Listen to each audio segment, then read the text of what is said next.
It was Norway's Eva Albrigtsen who busted in the 40th place, but at least got her 1,100 euros buy-in refunded as she signed up for the Chi Poker Bubble Protection promo. At the same time, the final day of Event 21, Mystery Bounty, reached the culmination when a lucky player drew a golden envelope with a maximum bounty of 6,000 euros. And there was more. The final of the Bots Limit Omaha Championship concluded while the 3,000 euro high roller had just started. And the room became a little brighter when it was crowded with the participants of the ladies' event. Yet the main event action was at the center of attention. After the bubble bust-out bonanza shrank the field quite fast. Ladies event will start soon, so what is your feelings at the moment? Very good. We're all full. We drank and eat, so we're ready to go and win it. Okay. About this year, Kings of Tallinn, how you compare to other years? For me, it could have been better. Tournament-wise to win some money. But yeah. I bubble everything. It's a bubble lady. Me too. I have been playing smart, but no lucky. No luck. Okay. About this event, ladies' event, what do you think about all other players because there's so less women in the poker game. The four of us. Yeah. We tend to get on the same table during the ladies. The last table. The final table. Really? This is why we're a team. Yeah. Okay. So we're like on the same table. Page. Yeah. At least once. Yeah. At least once, yeah. Yeah. What do you think about this? 90% of the poker players are guys. What do you think about this? That's sad. I think that more women should play, but probably in Estonia it comes from the pay cap, why there's not so many ladies playing. Yeah. What do you think about that? I agree, Krista. Yeah. There's many communities, like in Norway. I'm from Norway. Yes. We have the Norwegian Poker Girls. That's the one community to include more women playing. And there's in an international, the flip. It's the Fantastic Ladies in Poker. Yes, that's also, you can find it on Facebook. You can just join there, and they plan trips and everything, and you can share thoughts, get advice, everything. So I feel like the women community is growing in poker. Yeah. I agree with that. Yeah.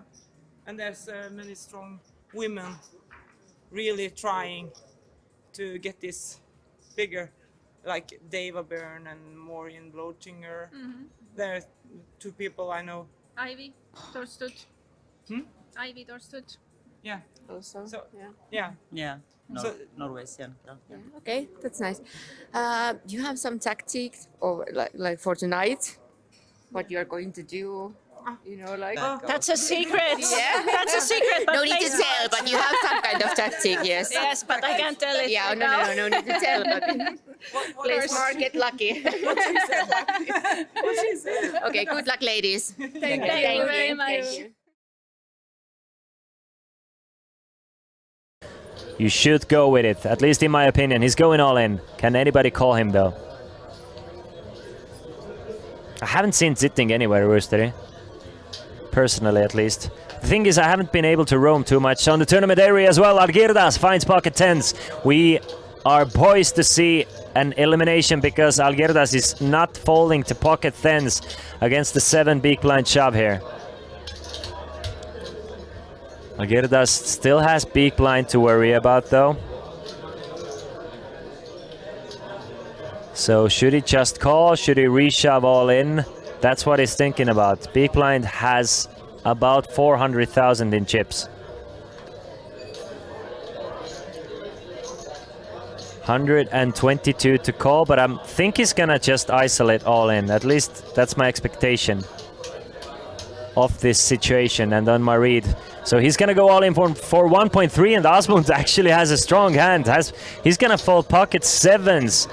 So Pyry at the risk here with pocket fives against Algirdas, our chip leaders. Pocket tens, needs a 5 to stay alive. Let's see if he can hit it on the flop. 3, 4 and a king with 3 hearts. So a couple more outs here. Now can hit a deuce or a 5 on the river, but it is not a deuce or a 5. It's a queen of hearts, so we lose Pyry and in. Hello, good evening today. How it has been this week for you? Thanks a lot for asking. It has been a good week for me. Okay. Yesterday you played quite good, I heard. So tell me a little bit about that. Yeah, maybe 5-bet with 5-8 offsuit wasn't so good, but then I was lucky after that and I had almost 100. Now I have only 30,000, but let's see, I hope it will go good. Okay, but about this table at the moment, how are you feeling over there? I feel good, but I should get some cards, so let's see what happens. Okay, so good luck for you today. Thanks. Okay, hello Jussi. Finally, I got you here in the interview. Okay, thank you. Hello. Hello. So, how it has been this week in Kings of Tallinn? It's been nice. A lot of players and good atmosphere. Everything good.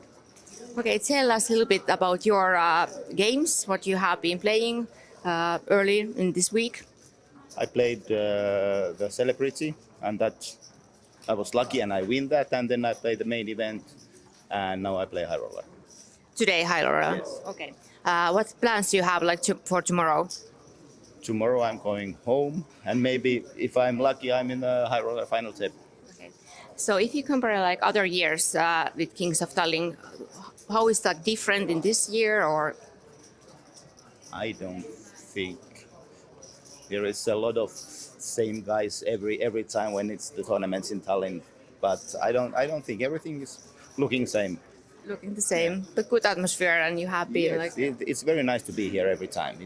The casino is very good and the stuff is good and everything is well organized. It's looking good. Super. So good luck for you today. Thank you. We will see you around. Okay, thank you. Thank you. His answers. Pocket 4 is all in for Mark Metzla. Goes all in for his last 13 big blinds, and again it's Adam finding another huge hand after somebody goes all in. The chip leader is looking good to eliminate the last remaining Estonian in 12th place, because we all know he's not gonna fold. Now the problem is Adam has another large stack in the big blind, so I'm guessing he's just going to make the call here with pocket tens and just reevaluate. Big blind is not gonna reshove super wide ever here. I don't think big blind is reshoving 8s or 9s there. So he can definitely just call and possibly fold should Algirdas go all in over the top. So there's the call. Algirdas folds. The last remaining local player needs a 4 to stay alive. 568,000 in the middle. We saw that one of the 4s was already folded, so just one out or some running straight cards for Mark Metzla here. Look at that for a flop though. Can hit a deuce, 7 or a 4 on either turn or the river. King of Hearts does not give him the straight, neither the trips. And 5 of diamonds is the final dagger in Mark Metzla and all the Estonian hearts. This one is not coming home, ladies and gentlemen. This one is going away. And Mark Metzla is the last remaining Estonian in this tournament. 12th place finish for him. 4,620 euros is what he will take home. And a memory of 3 days of playing Kings of Tallinn main event and almost making it there, but falling just short. So hello, good evening. Hello. How are you today? Doing all right. Still playing the main, so can't complain. Okay. How it has been this week and like today? Tell me a little bit. Excellent. Like, we really enjoy these like festivals that are like held here in Hilton, Tallinn. Okay. There's like a lot of different tournaments you get to play, so it's always fun. Yes. Have you been here like before, or this is your first time? Yes, I actually live here in Tallinn, so I've been here plenty of times, and yes, Okay. it's awesome. So how you compare like years before and now, like environment and so on? Like how you? Yeah, I feel every time they organize a new series, like there is some small improvements, like the decoration or the ping pong table, or like there's always something new that makes it more fun and yeah, excellent. Okay, that's nice to hear. And what kind of plans you have, like at this tournament? Like, Well, hopefully I run deep because I have never cashed the main event, so it will be like about time. And yes, then we'll see how it goes. okay, good luck for you. Thank you. Exactly. Ace 10 for Julian. 11 big blinds from the button.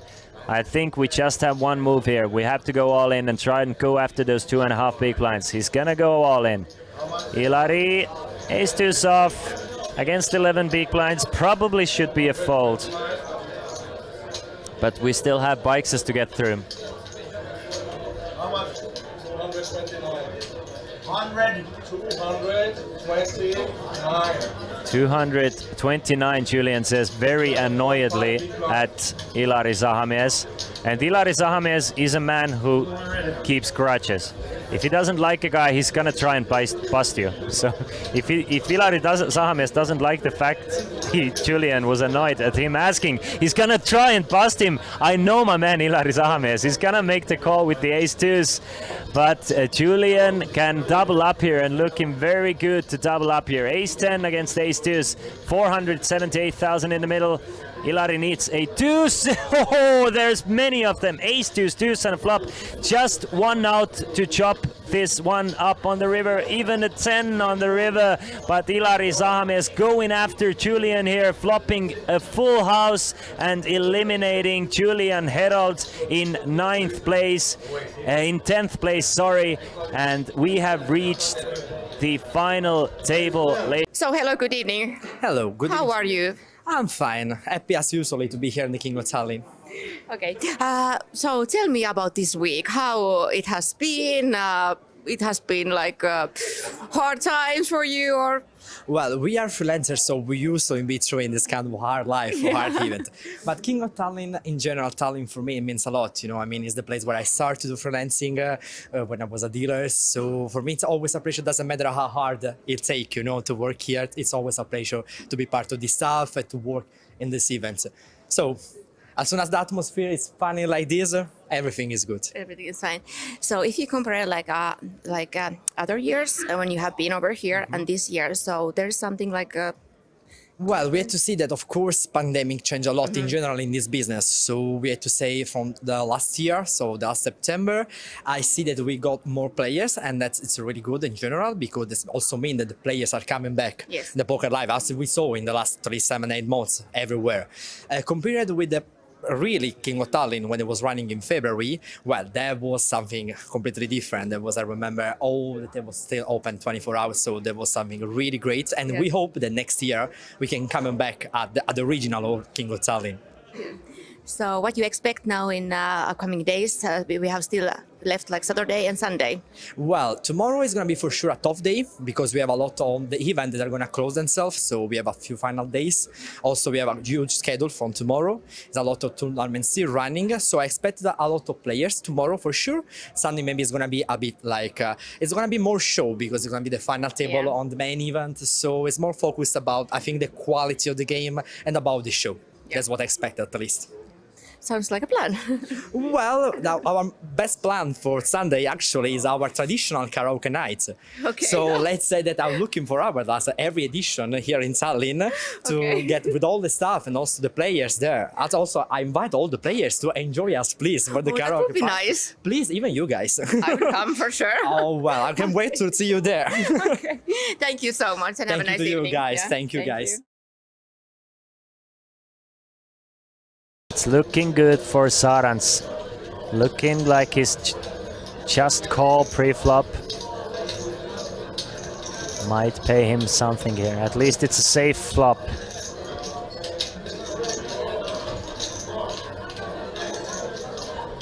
We get rid of Gonzalez. Really don't see Benson doing anything but folding, but you know, Benson is a creative guy. You might feel like Zarans is on 6s, 5s, 4s, something like that. And he can get rid of those hands by raising it here. He does have a few backdoors plus an ace high. Look at that. That's the creative choices that sometimes don't work out as well as you want. I don't think Zarans is folding, but Berntsen check raises this flop to 40k. Zarans doesn't strike me as a guy who folds queens on a 7-3-3 flop. Neither should he. Berntsen can do this thing for value even with worse hands. He could definitely do it with 9s, 10s or jacks. More likely with jacks than with 9s, but you know, as well as the first thing you have to think, my opponent could also be bluffing, which he is at. No!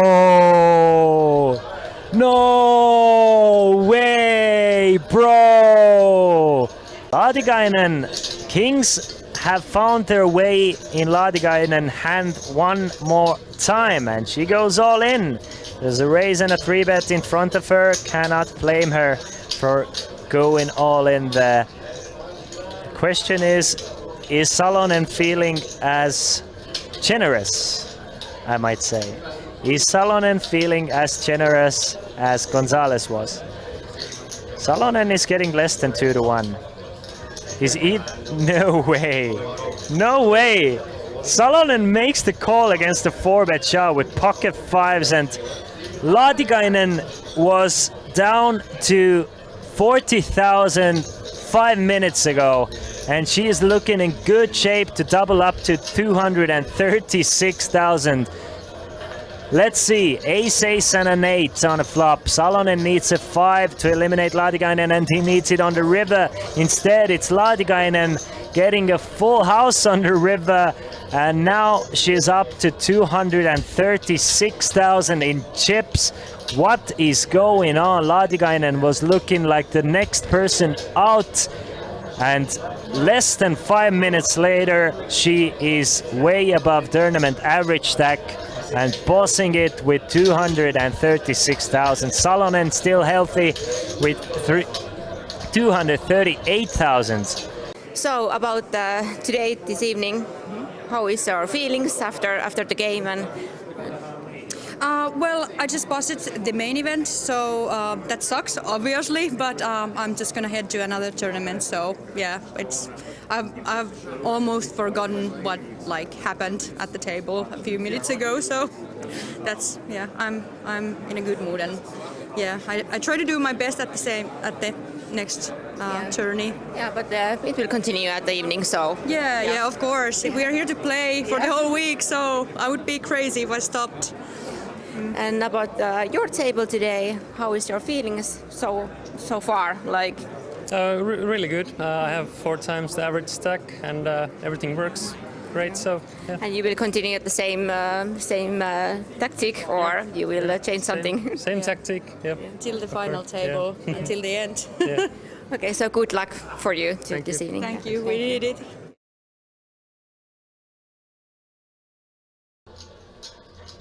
Look at that though. Brockman just calls from under the gun with pocket 8s, and Sebastian Wahl finds pocket aces. And doesn't that always happen for your opponents? Never happens for me when I have aces. Never happens for me when I have aces that somebody wakes up with kings, but Egon, and this is gonna look like a bit of a trouble for you. Kings versus aces, and look at that, Brockman is just gonna lose 400 by just calling.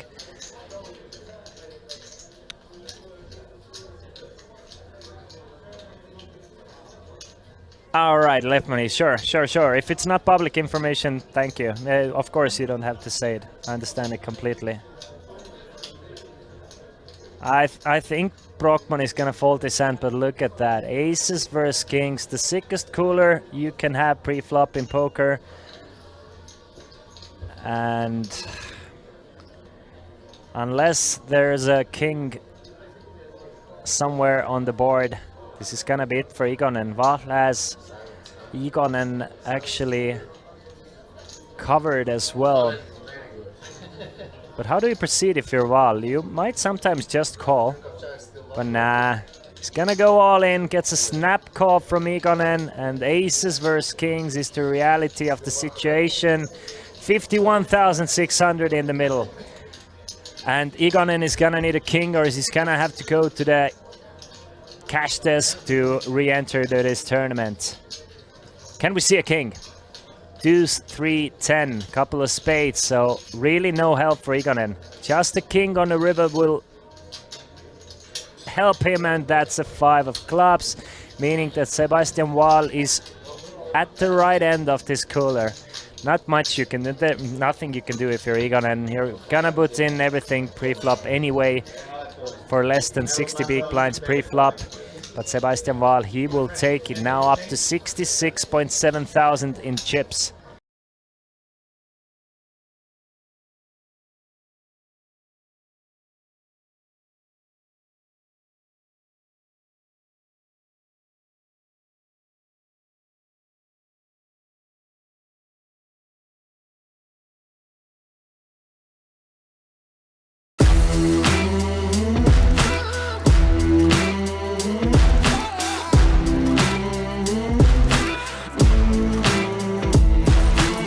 Welcome back to the Kings of Tallinn 2022. Today is Saturday and a lot of things are going on here. Christian will give you a short overview. Saturday is always a special day at the Kings of Tallinn. At noon, 42 players returned to day 3 of the Kings of Tallinn main event. So it was the bubble phase from the beginning, as 39 players was sharing a prize pool of more than 300,000 euros. It was Norway's Eva Albrigtsen who busted in the 40th place, but at least got her 1,100 euros buy-in refunded as she signed up for the Chichi Poker Bubble Protection promo. At the same time, the final day of Event 21, Mystery Bounty, reached the culmination when a lucky player drew a golden envelope with a maximum bounty of 6,000 euros. And there was more. The final of the Bot Limit Omaha Championship concluded, while the 3,000 euro high roller had just started.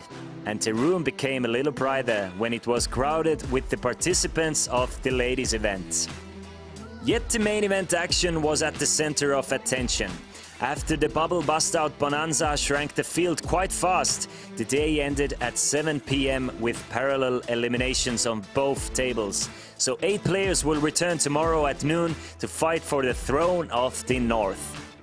It's been a very exciting week so far, and everyone is looking forward to see who's going to be crowned to the winner of Kings of Tallinn 2022. Be sure to check out main event final table live stream 12:30 on Sunday on Olipet Poker YouTube and Twitch channels. See you around.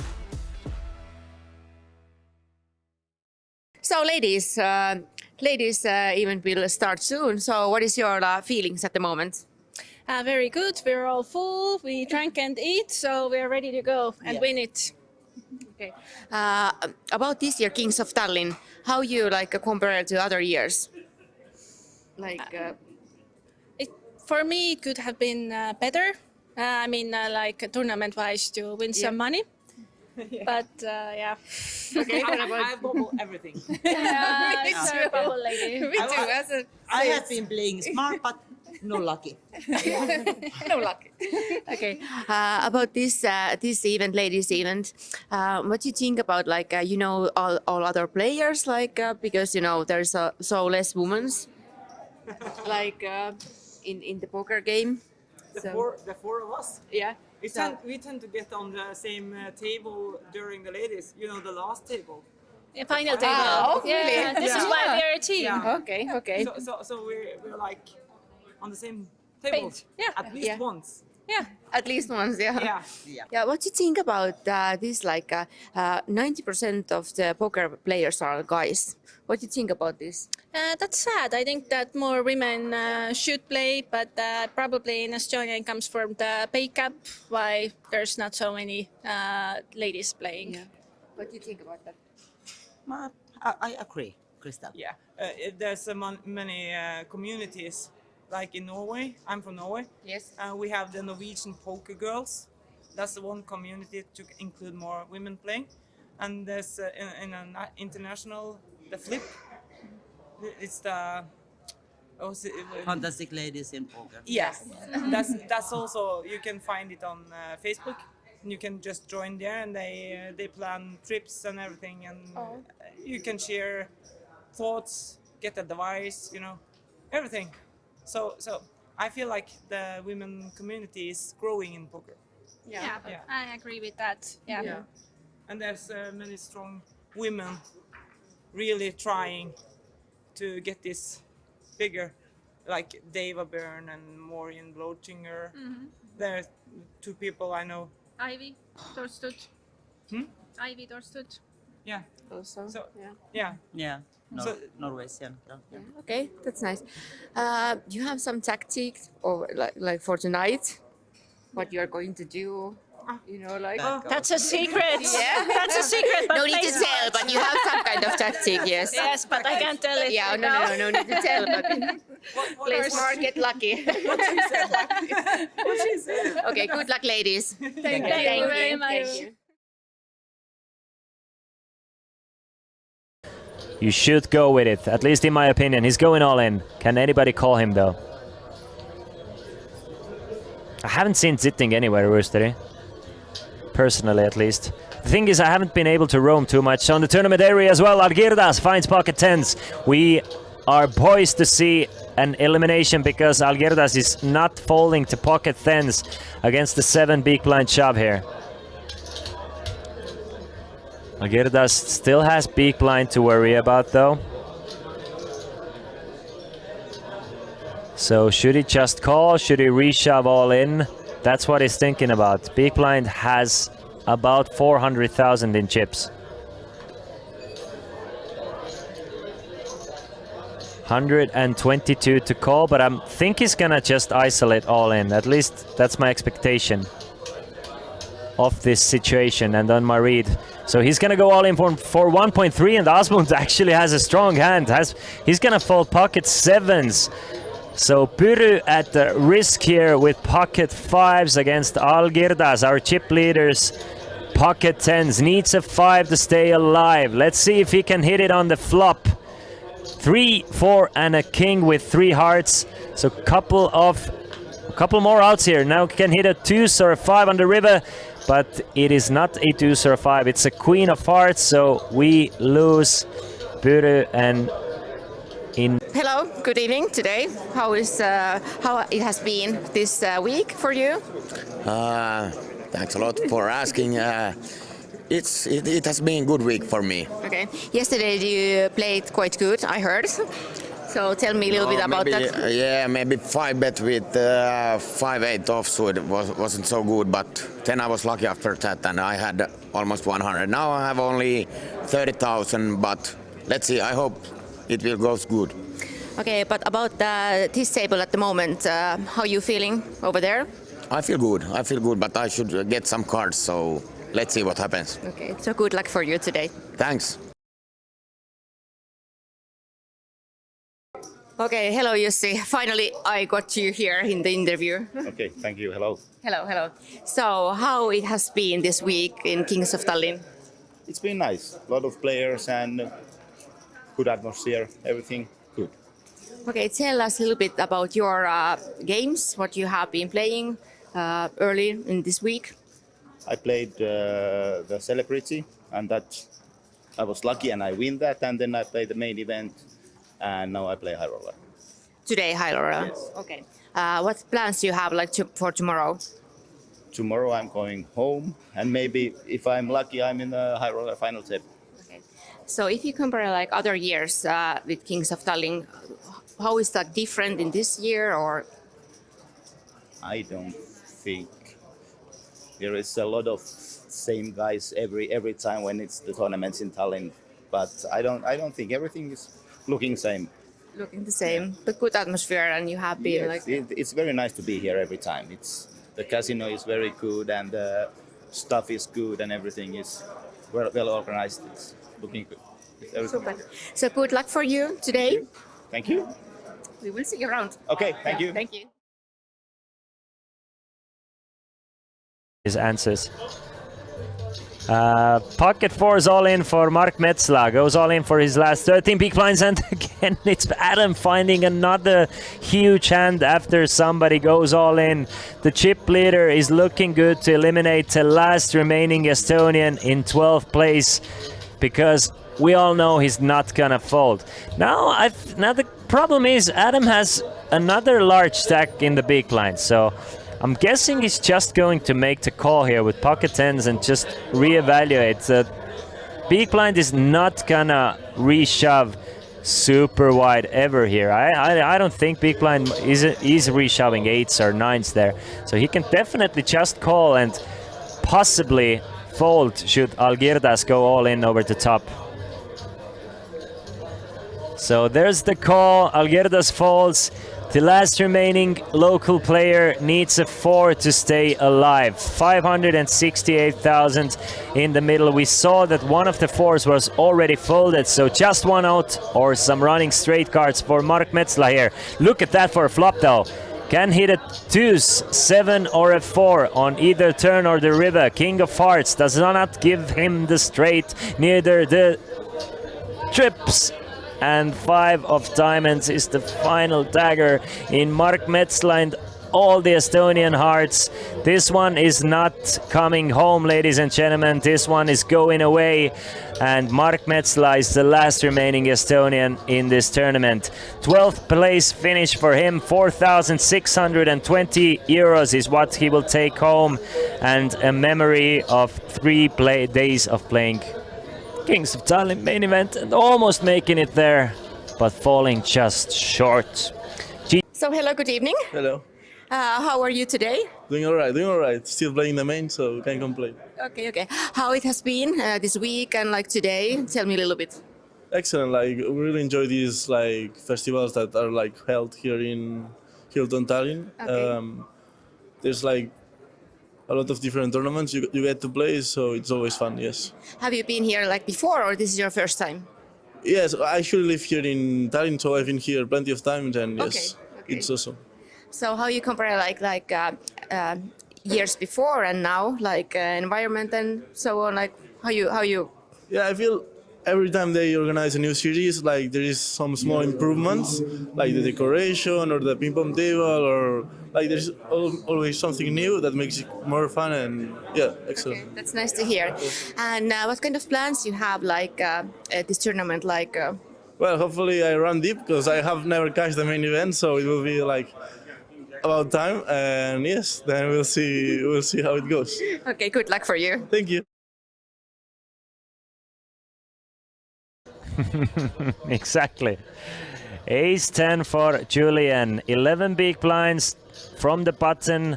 I think we just have one move here. We have to go all in and try and go after those 2.5 big blinds. He's gonna go all in. Ilari, ace 2's off against 11 big blinds. Probably should be a fold. But we still have bikes to get through. How much? 129. 229. 229, Julian says very annoyedly at Ilari Zahamies. And Ilari Zahamies is a man who keeps grudges. If he doesn't like a guy, he's gonna try and bust you. So if Ilari Zahamies doesn't like the fact Julian was annoyed at him asking, he's gonna try and bust him. I know my man Ilari Zahamies. He's gonna make the call with the ace 2s. But Julian can double up here and looking very good to double up here. Ace 10 against ace 2s. 478,000 in the middle. Ilari needs a 2s. Oh, there's many of them. Ace 2s, 2s and a flop. Just one out to chop this one up on the river. Even a 10 on the river. But Ilari Zahamies going after Julian here, flopping a full house and eliminating Julian Herold in 9th place. In 10th place, sorry. And we have reached the final table. So hello, good evening. Hello, good evening. How are you? I'm fine. Happy as usually to be here in the King of Tallinn. Okay. So tell me about this week. How it has been. it has been like hard times for you, or? Well, we are freelancers, so we usually be through in this kind of hard life, hard event.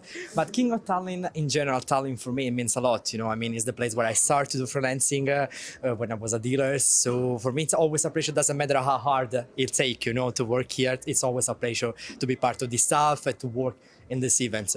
So as soon as the atmosphere is funny like this, everything is good. Everything is fine.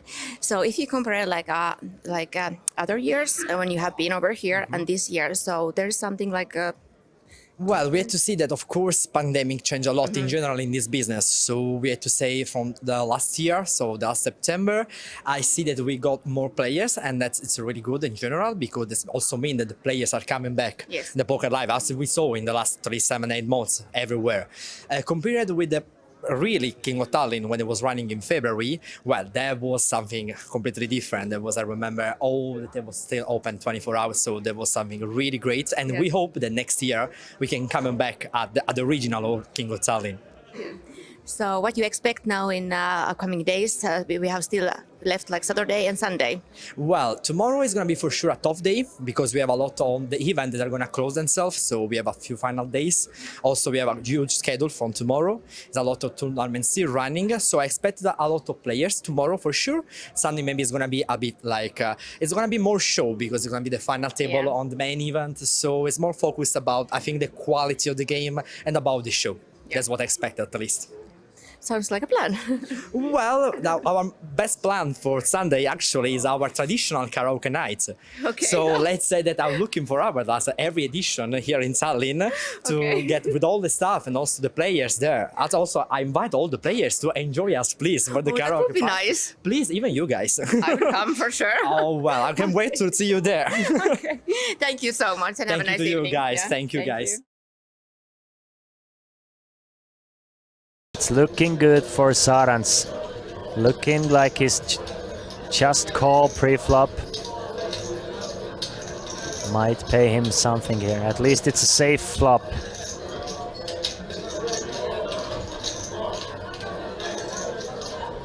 We get rid of Gonzalez. Really don't see Berntsen doing anything but folding, but you know, Berntsen is a creative guy. You might feel like Zarans is on 6s, 5s, 4s, something like that. And he can get rid of those hands by raising it here. He does. Ladies and gentlemen, 32 events, 24/7 cash games. And then there was this one, the main event with 328 entries, generating more than 300,000 in prize pools. And now we are down to final table. Welcome one and all to Kings of Tallinn main event final table coverage. My name is Christian Laas, and let me get into introductions here. Coming in as the chip leader is Adam Samir Carman from Australia, bringing in 3,340,000 chips, sitting at seat number 4. More than 30% of total tournament chip counts coming in as a huge chip leader. But not too far away is Norwegian Kurt Andre Skimmeland with 2,180,000 sitting at seat number 1. Third in chips is Lithuanian Algirdas Saveikis, 1,175,000 sitting at seat number 2. Fourth in chips is the Spaniard Jordi Conejos Paijas with 795,000. He's sitting at seat number 5. Fifth in chips is the legend himself, Ilari Sigmund Sahamies, 765,000 and sitting at seat number 5. He's from Finland.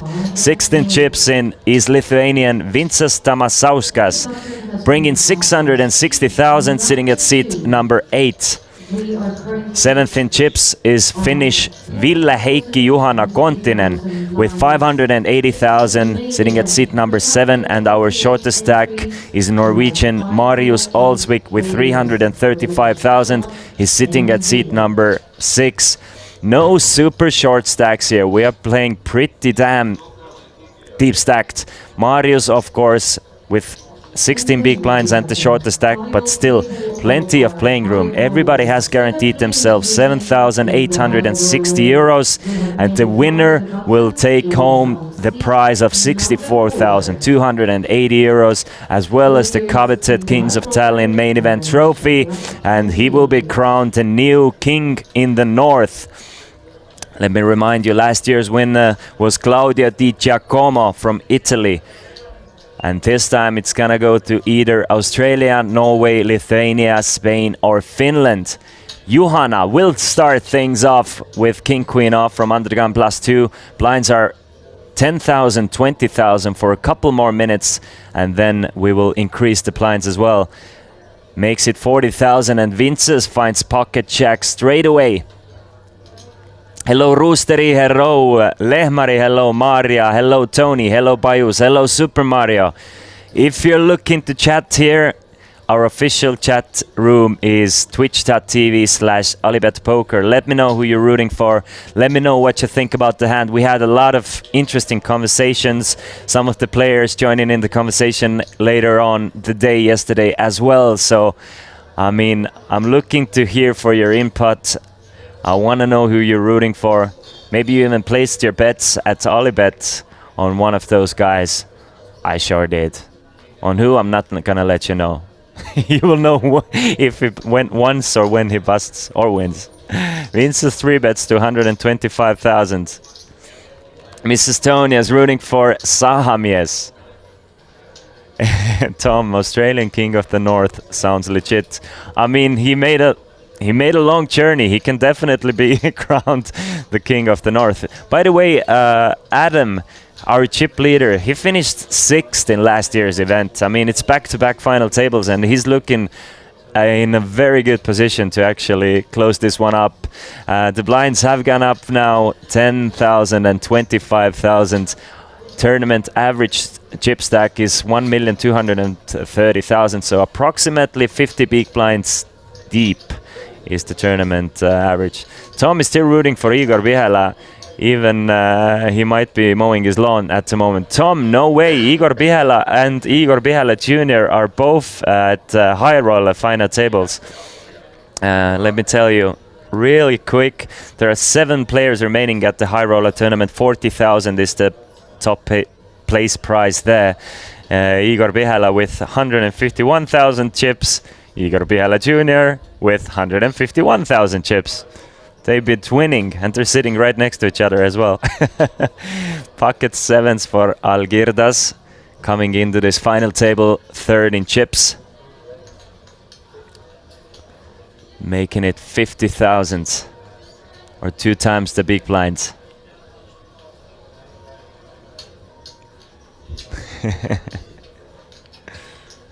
By the way, did you notice that Adam had a Finnish flag next to him yesterday? I didn't. I didn't, luckily. Now, for now, it's like everything has been fixed. We brought back the old layout as well, so it's as you guys requested for the graphics. Where the heck is sitting? There are a few tournaments still going on. They're still at, as said already, the high roller tournament. The main event needs to finish. There's the 150 euro No Limit Hold'em Alibet special tournament with 37 players. Can I see Christian sitting there? No. No, it's Rain Mölderkivi leading that tournament, as well as the Seniors Championship with final 6 players coming back today. Ismo Antero Kero in the lead of that one. By the way, the high roller is being led by none other than Sebastian Wahl. Meanwhile, it's Juhana making it 50,000 with pocket 8s. Algirdas with ace-9 of hearts. Facing an under the gun raise. I mean, we can definitely see all 3 options here. We can see him fold, we can see him raise, we can see him call.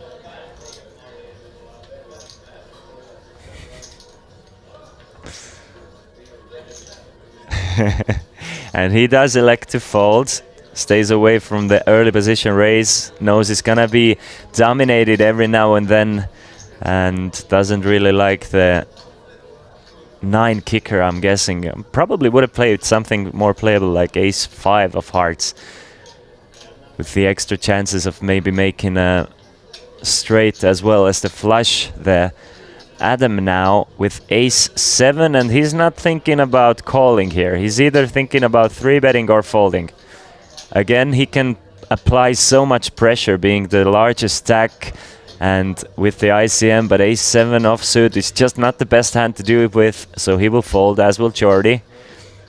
Marius with the smallest stack and now in the big blind, having to put in 50,000 of his 335,000, leaves himself with 285,000 behind now, or 11 big blinds.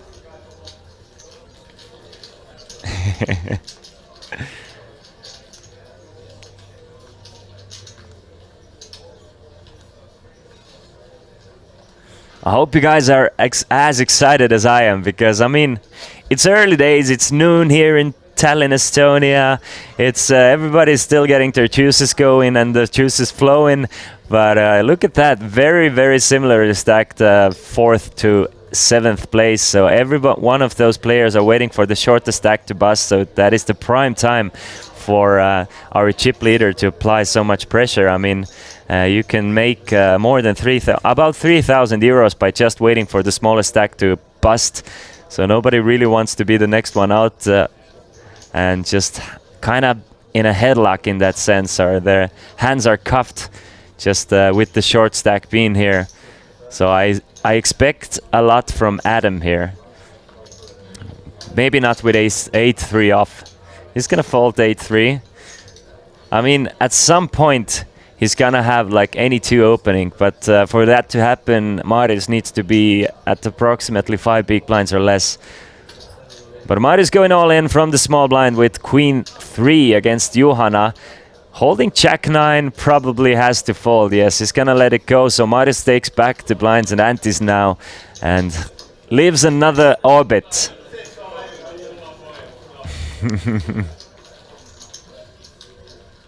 Miss Estonia, that's a good point. I mean, Zahames has played wonderfully. I mean, he has once or twice every single day, he has had those crazy hands. They either work out or they don't work out.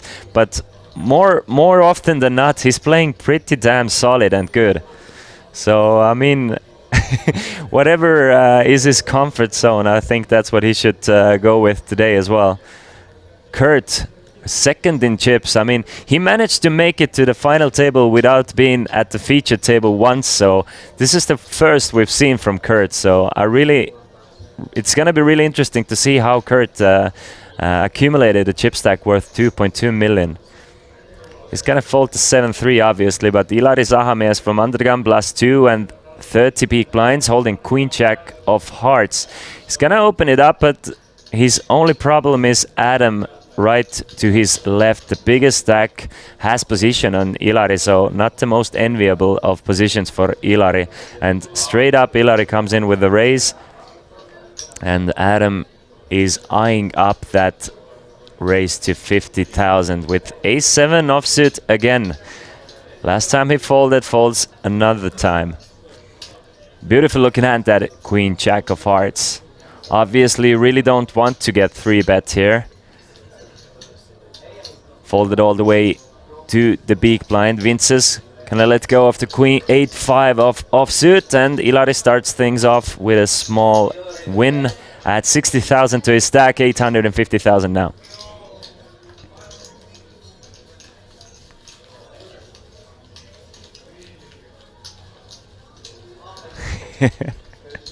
I agree with you, Estonia. I do agree with you. The last event here at Kings of Tallinn will start today in about 15 minutes. It's going to be a hyper turbo version of the main event. Buy-in is 120 euros, just a one-day event with 10-minute levels. So if you're around Tallinn area and you want to punt some chips off and get a chance to win a Kings of Tallinn trophy, then might as well come and jump in this one as well. Ilari Finds another hand to open raise with. Ace Jack of clubs this time. Makes it 50,000 from under the gun +1.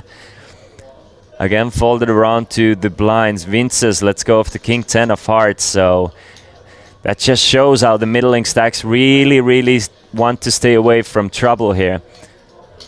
Not even playing a hand as strong as King 10 of hearts against an open raise.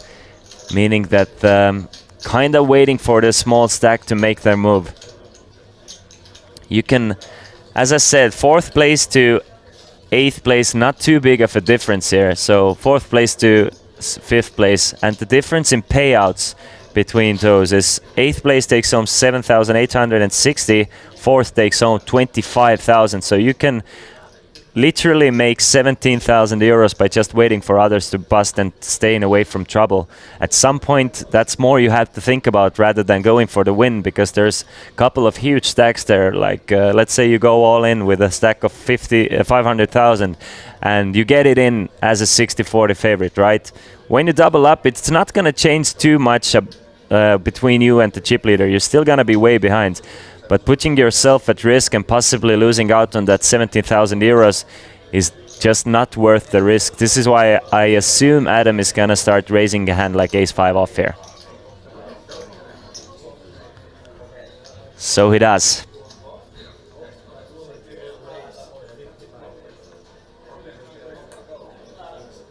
Makes it 55. Johanna, I expect to see a fold.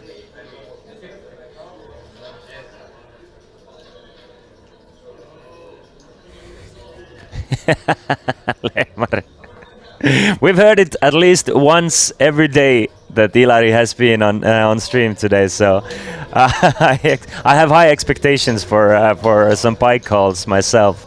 Adam makes 55. Kurt, probably one of the only guys who can like comfortably play against Kurt. Obviously he has the most to lose against him, but he can still continue to call and try to see flops. Same with Algirdas. He's gonna call with ace-jack. Algirdas getting decent pot odds here, more than 5-1 with a suited ace. He's gonna join the party. So 3 of the biggest stacks seeing a flop 3 ways. 190,000 in the middle, and we see a flop of king, queen, 7. So no pairs anywhere. Kurt flops a gut shot straight draw. Algirdas with just ace-high and a backdoor flush draw. But let's see if Adam wants to c-bet at it and how Kurt will continue if Adam does c-bet. Of course, Adam does have kings, queens, which neither Kurt or Algirdas should not have. They should definitely be 3-betting kings or queens, as well as aces. So Adam has the top of the range here. He has a strong range advantage. Let's see if he wants to try and apply pressure, though. Adam should be aware of the fact that if he's betting there, he's gonna get called quite often, so he needs to be capable of barreling a few times here. So it's not just a bet on the flop. He's probably prepared to bet on a turn as well, on a suitable turn card. Should he get called? That 55k should get called, though, from Kurt with the gut shot to the nuts. Can he drill it? If he can drill a 10 on a turn, there's possibility for a huge pot against the chip leader. So he's gonna make the call with the ace-jack high. We can see the ace-jack is actually ahead as well.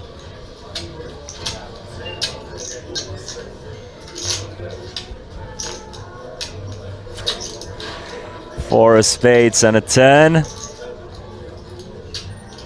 Doesn't change anything. So let's see if we see that second barrel from Adam, which I was expecting to see. Adam should be applying 2 streets of pressure here, because he's gonna get called on a flop with a hand like queen jack, queen 10, ace jack, ace 10, etc. So Adam should be firing here, but no, he's gonna check behind on a turn. So immediately letting Kurt know that he doesn't have ace king, he doesn't have king queen, he doesn't have kings, aces or queens. So Adam, should he fire the river, or if he gets a chance to fire the river, he can just credibly represent something like king 10 or ace queen. But Kurt shows the ace jack, it goes check check on the river, and Adam will let this one go. Get some information about Kurt, remains the chip leader, no harm, no foul. The small 300k pot goes over to the Norwegian here.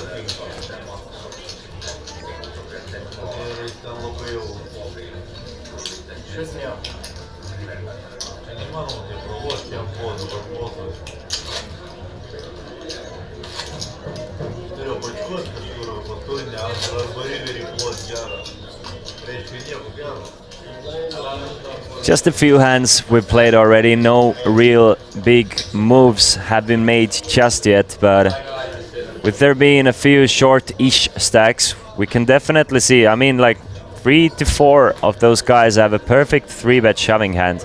And Jordi has a perfect opening hand here. He's gonna, that's one of those cards he's willing to go all in with.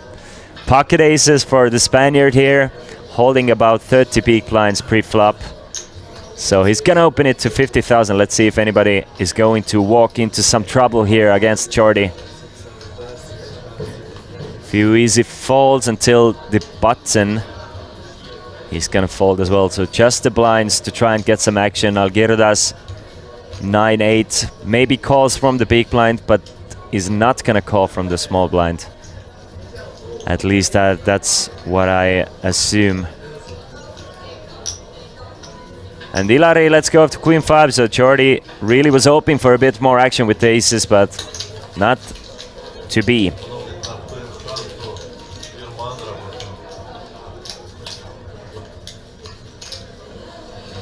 The payouts at the bottom of the screen for you guys. Everybody has 7,860 euros guaranteed. First place 64,280 euros. Very, very nice payday. For a few of those guys making this final table, it's gonna be their best live score to date already. And they're looking to add to it for sure.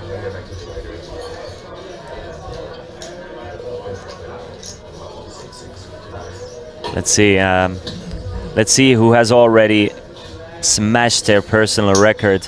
It's Johanna opening things up with pocket eights to 50,000 though. And Kurt finds pocket queens. I mean, Johanna is going to expect Kurt to apply pressure on him, but Kurt actually has a strong hand. Pocket queens for the Norwegian. He's probably gonna 3-bet here. The question is how large.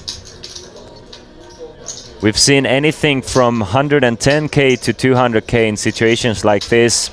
Probably something like 150k is the most optimal. 205,000. So a strong 3-bet from Kurt. And honestly, I don't see Johanna going all in with pocket eights here. I mean, he's very evenly stacked with 4 players. Again, as I said, if he's gonna double up to 1 million, it's not gonna change too much. But if he's gonna be the next one out, he's giving away 17,000 in equity. So he's risking 17,000 in equity to win approximately like 3,000 to 4,000 in equity. And I don't think pocket eights is a hand to do it with, but you never know. Johanna might feel like Kurt is maybe applying too much pressure for him. Kurt, by raising to 205,000, is not really, he's basically letting Johanna know that he doesn't have too much fold equity, but Johanna goes all in for 540,000. Kurt makes the call and Johanna is at risk with the worst of it, and I'm thinking Johanna is gonna need an 8 first and mostly. But I'm thinking if Johanna is gonna look back at his hand, he probably wants to play it in a different way. Needs an 8 to stay alive in this tournament. 1.1 million in the middle, and there's the 8. Hits the set of 8s, but it's a straight draw for Kurt. Can take the lead back again with a 10 or a queen on the turn.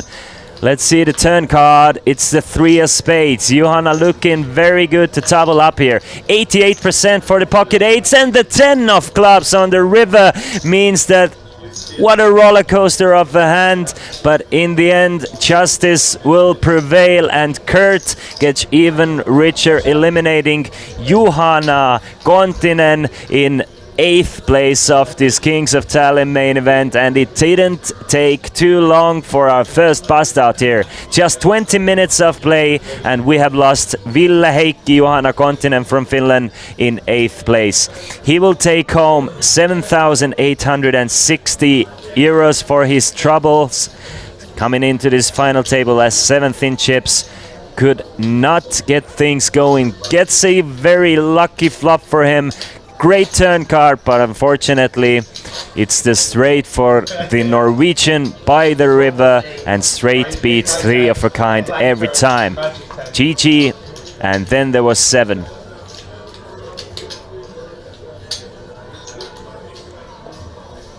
Let me know, guys, what do you guys think about the 8s going all in there? Do you guys agree with my logic of thinking that you're not gaining too much equity by doubling up there, but you're risking way more?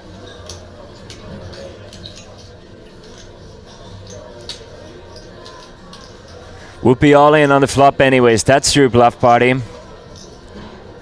Marius, thanks Johanna for the extra 3k. That's true. Now they've all guaranteed themselves 10,650, and Marius with the shortest stacks, just by waiting for somebody else to bust, he earned an extra 3,000 euros. Now the next money jump is going to be another 3,500 euros. So should he maybe be able to wait for another bust out? He's gonna add another 3,500 euros, and there you have it, 7,000 euros by just not busting. This is what we call ICM, and this is why it's so important.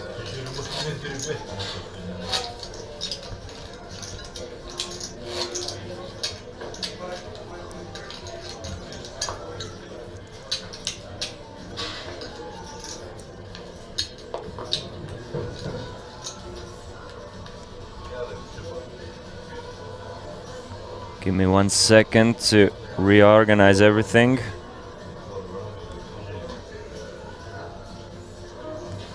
So, Vince's now opening it up from under the gun with ace queen off. I agree with Lehmari there that there wouldn't be a flop. It isn't all in or fold for with Johanna stack. He would never call and only leave 200k behind. Yeah, I agree that by raising to 205,000, that's the thing. You can apply so much pressure. You basically tell your opponent that you're not gonna fold pre-flop. This is why I like this move with a few bluffs as well. But so just take away the chance for your opponent to try and see a flop and put them in absolute cage by telling it's either all of it or nothing. Vince is raising it to 50,000, and Adam now wakes up with pocket sixes.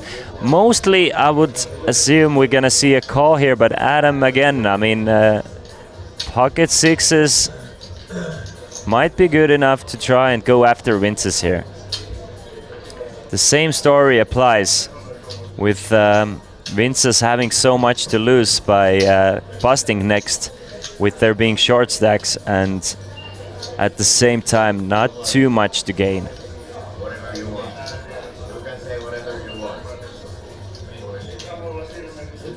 No, I missed.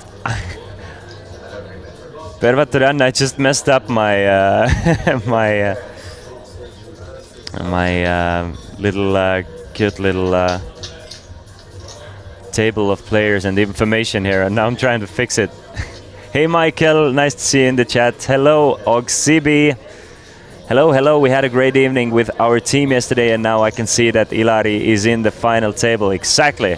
Adam does 3-bet it, and look at that. If you can get ace queen to fold, you can 3-bet super wide.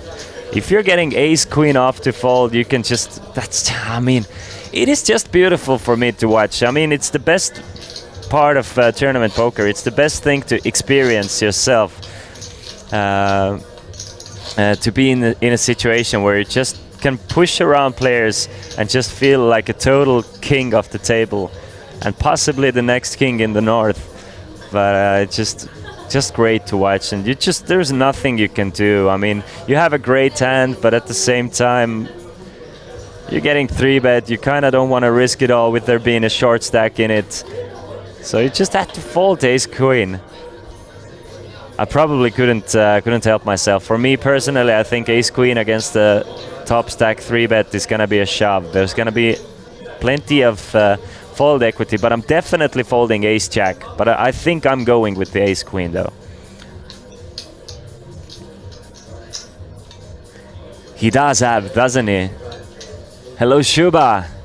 He does have the super chat vibes, and I've been very impressed with Adam. There's a reason it's the back-to-back final table for the Australian, and Something tells me he's been in this situation before, either live or online. I mean, he seems very confident with the chip lead position. And if I'm Ilari Sigmund Sahamies, I'm really not super happy with my seating arrangement here. I have the chip leader to my straight left, just really cannot or should not be able to do much. Of course, Ilari brings in a lot of respect with just his presence as well. Hello, Mauno.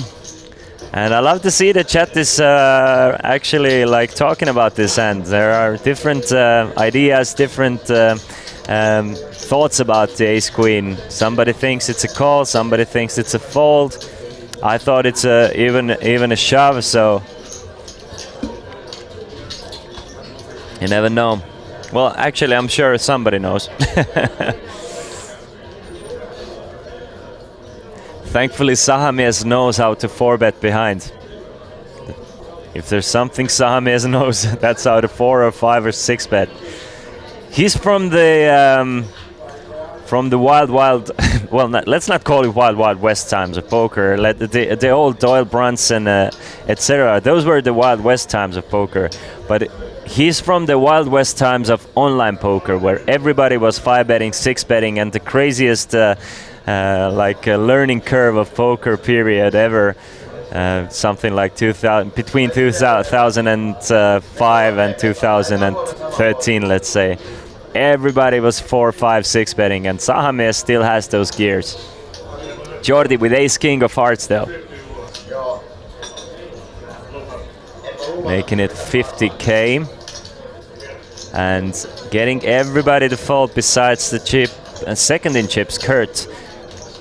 Kurt already eliminating Ville Kontinen in 8th place and really closing that gap between him and Adam. And Kurt and Adam now have, between the two of them, they have more than 60% of the total tournament chips in play. So that's crazy. Saveikis is still crushing. Everything he touches these days became cold. Yeah. Algirdas Saveikis from Lithuania coming in 3rd in chips. Winning 175,000 just a month ago, and now looking to add 65k to that resume. I mean, he's already guaranteed himself more than 10,000. It would be interesting to know how many players have sold a few of their action, if everybody's playing for themselves or maybe somebody has a piece. That would be, if anybody has some information about that, you can let me know in the chat. If you have a piece of somebody, maybe a friend is playing, you have like 5 to 10%. Though I don't recommend it. Yesterday I bought Lovosir's piece in the Kings of Tallinn online event. Got back 0. But those guys are doing better though. Folded to this small blind, who's just going to call with ace-3 against Algirdas with jack-8. So friendly little pot here between the two of the biggest pots. I mean, Kurt is way ahead of Algirdas though. But that is an interesting flop. Algirdas flops an open-ended straight draw with a backdoor flush draw as well as 2 overcards. Kurt still ahead with ace-high and a gut shot straight draw for himself. Really does not want to make a 4. Checks it over to Algirdas, who checks it behind, does not want to reopen the pot. Takes the free card, and that's the 4 of spades on the turn, giving both players the flush here. I mean, both players the straight here. Kurt with the bottom of it, Algirdas with the 8 high straight, and with Algirdas checking the flop, it's gonna be quite difficult for Kurt to put Algirdas in a hand like this. I think Kurt is expecting Algirdas to bet the 8 on the flop more often than not. I think he believes Algirdas is betting the 8 something like 80% of the time, so Kurt should probably feel quite confident with his straight Let's see if a river is a total prick here, or will it bring some of the flushes in. It does bring one of the backdoor flushes in, but Kurt holds the ace of spades, so a bit less worried about the backdoor flush hitting. Checks it over to Algirdas though. Algirdas, no matter what Algirdas is gonna bet, unless it's gonna be a huge overbet, I'm pretty sure it's gonna get called by Kurt.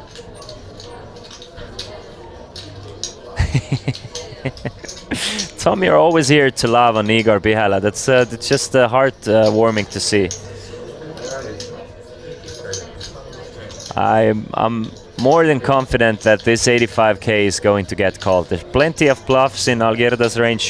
There shouldn't be too many 8s. We can see that he does have the 8s, but I think this hand is just something you need to pay off and expect to win more often than not. I mean, you're getting 3-1. You definitely should be. You definitely should be winning once every 3 times. I mean, I think you're winning more often than once every 2 times.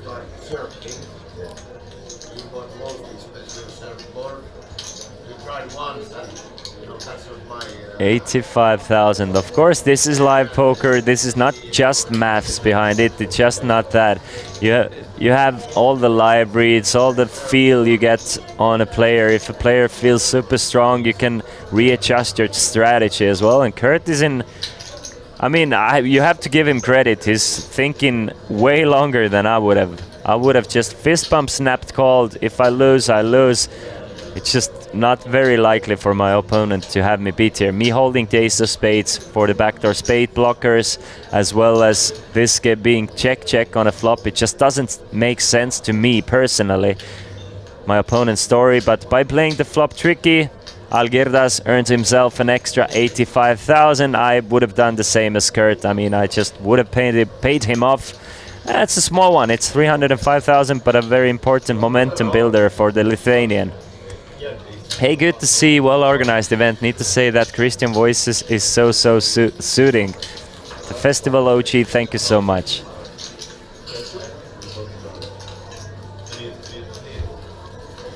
But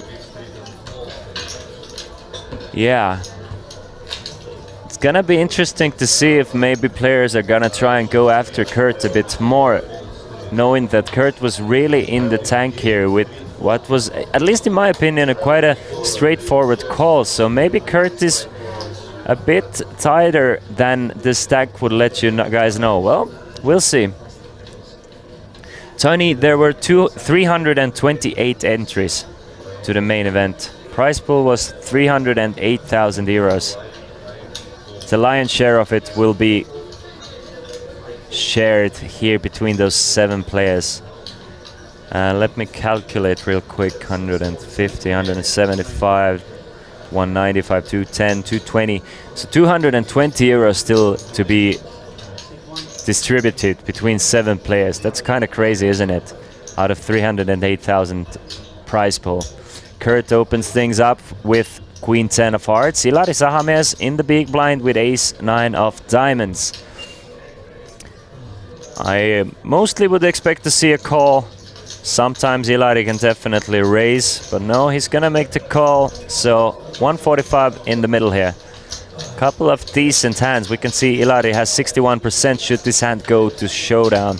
But Kurt with Queen 10 of hearts, a pretty hand that can flop quite well. Ace, King and a deuce. So top pair for Ilari. Kurt with a backdoor flush draw as well as a gut shot to the nuts.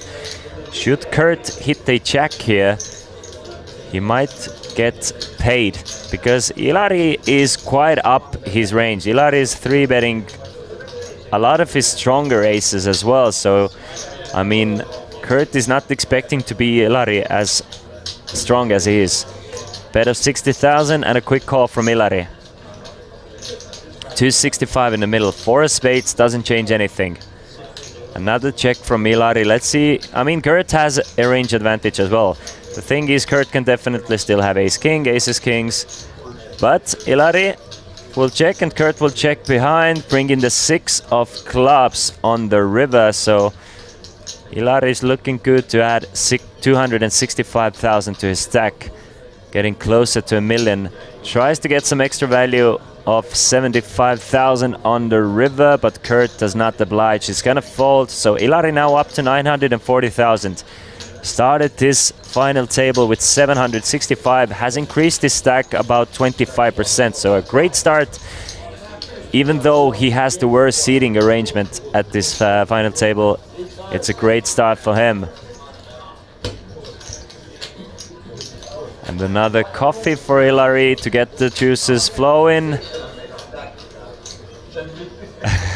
As well as a giddy face.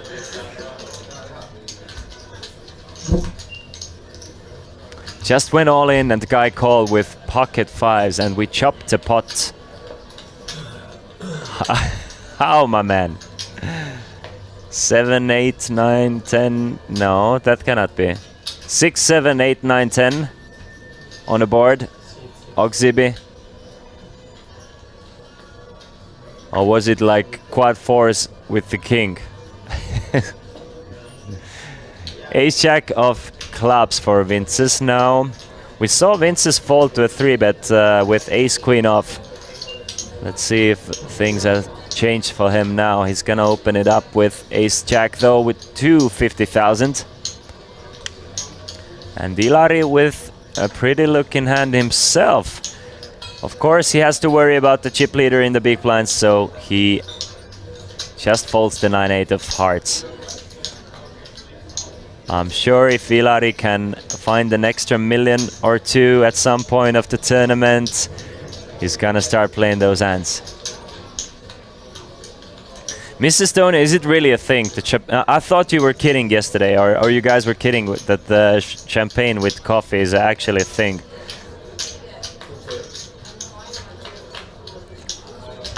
Roosteri is as confused as I am. Ace, queen, 7 on the flop. Top pair for Vinces. Looking in a great shape to just bet and take this one down. Is it something that people actually drink, or is it like a meme drink that you and Ilari Sahamies feel like drinking just to act like degenerates? Yeah, Lemare, that's what I thought as well. It's looking very light. It's probably just a regular cappuccino or latte.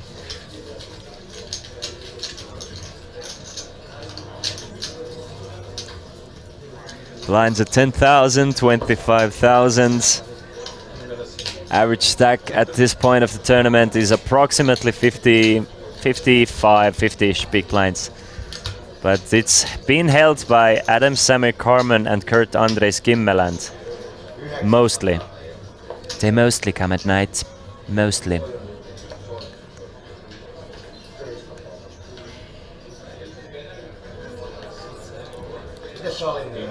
Jack 7 of clubs for Vinces. I thought also myself it was a joke, but then I saw a video of Zitting mixing coffee and champagne.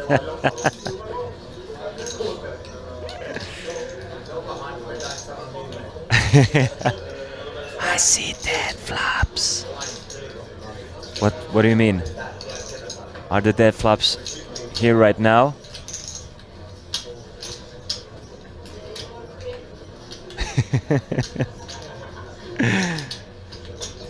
Let's see a dead flop then. It's a 10-6 for Adam and Jordy with queen 5.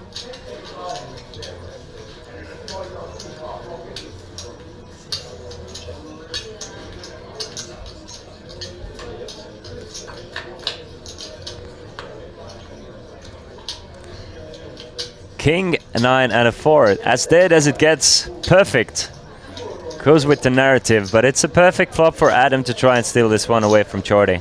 Just a small little bet of 25,000 shoot to the job. Does exactly that, bets 25k. Those yellow chips are worth 25k each.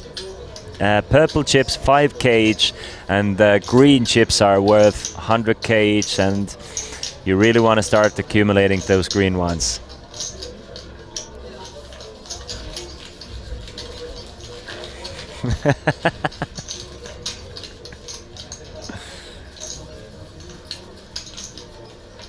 I mean, just take out the coffee, Instead of coffee, use orange juice, and you actually have a good drink. But now I really want to try. I mean, I've been thanks to those commentaries, I've been learning about quite a few poker player cocktails that I feel fascinated to try. But it is something that happens when players stay up all night and want to continue to stay up to either play poker or, I don't know, just have a good time. So they make up those weirdest cocktails. So coffee with champagne is something that goes on my pocket list now. Yes. Ilari Zahamies now with pocket nines, opening things up with from the cutoff, and there you have it. I mean, Adam finds pocket aces, and it's gonna be super duper difficult for Ilari to get away from his pocket nines, because he would assume, coming in as a late position raiser, he's gonna expect Adam to probably have like a 50% 3-bet range here. Instead, he just calls. Adam is just going to call with the pocket aces, and Marius finds ace queen behind. Marius is gonna go all in, and is it gonna be a double elimination, guys? I mean, of course, let's not jump in front of action here, but Ilari is not gonna put Adam on a strong hand. Ilari is gonna go all in himself to try and isolate Marius. He's going all in for 930, and once Adam snap calls, Ilari knows exactly what's going on here. He knows exactly that Adam was trapping with pocket aces. We have a three-way all in, and Adam is 72% to eliminate two players in a single hand. Pocket aces against pocket nines of Ilari Zahamies and ace queen of Marius here. Ilari is gonna need a 9. Marius is going to need a small miracle to stay alive. Just 6%. But it's Adam Carmen from Australia looking to win a huge pot worth 2.1 million should his aces hold up. 10-4-4. Either a 9, a jack, or a king would change anything. Or a 4 on the river would give Marius and Adam quads. But Ilari Zahamies needs a 9. He does not get the 9. And a masterful trap from the Australian with the pocket aces, timed with just a perfect hand for Marius to go all in after him, and Ilari to try and isolate Marius all in means that we see a double elimination. We lose Marius Olsvik in 7th place, taking home 10,650 euros, and Ilari Zahamies in 6th, taking 14,130 euros. So GG to those two players. Marius Olsvik came in as the shortest stack, gets an extra 3k than he was expected to get, but definitely a disappointing finish for Ilari Zahamies here. But to be honest, with the way this hand was played, who can blame Ilari Zahamies here? Who can blame Marius Olsvik here? This was just cards doing their job, and a very unconventional line from Adam Samir Carman. I wonder if Adam Samir Carman is 3-betting. If he's 3-betting pre-flop and Marius Olsvik is going all in after that, maybe Ilari Zahamies is getting away from his pocket nines. But by Adam Samir just calling here, he gets them both. Fortunate run of cards, and we are down to just 5 players. Everybody has guaranteed themselves 18,930 euros, with the winner bringing 64,280.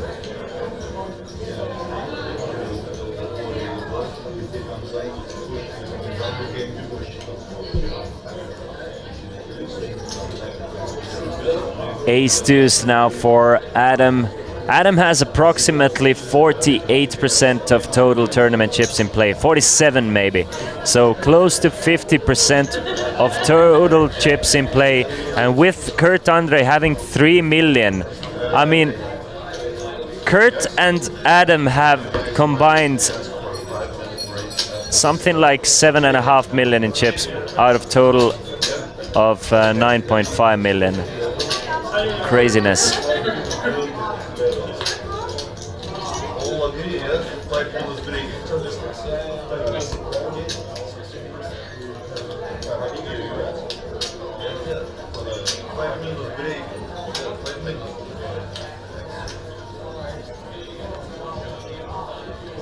Pocket sevens, we're playing five-handed now all of a sudden. We have lost 3 players already, and we haven't even played for a longer than an hour. Obviously, we did came in to this final table with 5 players with 30 big blinds or less, and with big stacks running well, they have done all the eliminations. Algirdas now just Kurt from the big blind to get through, and I feel like Kurt should probably call here with a suited nutcracker here that we call 4-5 of diamonds. So he's gonna make the call, getting good pot odds. 135 in the middle, look at that for a flop. Kurt flops a flush, just completely crushes this board with an open-ended straight flush draw as well. What a sick flop, and it's looking like a sweet flop for Algirdas as well. Just one overcard. Obviously you don't like the diamonds, but it's just super unlikely for somebody to just properly flop a flush. So you want to charge all the diamond draws. There's plenty to get value from, there's plenty to protect against, so he's gonna bet 60k. Kurt is just gonna play a call. So unless the turn is a diamond, Kurt is looking good to get at least one more pet out of Algirdas. 4 of hearts now brings in a few possible straights. Ace-5 now makes a straight, 5-6, so I mean, I'm expecting Algirdas to check this one back and possibly call a river bet. But no, he's gonna elect to bet himself, which I also like. I mean, well, he hasn't bet just yet, but there's like, he can definitely check this one behind and pot control and maybe call a river bet. But by betting himself now, he can still get value from draws. But the problem is, he's bloating the pot, so he's gonna check behind 9 of hearts on the river. And if Kurt is gonna bet here, there's a good chance he's gonna get paid by Algirdas. Kurt can definitely go for, even go for value with worse. With something like Ace-4, go for small value, but he's gonna go large. So he's gonna polarize his range here. He's saying, I have a busted flush draw, or I have this at least 2 pair. That's what he's saying with a bet of 230,000. He's saying, I either have a busted flush draw or 2 pair plus. He's not betting 230 with a 1 pair type of hand here. So Algirdas has to figure out, is Kurt bluffing?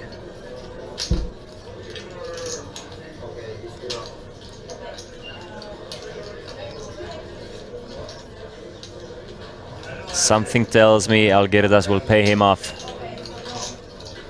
Something. It's just so difficult to continue folding against a big stack when you actually have a decent showdown value.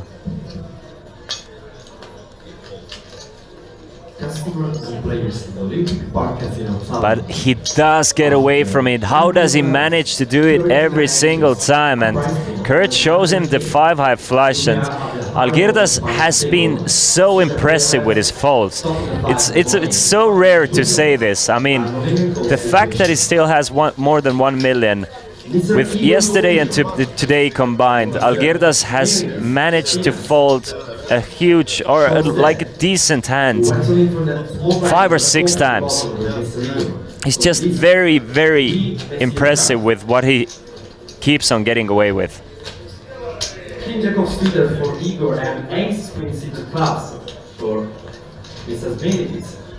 Please, let's do the floor. Villa, if now that you say it, he does look like Daniel Gregg, doesn't he? Then words. Definitely, for sure. 8 all class double up. 9-5 of diamonds for Adam. So we can go on with the level 19 with 5 center. I have some information from the outer tables, but wait until we finish this hand, because Vinces has found pocket tens and we might see a shove. Yes, we do. 24 big blinds are gonna go all in for the Lithuanian. 605,000. He's gonna take his chances with pocket tens. Really doesn't mind to take down the pre-flop raise and the blinds as well as the ante. So adds about 115,000 and now up to 720,000 or 30 big blinds. So I have some information about the high roller tournament as well. Sebastian Wahl coming into this table with 7 players remaining as a huge chip leader, has finished in 7th place out of the money. The bubble boy was Justinas Milingis in 6th place, and we are down to final 5 in the high roller as well. Everybody has guaranteed themselves 6,837 euros. Winner takes 40,180 euros. Ivan Guziv, Ilya Nikiforov, Henry Mikael Skalin, Igor Pihela and Igor Pihela Jr. all making money there.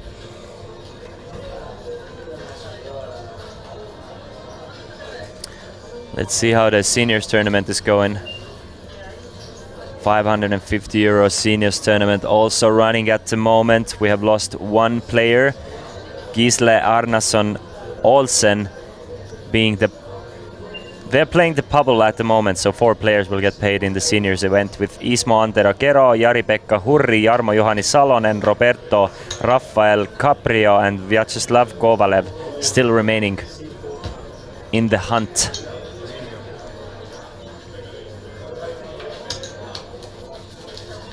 There's also 150 euro Alibet special event running with 17 players still remaining.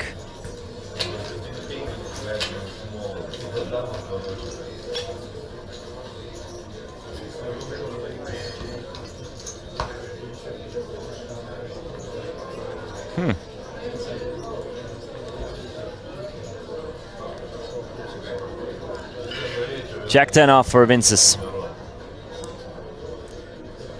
from Lithuania. Doesn't even want to go after. That's just wants to stay away from trouble. He's like, I'll let you guys battle it out. I've already made an extra 11,000 euros by just letting other people bust. I mean, I really don't mind making just huge amounts of money by other players taking risks. Adam is a calculated risk taker though from Australia, and he will calculate a price for the big blind, and the price will be free. It's gonna be cheap. He's just gonna call with the 6-5 of clubs. It gives Jordy a chance to see a flop for free should he elect to do so. A hand like 8-2s though is sometimes just so weak that you kind of want to either raise it pre-flop and get it over with, and really don't even want to take a flop even if you get it for free. You want to take your chances of winning this hand pre-flop with a hand like 8-2s, 9-3 off. Ace 10-10.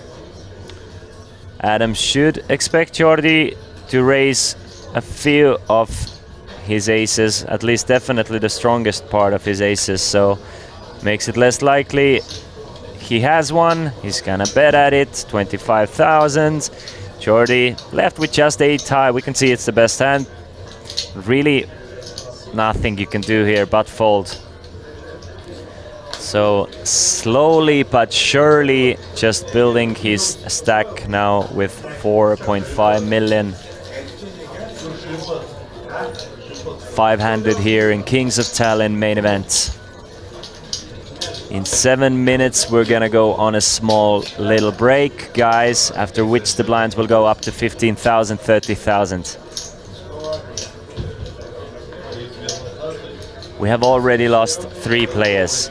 8th place finisher was Ville Heikki Juhana Kontinen, running his pocket 8s against Kurt Skimmeland's pocket queens pre-flop, flopping an 8, but unfortunately for him, Skimmeland rivers a straight, so Kontinen takes home 7,860 euros. Then we lost 2 in one hand, Marius Olsvik. There was a Ilari Zahame's race with pocket 9s. Our chip leader Adam Carmen just called with aces. Marius Olsvik found ace queen offsuit with 11 big blinds. He went all in. Ilari Zahame's followed with his pocket 9s to try and isolate Marius Olsvik, but little did he know it was Adam Samir Carmen with pocket aces eliminating them both. Raise from Algirdas, ace king off, and a 3-bet from Adam. Not the best time to 3-bet, but I really understand why he's doing it. That's to be expected from Adam. Using that draggy ace to try and pressure the 3rd chip stack here. Difference between 3rd and 5th is almost 20,000 euros. Let's see how Algirdas decides. I don't see Algirdas, well, definitely is not going to fold, but he might just call. He does call here. Wants to see a flop, 360,000 in the middle.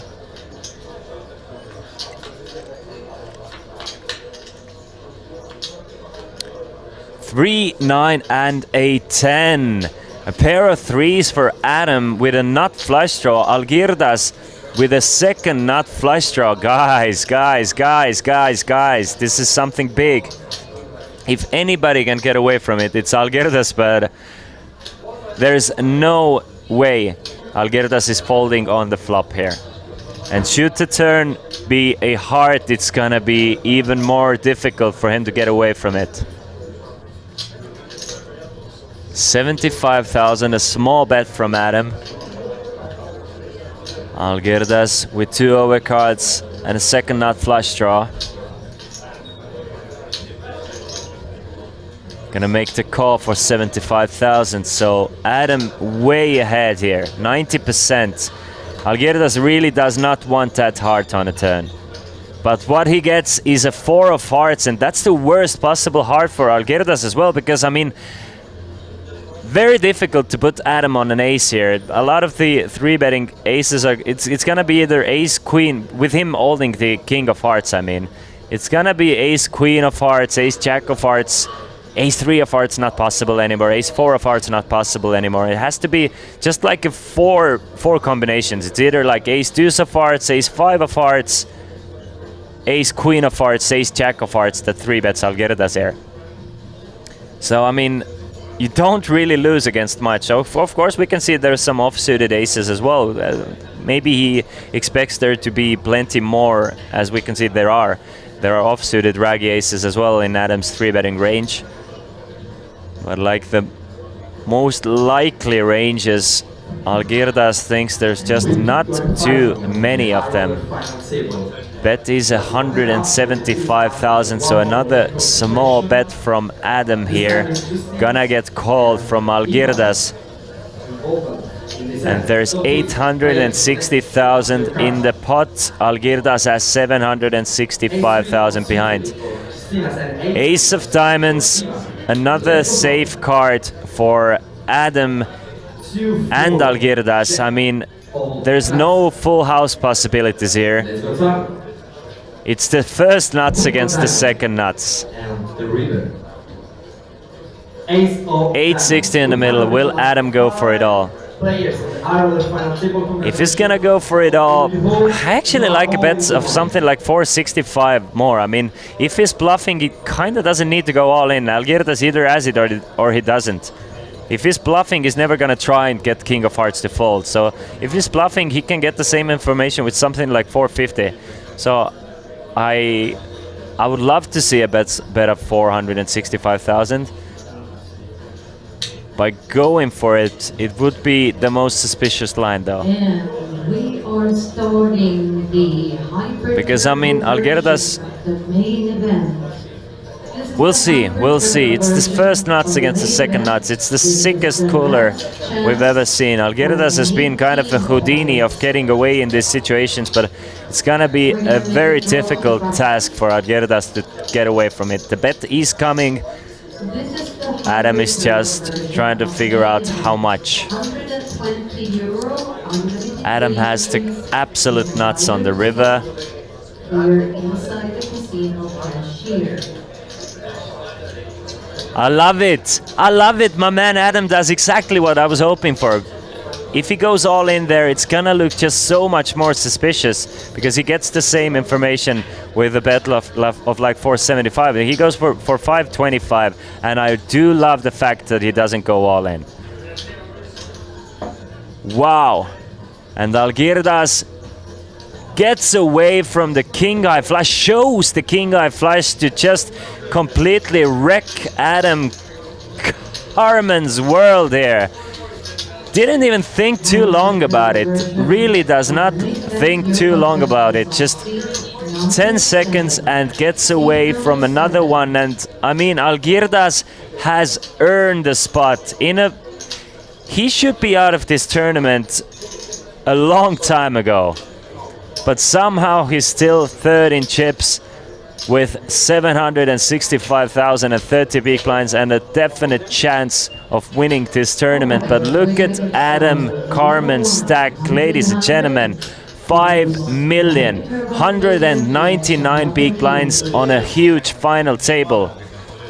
What a chip lead. I've seen something like this before. It was Irish Open this year, where it was Stephen O'Dwyer just running away with it. Of course, those four guys really want to change the course of that sort of action. And Algirdas opens it up with 10-9 of clubs to 50,000. A couple of folds, and now the second chip leader, Kurt, with the ace-6 from the big blind. Deploy has a good point. Deploy has a very good point. Should have definitely avoided all of this with a pre-flop all-in, though. We should not go over that. He could have definitely gone all in, and probably should have gone all in with a hand like ace-king off. Ancient Parakat, yes. And Hilari Sigmund Sahamies fell with pocket nines, trying to isolate an all-in with ace-queen, and ran into Adam Carmen's pocket aces. King, Jack 4 on a flop. Algirdas flops a gut shot, straight draw with a backdoor flush draw on a board that really belongs to him, or should belong to him, so he's gonna continue betting. And Kurt with just ace-high, we can see it's the best hand, but it never matters in No Limit Hold'em tournament poker, does it? We see the best hand folded like almost every single hand because of position and not flopping any pairs. So another time Kurt has to fold the best hand. Algirdas wins a small one back, now back to 850,000. We're gonna go on a small break, and once we come back, we play on. Adam Carmen with 5 million, Kurt Skimmeland with 2.7 million, Algirdas Saveikis with 850,000, Jordi Conejos Paijas with 675,000, and Vincas Damauskas with 660,000. Exactly what he started this final table with. We'll go on a break for 30 minutes. Once we come back, let's play on. See you then.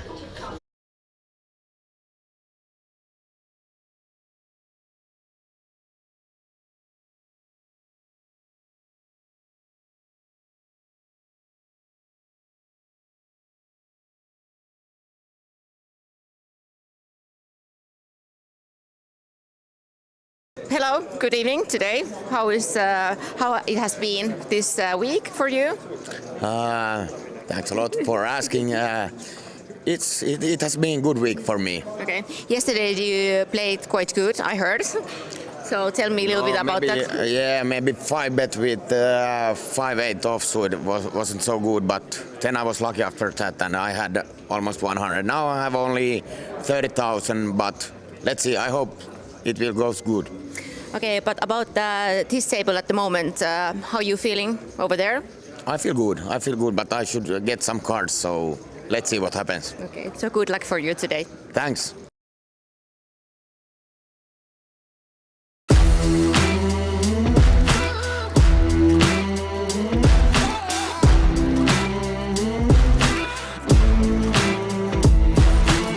Welcome back to the Kings of Tallinn 2022.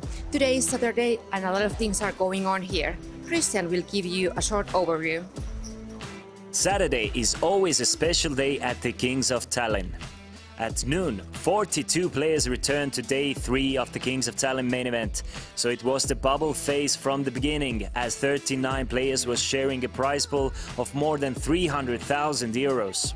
It was Norway's Eva Albrigtsen who busted in the 40th place, but at least got her 1,100 euros buy-in refunded as she signed up for the Chichi Poker bubble protection promo. At the same time, the final day of event 21, Mystery Bounty, reached the culmination when a lucky player drew a golden envelope with a maximum bounty of 6,000 euros. And there was more. The final of the Bots Limit Omaha Championship concluded, while the 3,000 euro high roller had just started. And the room became a little brighter when it was crowded with the participants of the ladies' event. Yet the main event action was at the center of attention. After the bubble bust-out bonanza shrank the field quite fast, the day ended at 7 p.m. with parallel eliminations on both tables. So 8 players will return tomorrow at noon to fight for the throne of the North. It's been a very exciting week so far, and everyone is looking forward to see who's going to be crowned to the winner of Kings of Tallinn 2022. Be sure to check out main event final table live stream 12:30 on Sunday on Olipet Poker YouTube and Twitch channels. See you around.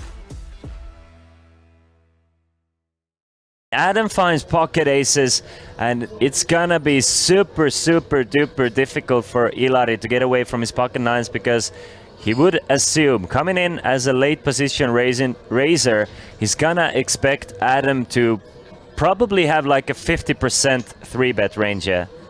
Instead, he just calls. Adam is just going to call with the pocket aces. And Marius finds ace-queen behind. Marius is gonna go all in. And is it gonna be a double elimination, guys? I mean, of course, let's not jump in front of action here, but Ilari is not gonna put Adam on a strong hand. Ilari is gonna go all in himself to try and isolate Marius. He's going all in for 930, and once Adam snap calls, Ilari knows exactly what's going on here. He knows exactly that Adam was trapping with pocket aces. We have a 3-way all in, and Adam is 72% to eliminate 2 players in a single hand. Pocket aces against pocket nines of Ilari Sahamies and ace queen of Marius here. Ilari is gonna need a 9. Marius is going to need a small miracle to stay alive. Just 6%.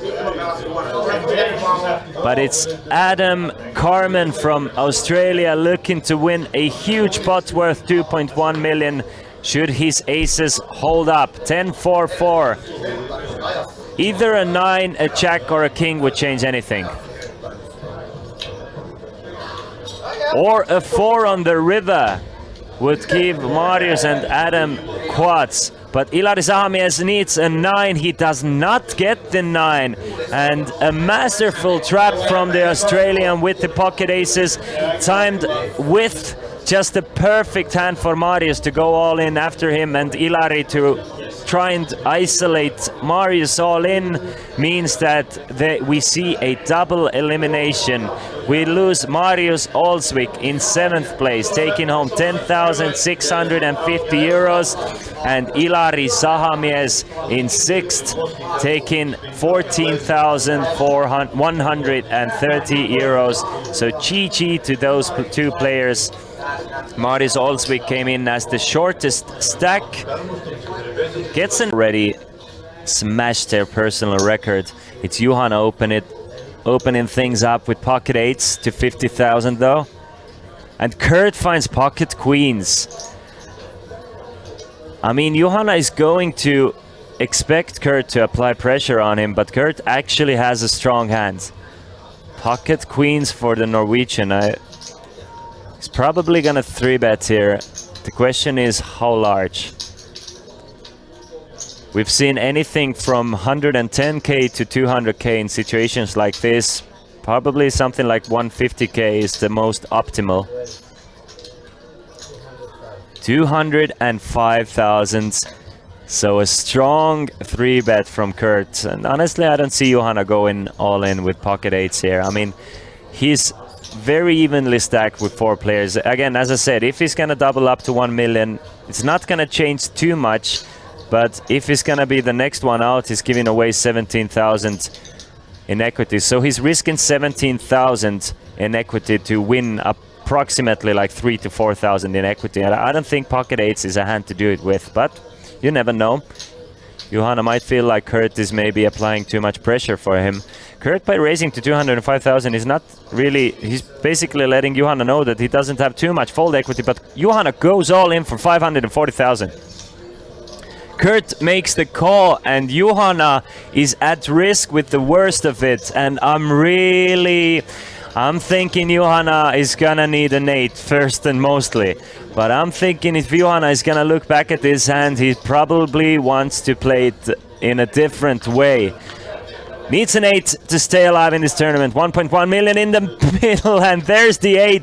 Hits the set of 8s, but it's a straight draw for Kurt. Can take the lead back again with a 10 or a queen on the turn. Let's see the turn card. It's the 3 of spades. Johanna looking very good to double up here. 88% for the pocket 8s, and the 10 of clubs on the river means that what a roller coaster of a hand, but in the end justice will prevail and Kurt gets even richer, eliminating Johanna Kontinen in 8th place of this Kings of Tallinn main event. And there are 3s for Adam with a nut flush draw. Algirdas with a second nut flush draw. Guys, this is something big.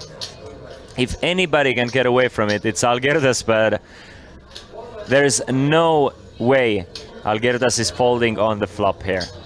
And should the turn be a heart, it's gonna be even more difficult for him to get away from it. 75,000, a small bet from Adam. Algirdas with 2 overcards and a second nut flush draw. Gonna make the call for 75,000, so Adam way ahead here, 90%. Algirdas really does not want that heart on a turn. But what he gets is a 4 of hearts, and that's the worst possible heart for Algirdas as well, because I mean, very difficult to put Adam on an ace here. A lot of the 3-betting aces are, it's gonna be either ace queen, with him holding the king of hearts, I mean.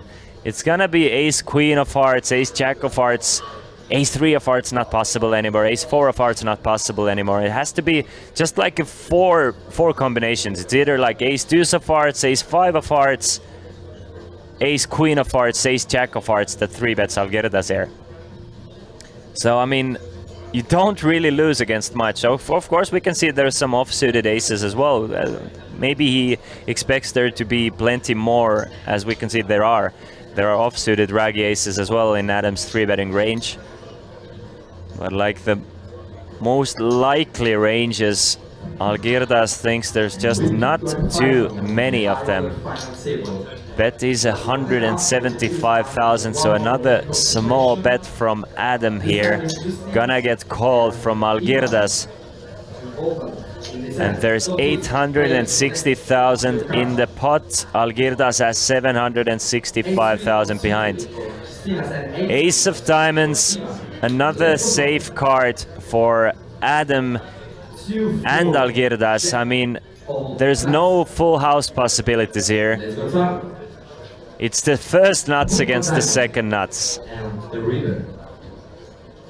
860 in the middle. Will Adam go for it all? players in the Irish final triple. If he's gonna go for it all, I actually like a bet of something like 465 more. I mean, if he's bluffing, he kind of doesn't need to go all in. Algirdas either has it or he doesn't. If he's bluffing, he's never gonna try and get King of Hearts to fold. So if he's bluffing, he can get the same information with something like 450. So I would love to see a bet of 465,000. By going for it, it would be the most suspicious line, though. And we are starting the Because I mean, Algirdas. the main event. We'll see. It's the first nuts against the second nuts. It's the sickest cooler we've ever seen. Algirdas has been kind of a Houdini of getting away in these situations, but it's gonna be a very difficult task for Algirdas to get away from it. The bet is coming. Adam is just trying to figure out how much. Adam has the absolute nuts on the river. Here inside the casino cashier. I love it. I love it. My man Adam does exactly what I was hoping for.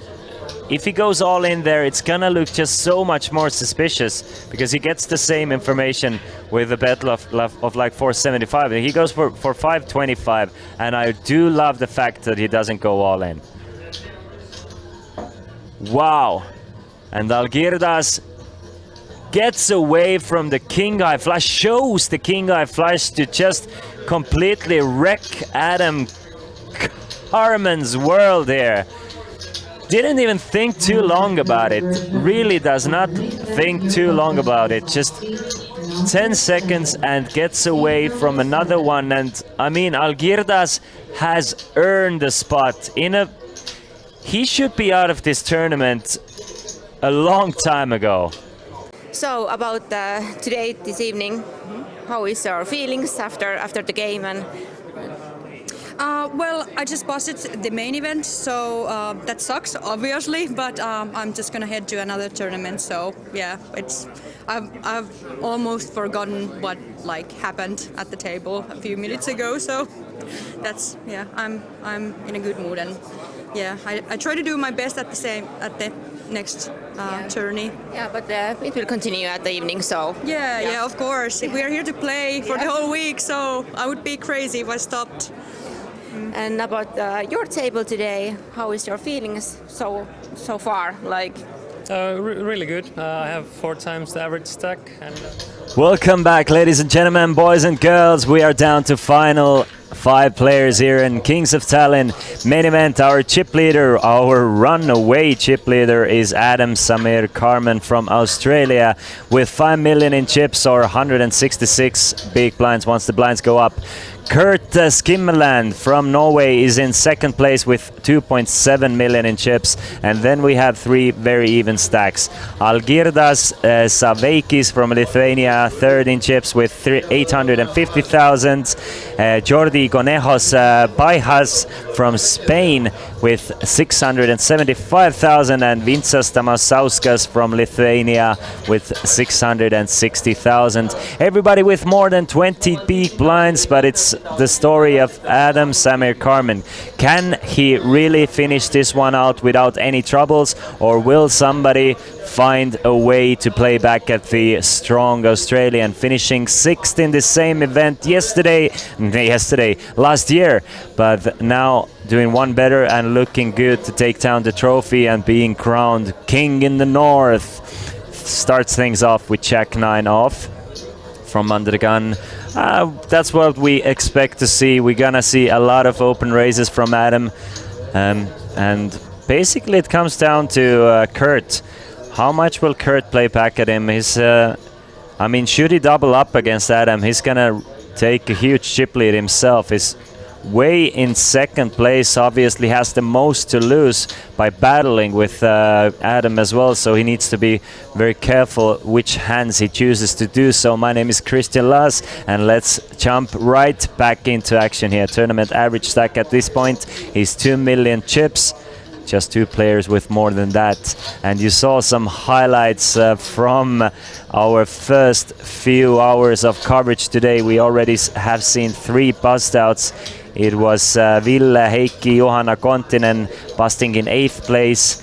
Marius Olsvik takes 7th place, and Ilaris Sigmund Sahamies is our 6th place finisher. Everybody has now guaranteed themselves 18,930 euros.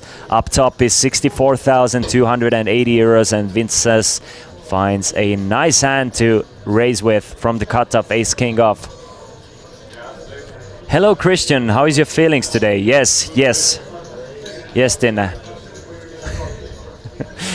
Raised to 65,000 from Vinces, and let's see if Kurt feels a bit feisty with Jack 10. No, he's been very solid pre-flop at least. Playing quite tight. And Adam from the big blind facing a raise from Vinces, holding 6-7 off. I think the problem, Dinna, is that it wasn't Irish coffee. I think it was regular. Peaks, we had 328 entries. Prize pool of approximately 310,000 euros. Sick flop here. Top pair, top kicker for Vinces, but Adam with an open-ended straight draw checks it over to Vinces, who's gonna c-bet an ace-high board more often than not anyway, but holding the best of the aces. He is trying to get a bit of value here. 175 in the middle. Blinds are 15,000, 30,000. Big blind ante another 30,000, and the bet is 80,000 against the Australian chip leader. Goes with approximately half pot size bet here. Adam not folding. He can definitely try and play it aggressive, but it doesn't really make sense on an ace-high board. This board really belongs to Vinces, so I assume we're gonna see just a call here with the open-ender. If the board was something like 8-5 queen, 8-5 deuce, we definitely might see Adam raise here, but with the ace being there, Vinces is holding an ace very often, being a pre-flop raiser. So he's gonna just call, which he wants to do with all his aces as well. So does it with an open-ender, needs a 4 or a 9. Instead, it's the 8 of diamonds on a turn, so it doesn't change anything. A bit of a scare card for Vinces. Adam wakes up with an 8 here every now and then for sure. So 335,000 in the middle now. Hand 27 of this final table. So we got to play 25 hands in the first hour and 3 minutes. So quite a nice pace for live tournament poker. Adam is thinking about leading the 8 here. He can definitely represent the 8. Shouldn't get raised against the lead all that often. It might work against something like 10s, 9s, jacks, king, queens, etc., king, jacks. So he's gonna lead, try and represent the 8, because this 8 is gonna get checked back quite often anyway. So once he holds the 8, he wants to lead it as well. Bets 85,000, and once Vinces makes the call, he realizes he's probably up against the ace. So it comes down to whether he thinks he can bluff him off on the river, or maybe he can hit a 4 or a 9. It's a call from Vinces. Pot is 505,430 back for Vinces. And the 9 of clubs on the river gives Adam a straight. Gives Adam a straight, and now he does not need to bluff at it. He can go all in for value. And I agree with you, Beast Mode. I really do like the turn read myself. Makes this straight on the river, and what a perfect size Vinces has behind. Adam can comfortably go all in linearly here with the mate straight now, but can Vinces really fold here? 9 of clubs. I mean, some of Adam's bluffs like 9-7, 9-6 now have showdown value and don't need to shove the river as a bluff. So once Adam goes all in on the river, Vinces definitely can just beat a bluff now. Adam is not playing ace-queen that way. He's not playing ace-10 that way. So Vinces is worried about the 8, but maybe ace-king is just too strong of a hand to fold here. Really tough spot for the Lithuanian here. Adam has shown he's capable of making moves, but once the chips go in, he usually has the best of it. 5.3 million is what Adam is definitely gonna have, but he wants to add an extra 430k. And I am sure all the other players at the table are hoping to see a call. If Vince's doubles busts here, they get an extra 4,800 euros. Sorry, an extra 7,000 euros even. But Vince's manages to... Those Lithuanians just really boggle my mind with what they managed to fold. Both Vinces Tamašauskas and Algirdas Saveikis have folded some huge hands on the river and done it correctly, both against Adam. Adam now up to 5.3 million in chips, just really running away with it. Nisket no, Ilari Sahamies busted in 6th place with pocket 9s against pocket aces of Adam Samir Carmen. Adam started this final table with 3,340,000 in chips. He was a huge chip leader already, now up to 5,300,000, has added approximately 2 million chips already. And what a fold for Tamašauskas here. Both Lithuanians, now the shortest stacks, but still very impressive poker they played. Kurt, just solid, tight ABC poker. Looking for his spots, really has so much to be made. Just trying to make it to heads up here. Let's Adam do all the work, guarantee himself close to 50,000 euros and then go from there. Basically, that's the game plan for Kurt. Been just with a very wide margin, is in second place. Even if the third place stack doubles up, not even getting close to the second place stack here. Those shorter stacks need to double up twice to really get on Kurt Andres Kimmeland level. Pocket 9s for the chip leader now, running well. Roka, who are you and what's your experience in poker? Hello, my name is Christian Laz. I've been in the poker industry ever since, let's say 2007, when I started to play poker professionally myself. Played for close to a decade on a semi-professional and a professional level, and nowadays I stream and I commentate on poker. So I'm more of a poker enthusiast than a player, a part-time player as well. Did any Estonians cash? Yes, there were plenty of cashes for the Estonians, but the best finish was Mark Metsla in 12th place, so no final tables for the Estonians. Mark Metsla finished in 12th. He took 4,620 euros. There was also Vyacheslav Yakuzin in 15th place for 3,850 euros. Sven Reima in 22nd place for 2,310 euros. Rasmus Sepping in 28th place. Marko Liblik 34th, all making the cash. And that's basically it for the Estonians. Our bubble boy of this final table was Sebastian Wahl, who finished 10th place at the same hand.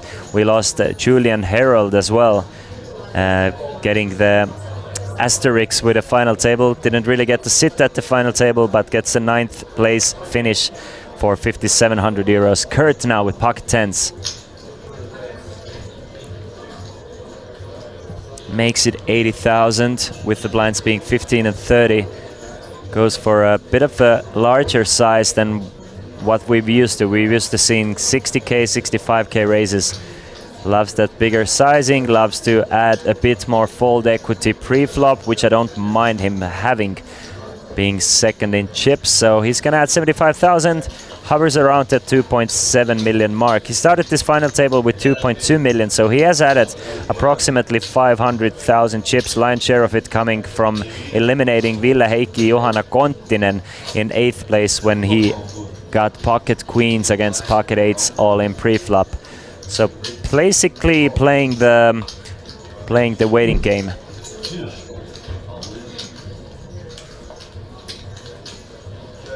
There's a last longer running between the Alibet patch wearers as well. We can see that Kurt is wearing the Alibet patch, Saveikis wearing the Alibet badge as well as the GG Poker badge. Whoever of those badge holders gets it furthest, they will add also a $1,050 WSOP Event 31 ticket to their cashes. It's a Meet the Pro Celebrity Bounty Knockout Tournament running on GG Network. Adam starts things off with ace-8 off from the cutoff, and Kurt, I think he should probably call the queen-8 of clubs here. Even though he kind of wants to stay away from Adam, it's just getting too good of pot odds here, 4.5 to 1, with a very decent hand that plays decently post-flop. So he's gonna defend two chip leaders going up against each other here. In a pot worth 165,000, Kurt needs queen to take the lead. 4 and a couple of 5s on a flop means that Adam stays ahead with ace-8.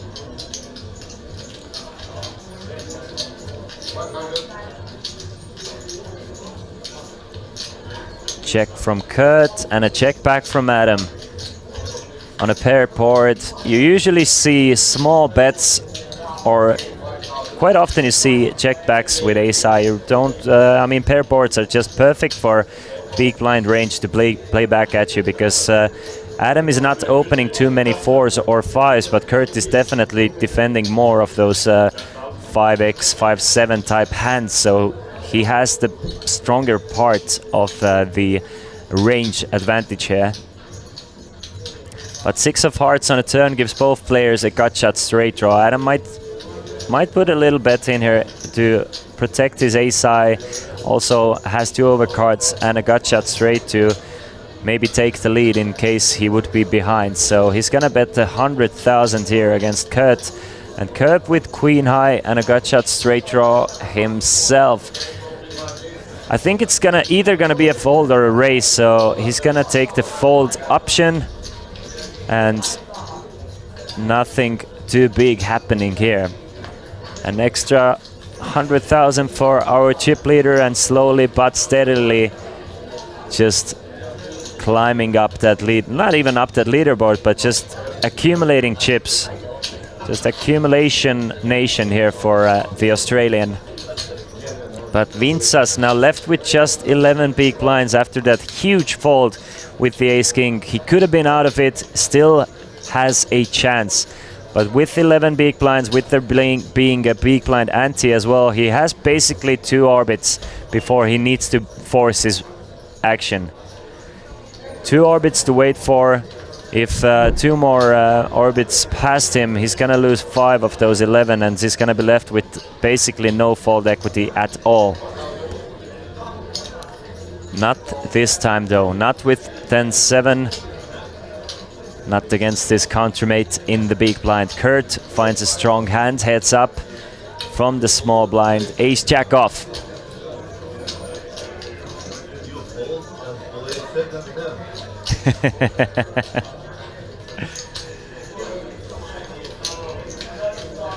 Savik is really trying to make Kurt fold, but Kurt says, "You want me to fold? You want to bully me?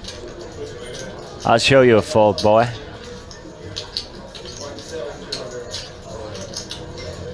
No way. Is it a call? No, it's an all-in. This is what I thought I heard, an all-in. Kurt goes for all of it with the ace-jack, and Algirdas has to fold the ace 8-5. And Kurt keeps on showing him the best hand. He shows the ace-jack. Boosting Algirdas Saveikis' confidence here. Saveikis has had a couple of huge folds. Once against Kurt's flush, then against Samir's flush, folding his second nuts against the first nuts. That was crazy. So once again, 18,930 guaranteed. Fourth takes 25 and 50. Jordy, suited connector 4-5, but probably too small of a hand to open with. He does it. Lets it go.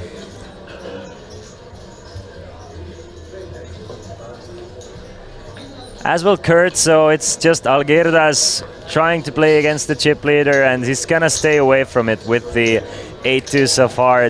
I'm sure if the tables were turned and if Alguirdas had the chip lead, he would have been happy to play the 8-2 so far, but not now, not here, not today. Well, maybe today, but later on.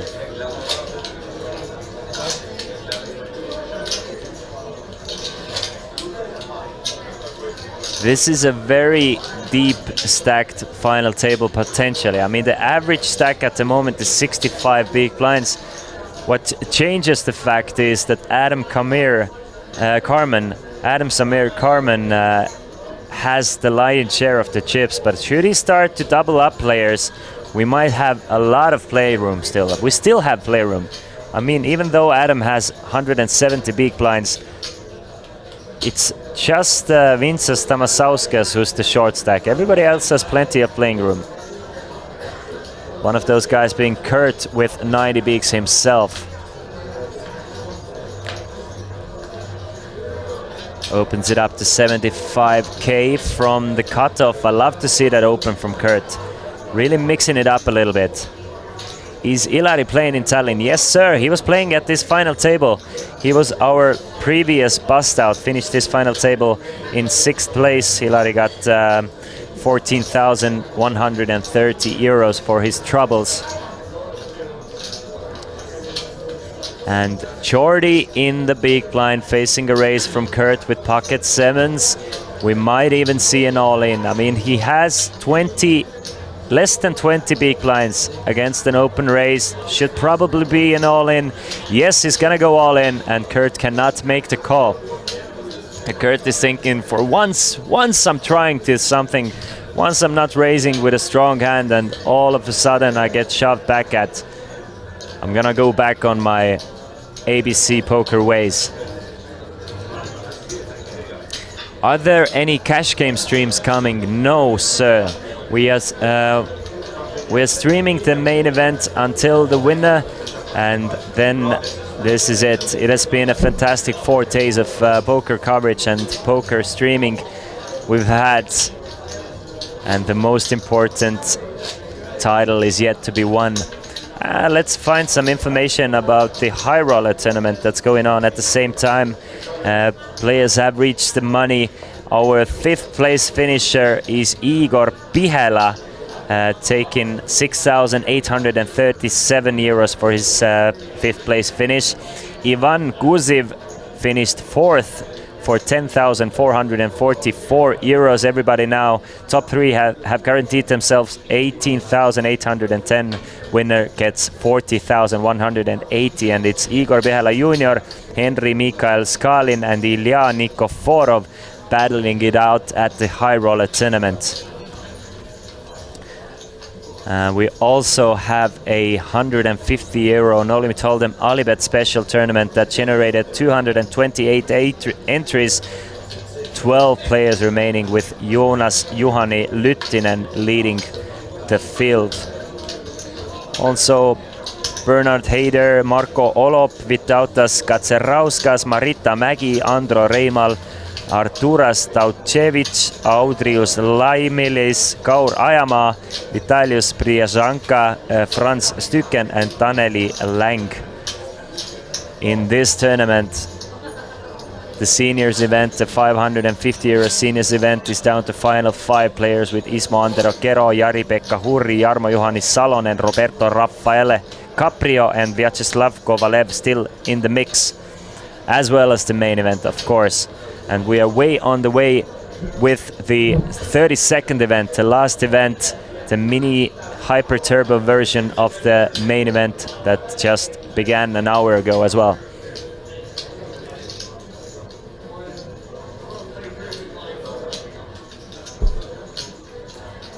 '86 hits the muck for the chip leader. And Vinces now left with just 9 big blinds after folding this hand. That was one of those 2 orbits that I thought that he has time to wait.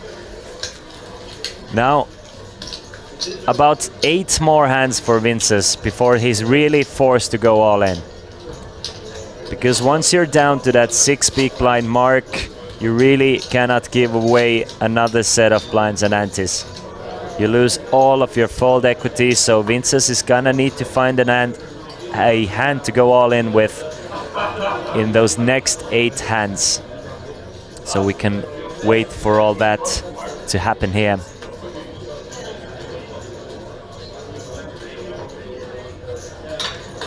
Adam, King 6, offsuit from under the gun. Let's see how loose he will start opening these spots. King 6 is gonna be enough for him. Makes it 60k. Let's see how many better hands he gets to fold. Luckily for him, nobody really finds a good hand. But Kurt is contemplating something with 5-3 of spades. A little cute suited connector hand that didn't work out last time for him with a 6-4 of diamonds. Now facing a raise from the chip leader from under the gun. He's gonna try and see a flop with it. Makes the call. That should bring Algirdas along as well. Algirdas getting 6-1 with a nice suited connector hand. 10-8 of hearts, plays decently well post flop, but he just doesn't want to play against 2 chip leaders. Lets them do their thing, folds the 10-8 of hearts. Just, it must hurt his soul to fold a hand like this. King 7 deuce gives Adam top pair. We have a new level 5. Check from Kurt, doesn't really flop anything. Adam is probably gonna see bet small here. Might even go as small as 35k or something. Instead, he goes for 40 or 45,000. 45,000 is the bet. Man, talk about sun running. This guy is smashing every board. That's correct. It has been a dream run for Adam. Needs to close things out though. There's so much poker to be played. Even though you have such a huge chip lead, we are playing with big blinds, and Kurt, for example, has 90 big blinds left. So much playroom. Other 3 guys not so much, but still with 20 plus. Hello, Box Stakes. And Kurt is raising the flop here. Makes it 115,000, which is not gonna work on the flop. Kurt with his backdoor draws wants to play it aggressively, thinks that maybe he can steal it away. All of a sudden the raise doesn't really make sense. Kurt should not be calling pre-flop with King deuce, King 7. So I mean, he shouldn't have too many 2-pair combos. He's saying he has pocket deuces or pocket 7s with a raise like this. I mean, it's just 2 little combinations, so I don't see Adam really going anywhere. Just very dry board for Kurt to raise.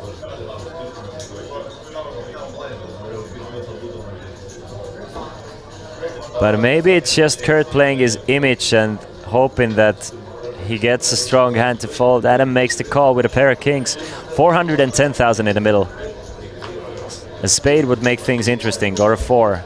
Instead, it's the ace. Gives Kurt a straight draw now. Can hit the straight with a 4. Adam still ahead with a pair of kings.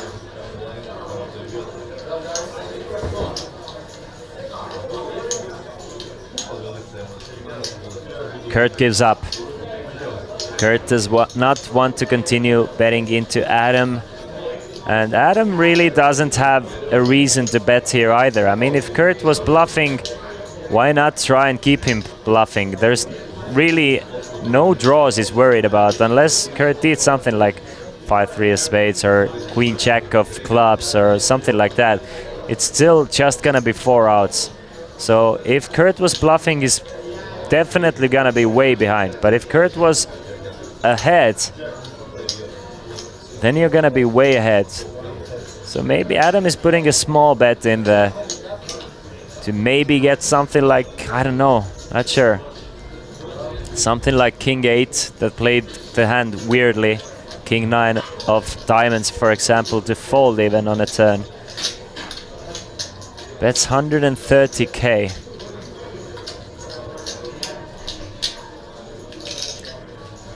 Kurt does have the gut shot to the nuts. Can make the nuts with the 4. I'm sure he wanted to see a spade. Something like a 6 of spades would have been a sick card. 4 of spades. Agent says it's a small bet to see where he's at. The problem with small bets to see where you're at is you're opening the pot again to be raised at. And what do? You never... The thing is, if you get bluffed, then you really don't see where you're at. That's a old school thinking, in my opinion, that really doesn't make too much sense. Because now when Kurt raises it against Adam, should he raise it against Adam, he's gonna make a call instead. But should Kurt raise it against Adam, I mean, you're not gonna see where you're at, you just got bluffed.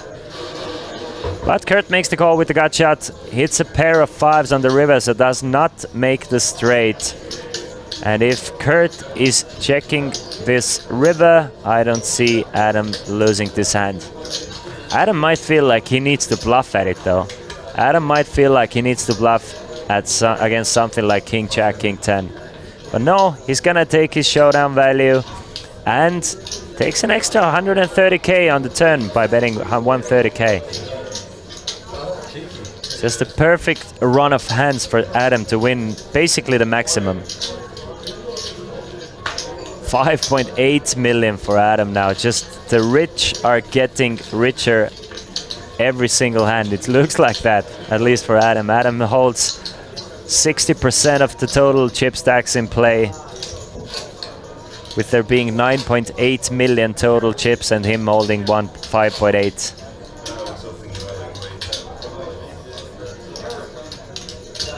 Kurt, you can see he's gone to showdown 50% of the hands he's played. VPIP 30, very decent, very standard in this situation. Jordy folds, Vinces running out of time slowly, but folds. Kurt doesn't want to open against a big stack, and Algirdas kinda annoyedly folds the 8-3. Adam shows the 9 that he was behind. And another bot for Adam here.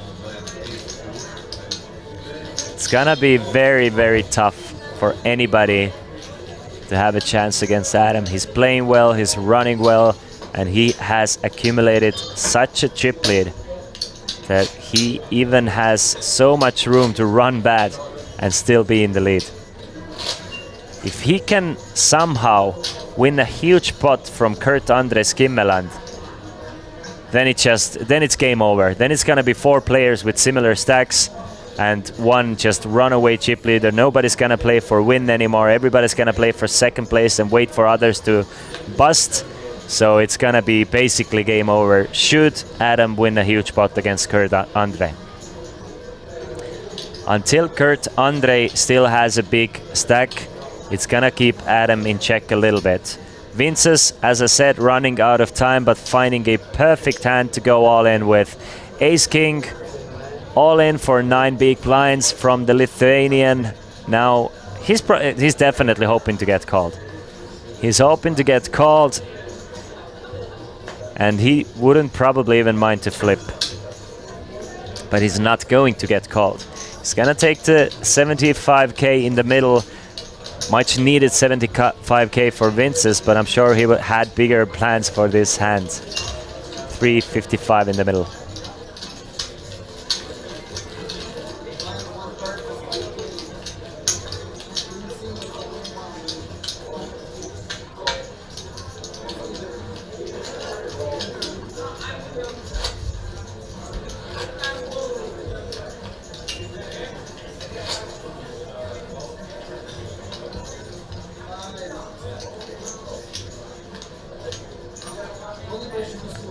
Kurt to open things up.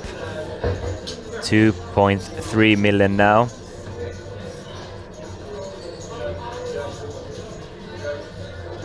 And a decent hand to come in with a raise, King 9 of Hearts. If Adam has anything playable, he should be 3-betting Kurt's opens. Queen 4 is not a hand to do it with, though. Vince's in the big blind finds a dominating ace 9 against Kurt's open. It's Kurt, though. You probably don't think you have too much fold equity, but will you go with the ace 9? About 11 big blinds effective stack, 5-handed, under the gun opener, ace 9. Will you wait for a better spot to open jam yourself, or will you go for it here? Christian, if you haven't mentioned this, then Adam reached out on 6th place during last year's Kings main event. Yes, we have talked about it, and it is a fantastic back-to-back finish for Adam. Looking to, well, he's already bettered his last year's results, but looking to really close this one out. He basically going all in. Vince's is putting most of it in with ace 9. What a great time to do it with, because we see that he is dominating Kurt's King 9. It's a 3-bet to 215,000, effectively going all in. But will Kurt feel like gambling? Do you feel lucky, punk?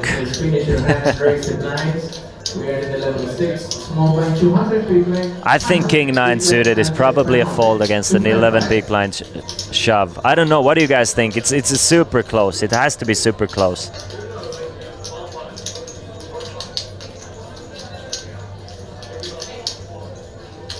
$325K effective stack. Pervaturianna agrees with the fold, as does Zizi. Unlucky that he's always getting shoved on when he has the weaker hand. Yes, that's true. He has not been running super well. Of course, he's still around what he started this feature table or final table with. Has already eliminated one player. He can call and fold on a flop. That's a tilt move. That's a tilt move that I sometimes do when I'm super like monkey tilting.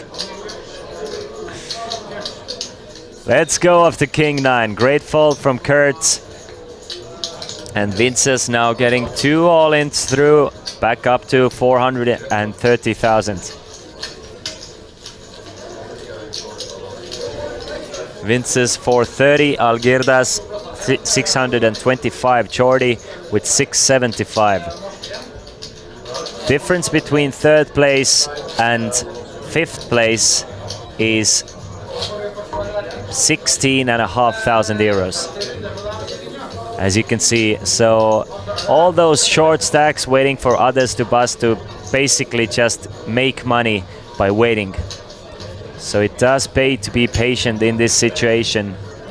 Really have to consider what you're going all in with.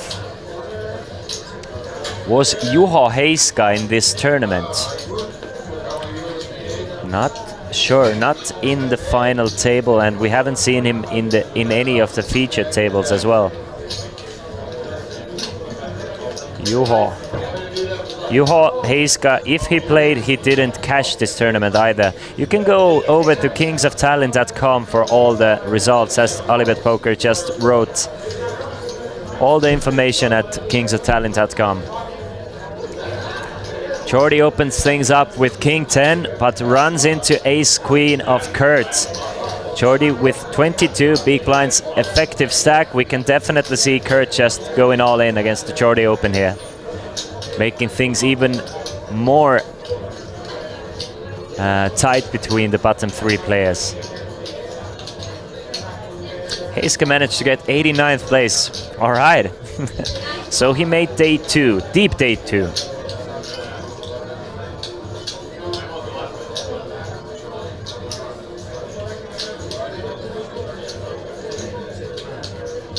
It's a 3-bet to 400,000 basically, and effectively putting Jordi all in, and Jordi has to fold to King 10. And again, I mean, the bottom 3 stacks are separated by a few big blinds, and the difference between third and fifth, about 16,500 euros. So I expect Kurt to put a lot of pressure on small stacks. Adam obviously gonna put a lot of pressure on short stacks, as well as Adam can put immense pressure on Kurt by just basically 3-betting every time Kurt opens.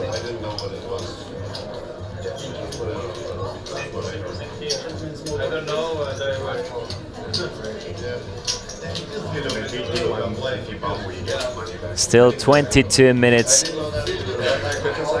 of this level to be played, after which we move on to 20 and 40,000.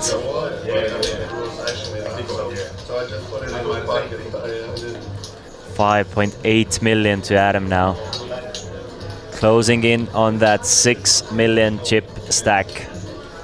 He can chip at this 6 million stack 75k at a time by just raising, and if somebody finds anything proper good, of course they're gonna play back at him, but more often than not Adam is going to steal away the blinds and antes. But there it is, pocket queens for Vince's, and for a 3rd time in a row he's looking to go all in.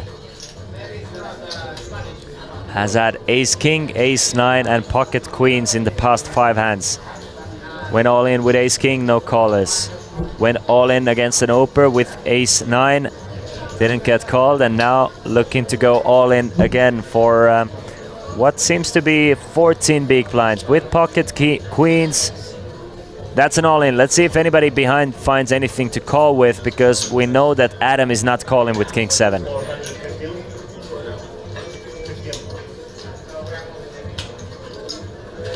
Almost aces, yeah, the short-legged aces for Kurt here.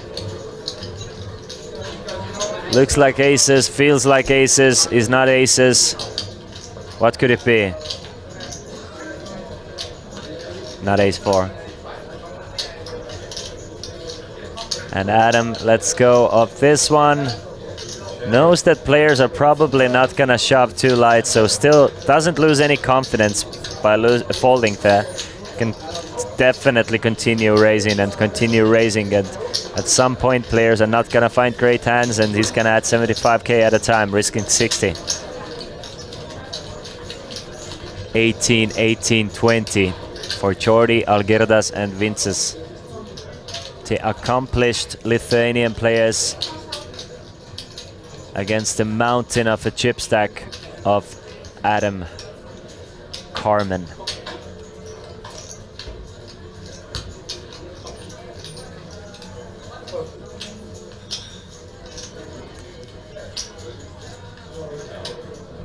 King 9 off for Jordi now. Should be an easy fold. Shoulda, and he woulda. Vince is kind of a card wreck now. I mean, he's been getting dealt hands left and right. He was very patient to wait for those cards as well, but he's been truly rewarded for his patientness. From being down to 7 or something like 8 big blinds to now looking to raise once again from the cutoff with ace queen off.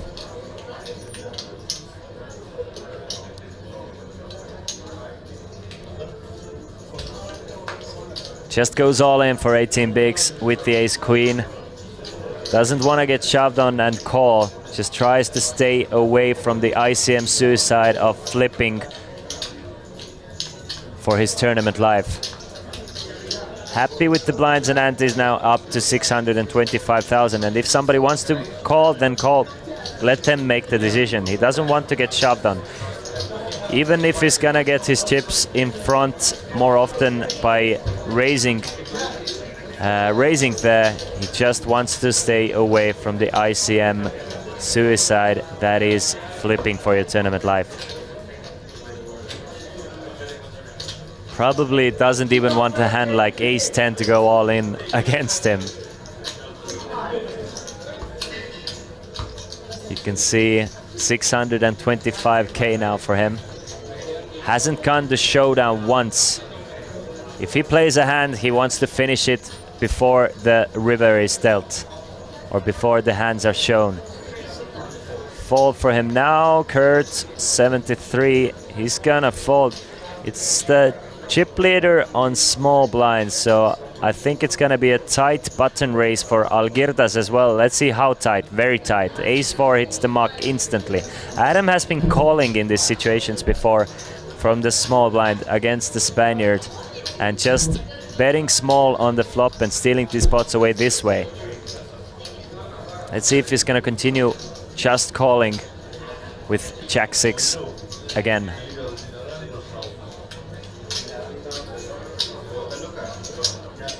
No, this time he will raise. Doesn't like the Jack-6 post flop. Raise it up to 75,000. And Jordy now with 550,000. Once the levels go up, all those short stacks are gonna be even tighter. For what is it, 20 big blinds at the moment will be 15 after the blinds increase. Those chips are beautiful. I do agree with you. Very nice colors, easily separatable. Just everything you need from a live poker tournament.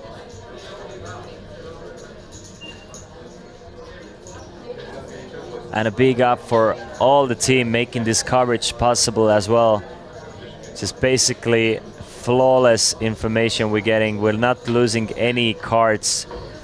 We're not having any misinformation, just everything up to date, all the stacks and everything. So great job the TV crew is doing as well. It's just making it a pleasure to commentate on.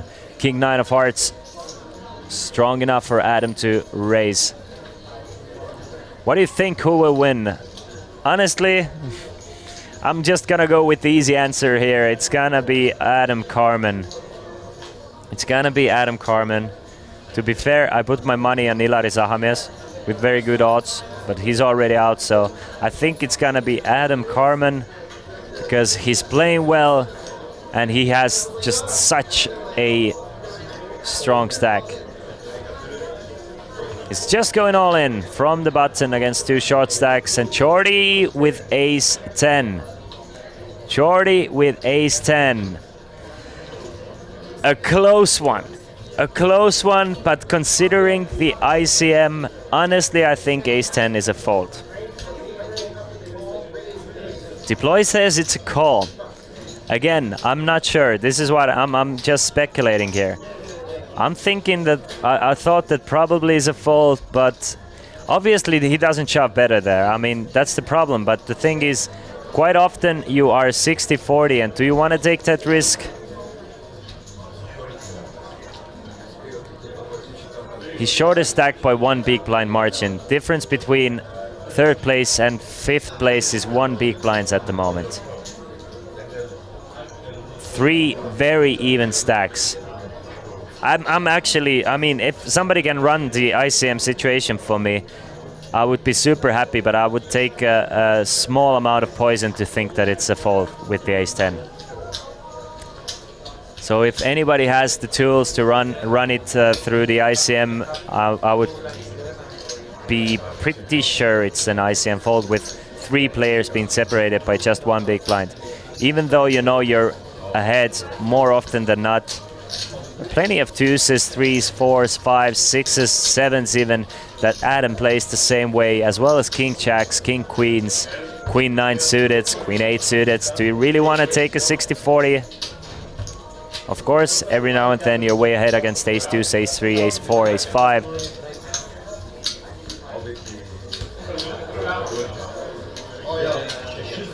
Against, that's the thing, you have to figure out how much ahead are you against the range, and I think he's gonna be like 60-40 against the range. We're playing against the range, not the hand, right? Let's say he's gonna be 60-40, so I think it's still gonna be a fold. I probably fold to. Adam hasn't been out of line once either. First jam versus shortest stacks pre. It is the first jam, yeah. Of course, the shorter stacks are getting ever closer, so you get to see more of that. 8-9 of spades now from Adam. Is there any recreational players left? If so, easier to fold. Not sure about recreational. Let me. I think they're all pretty accomplished players.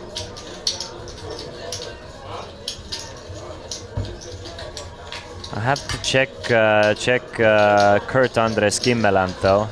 Not sure about Skimmeland. Kurt's, yeah, it's gonna be Kurt's best score ever. Just 7,000 in live tournament earnings, having a strong stack. So I'm guessing he's a rec player.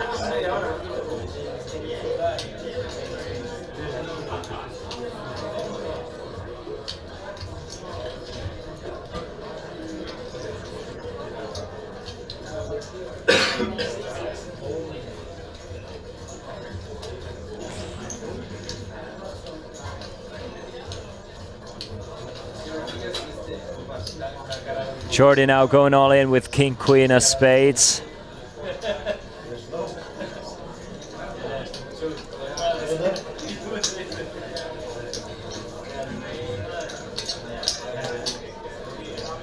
And at 75,000, now up to 600,000 in chips. Kurt is ahead of a big Norway poker community, Vikings group leader. All right. All right, all right, all right. Did not know that.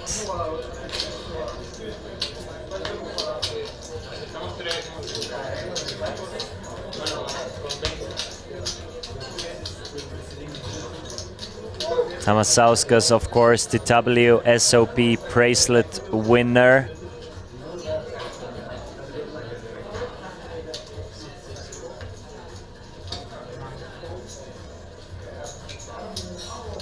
Saveikis, 570,000 total live earnings, winning 175,000 euros just less than a month ago, winning the Euro Poker Million main event in Rosvadov. Now Kurt raising it up with King Queen, gets a fold from Algeridas.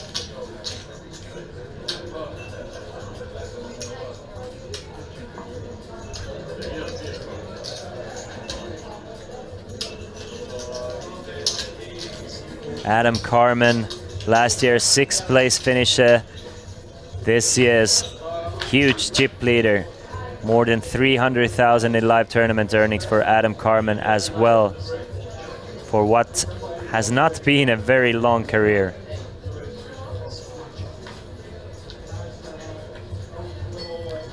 His biggest prize coming from the World Series of Poker main event this year, cashing it for 46,800 euros.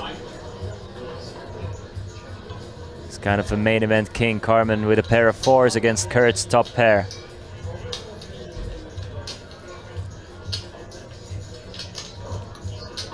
Second place for Carmen in Autumn Poker Championships in Sydney for $45,000. First place in Australian Poker Tour, $1,000 event for 40,000 euros. It has been a crazy year for Carmen. And looking to add another 64,000. He's not gonna do himself any favors calling bottom pairs against probably who is the tightest player at the table. Tightest post flop. Well, we see Kurt make some moves though. But he's gonna let go of the 4-3 and doesn't really lose that much in this spot.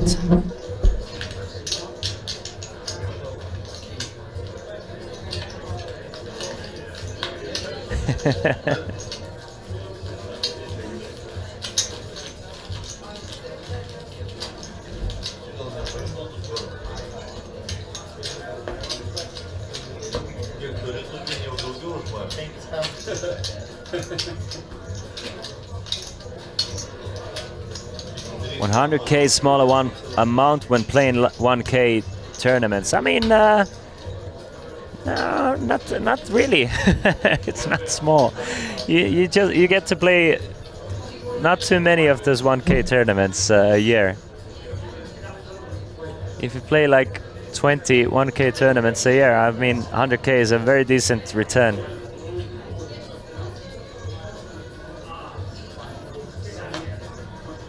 How many hours have been played at the main event?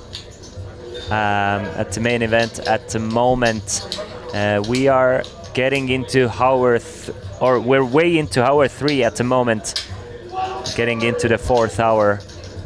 The first of them being the most explosive with 3 bust outs.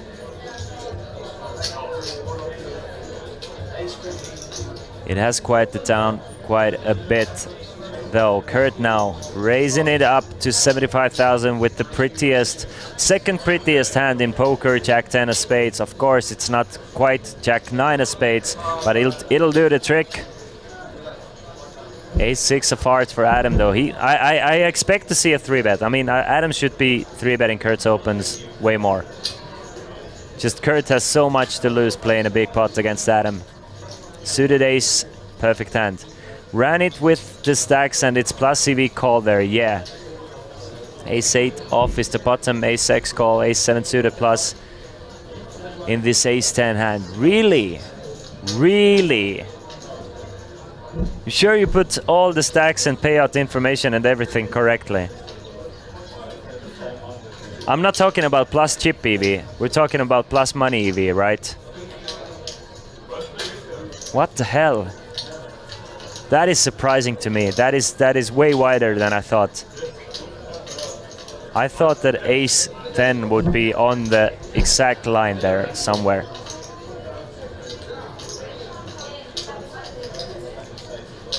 Like chip EV, obviously, but no. But I'm thinking it cannot. I just refuse to believe it that it's plus money EV.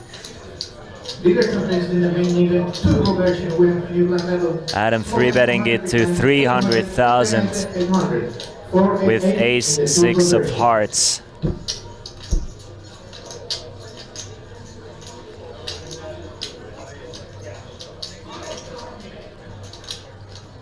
And Kurt has a nice hand to play a 3-bet pot with. Obviously you don't really want to play 3-bet pot with, but I mean, you have Jack 10 suited. Second prettiest hand in poker.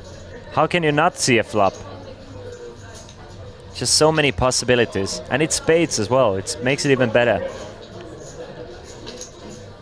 And as Mezzi Sofan says, you hate to fold Jack 10 there, but it's just something you probably have to do. Sometimes you can't help yourself, but that is discipline to the fullest.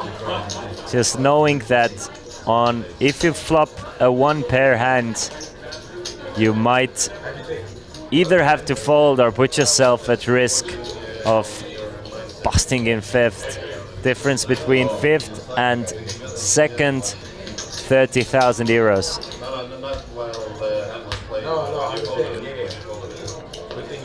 7, 8, 9 with 2 hearts would have been a perfect flop, wouldn't it? I have one small $5 bounty builder going on, but my friends asked me to go throw with them. I guess I need to continue playing with phone while throwing. If you're talking about throwing frisbees, Oxy. When you're playing disc golf, it's not too bad. You can definitely play poker on your phone playing disc golf. Kurt comes in with another raise, this time with King Jack of diamonds. And a few folds, gets the job done. Vince's now with 500,000 remaining.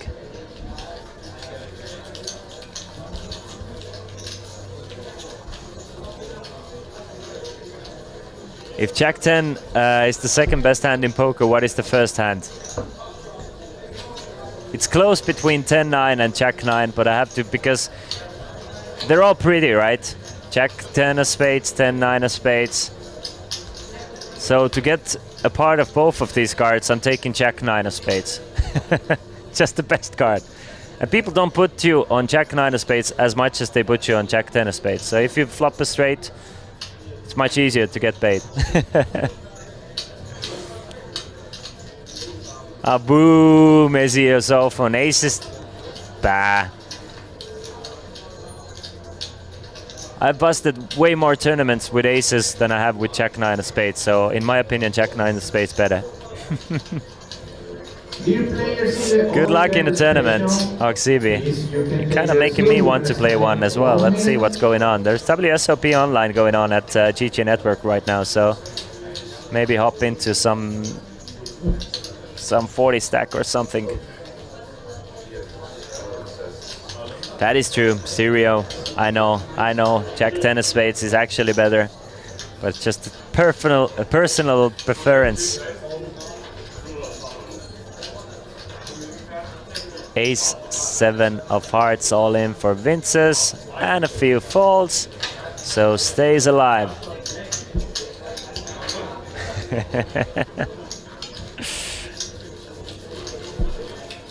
You get a bigger straight with 10-5, that's true.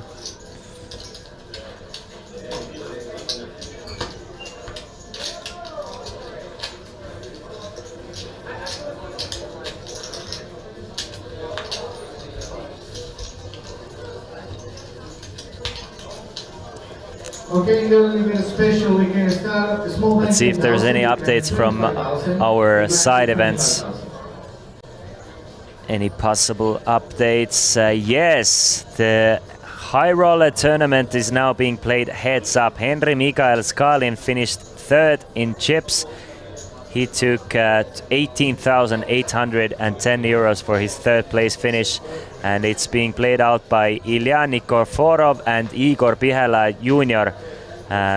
28,000 for second place, 40,000 for first place. It's going to be interesting to see if the No Limit Hold'em Olibet Special is getting closer to the final table as well. I'll try and get some information as soon as I have my internet back. Yes, it is. Final 9 players in the Olibet Special event as well. It's Jonas Juhani Lyttinen, Bernhard Heider, Vitautas Katserauskas, Marita Mägi, Andro Reimal, Arturas Tauchevich, Audrius Laimelis, Kaur Ajama and Frank Stücken making a final table there. And one more real update from our seniors event maybe.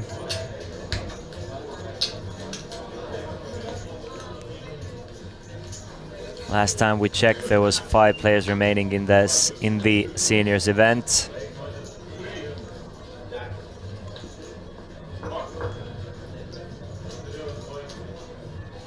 Meanwhile, Shorty with Jody got low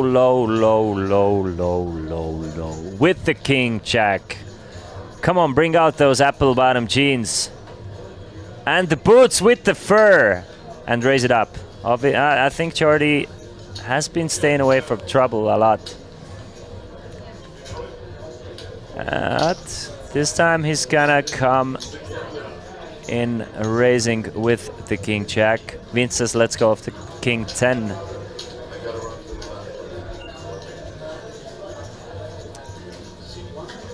A few folds and just the big blind to get through. Adam is the most difficult guy to get through though. Now up to 6 million in chips, has reached that 6 million chip stack. The seniors event is also being played heads up at the moment. It was Kero Ismo Andera min cashing it for 1,470 euros. Jarmo Juhani Salonen third place for 2,900, and Jari-Pekka Hurri versus Roberto Rafael Caprio for the title and 7,000 euros. Adam makes the call with Queen 7.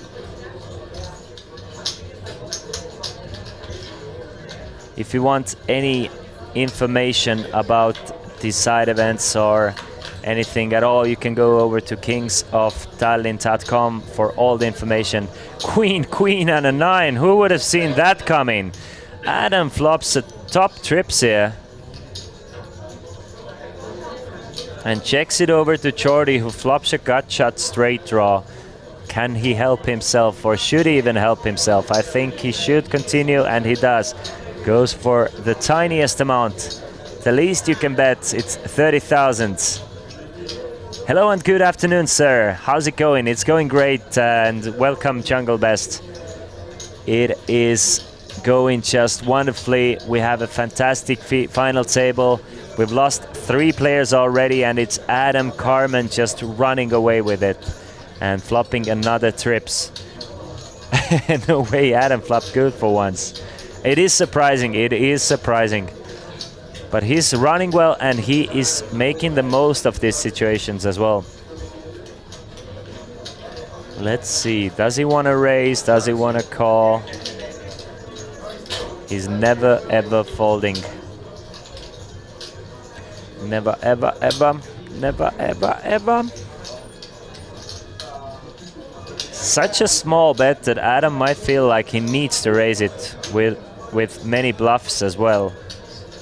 So he's gonna put in a raise to 105,000, flopping trip queens here. Let the 10 come for content.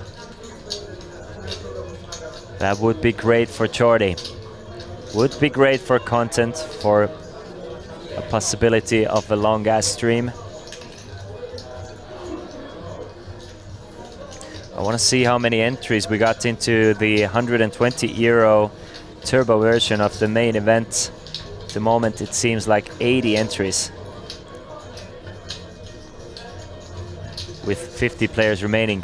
And Jordi gets away from his gut shot. Adam now up to 6.1 million chips, more than 60% of the total chips in play, about 63% of the total chips in play. And if you've been loving the content of recaps, etc., you can thank this guy with camera over there. It's Koit Romet, doing a great job with getting huge and awesome recaps for you. Algirdas now our shortest stacks with 400,000 in chips.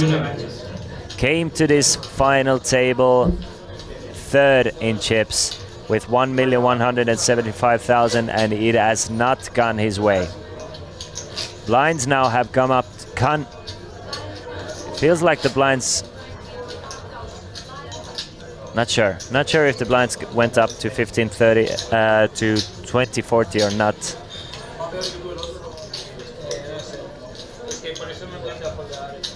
If there is no straights in the deck, what you can't hit it with 10-5, and at the same time you are blocking so many value hands like ace 10, king 10, jack 10, queen 10, pocket 5s, pocket 10s, so it's easy to win with this hand. I've never the festival OG, you've told me this theory before, and now it really sticks with me. It's just a bulletproof theory. Yes, the blinds did go up to 20 and 40. Meaning the shortest stack now left with just 10 big blinds, and Kurt has another pretty hand with queen 10 of hearts.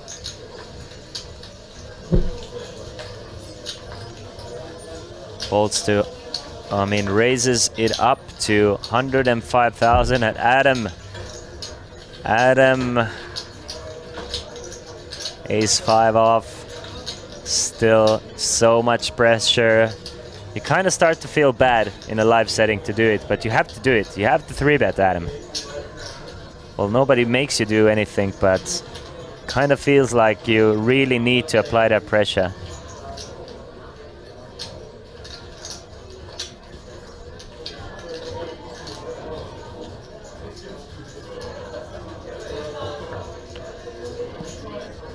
He is counting out chips. And these are not calling chips. It's raising chips, and a decent size raise to what looks like 415,000.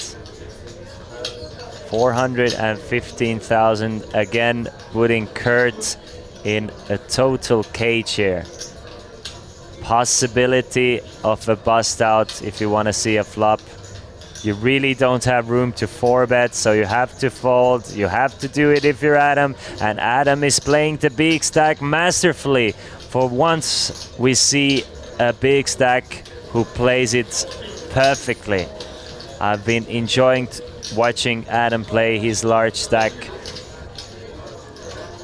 And it's just a beautiful clinic of how to really apply pressure on the right people.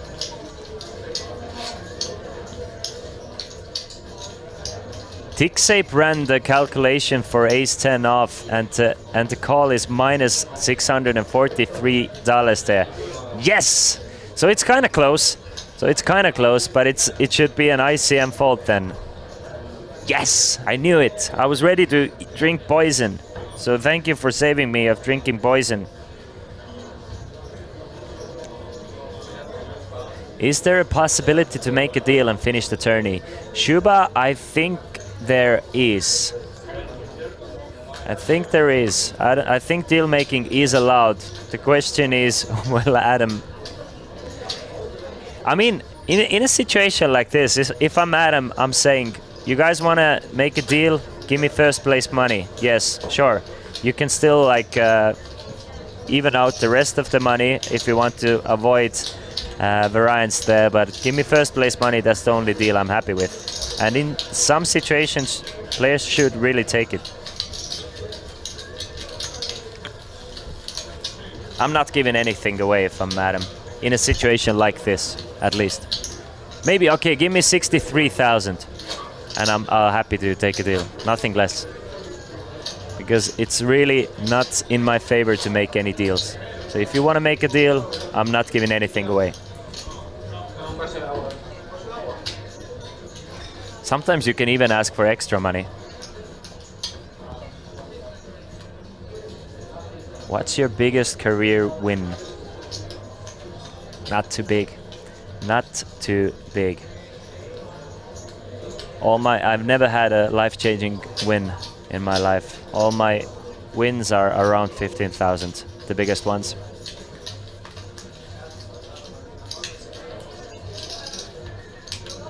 But still, decent money. To be fair, I've never ever played a live tournament either. Like, I mean, I played live tournaments, but I played the smaller ones. Never played a festival, usually working throughout the festival since the last 6 years. I've been traveling around Europe and the world to work on these festivals, and it's been hell of a fun. And it's way better feeling than losing. Of course, there's nothing better than winning a poker tournament as well.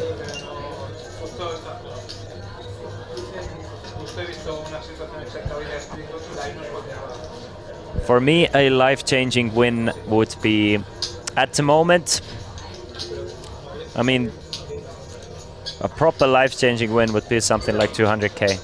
That would change my life considerably.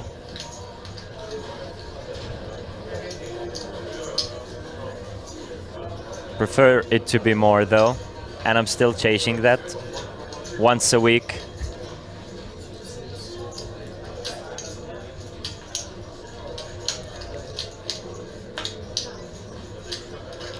It's weird. I've definitely played bigger cash game bots than I have won in tournaments.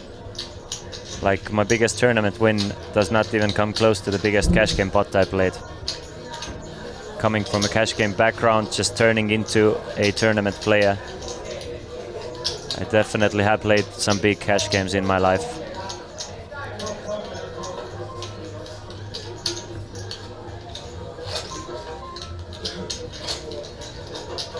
Well, thank you so much, Poka.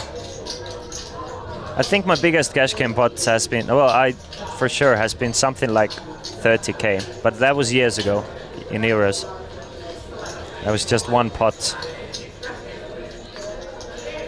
Nowadays, my biggest pots, when I'm feeling like super feisty and maybe had a few drinks, they go up to like 3,000 to 4,000. Unfortunately, I did not win the 30k pot. No, I lost it. It was a sick run though. It was like I started the cash game with 1,000, got up to 15, and then boom.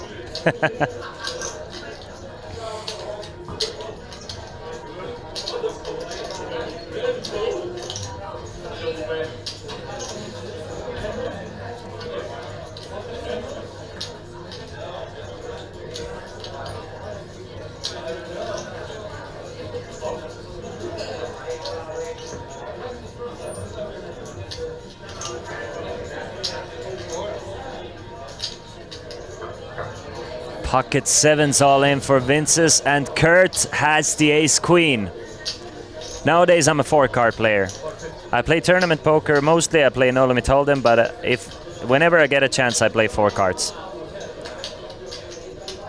All in for 450, and I think Kurt has to call it. Ace queen is just too strong here.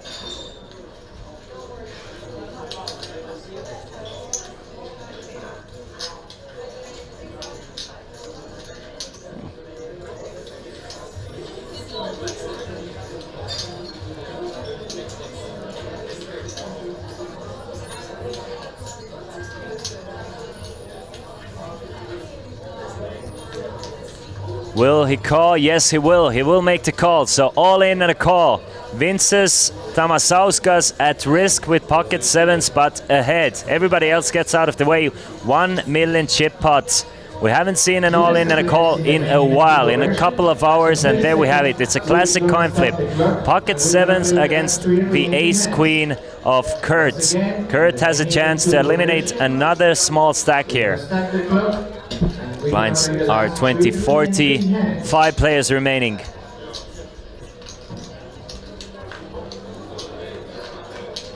Can Kurt hit the ace or queen to eliminate Vince's here, or will Vince's double up to 1 million in chips? Safe board on the flop, 10 of spades to make things interesting. Why not? Instead it's a 6, doesn't change anything. Still an ace or a queen for Kurt to eliminate Vince's, or Vince's will double up. Let's see the river. 8 of clubs on the river means that the Lithuanian will double up to 1 million in chips. He's now 3rd in chips and lets out a sigh of relief, winning a very important flip. Kurt still 2nd in chips with 1.8 million, but the short stack doubles up. And the play continues 5-handed. We still have 2 very short stacks remaining. Jordi with 350,000, Algirdas with 300,000. Let's go Vince's Tamasauskas.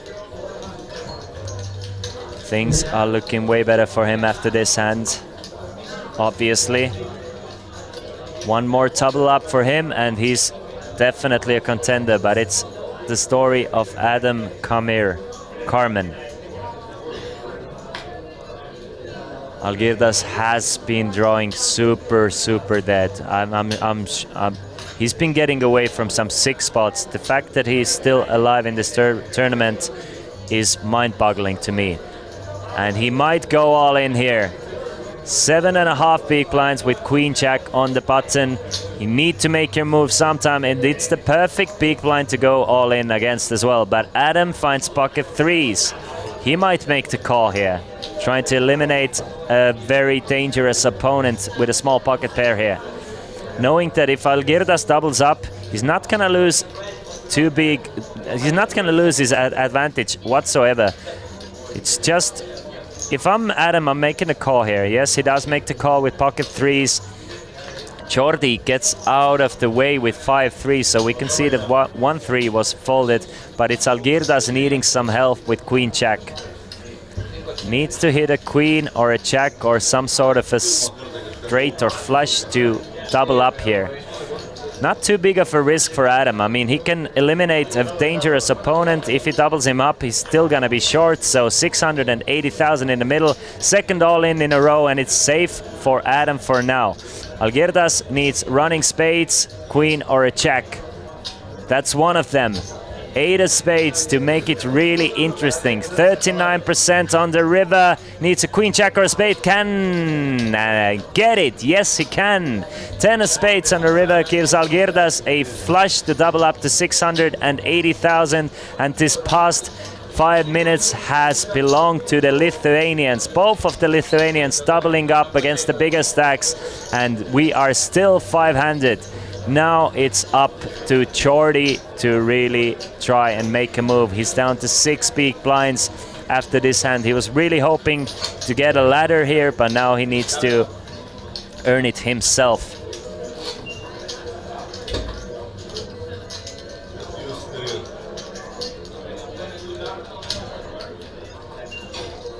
I had a 3 in this one. I was very pessimistic. Ace 4 spades for Kurt. Knowing there's a small stack in there. How to spot the fish? They fist bump when they outdraw you. That Ilari, yes, it was Sigmund who finished in 6th place for 14,000 or so. Kurt raises it up to 105,000. Adam again with ace-5 off. Twice he's found ace-5 off against Kurt open. Twice he has 3-bet him. Will we see another 3-bet from Adam? Yes, we will. You're damn sure if Kurt is opening, Adam is 3-betting his ace-5 off. This time to 300,000, a bit smaller 3-bet because he is in position, and Kurt just hates life. I mean, what a sick spot. Every time you're open when you're Kurt, you get a 3-bet from Adam, and Adam is just playing a fantastic big stack.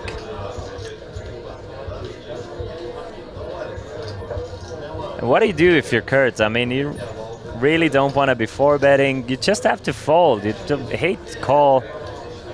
But Kurt might be getting frustrated. I mean, let's see how long Kurt can keep up with the fact that Adam is 3-betting him every single time almost. He's definitely getting frustrated, but will it affect his play? Just hate life. And you fold one more time, Adam is like, that's the thing. You kind of... You hate to do it to the guy, but you have to. It's every man for himself at the poker table. No love lost between Kurt and Adam, though.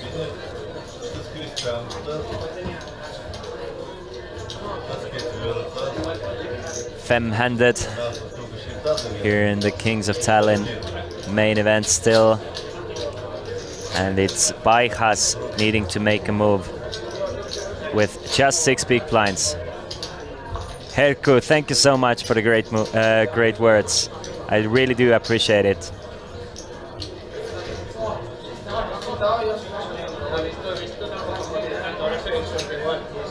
100K in the middle now to be stolen away. Algirdas, after a double up, now has a bit more breathing room. Adam, even though he probably wants to raise every hand, he really should avoid raising hands like this. And this might be the hand where we see Jordi going all in with. From the button, 6 big blinds, King 9 off. I think you have to take it.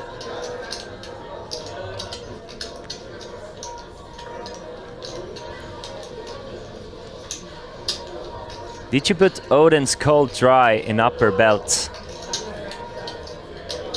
I missed the reference, Weka. And all in from Jordi. Vinces will not call with the 5-3, but Kurt might. Kurt might call. Kurt is going to call. It's 160,000 into a pot of 300. Of course, Jordi did leave 50K behind in case there was another all-in and a call in front of him. He can try and ladder up with the extra 50K, but he's basically all in, and I think Kurt is never folding against the big 6 big blind shove. Oh, wake up, of course. It was, nah. That's my that's my thing, not Odin's. It's Grunt. Kurt makes the call, and we see a flop of ace, queen, 10. So the chips will go in.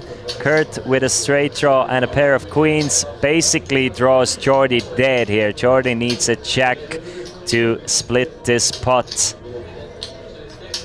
All in from Kurt, call from Jordi, and Jordi gets the bad news that he is way behind the pair of queens of Kurt and looks to be our 5th place finisher. Needs a jack. And he needs it on the next 2 cards. Kurt to get back up to 2 million in chips, Jordi to stay alive. Wow, that's a 9 of spades. Another 9 now on the river, and Jordi can actually win it. Needs a 9 or a jack on the river. Can he hit it?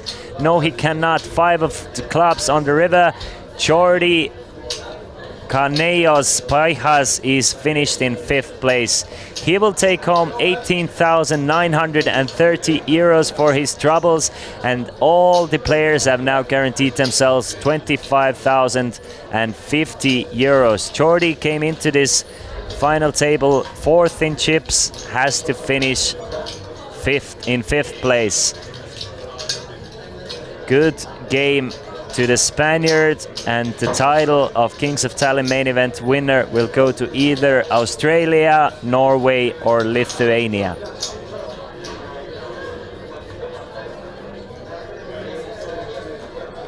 The 5th place belongs to the Spaniard.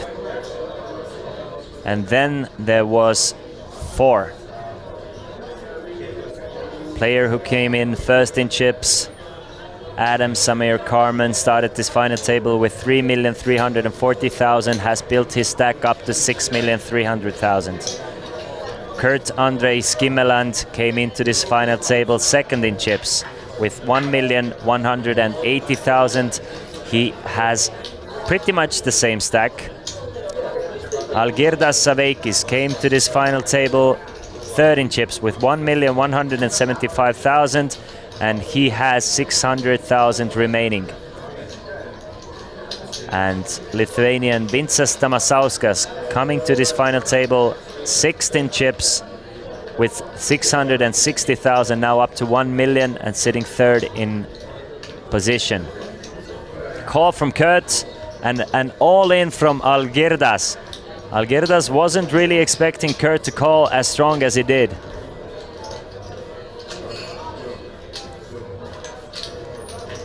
Will Kurt make the call one more time?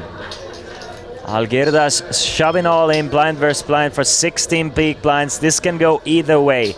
This can definitely go with the call, or this can be a fold from Kurt. Kurt has been quite really difficult to put Kurt on what he's gonna end up with. I'm probably calling myself. If I just limp in with ace-7 of spades, I'm probably calling a shove. But Kurt will fold, losing just 40,000, and the nice spot for the Lithuanian Algirdas Saveikis. 4 players remaining. We've lost Juhana Kontinen in 8th place for 7,860. Marius Olsvik in 7th for 10,650. Ilari Sahamies 6th for 14,130. Jordi Paijas was the last finisher in 5th place for close to 19,000. Pajas was sure he was folding. Uniworm says it was a bad fold. Definitely limping in with as strong as ace-7 of spades. You have to believe that your opponents are gonna try and take advantage of that. I personally would have called myself as well. Kind of what you expect with ace-7 of spades. If you're playing scared, and if you just hope your opponent is gonna check behind, then I think you're playing a bit too weak. Kind of have to expect your opponents to, and not hope, but expect your opponents to go all in with hand like King Jack, King 10 suited, Ace 5, Ace 2, Ace 3 suited, all those hands that can shove against the limp. And the thing is, Algirdas is probably just raising with the strongest part of his range, aces, kings, queens. So you're never really gonna be in a super bad spot. You're probably the best hand Algirdas is just shoving there with is something like ace 10, ace jack, There's plenty of worse hands as well. Sorry for asking, but who was the best Estonian? What place? The best Estonian was Mark Metsla in 12th place. Mark Metsla took 4,620 euros for his 12th place finish. Estonians didn't do that well in Kings of Tallinn main this year. Second best was Sven Reima for 22nd place finish. Adam, I expect to see a raise with Jack-9. Well, I mean, it's blind versus blind. He might even call. I thought he was in the button.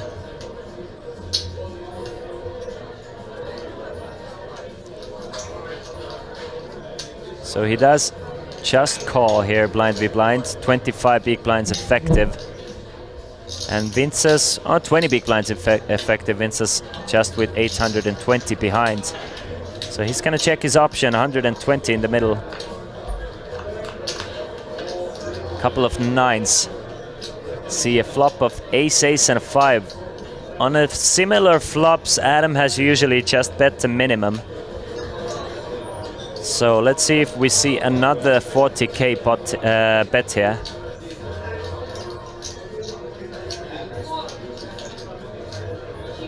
$120 in the middle. Bets 50 this time, so goes a bit stronger. Vince's with 9 high, backdoor hearts. He can definitely float some of the time here, but he must be afraid of Adam keeping the pressure on.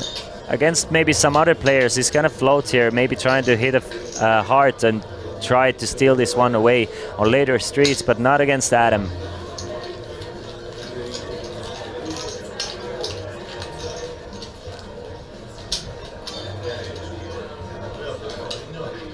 So we have lost for half of the players of this final table, and it has been all Adam Samir Carmen. Not really playing too many huge. Besides that one huge hand against Sahamies and Olsvik, he has just slowly and steadily increased his chip stack. Just what you expect from a huge stack and what you really hope to see from someone who can apply so much pressure with the ICM. Algirdas with Queen Jack from under the gun. 17.5 big blinds for the Lithuanian. Can't blame him for not trying though. He keeps on trying and keeps on trying to make the best of a bad situation. So he raises it up to 80k. Kurt with the same hand, different suits. 50-50 pre-flop. Kurt should probably defend here. Getting 4.5 to 1 against the min raise. 2 picture cards, unless he wants to really like ship it in Algerda's face, but no, he doesn't. He wants to see it a flop with Queen Jack. Same hands. Usually in a situation like this, the more aggressive player wins, but this is no usual matters. Deuce, 4 and a 5, all clubs on a flop, giving Kurt a jack high flush draw. Check from Kurt. Algirdas probably gonna bet something like 50k, very small bet, basically trying to get rid of all king highs, queen highs, ace highs that don't contain a club. But no, it's a check back from Algirdas. He has some x-ray vision, man. He just knows when to stay away from it. 9 of spades. Will it go check, check one more time? Or will... These two have been playing very, very friendly, showing each other their holdings, really not bluffing too much. So this might even go check-check until the river, with nobody trying to semi-bluff at it, but I'm really hoping to see a small bet from Kurt.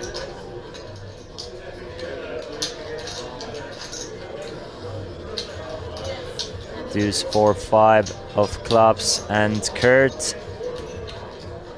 I'm gonna think. Kurt is betting and he's gonna show the jack of clubs.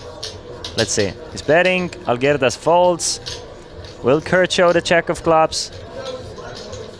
Not this time. Not this time.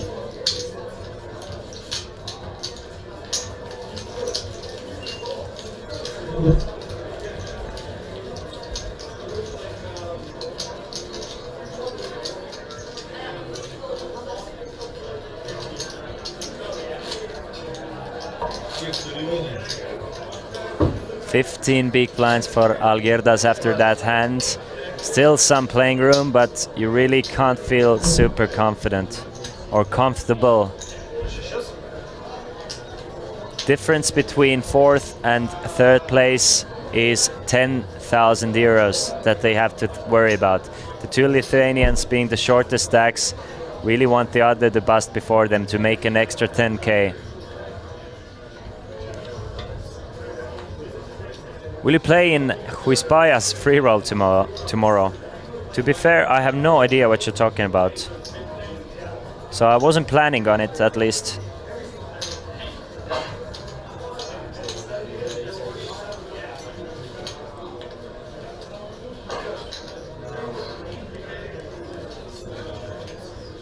But maybe Weika, if you give me some inside information about it, I might be playing. Vinces opens with ace-10 suited and gets a fold.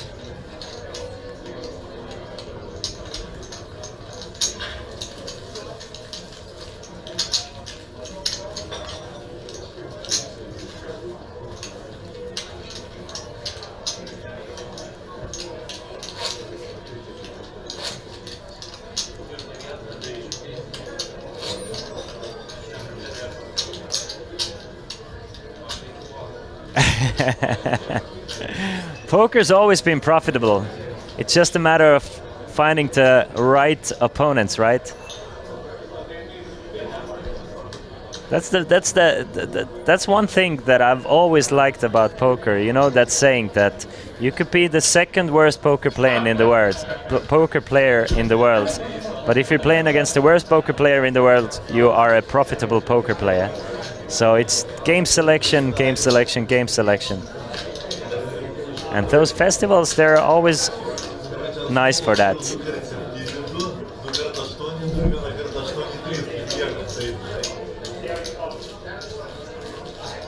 And players for the main event hyper turbo, we have 1 minute left on the break. You can start taking your seats.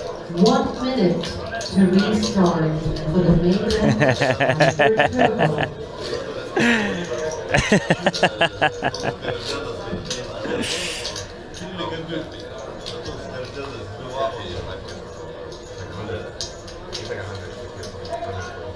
Let's see if we have any information about the high roller. It was heads up between Igor Bihala Jr. against Ilya Nikiforov. It's a big chip lead for Ilya. Both players with 28,000 guaranteed, playing for 40,000. But the heads up is still going. The 150 euro No Limit Hold'em Alibet special is down to 7 players. We lost Marita Mägi and Andro Reimal in 9th and 8th place. It's Joonas Juhani Lyttinen in the chip lead there. The seniors event, last time we checked, was played heads up and is still played heads up between Jari-Pekka Hurri and Roberto Rafael Caprio. And the final event, 32nd event, is down to 43. It just started 2 hours and 30 minutes ago. It's a miniature version of the main event. It's Adam going all in.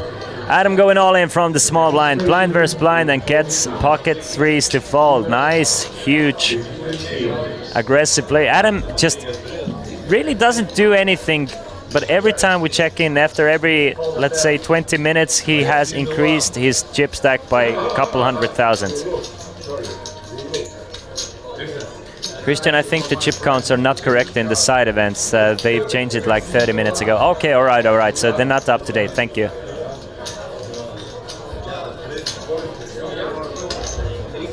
Is that Gordon Ramsay?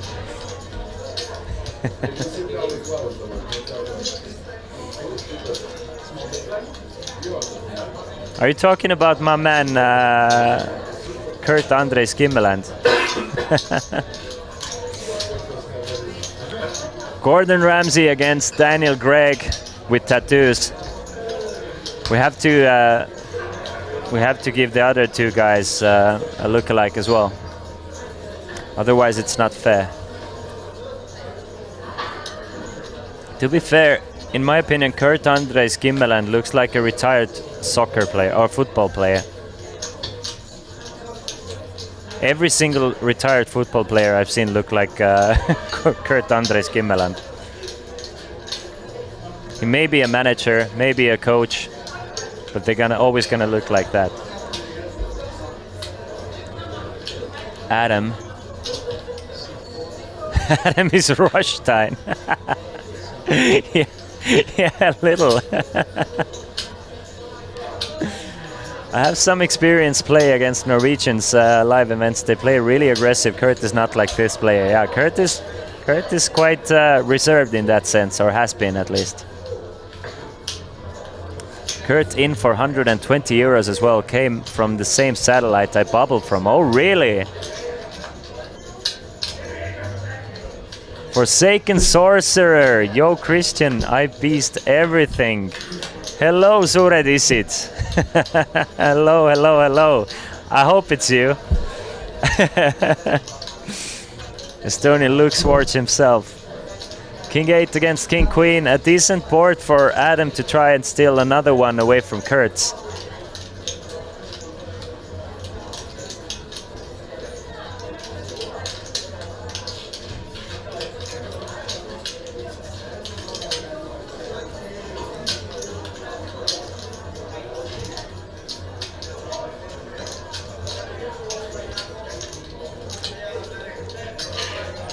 Check from Kurtz.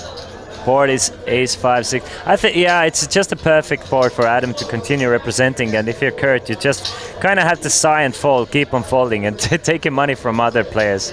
Just basically, if you don't flop well, you just have to, It doesn't make sense to raise on a board like this, right?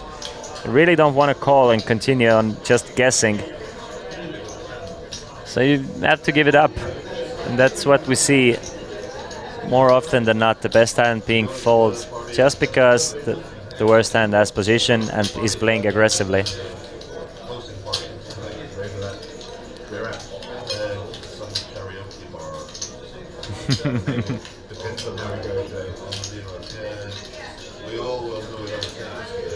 I want to hear what they're talking about.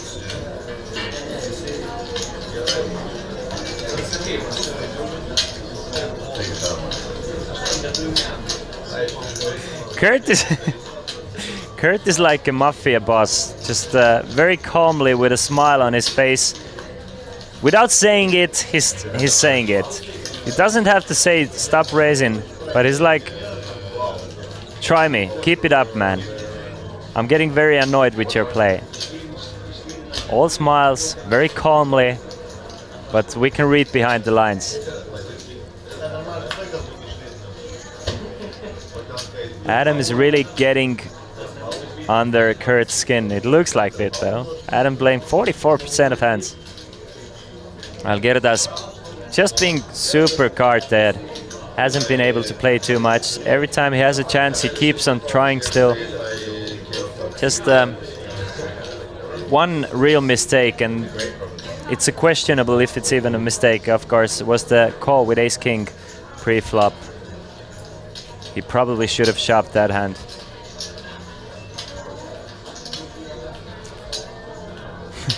I believe that live poker is just one marketing tool for the casinos. They are all actors there, and this game is fixed.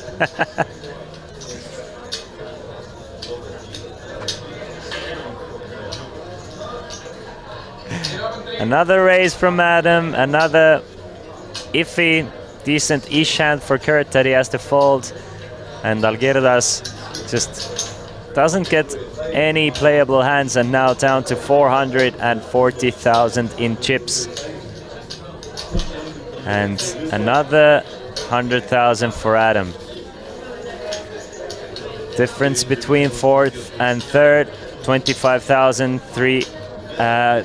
for fourth and 35,000 for third. So more than 10,000 euros, and with Algerdas being as short as he is, Adam really can push around other players and just pressure them, because they're all waiting for that extra 10,000 money jump.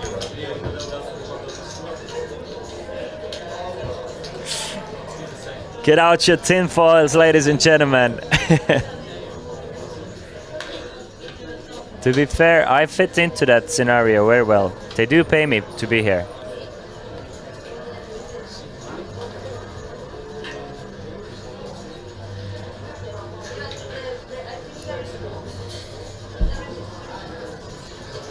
A few falls, so Algirdas hoping to find something to go all in with. Jack 7 offsuit. He's considering it at least.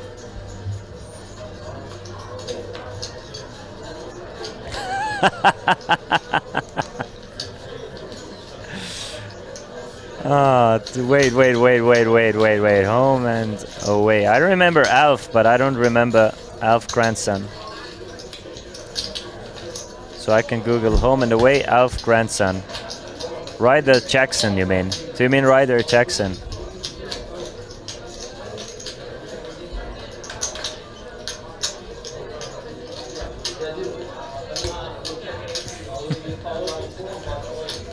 So all we need is to get a lookalike for Tamasauskas as well.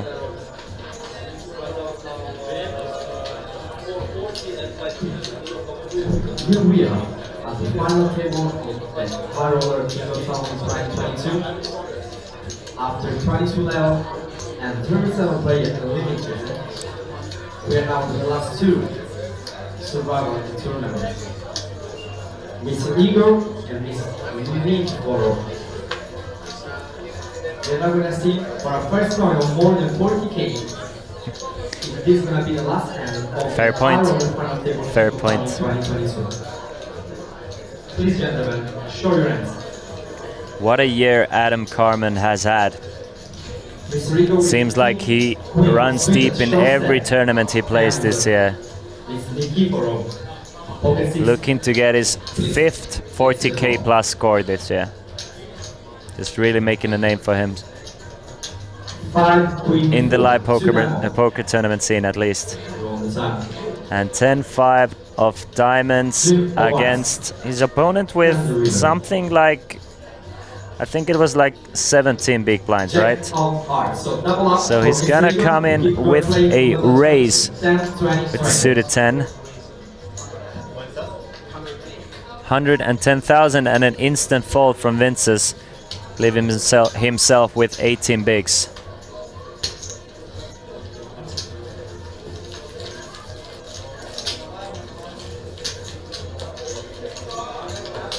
€25,050 for 4th place. Not a bad payday.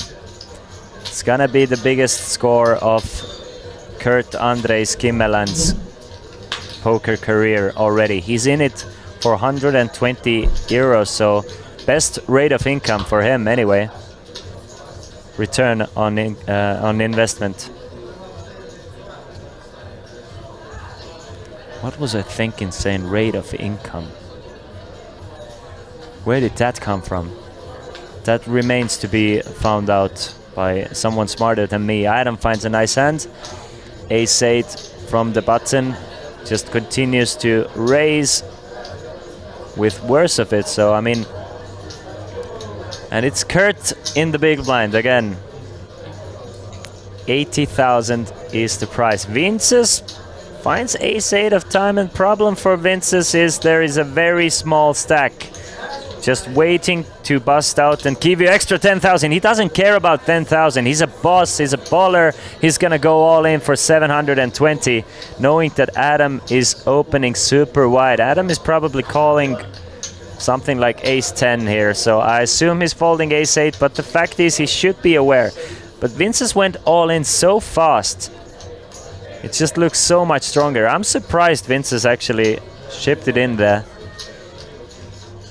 As I said, there's a short stack just waiting to give you an extra 10,000 euros by busting before you. But Vinces is not looking to ladder up, he's looking to take plus CV spots and possibly win this tournament. And Adam, I mean, the fact that Adam is thinking about it, Vinces must feel like if Adam is calling, he's gonna be behind. So he's really hoping for Adam to fold. Unless Adam is calling with something like King Queen, King Jack, He's definitely not gonna be way ahead of Adam's range. I think ace-8 off must be the bottom that Adam is considering calling with.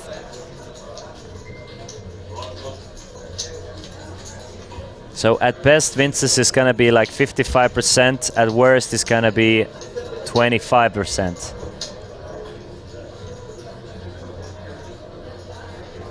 Mostly flipping,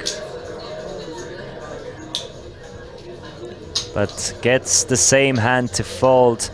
Now back up to more than 20 big blinds with 880,000. Adam still the huge chip leader with 6.7 million.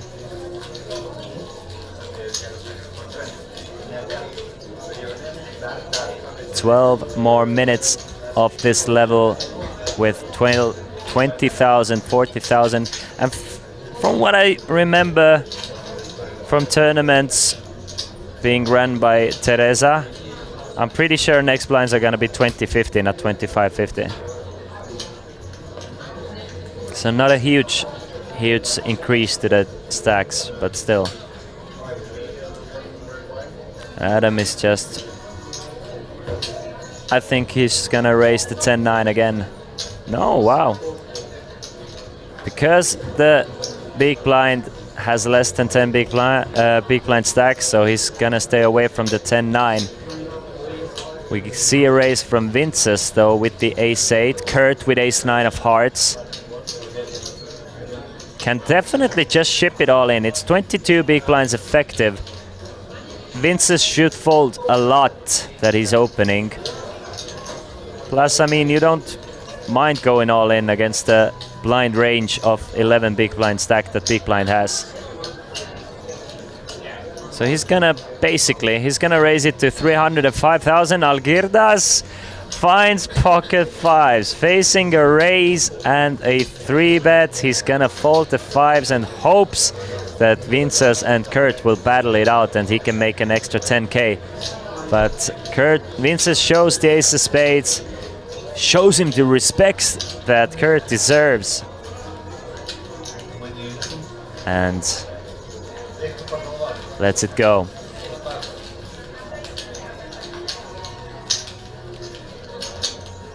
But I have to say, Vinces is kind of playing with fire there. Going all in with ace-8 of diamonds.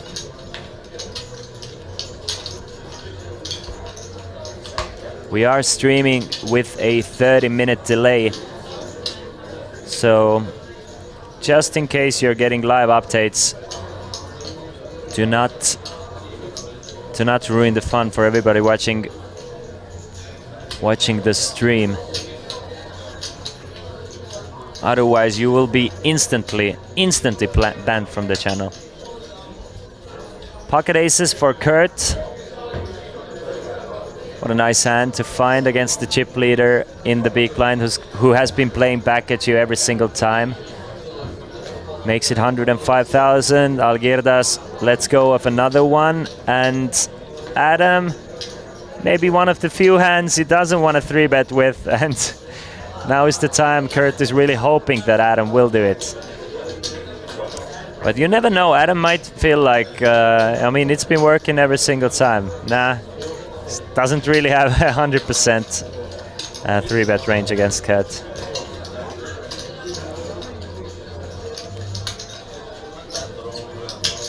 So Kurt, for once, raising with a strong hand, and this is the one time he doesn't get 3-bet. Sizes up insta when aces. I think he has been raising to more than 2.5x this whole level. So he's been raising to 105. I think it's been regular. He did the same with ace-4 of spades.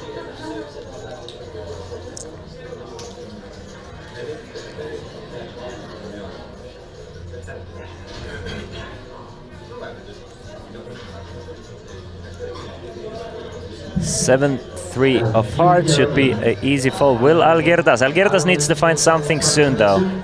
Doesn't have too much time to wait with just 8 big blinds and the blinds going up in 8 minutes as well. Adam Adam can just ship it. He did it before with 6-4 of hearts in a similar spot against 20-ish big blind stack. And with Algirdas being on just 8 big blinds, he can definitely just shove it in. Look at that. Look at that. My man Adam doing exactly what's expected of him. Going all in, getting another better hand to fold. Vince is now with 720,000. Please, let's see the floor.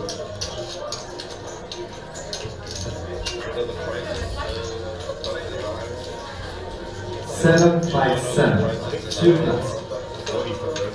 We are down to final 4 in the €150 No Limit Hold'em Alibet special with Bernhard Heider, who we saw at the feature table at the main event as well. In it still Vytautas Katserauskas, Kaur Ajama and Frank Stücken to battle it out for the title. So we keep going. 11:22, 10:20. Seniors event heads up still with Jari-Pekka Hurri and Roberto Rafael Gaprio, as is the high roller playing for €40,000. King 6 of spades for Algirdas.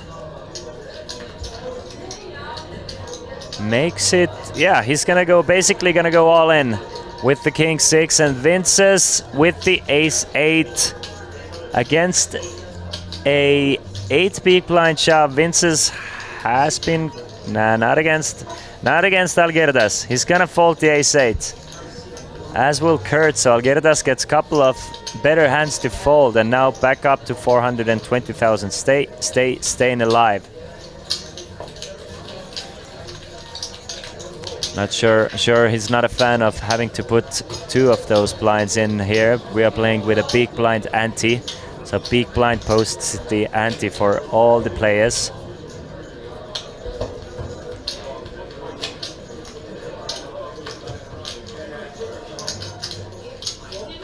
The WSOP event 28 Colossus Day 1 queue started as well. If you want to play that $400 tournament. $3 million guaranteed in the prize pool.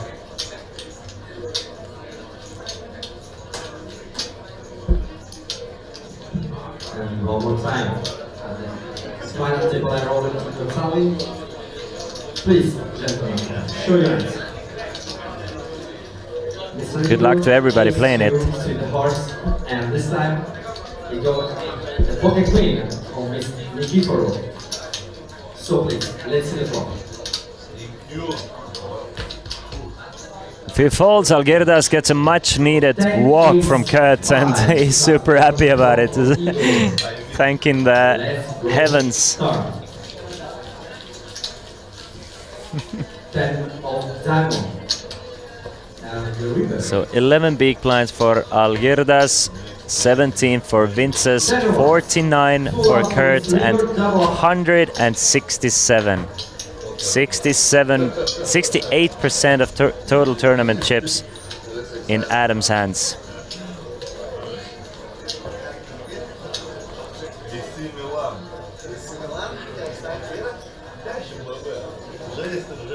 Vinces with Jack 7 off.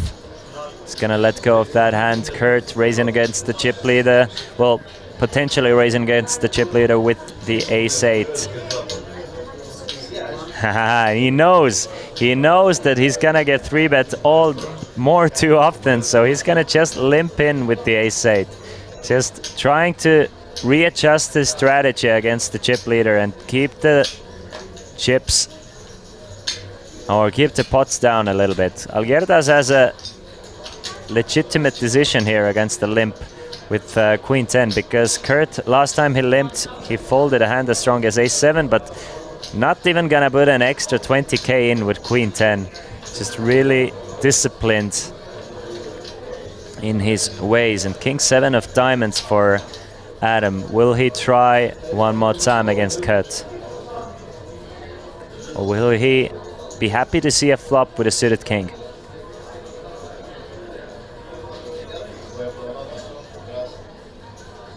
No, I mean, he cannot help himself, neither should he. He's gonna raise, and he's gonna raise it big. 200,000 is the raise. Yellow chips worth 25k each, purple chips 5k each, and those green chips 100,000 each. Kurt limps and folds the ace-8 and just shrugs it off. Adam is relentless. He is determined to win this tournament, and he's not gonna give away any chances of doing so.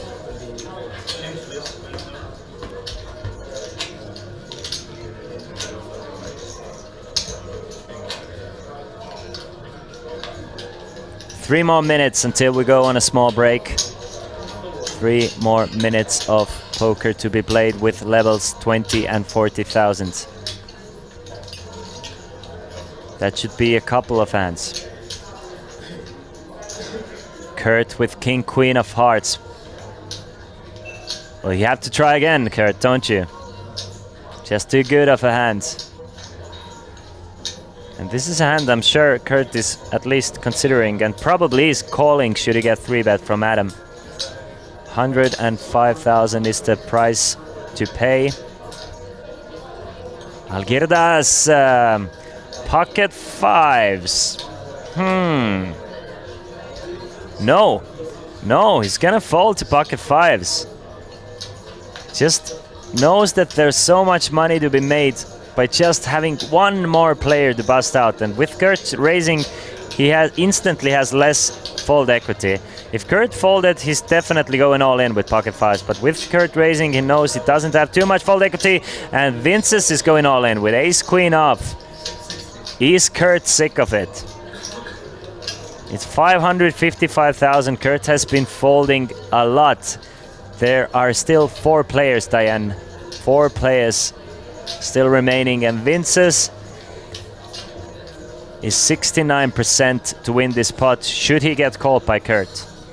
Kurt is probably thinking he's flipping quite often there, so he's gonna call, make the call with King Queen, and Vinces is looking good to double up to 1.4 million in chips here, but Kurt can hit a king or some hearts to eliminate Vinces in 4th place. Let's see the flop. Vinces way ahead with ace-queen high here. Kurt needs a king or some hearts, gets both of them, gets a king and a 10 of hearts, takes the lead. Vinces now needs an ace or a jack to retake this lead and try and double up. 10 of clubs on the turn doesn't change anything. 1.4 million. Jack or an ace on the river, or else Vinces is eliminated, and it is the 6 of diamonds on the river, meaning that Kurt Skimmeland eliminates Vinces Tamasauskas, the bracelet winner from Lithuania, in 4th place here in Kings of Tallinn main event.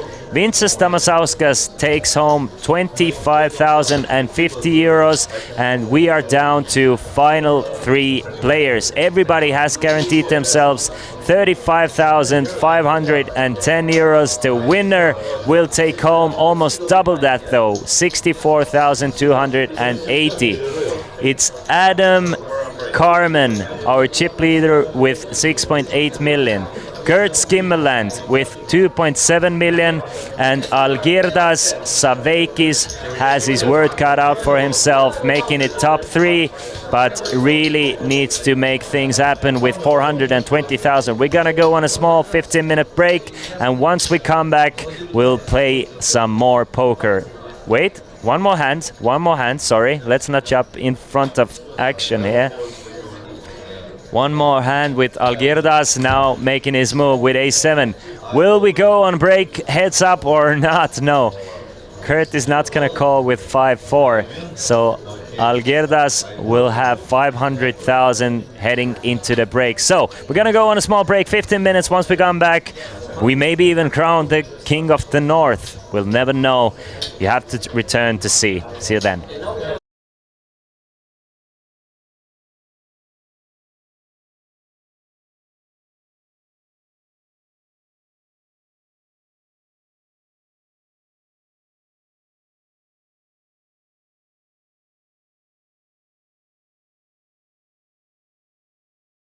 Hello, good evening today. How it has been this week for you? Thanks a lot for asking. It has been a good week for me. Okay. Yesterday you played quite good, I heard. So tell me a little bit about that. Yeah, maybe 5-bet with 5-8 offsuit wasn't so good, but then I was lucky after that and I had almost 100. Now I have only 30,000, but let's see, I hope it will go good. Okay, but about this table at the moment, how are you feeling over there? I feel good, but I should get some cards, so let's see what happens. Okay, so good luck for you today. Thanks.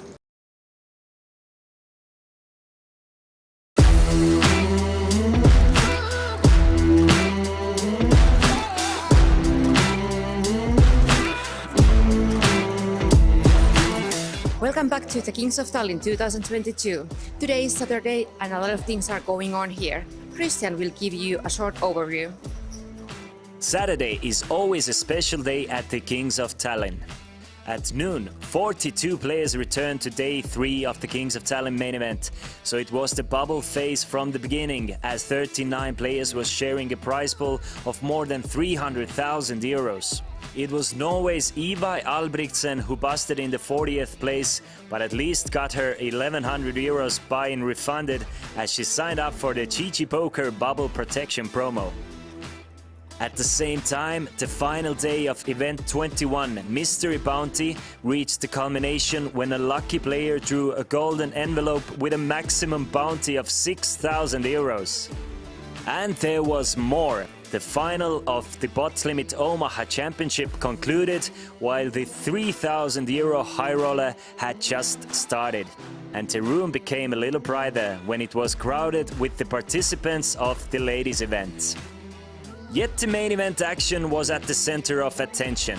After the bubble bust-out bonanza shrank the field quite fast, the day ended at 7 p.m. with parallel eliminations on both tables. So 8 players will return tomorrow at noon to fight for the throne of the North. It's been a very exciting week so far, and everyone is looking forward to see who's going to be crowned to the winner of Kings of Tallinn 2022. Be sure to check out main event final table live stream 12:30 on Sunday on Olipet Poker YouTube and Twitch channels. See you around. Adam finds pocket aces, and it's gonna be super duper difficult for Ilari to get away from his pocket nines, because he would assume, coming in as a late position raiser, he's gonna expect Adam to probably have like a 50% 3-bet range here.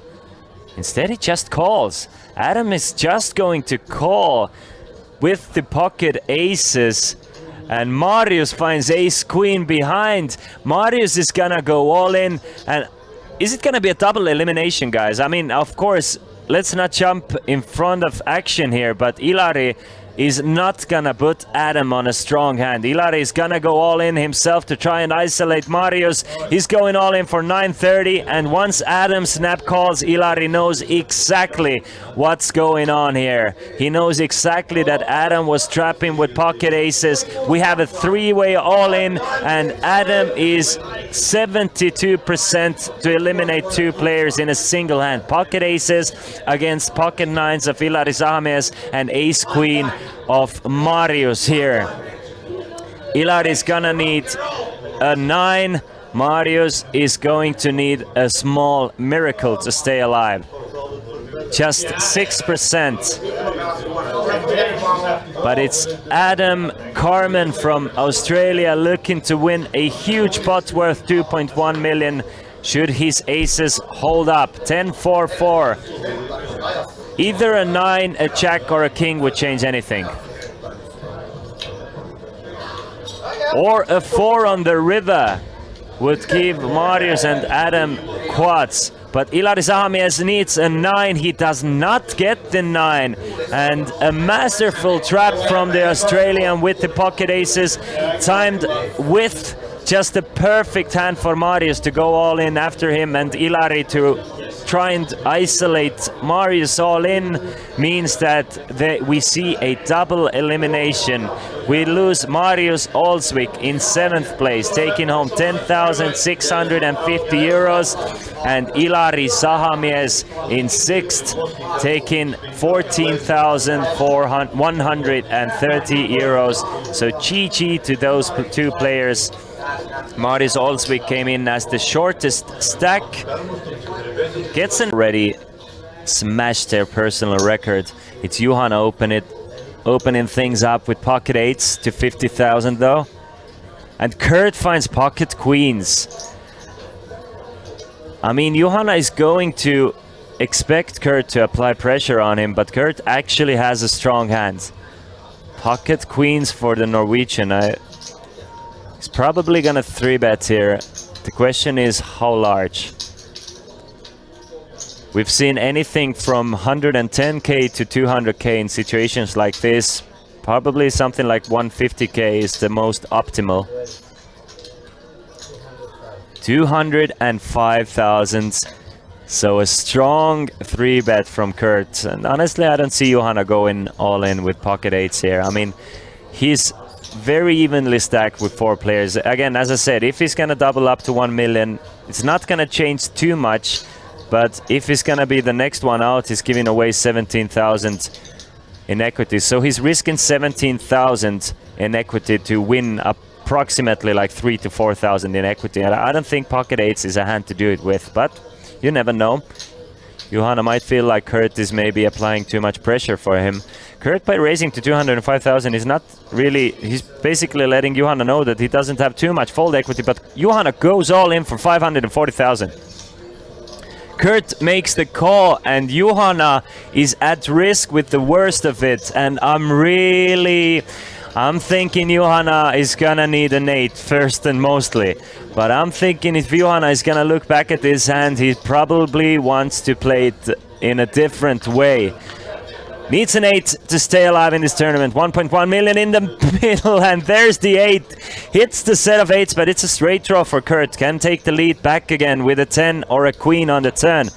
Let's see the turn card. It's the 3 of spades. Juhana looking very good to double up here. 88% for the pocket 8s, and the 10 of clubs on the river means that what a roller coaster of a hand, but in the end justice will prevail and Kurt gets even richer, eliminating Juhana Kontinen in 8th place of this Kings of Tallinn main event. And there are 3s for Adam with a nut flush draw. Algirdas with a second nut flush draw. Guys, this is something big. If anybody can get away from it, it's Algirdas, but there's no way Algirdas is folding on the flop here. And should the turn be a heart, it's gonna be even more difficult for him to get away from it. 75,000, a small bet from Adam. Algirdas with 2 overcards and a second nut flush draw. Gonna make the call for 75,000, so Adam way ahead here, 90%. Algirdas really does not want that heart on a turn. But what he gets is a 4 of hearts, and that's the worst possible heart for Algirdas as well, because I mean, very difficult to put Adam on an ace here. A lot of the 3-betting aces are, it's gonna be either ace queen, with him holding the king of hearts, I mean. It's gonna be ace queen of hearts, ace jack of hearts, ace 3 of hearts not possible anymore, ace 4 of hearts not possible anymore. It has to be just like a four combinations. It's either like ace deuce of hearts, ace 5 of hearts, ace queen of hearts, ace jack of hearts that 3-bets Algirdas here. So I mean, you don't really lose against much. So of course we can see there's some offsuited aces as well. Maybe he expects there to be plenty more, as we can see there are. There are offsuited raggy aces as well in Adam's 3-betting range. But like the most likely ranges, Algirdas thinks there's just not too many of them. Bet is 175,000, so another small bet from Adam here. Gonna get called from Algirdas. And there's 860,000 in the pot. Algirdas has 765,000 behind. seen as an Ace of diamonds, another safe card for Adam and Algirdas. I mean, there's no full house possibilities here. Let's go top. It's the first nuts against the second nuts. And the river. Ace of 860 in the middle. Will Adam go for it all? players in the Ireland final table. If he's gonna go for it all, I actually like a bet of something like 465 more. I mean, if he's bluffing, he kind of doesn't need to go all in. Algirdas either has it or he doesn't. If he's bluffing, he's never gonna try and get King of Hearts to fold. So if he's bluffing, he can get the same information with something like 450.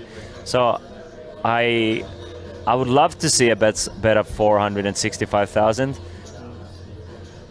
By going for it, it would be the most suspicious line, though. And we are starting the hyper. Because I mean, Algirdas. The main event. We'll see.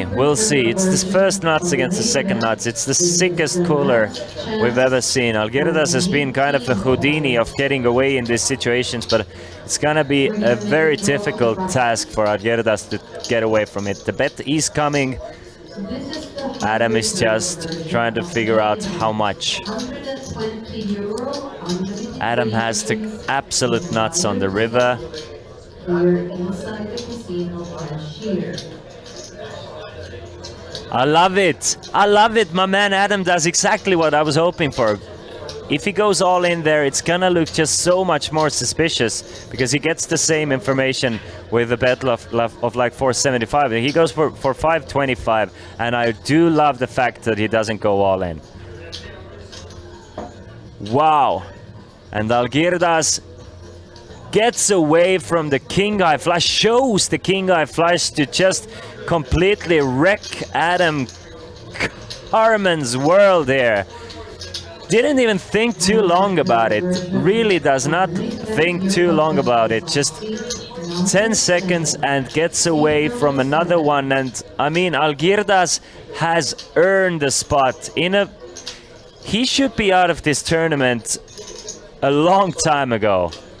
So about today, this evening, how is your feelings after the game? And well, I just busted the main event, so that sucks, obviously. But I'm just gonna head to another tournament. So yeah, I've almost forgotten what happened at the table a few minutes ago. So that's I'm in a good mood, and yeah, I try to do my best at the next tourney. Yeah, but it will continue at the evening. So yeah, of course. We are here to play for the whole week, so I would be crazy if I stopped.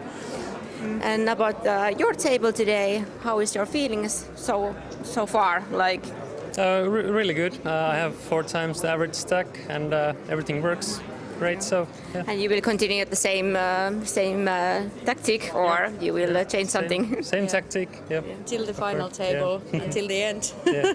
Okay, so good luck for you this evening. Thank you. We did it.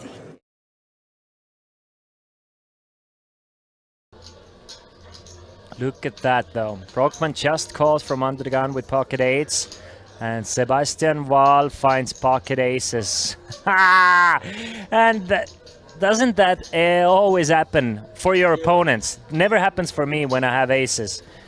Never happens for me when I have aces that somebody wakes up with kings. But Egon, and this is gonna look like a bit of a trouble for you. Kings versus aces, and look at that. Brockman is just gonna lose 400 by just calling.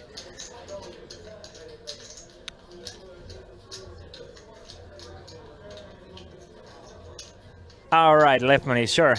If it's not public information, thank you. Of course, you don't have to say it. I understand it completely. I think Brockman is gonna fold his hand, but look at that. Aces versus kings, the sickest cooler you can have pre-flop in poker. And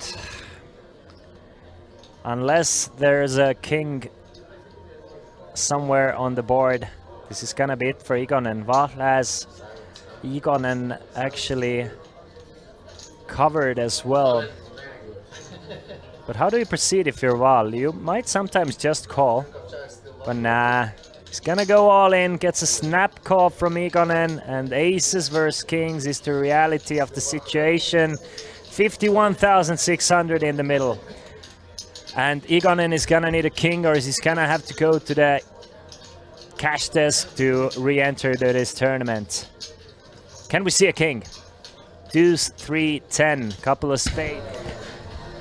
Welcome back, ladies and gentlemen. We are back with Kings of Tallinn main event coverage here in Tallinn, Estonia, Hilton Hotel and Olympic Park Casino. My name is Christian Laas and we are down to final 3 players. Algirdas Saveikis is our shortest stack with 500,000 in chips. Then there is Kurt Andre Skimmerland with 2,575,000 in chips, sitting second in chips, and our chip leader, and it's been the story of Adam Carmen for 2 days now. Adam Carmen with 6,755 chips, 755,000 to be correct. Everybody has guaranteed themselves 35,510 euros. Second place gets 13,000 extra, 48,150. And the winner of Kings of Tallinn main event takes home 64,280 euros. The players are returning to their seats. The blinds will be 20,000, 50,000. So 10 big blinds for the Lithuanian. It was none other than Vincas Tamasauskas finishing in 4th place, coming into this final table as 6th. So doing a bit better than it was expected from Vincas, finishing in 4th place for 25,050 euros. So top 3 stacks starting this feature table or final table all remain. So everything is going according to plan for those 3 guys. Algirdas Saveikis came to this final table as 3rd in chips, Kurt Andre came to this final table as 2nd in chips, and Adam came as the chip leader. Alright guys, I hope you're as ready as I am to really try and finish this one off. We still have a high roller, a seniors event, $150 or 150 euro Alibet special tournament going at the same time as well. So as well as the mini turbo version of Kings of Tallinn. Let's see if I can find some information about the side events as well for all you guys. So high roller still being played between Ilya Nikiforov and Igor Bihela Jr. 40,000 up top there. Kurt with Jack 10 of spades. He's been trying, but it's been Adam ruining his life, but not this time. He's going all in, blind versus blind against Algirdas, who will not make the call with Jack 5 of hearts. No Limit Hold'em Alibet special tournament is down to final 3 players with Bernard Heider, Kaur Ajamaa and Frank Stücken taking the podium there. First place, 5,322 euros. In the seniors event, it still heads up between Jari-Pekka Hurri and Roberto Rafael Caprio. First place takes 6,090 euros. And the miniature version of the main event is down to 25.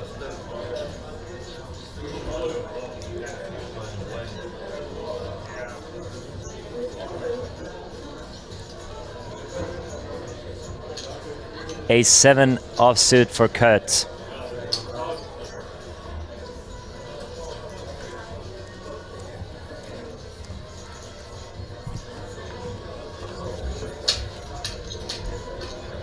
It's gonna fold. Algirdas will give Adam a walk. He's up to 6.8.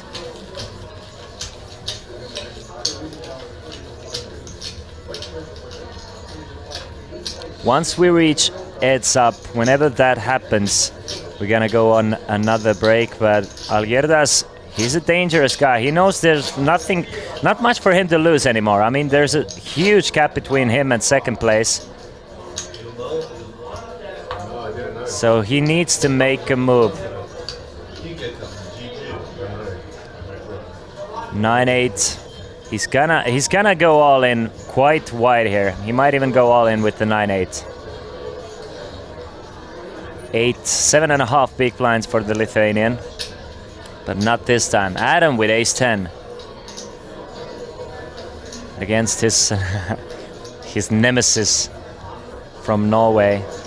Still holding his own, to be fair. Has eliminated 2 opponents. Adam has eliminated 3. Wants to make it 4 now with the ace-10 off.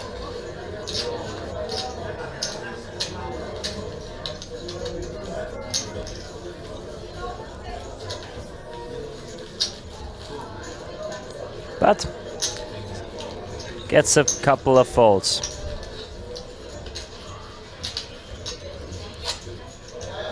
Adam, as long as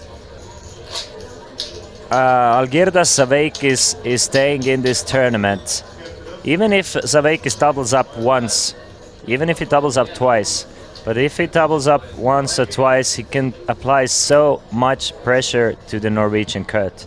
So I expect him to have basically 100% pre-flop open range, blind versus blind against the Norwegian here.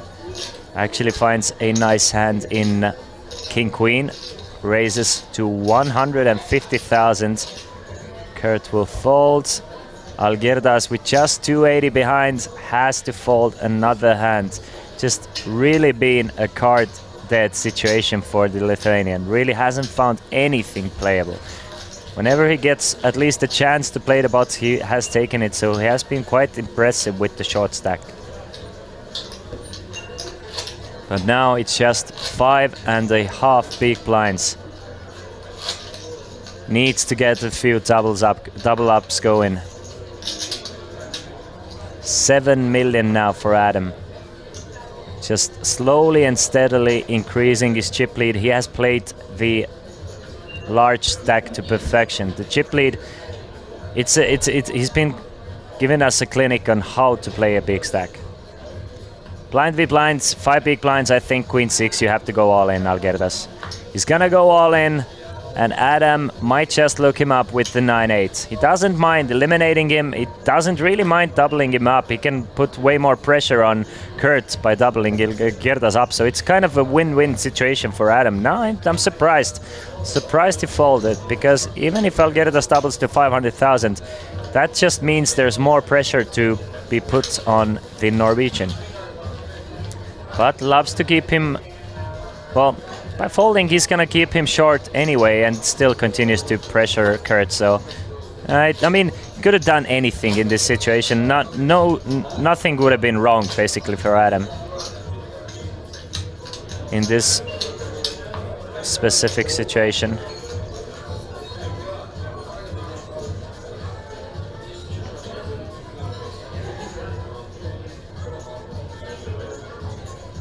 Six, 5 for the Lithuanian now. We'll hit the muck.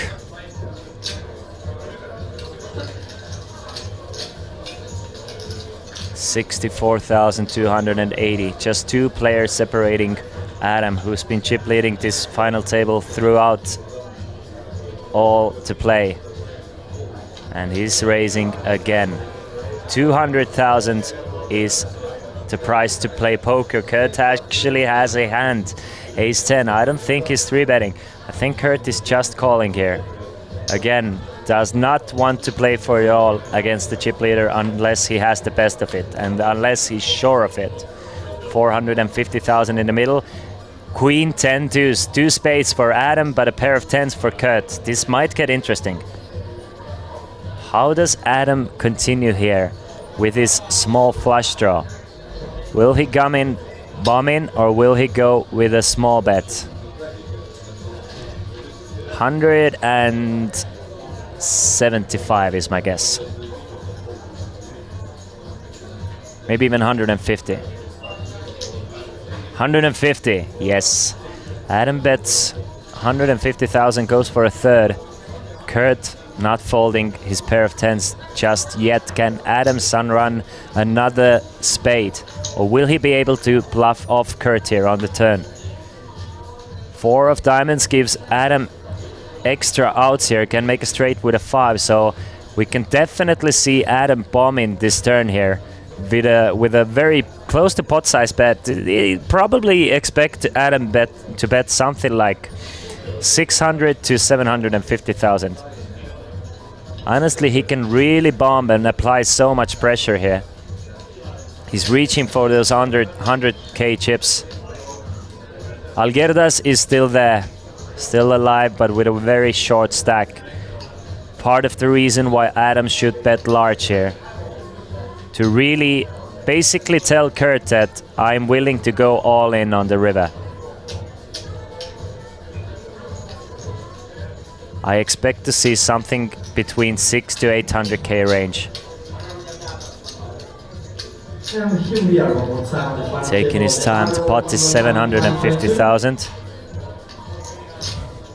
The last 2 players, Igor and Mr. Nikiforo, they're fighting since almost 2 levels to see who's gonna become. And we're gonna get the crown on the King of Tallinn Roller Final. Let's see if Adam agrees with me. He should really size up here to really make it look like he's gonna shove all in on the river. And he should be willing to go all in on the river. He can apply so much pressure. Especially against all the pair of 10s, even against the pair of queens. 3 of diamonds is a perfect card. It's a proper blank that actually gives Adam extra outs as well, should he get caught by something like King Queen on a turn. Let's see the turn. 3 of hearts. Taking his sweet time and deciding with a million chip bet. Goes for an over bet on a turn. Goes for 1 million on the turn, and Kurt, what can you do, my man? What can you do besides act a fool and fold? Just maximum pressure. I mean, it's been such a pleasure to watch Adam play a big stack.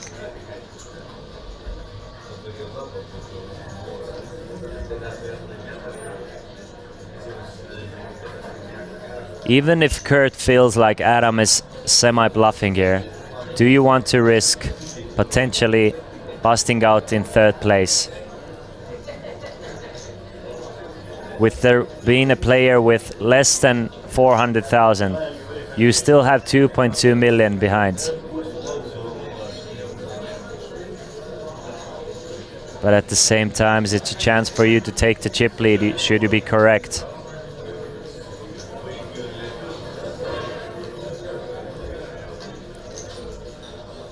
I honestly feel like Kurt is gonna end up folding, but you never know.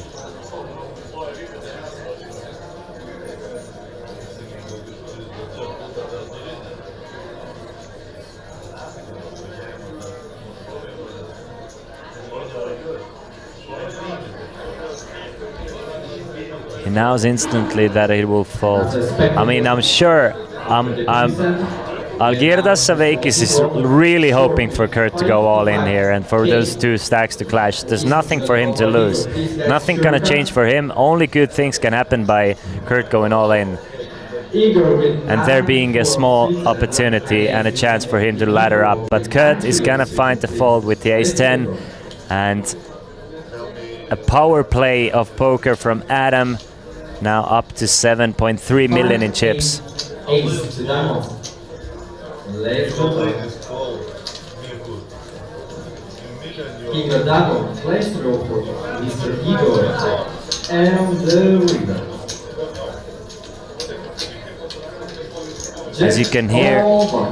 As you can hear, there's a high roller tournament going in the background as well. Next time to see who will become the winner of the high roller King of Tallinn 2022. 3 players remaining here in Kings of Tallinn main event. One of them very short stack, one of them a massive 75% of the tournament chips in play. Kurt, Jack 5 off.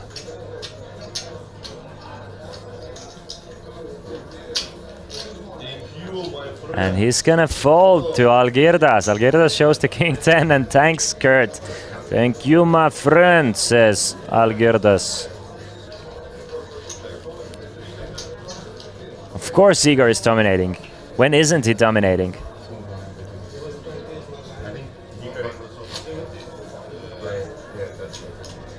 Here we are one more time. Ace-3 is Igor of Sweden and short stack is Nikiforov with King 2 of Sweden. So let's see the flow.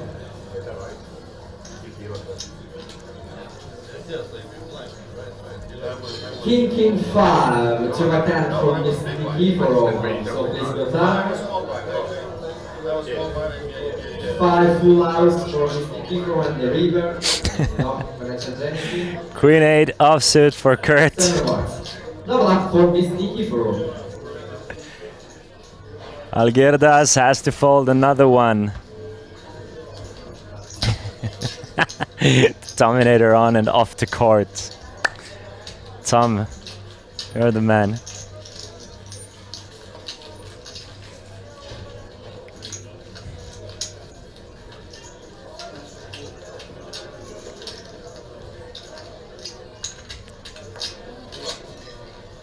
Still, yeah, this is what we figured. He's the Lithuanian Daniel Craig. This is Casino Royale Part 2. Casino Olympic.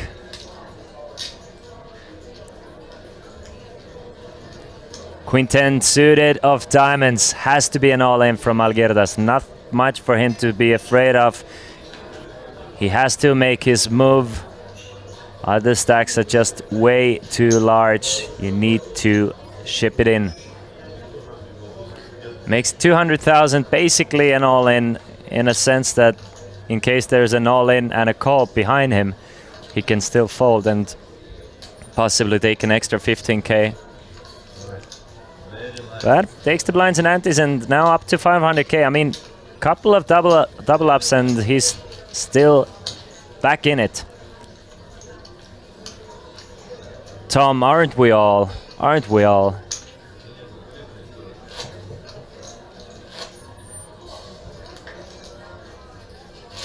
Ten big blinds for the Lithuanian. If he gets one double up, it's gonna look a lot better for him. Adam from the button with Jack 4, Charvan hand. King Charvan will fold or hit the muck. Pocket 7s for Kurt, he's gonna go all in. Algirdas, he cannot call with 7-5, so he's gonna release 20% of his stack. And back down to 400k. He's gonna need a bit of a run of good hands here.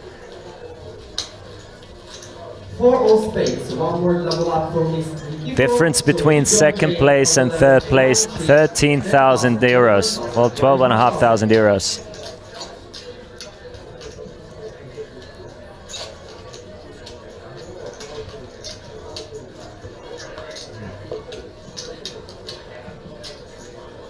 Where you going, Riff?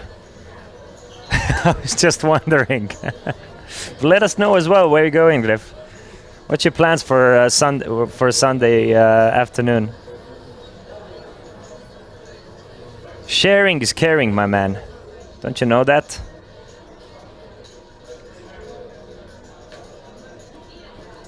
Eight-5, another fold from Algirdas. Adam gets a walk with 4 deuce. Shows the 4 deuce. Just robs it in. Here are some players. King of Tallinn, 2 version of the main event. We are in the level 16, small line 2,000, big line 5,000, big line 5,000. At the end of this level, we're gonna do cheap race, hundreds and 500s. It's looking like it's gonna be between the Norwegian and the Australian for the title for King in the north, but Algirdas, if anybody can do it, it's Algirdas. King 5, all in.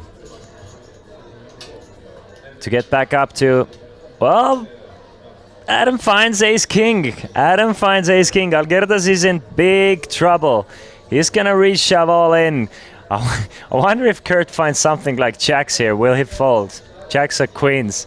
But Kurt finds 9 deuce. He's gonna fold. Algirdas is gonna make the call with king 5, and we are looking to the flop with Adam with the best of it. Ace king against king 5. Algirdas is gonna need a 5 or some clubs to stay alive, or else we're gonna be heads up.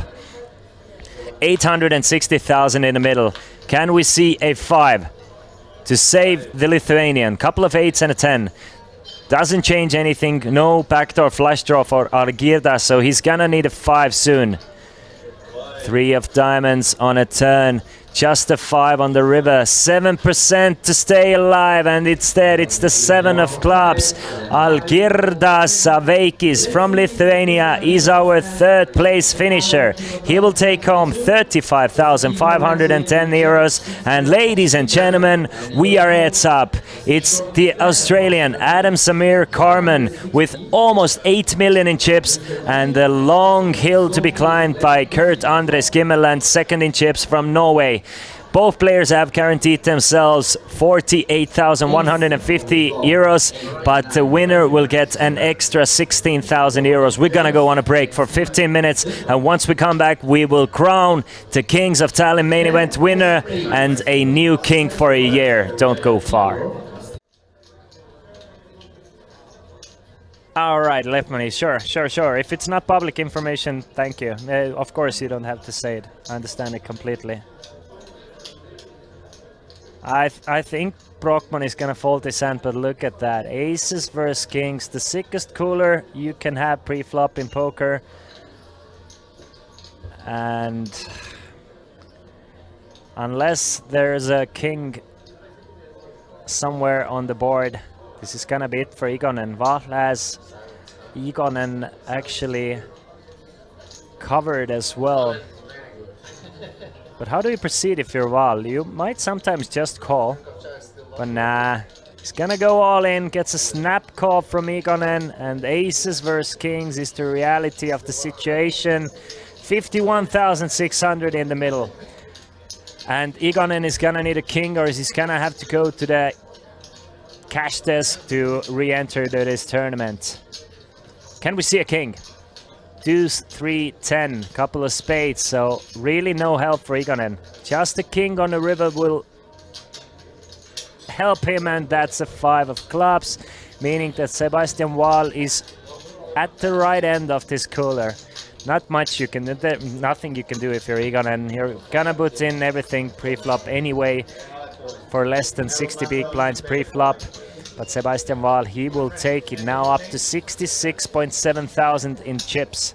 So ladies, event will start soon. So what is your feelings at the moment? Very good. We're all full. We drank and eat, so we're ready to go and win it. Okay. About this year, Kings of Tallinn, how you compare it to other years? For me, it could have been better. I mean, tournament-wise to win some money. But yeah. Okay. I bubble everything. Sorry, bubble lady. Me too. I have been playing smart, but no lucky. No luck.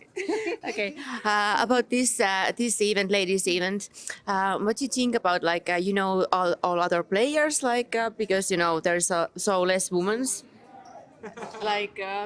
in the poker game. The four of us. Yeah. We tend to get on the same table during the ladies. You know, the last table. The final table. Really? This is why we're a team. Yeah. Okay. So we're on the same table. Yeah. At least once. Yeah. At least once, yeah. Yeah. What do you think about this? 90% of the poker players are guys. What do you think about this? That's sad. I think that more women should play, but probably in Estonia it comes from the pay cap, why there's not so many ladies playing. Yeah. What do you think about that? I agree, Krista. Yeah. There's many communities. Like in Norway, I'm from Norway. Yes. We have the Norwegian Poker Girls. That's the one community to include more women playing. And there's in an international, the Flip. It's the Fantastic ladies in poker. Yes, that's also, you can find it on Facebook. And you can just join there, and they plan trips and everything, and you can share thoughts, get advice, everything. So I feel like the women community is growing in poker. Yeah, I agree with that. Yeah. And there's many strong women really trying to get this bigger, like Deva Byrne and Maureen Blochinger. There are two people I know. Ivy Dorstud. Hmm? Ivy Dorstud.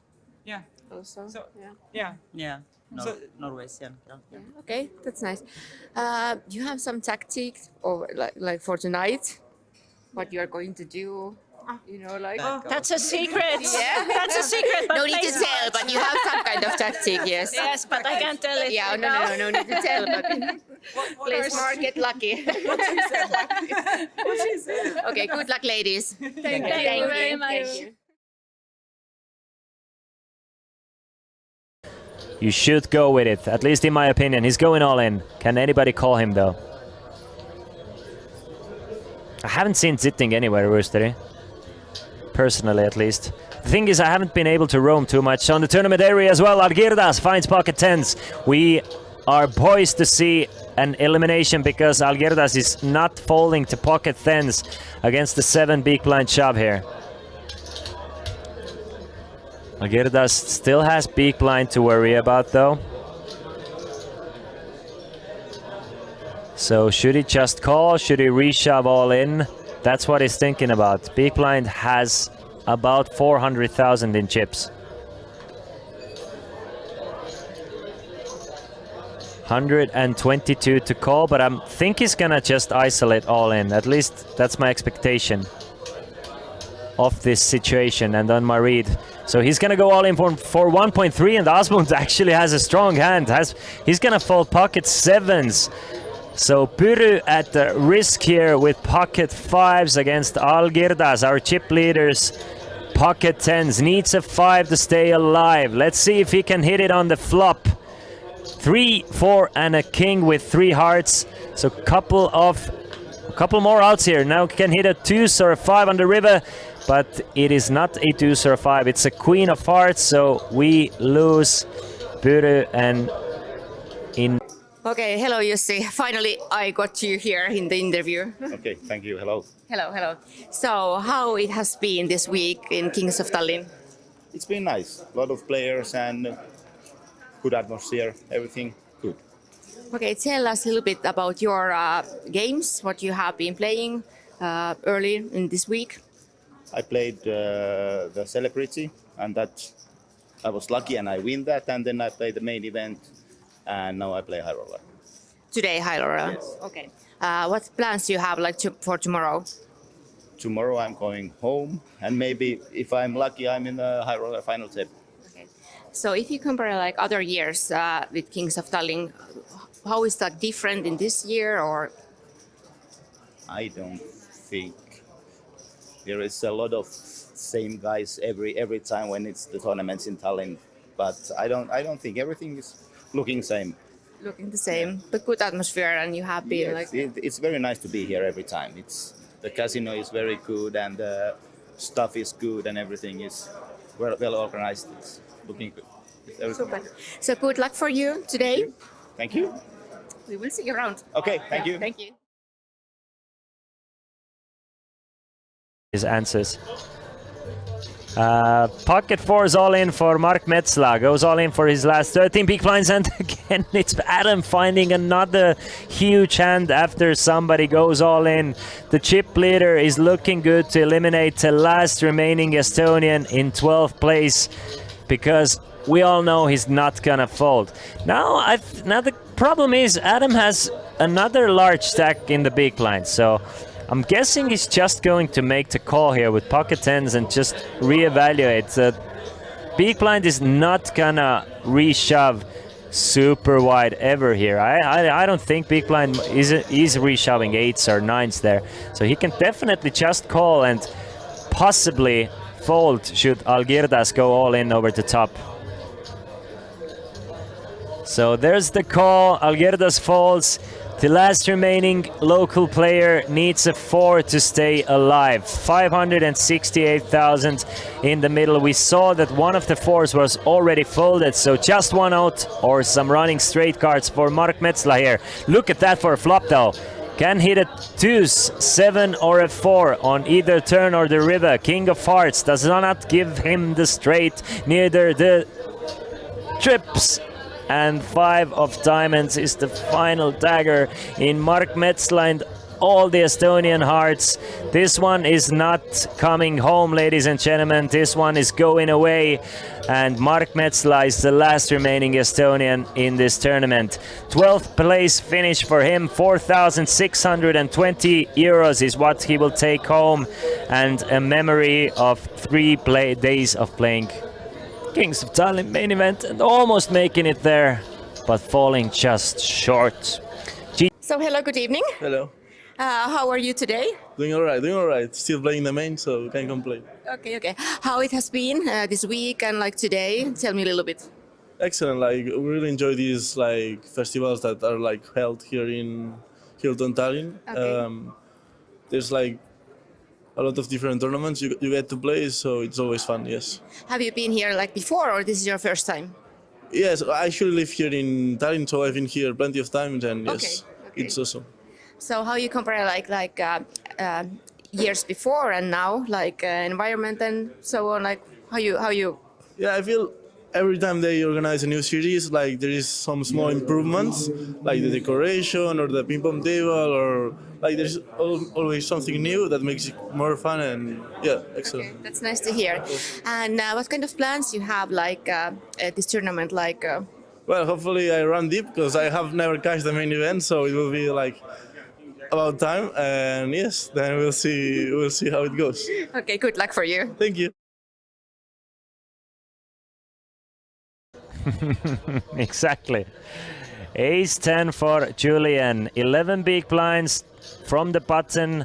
I think we just have one move here. We have to go all in and try and go after those 2.5 big blinds. He's gonna go all in.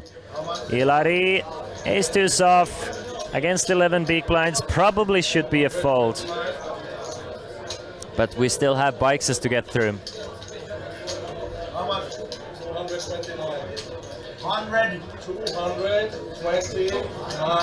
229, Julian says very annoyedly at Ilari Zahamies. And Ilari Zahamies is a man who keeps grudges. If he doesn't like a guy, he's gonna try and bust you. So if Ilari Zahamies doesn't like the fact Julian was annoyed at him asking, he's gonna try and bust him. I know my man Ilari Zahamies. He's gonna make the call with the ace 2s. But Julian can double up here and looking very good to double up here. Ace 10 against ace 2s. 478,000 in the middle. Ilari needs a 2s. Oh, there's many of them. Ace 2s, 2s and a flop. Just one out to chop this one up on the river. Even a 10 on the river. But Ilari Zahamies going after Julian here, flopping a full house and eliminating Julian Herold in 9th place. In 10th place, sorry. And we have reached the final table. So hello, good evening. Hello, good evening. How are you? I'm fine. Happy as usually to be here in the King of Tallinn. Okay. So tell me about this week. How it has been? It has been like hard times for you, or? Well, we are freelancers, so we usually be through in this kind of hard life, hard event. But King of Tallinn, in general, Tallinn for me, it means a lot. You know, I mean, it's the place where I started to do freelancing when I was a dealer. So for me, it's always a pleasure. Doesn't matter how hard it takes, you know, to work here. It's always a pleasure to be part of this stuff and to work in this event. So as soon as the atmosphere is funny like this, everything is good. Everything is fine.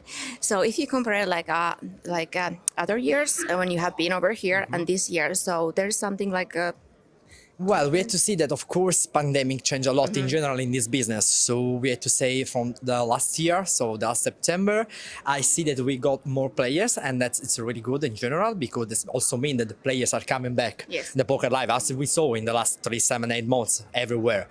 Compared with the really King of Tallinn when it was running in February, well, that was something completely different. There was, I remember, all the tables still open 24 hours, so there was something really great. And we hope that next year we can come back at the original of King of Tallinn.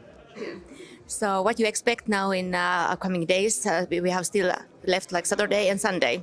Well, tomorrow is going to be for sure a tough day because we have a lot on the event that are going to close themselves. So we have a few final days.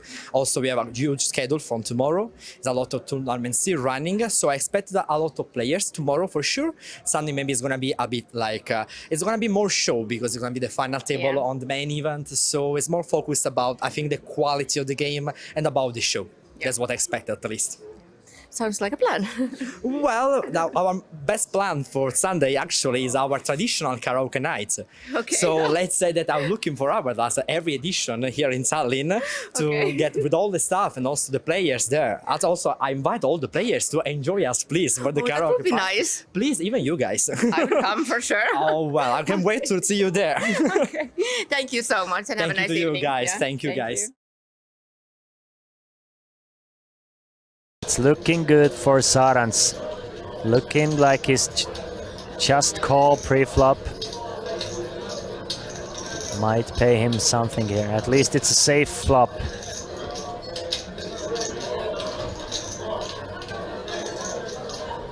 We get rid of Gonzalez. Really don't see Berntsen doing anything but folding, but you know, Berntsen is a creative guy. You might feel like Zarans is on 6s, 5s, 4s, something like that. And he can get rid of those hands by raising it here. He does have a few backdoors plus an ace high. Look at that. That's the creative choices that sometimes don't work out as well as you want. I don't think Zarans is folding, but Berntsen check raises. 328 entries. 32 events total, but none more important than the main event, with 328 entries and 2 remain. It is Adam Samir Carmen from Australia, our huge chip leader, going into heads up against Kurt Andre Skimmeland from Norway. About 7.5 million against 2 million. Adam Samir Carmen has played this final table perfectly, but heads up is a completely different beast.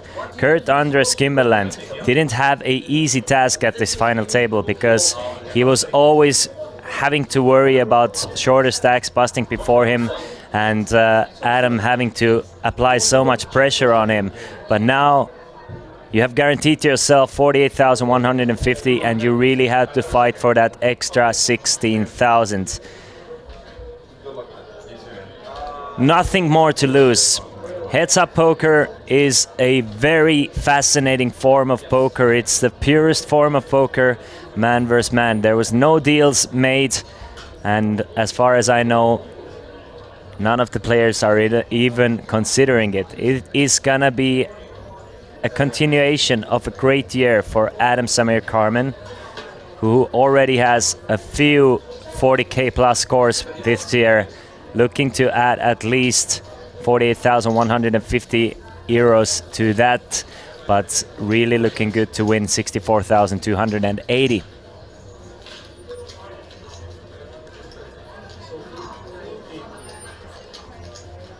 All right. Let's get to it. Meanwhile, we have finished the high roller tournament as well. It was Ilya Nikiforov coming out as a winner, taking 36,390 euros after the deal was made with second place finisher Igor Vihela Jr., who got 32,000 for his second place finish. So congratulations to these guys.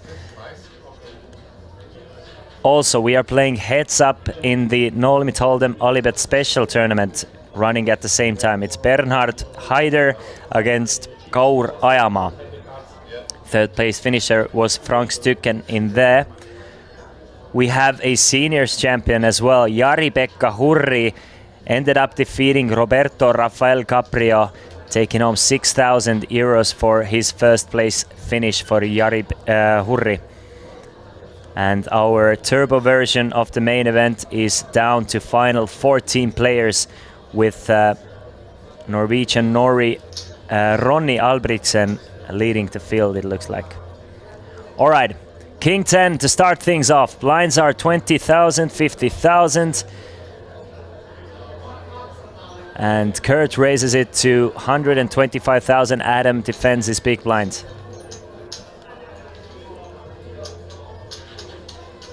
With the Queen 5.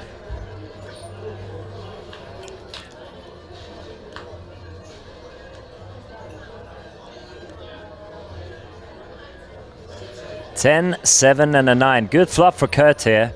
Adam misses completely here with this Queen high. Top pair for Kurt. Let's see how much he elects to bet. Definitely going to put a value bet in there. Bets 160,000, a bit more than 50% of the pot.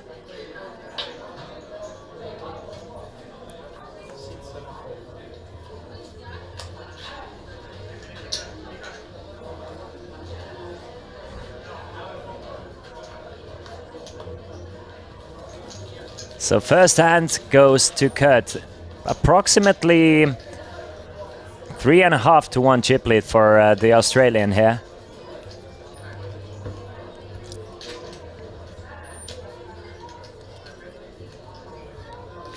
Really would be interesting to see how Kurt changes his strategy. Is he gonna be a bit more aggressive playing heads up? Will Adam keep on applying some pressure? There's less pressure to be had. Kurt has nothing else to lose. He's down about 1 to 3.5, so really the pressure is on both of these guys. Adam finds pocket checks.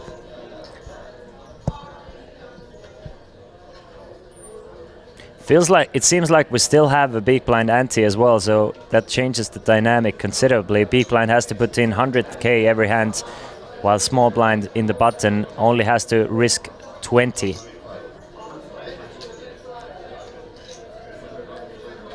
Makes it 125. Kurt, I would really like to see Kurt call in these hands.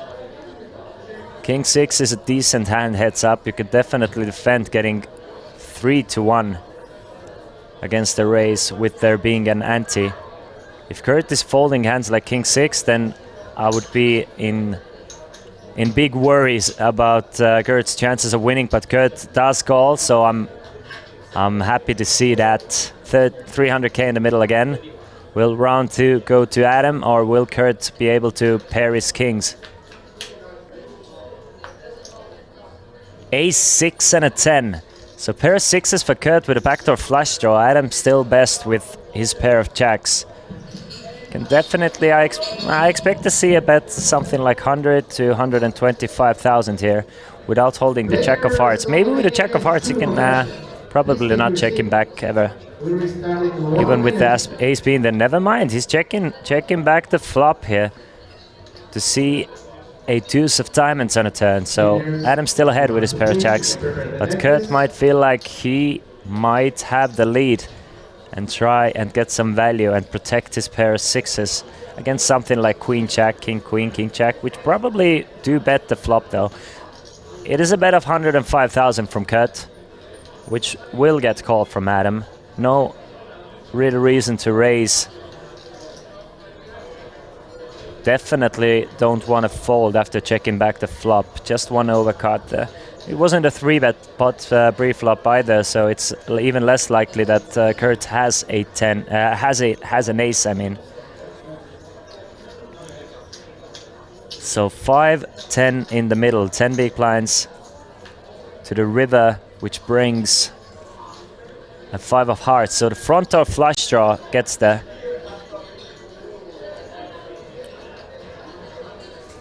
Will Kurt turn his 6 into a bluff? No, he's gonna check it over to Adam one more time, but I think the better question is, does Adam go for some value, trying to get calls from 10s and pair of 6s?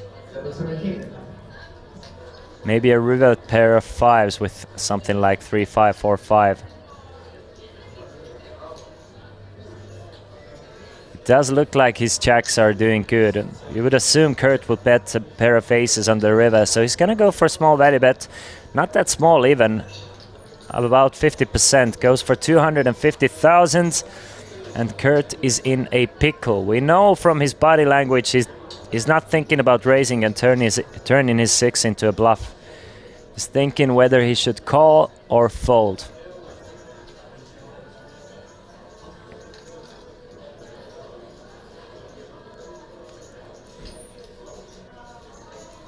It's a decent sized pot should Kurt make the call. He's gonna make the call and get the bad news that Adam was ahead all the way with his pair of jacks.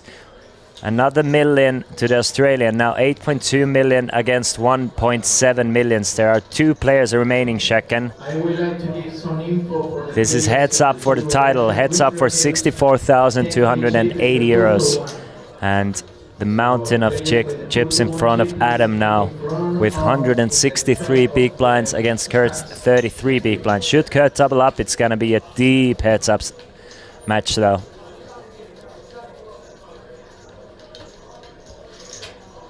It's gonna be either Australia or Norway. Either Adam or Kurt. Both players have played a fantastic final table. Adam coming in as the chip leader, just increasing and increasing.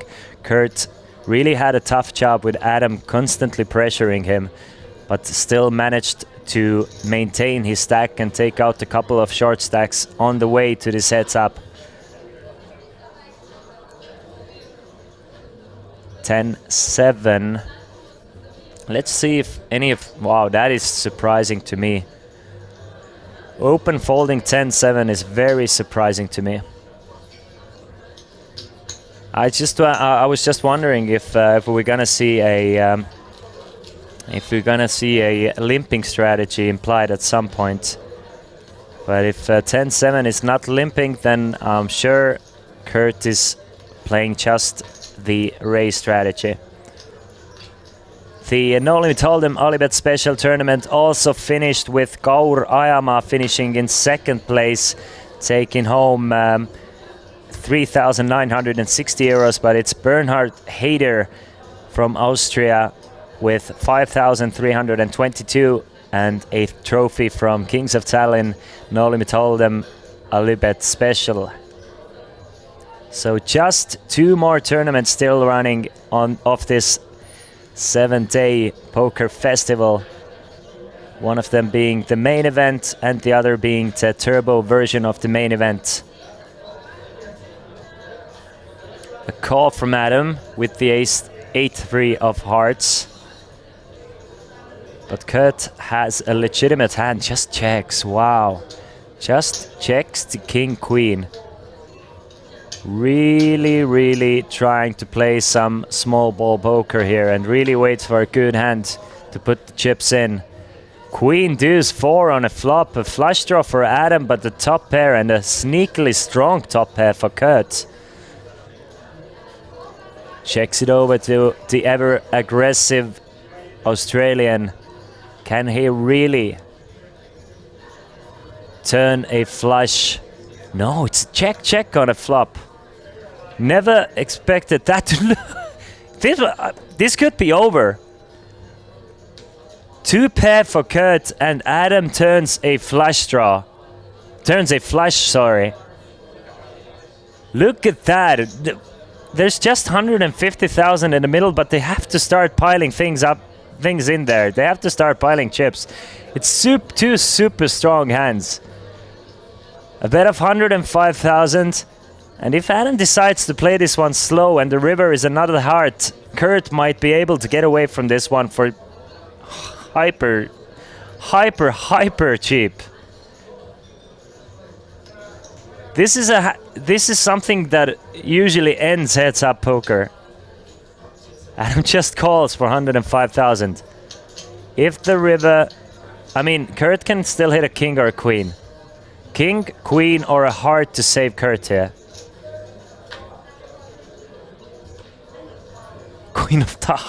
Queen of clubs on a turn. Instead of it being maybe over, this might be a double up for Kurt.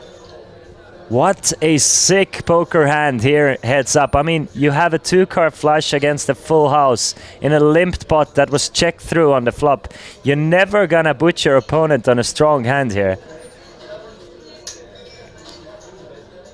What's the bet? 300,000 is the bet. Just called from Adam. Somehow does not go broke here against Kurt's full house. What a setup and what a story for things to come possibly. Losing less than 10 big blinds in a flush versus full house situation. How is that even possible? How do you lose less than 10 big blinds in a situation like that?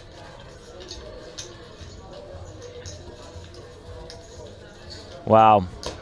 Kurt back to where he started his heads up from. Up to 2.1 million against Adam's 7.7 million. Adam must feel happy about himself. Just calling the river there. Feeling Kurt is not betting large there all too often with much weaker hands. Wow. If we saw a fold from 10-7 from the button from Kurt, and then I expect we're gonna see another fold from the 8-4. What a sick hand, honestly, this could have been over. Then this could have been a double up for Kurt. Instead, it's a decent sized pot, of course, don't get me wrong, but how did this pot manage to stay this small? I mean, it's difficult to have a pair heads up. You're mostly playing high cards. Now you have a full house against the flush. Wow.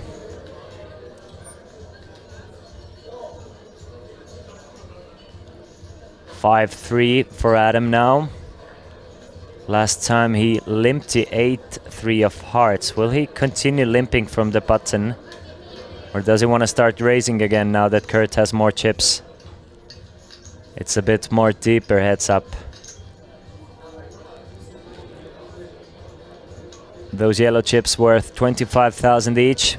Green chips 100,000 each. Purple chips 5,000 each. Adam raises it up to 120,000 against Kurt's 8 deuce of hearts. We are now one more time winning call. Igor, short stack approximately 550k. We're streaming with a 30-minute delay. For your information, Kurt defends the 8 deuce of hearts. So we see a flop heads up. Kurt's actually ahead with 8 high. He's gonna need to flop at least a pair or a flush draw or something to continue though. Otherwise Adam is gonna steal this one away. Let's go on the top. 4-7 and a king. A gut shot straight draw for Adam. Kurt with just a backdoor flush draw. So I expect Adam to bet at it and take it down, but I mean, it's heads up poker. We finally have a winner for the Adam has a backdoor 3 high flush draw, but he really wants to take advantage of any fold equity he has, because at the moment he's just with 5 high. So he's gonna bet 150,000. Kurt's gonna fold, and another small one to the Australian.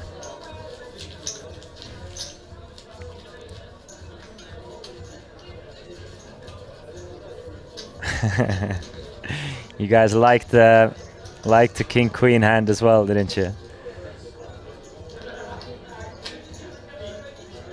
This is Kurt's biggest live cash in his live poker career by far. Before this event he has about 7,000 in live tournament cashes. He's gonna multiply it by at least 5 today. Never mind, he's gonna multiply it by 7 at least. And he's in this tournament for 120 euros from a satellite. What a return on his investment. Queen 8 for Kurt from the button makes it 100k. Adam with a suited small connected hand in heads up.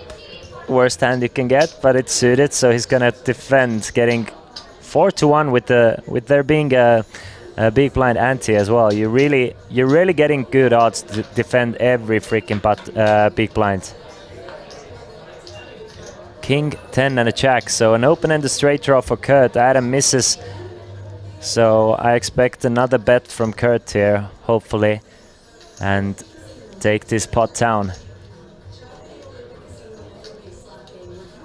Sizing is of importance though, just to get an idea how these players are playing. 150,000 is the bet, and a quick fall from Adam's 3 high.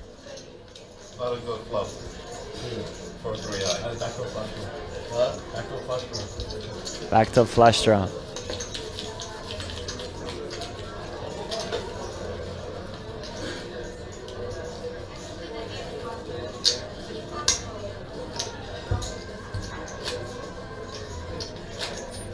Still 24 minutes remaining of levels 20 and 50, after which we move on to 30 and 60.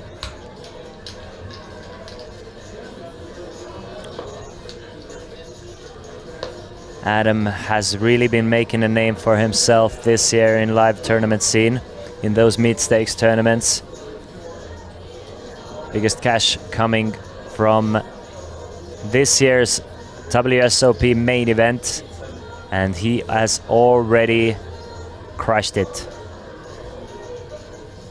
This is gonna be his biggest live score as well, looking to add another 16,000 to the 48,150 they have already guaranteed themselves. Jack 3 against 9-3, so a couple of threes, but there's a 9 on the flop, so middle pair for Adam. Kurt with just Jack high and a backdoor diamond draw, as well as a backdoor straight draw. Both players can hit a straight with a running deuce and a 5. Does Adam want to bet? If I'm Adam, I probably do want to bet here. Not very likely my opponent is holding an ace.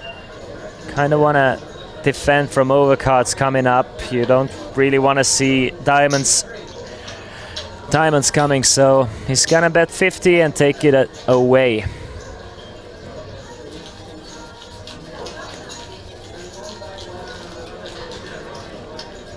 So a bit of back and forth poker from what we've seen from heads up right now.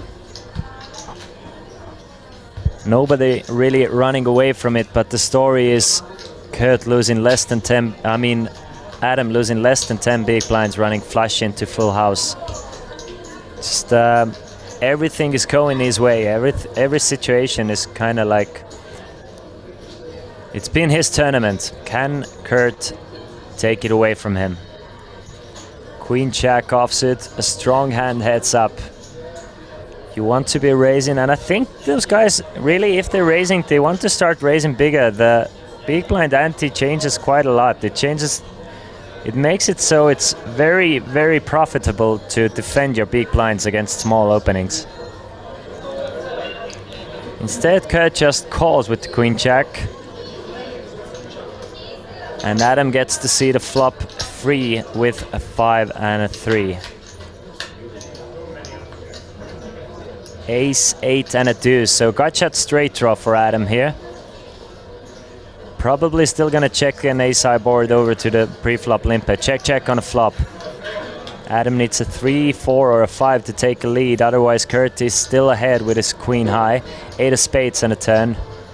Will Adam start to represent something from this board now, or is he happy to try and hit a straight on the river, or maybe try and steal this one away from the river? I think turn is where you really want to bet. You would like to bet the deuce, you would like to bet an 8 on a turn anyway. So by checking here, you're kind of giving up the pot. 150,000 goes for a full pot size bet. But Kurt is a non-believer. Makes the call with just queen high. 450,000 in the middle now.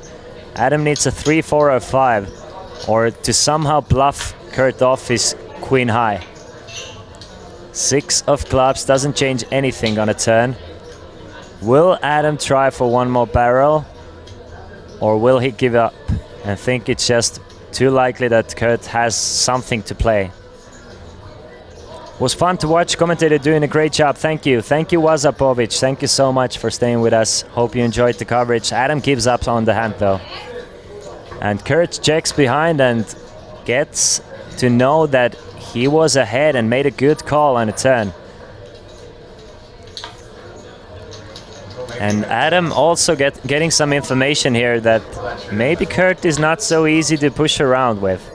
I mean, Kurt is willing to make a call, at least one street, with a high card. So Adam just taking that to mind and realizing that maybe he needs to, if he wants to keep on bluffing, he needs to use more streets to do it. Yeah, thank you for great coverage. When's the next tournament week in Tallinn? That is a good question. There should be a Bounty Poker Festival starting somewhere in autumn. But maybe Alibet Poker in chat can answer that question for you guys if they're here to listen.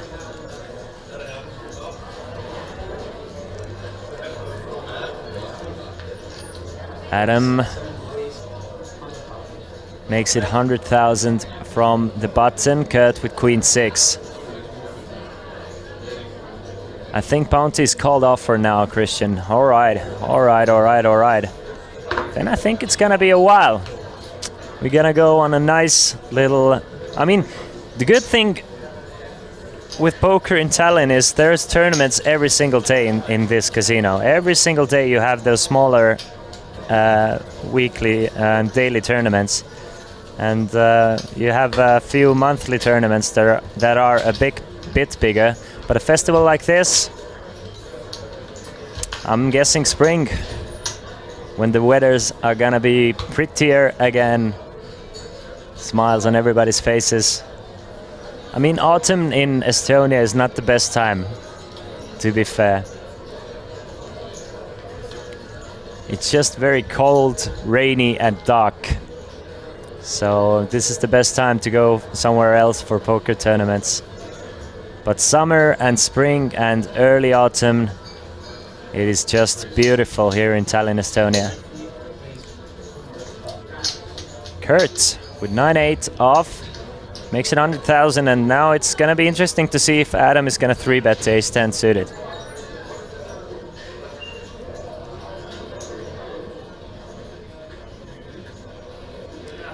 And if he's going to 3-bet, something like 350, maybe. Maybe even 400,000. Looks like a 3-bet to 400k, yeah. 400k is a 3-bet and a snap fold from Kurt, so chips staying stagnant in that sense. Every day in Estonia are great, no matter what. Every day in life is great. That's true. I mean, it doesn't matter where you live at. But weather-wise, autumn is not the best time in Estonia. And if people are making their way for a poker trip, they don't just want to play poker. Obviously, that's the main part of traveling, but they kind of want to walk around, see around city, see around town, have a good time. Not all, but I think most of poker, like recreational tourists, they wanna mix poker with you know, general travels, and it's better to do that with a good weather. 10-5 is a raise. I love the fact that Adam is raising wider now, because we've seen Kurt fold a hand like Queen High to a min raise with there being antis. It's Kurt is, at least it looks like he's a little bit overfolding pre-flop. Ace-4, he's going to make the call though. 10-5. Mr. OG in the chat. If you're here, you're loving the 10-5, right? 10, 8 and a 9 on the flops. A top pair for Adam. Kurt with just ace high. Checks it over to the Australian. Who checks back the top pair. Interesting. Just a lot of sneaky play between those two guys. 6 of clubs brings in a straight possibility with a 7. Adam still with top pair. After getting ejected to you for twice in a row, I think you really want to bet now.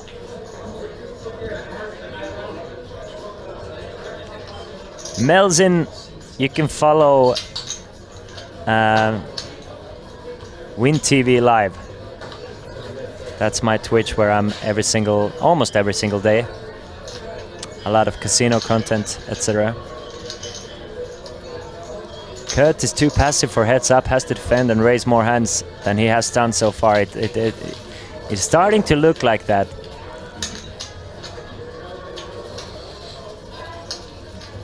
My name is Christian Laas, by the way.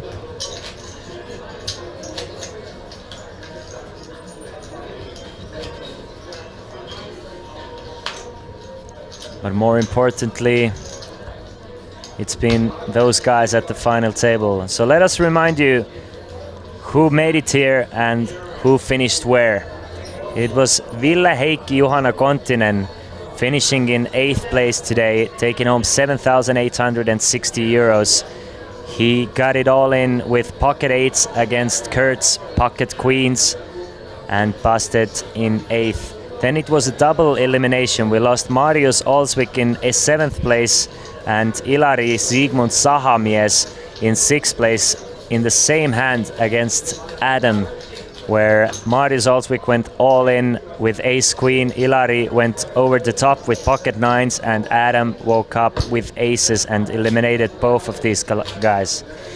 Then it was Jordi Conejos Pajas finishing in 5th, taking home 18,930 euros. In 4th place we lost Vincas Tamasauskas from Lithuania. He got 25,050 euros. First player in the podium was Lithuania's Algirdas Saveikis. 35,510 euros for him. Shekin, yeah, Ilari played well. I have to take my hat off. Ilari played really well, and it was a very unfortunate situation, and just a beautifully played aces from our chip leader Adam here to eliminate Ilari. Just calling Ilari's raise with aces pre-flop, letting somebody else go all in after him, and then Ilari trying to isolate this all-in player with 9s and just perfectly played trap with aces. Pocket 3s against 4-5. Adam takes the lead here with a pair of 5s. How much we have? Check from Kurt. 8 million. How much we have? Shekin. You recognize that voice? That's Ilari. So you didn't miss him. He's here with us, at least from the sides. Wishing both players good luck. Bet of 50,000 from Adam, gets called from Kurt, 10 of spades on a turn. Another check from Kurt. Will we see a check behind from Adam? With his bottom pair, yes, he will check behind. Not expecting to be in front too often here. 9 of clubs on the river at the 10. Completes a lot of pairs for Kurt, and I love the fact that Kurt is actually turning his 3s into a bluff. Or is it a blocker bet? Bet of 50,000 does get called by Adam, and Adam wins a small one here. Quickly calls the small bet. I was hoping that Kurt would turn his 3s into a bluff and bet a bit larger. I'm sure he would have gotten Adam to fold here, especially with the 10 of spades coming. All the king jacks, 10 8s, 10 jacks, king 10s, 10 7s, everything got a pair at least, or even better. So back to 163 big blinds against 33 big blinds. Last time we were in this situation, we got to see a flush versus full house situation.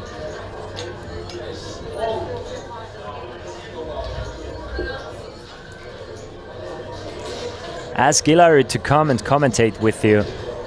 Honestly, it's not possible anymore because they are playing in the casino area and I am in the Hilton Hotel myself, way far away where everything has been already been cleaned up. So I'm here alone in a big hotel where everybody else is having fun in the casino area. So it would be a good time to have Ilari here, definitely. But I'm worried where I'm staying at is a bit too far from a nearest bar. So I would have to pay him a lot of money to come here. And like a plate full of drinks. Another small one for Adam. Beautiful chips. Beautiful money, yes, yes, beautiful money.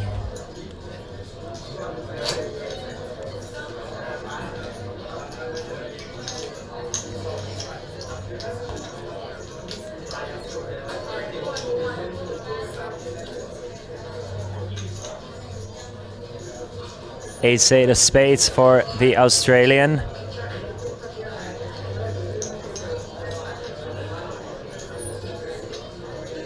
Should see a raise from Adam here. Even min raises has been working. Shuba, since this is a new channel, we don't have a donation button, but we would be happy if you press that follow button to see every time we have a big festival coming up here in Tallinn. We will be streaming it live to this channel from here on or here on out.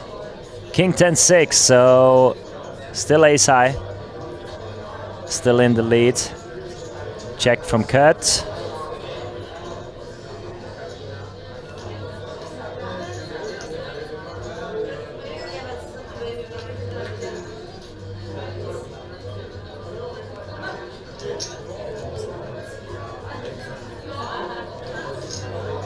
A bet of 75,000.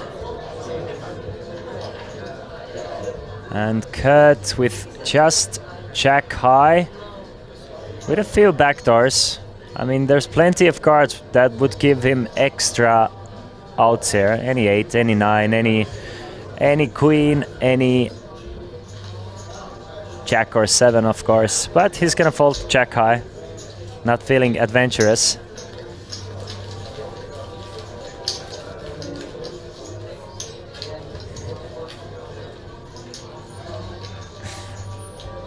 So slowly but surely and very steadily, Adam is increasing his chip lead now against Kurt. Kurt now down to 29 big blinds.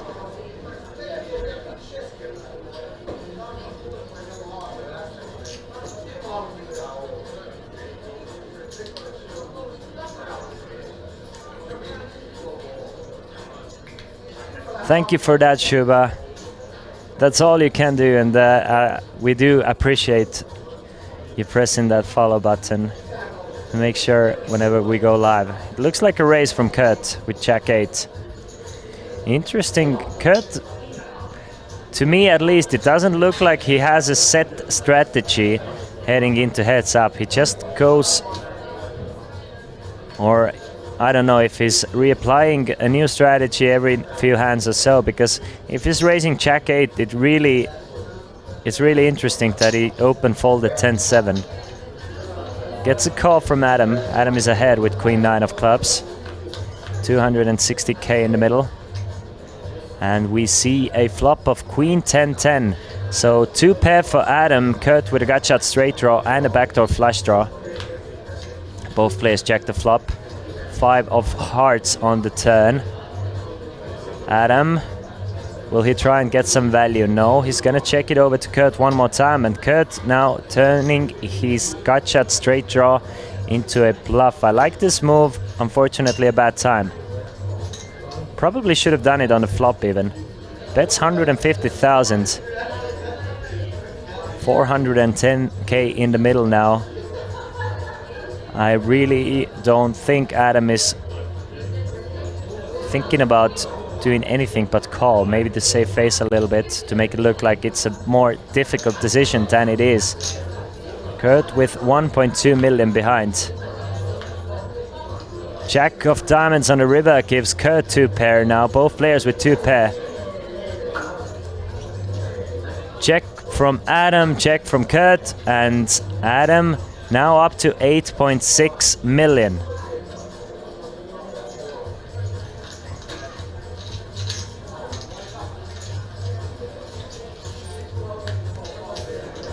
So really, really, really, really big chip lead now for Adam.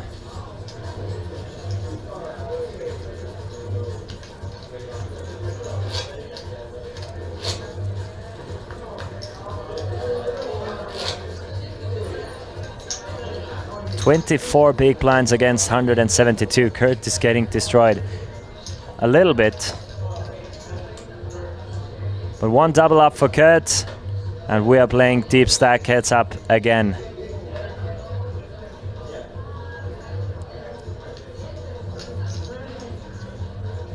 $76.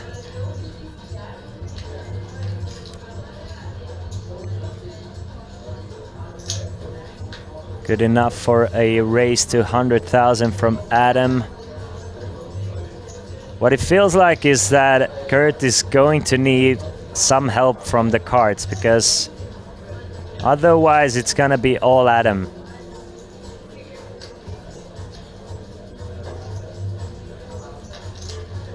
Every orbit costs you 120,000. You can't really wait around too much. Of course, you can't really force things with 4-3 either. Well, you could, but I don't think Kurt will. He's gonna at least try and see a flop.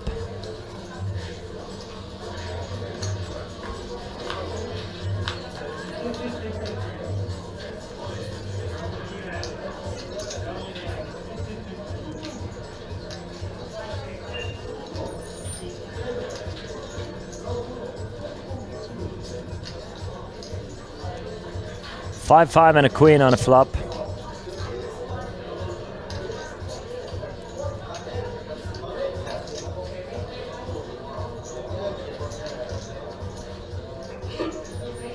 Check from Kurt. Adam, a bet we can see would be enough to steal it away.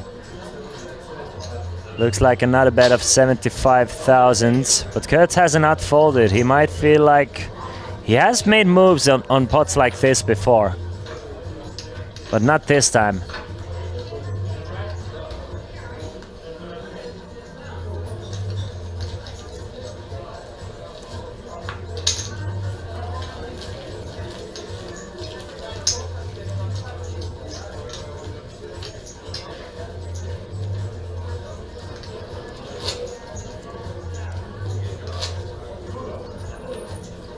$21 big blinds remaining now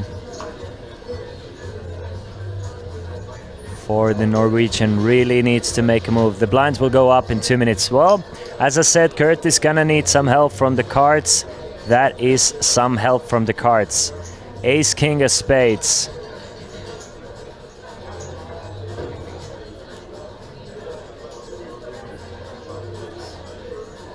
Ace, king of spades for the Norwegian.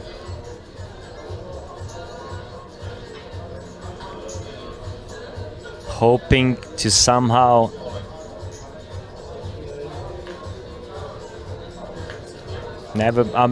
just an all-in from Kurt, I guess. Just shows the ace king. Interesting. I mean, if I'm Kurt, I'm definitely raising and hoping to get 3-bet shoved on. Going all in there, you're kind of taking away from your opponents to call.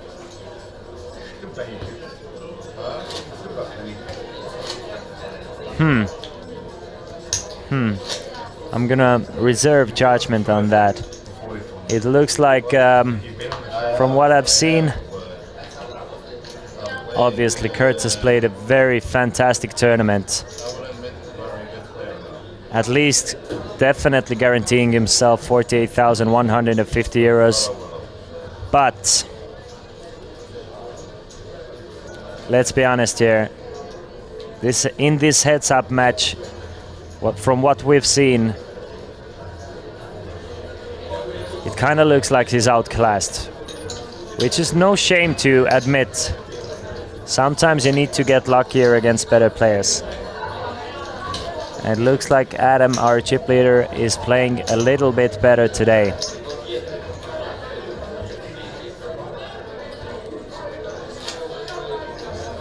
But it's definitely anything is possible. It is still a luck-based skill game.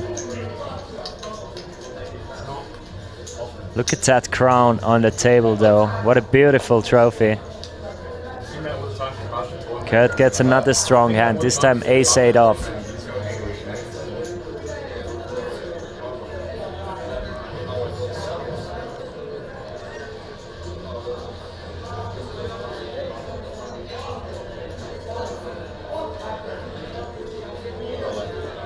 All in again from Kurt.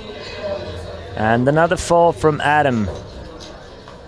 So we are getting into a territory where Adam, if he gets a good hand against the shove, we might see an actual all-in pot. The blinds have gone up to 30 and 60,000 now. Kurt, after the blinds have gone up, hovering around the 20 big blind stack.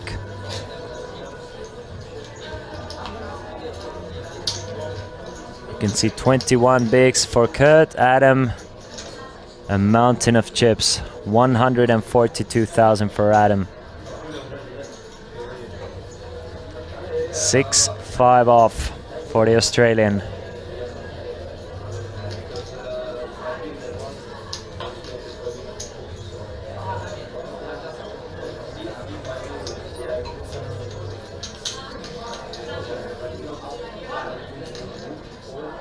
Adam starts things off with a call of 30k. Kurt with queen deuce.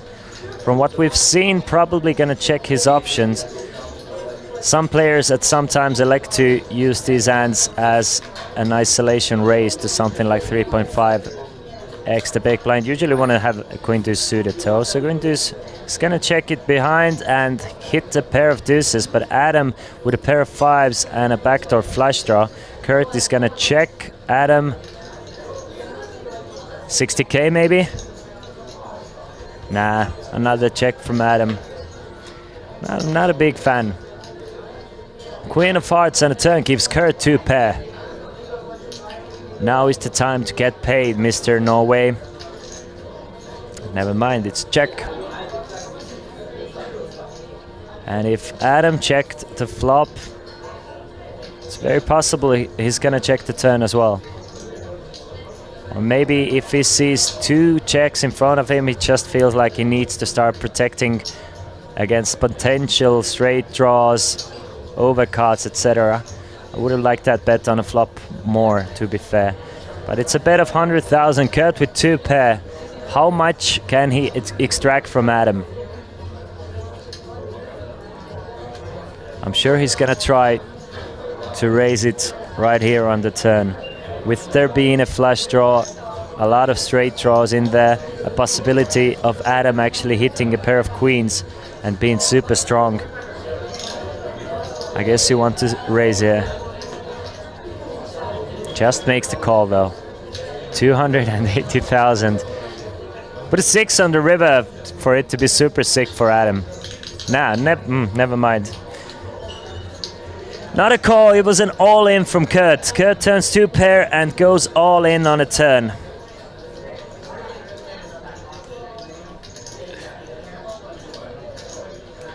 And Adam has not folded. Adam has not folded, so he's trying to figure out what is Kurt doing it with. I mean, Kurt has gone all in a couple of times in this heads up and has just shown the absolute nuts basically, so in a heads up sense. So Adam is gonna let go. Kurt back up to 1.5 million, Adam down to 8.4. 6-1 chip lead here.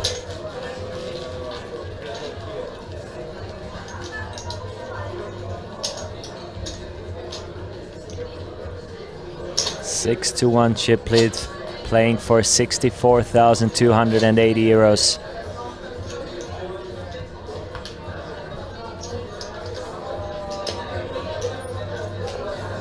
Lines are 30 and 60. Kurt with another strong hand. He's been running better now in this heads-up match. Getting quite a few strong hands, at least pre-flop. Will we see another all-in? That's the question.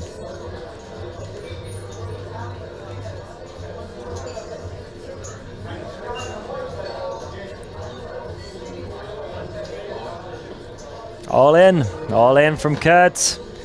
Does Adam find anything to call with? That might be something, but I mean, I don't know. I mean, it's 24 big blinds. Adam might call just to try and finish it right here, right now.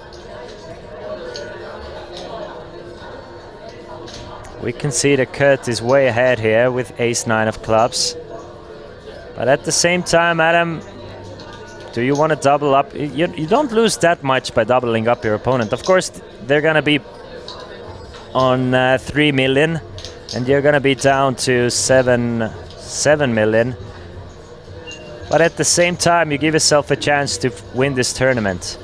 But nah, he's going to fold knowing that Kurt is probably going all in with just strong hands. He's just going to try and wait out a good run for Kurt and just slowly chip away from him. Because at one point, Kurt is not going to get a lot of strong hands, and at this point, this is where Adam feels like he's going to shine. So no frustration call from Adam. Nothing too eager from the Australian, just knowing that he probably can take a safer route. Adam finding a 7 deuce of hearts now on the button. Against that player, better chance of running him down slowly, props. Yes, deploy, I agree.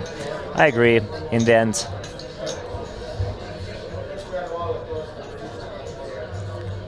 A call from Adam, a check from Kurt. 180 in the middle, another limped pot from the Australian. Kurt ahead, but Adam more likely to win this pot.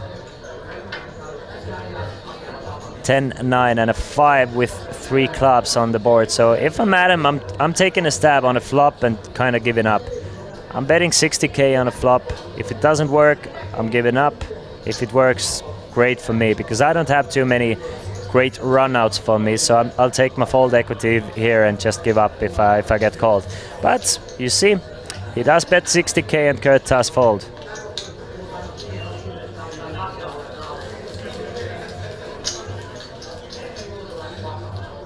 What do you guys think? We are playing 1 hour levels, right? Do you guys think that once a play reaches heads up, do you think the levels should be halved, or should they keep playing 1 hour levels?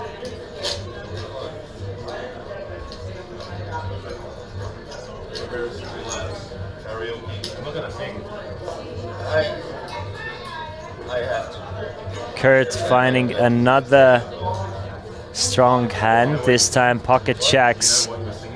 Tom agrees with half, deploy with half. Shuba says the 1 hour levels are great.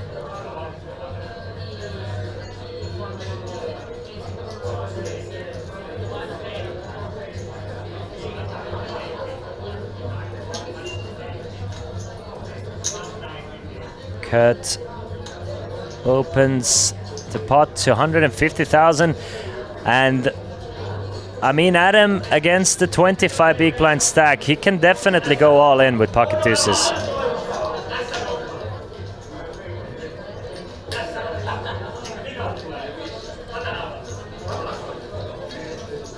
He can go all in, and Kurt would call.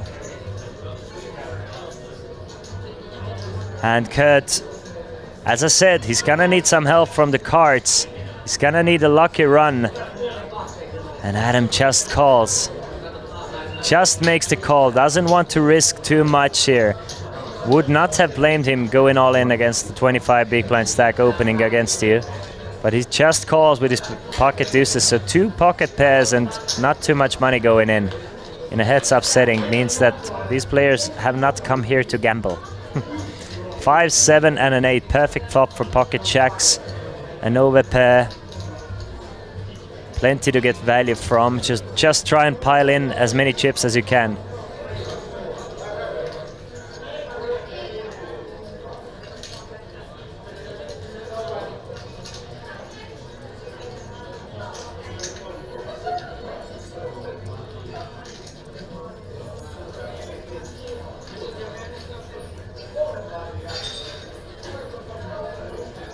A bet of 100,000 from Adam takes the lead. Just trying to target and generate falls from a lot of overcards, and it looks like another all-in from Kurt.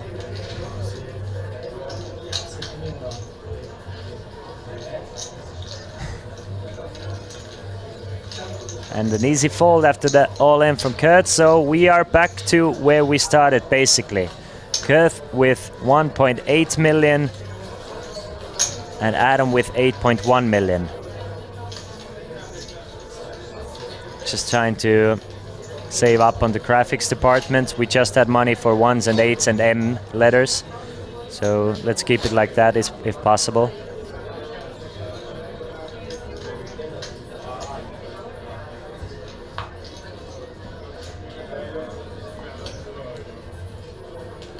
Not much has changed. Throughout this heads up though, it's been Kurt getting the better hands and not really capitalizing on those better hands. Kurt has been running better, so I assume if it flips around it's gonna be quite difficult for Kurt. But I love the fact that Kurt is taking the all-in routes. He's really trying to play this all-in poker and just doesn't wanna let Adam to outplay him too much. So I kind of agree with that strategy from Kurt, that he needs to kind of amp up the pressure and kind of take his chances where he can. Top pair for Kurt, Adam with just jack high on a 8-6 deuce board. Kurt will check it over to Adam with his top pair. Check, check on flop. Ace of hearts on a turn. Still Kurt ahead with his pair of eights.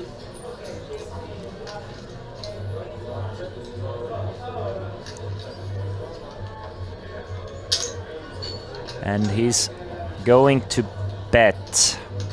Bets 80,000 into a pot of 180,000. So basically half size.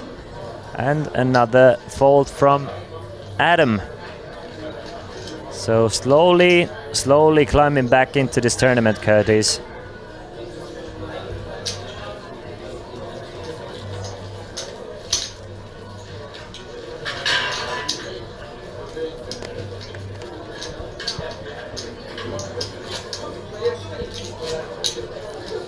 Still, he needs to somehow get those 164 big blinds from Adam, and it just kind of seems like an impossible task. With the way Kurt and Adam have been playing and running, it just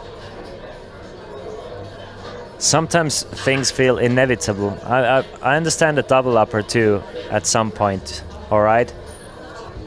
Definitely possible, but it's just somehow getting 160 big blinds from Adam by just getting 9 when you have full house against the flush, it just doesn't seem like a realistic opportunity.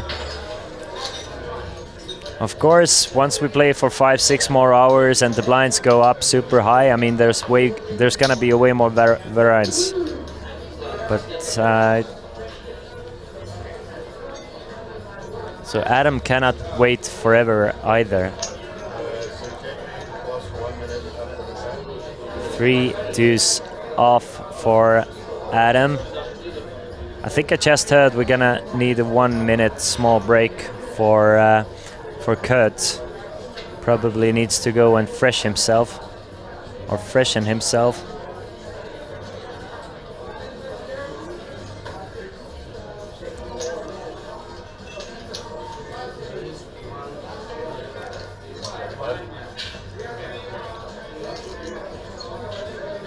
Don't worry, will be one big flip. Queens versus Ace King.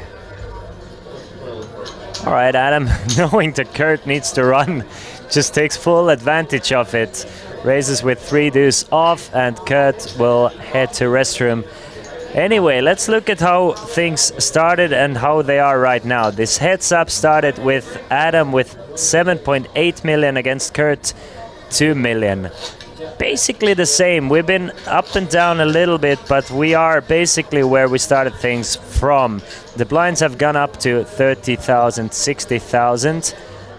So we are playing 30 big blinds effective. Adam with a huge chip lead still. It's been the card distribution has been on Kurt's side, to be fair, and it's kind of concerning me to see that even with the better card distribution, Kurt is really struggling to climb back up that leaderboard. I think money doesn't go in even with aces versus aces. I'm sure aces versus aces. The thing is, money has gone in from Kurt's side. Kurt has gone in a couple of times. It's just Adam not finding anything to call with. But post-flop, yes, it seems like they're trying to stay away from big pots. Adam implying the limp from button strategy just prolongs things even more. Obviously, they are playing for a lot of money. They are playing for 16,000 plus euros. Both players have guaranteed themselves 4,800, but once you made it this far, obviously you want to make it till the very end. Give yourself the best possible chance.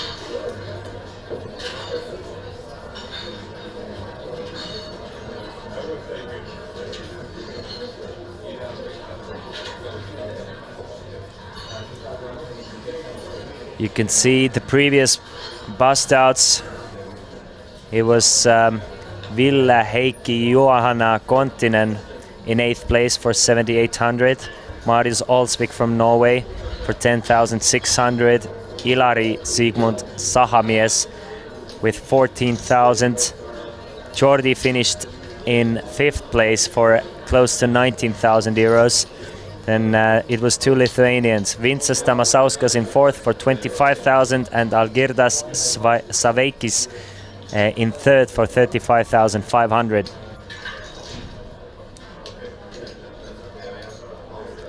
What's the background of Adam's stack?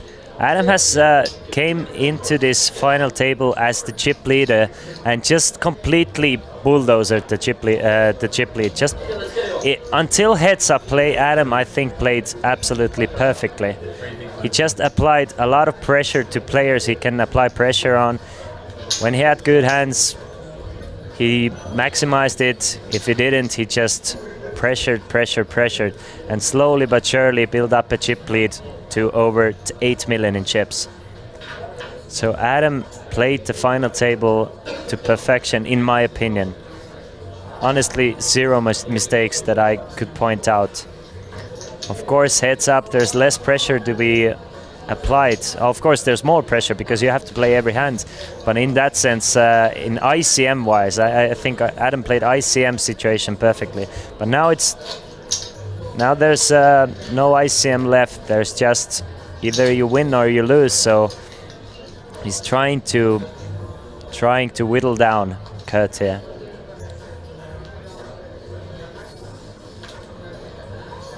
7-3 off for Adam. Continues with the really horrible share of cards he's been getting. But not too worried about it just yet, still maintaining his chip lead. Has even increased his chip lead a little bit since the start. Has added an extra 400,000 to his stack. But gives up the 7-3. Kurt started this final table with 2,180,000, basically the same as heads up. So he did a good job maintaining his chip stack with Adam constantly on his back and 3-betting him, etc. So he maintained. He had the most to lose by being out before 2nd place, because he was in 2nd place throughout this final table as well. So he did a good job maintaining. Queen deuce of clubs for Kurt.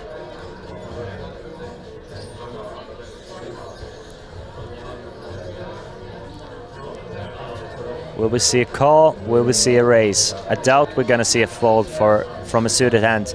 Kurt loves suited hands. He would fold. I think he would fold queen deuce off, and he would play 8-2 suited.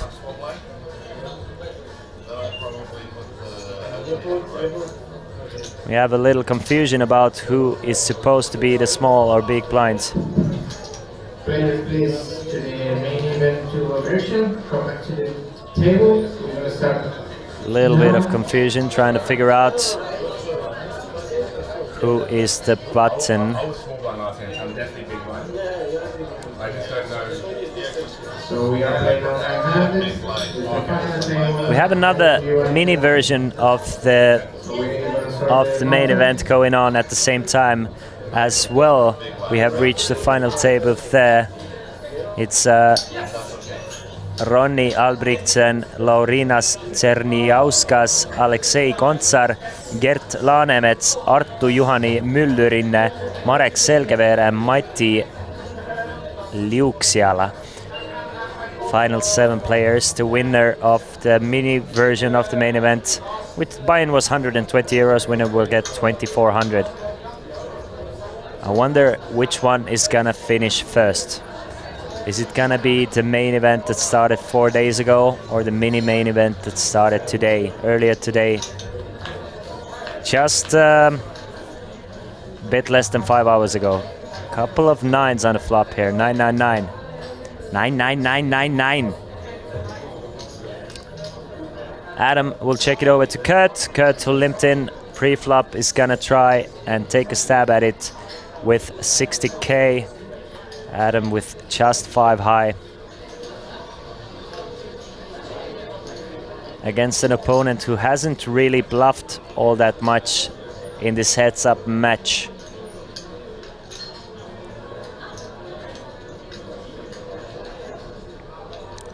Players not being shy about taking their time though. Seems like a fairly standard fold to me on a 999 board, where you could be already drawing dead. But considering all his options, he will end up folding.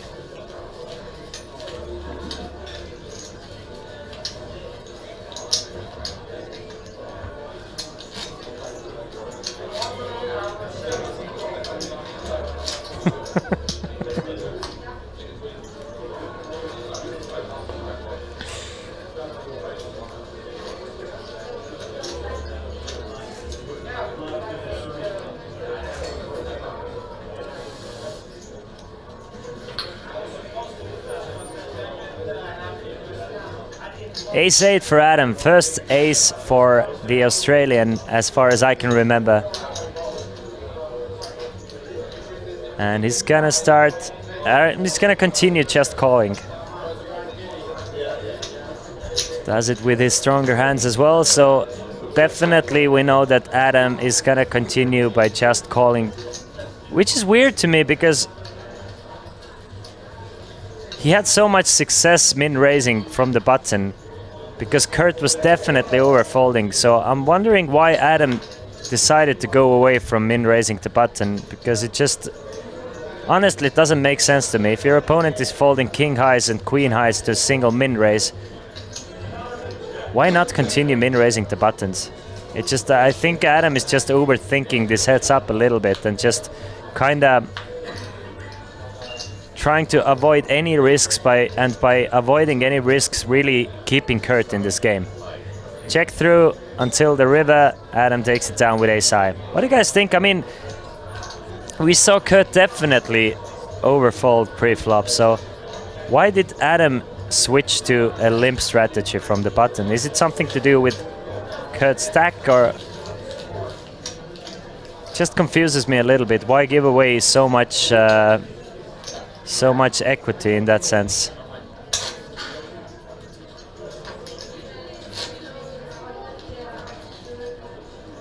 And Adam was really...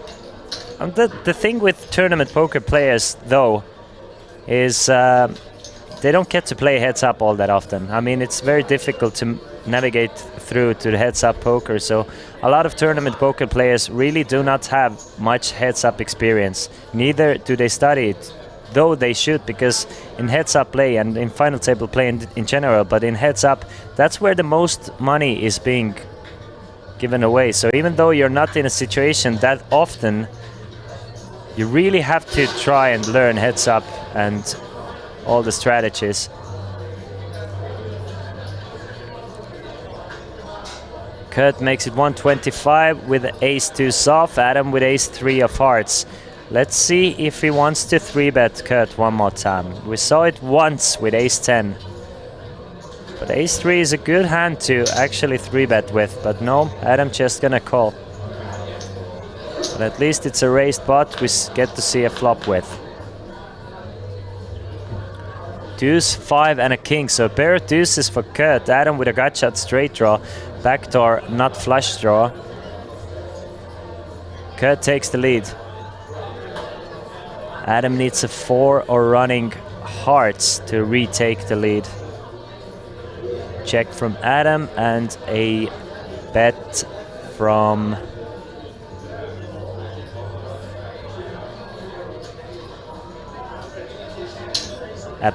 Kurt. Heads up is like boxing with jab, jab, jab, waiting for the knockout blow. So you have to be active and aggressive. What a beautiful way to put it. What a beautiful way to put it. 175 is the bet. We might see Adam even raising here with the gut shot straight draw. I honestly prefer raising here to calling, but no, it's just a call. 9 of spades on a turn, so it doesn't change anything. Adam now can only hit a 3 or a 4 to take a lead in this hand, and that's the 3 of spades on the river, giving Adam a pair of 3s over Kurt's pair of aces, a pair of deuces, sorry. Heads up is like putting in disc golf. You need to practice it. This in MJR, exactly. It is like putting. I mean, you can have all those big throws, but the tournaments are won on the putting green. Interestingly, Adam is betting into Kurt here, probably trying to again another like blocker bet, and Kurt probably should have thought about maybe turning his ace-deuce into a bluff here. With the ace of spades, he has a perfect blocker for, you know, your opponent cannot have the nuts. You're blocking strong hands as well. You're blocking straights, etc. So it's now 8.5 against 1.4.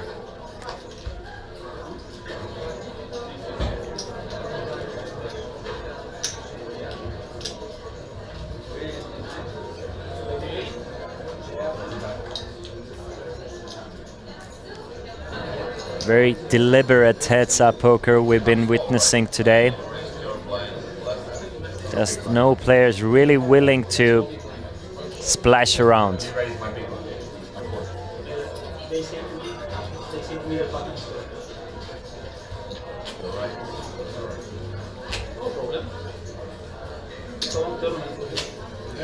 Trying to eavesdrop on what the tournament director is talking. Or not the tournament director, I think they were chatting with the dealer. 150 in the middle. Can Adam find a good run of cards to really start applying pressure? No. 6 deuce off this time.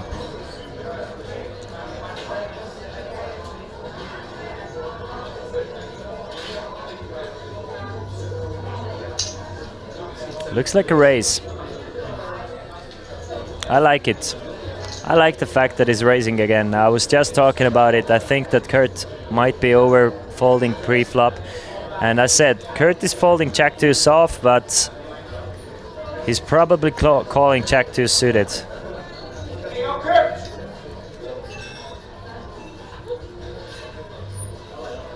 Kurt getting some encouragement from the fans on the rail. And he's gonna make the call. Has Adam dominated with jack-2 against 6-2?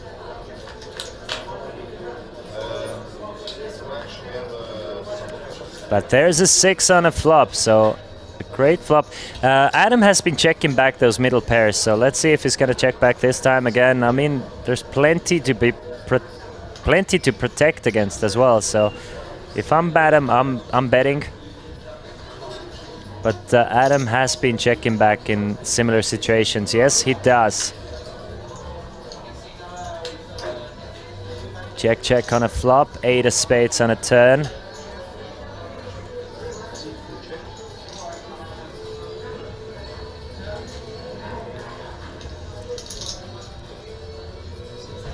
Another pair of checks on a turn. And an 8 of clubs on the river. I really want to see Adam, even though we can see that Adam cannot really get any value, but I would really like to see Adam try and get some value on the river. I would hate to see a check back. I mean, it's been checked to you 3 times. At some point, you cannot just bet top pass. Nice. Goes for 150, it looked like. 150,000. And Kurt is considering, what can I beat? Nothing, basically. Maybe something like 5 deuce, but not this time. So Adam now back to where he's peaked before. 8.6 million against 1.2 million.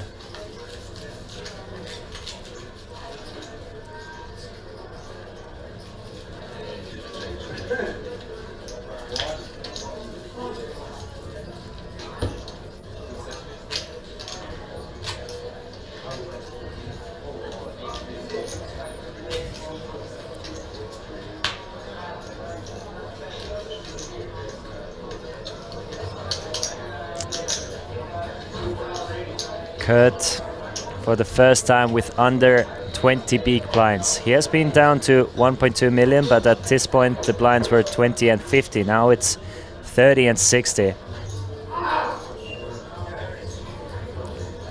And again, once he is getting shorter, he starts to get better hands. Let's see if he's gonna just go all in with ace-7. For 19 bigs, at least that's been his MO with a shorter stack. Getting a decent hand, he's just going all in.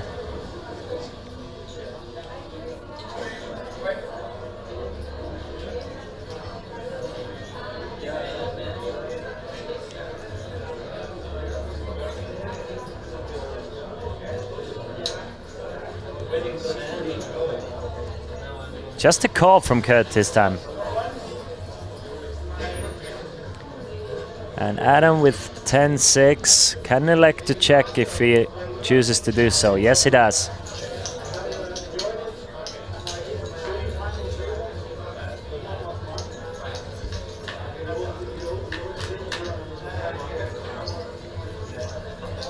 Three, a 4, and an 8. So no pairs anywhere. Kurt's still ahead with ace high.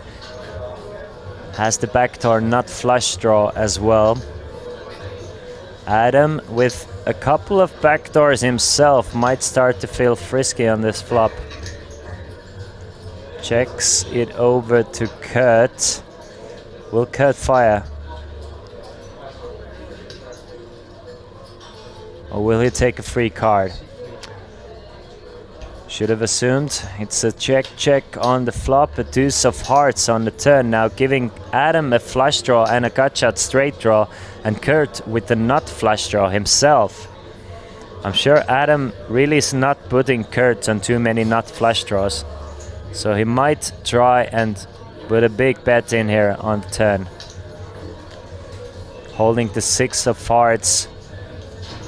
Not really putting Kurt on too many ace highs by just limping pre-flop.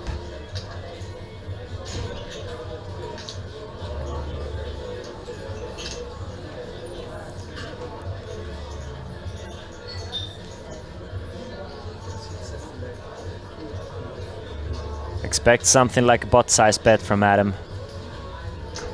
No way. Adam bets 220,000 and gets an instant fold from Kurt. With the ace high, with the nut flush draw, not even too much thought goes into it. He's just gonna fold the ace-7. Honestly, a bit too tight, I think. I was starting to figure out that should Kurt maybe even shove all in there on the turn. But no, not my man Kurt.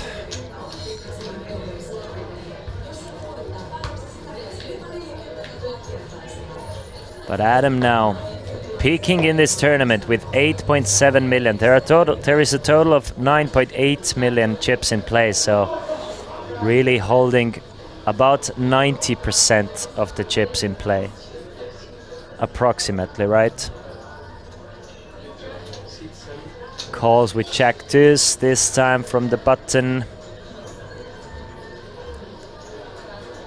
Kurt gets to see the flop for cheap if he elects to check, which he does.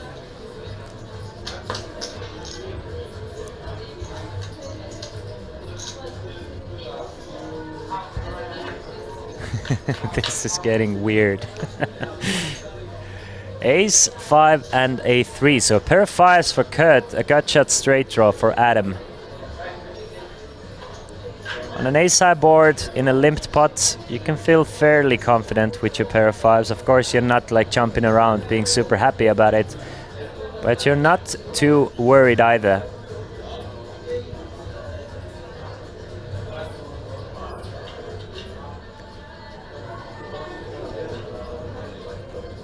Adam semi-bluffing with his jack high and a gut shot straight draw. Fires 60k for what should be an easy call from Kurt. And he does make the call, 300k in the middle now. Kurt with 955 behind. Adam needs a jack or a 4 to try to take the lead in this hand, or somehow to get Kurt to fold a pair of 5s. There you have it, there's a 4 of clubs on a turn.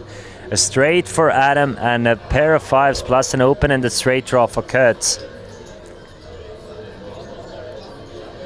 What a great turn card for Adam here, but Kurt is not dead. He can get a better hand by hitting a deuce or 7 on the river. Kurt is leading into Adam here, 80,000. And Adam holding the straight, the third nuts. Must be feeling great. Kurt is betting small. Last time Adam turned a flush, he just called a small bet from Kurt and ended up calling a river when Kurt filled up on the river for a full house against top 2 pair. Will he raise this time? There is a flush draw out there. There are definitely better straight draws out there.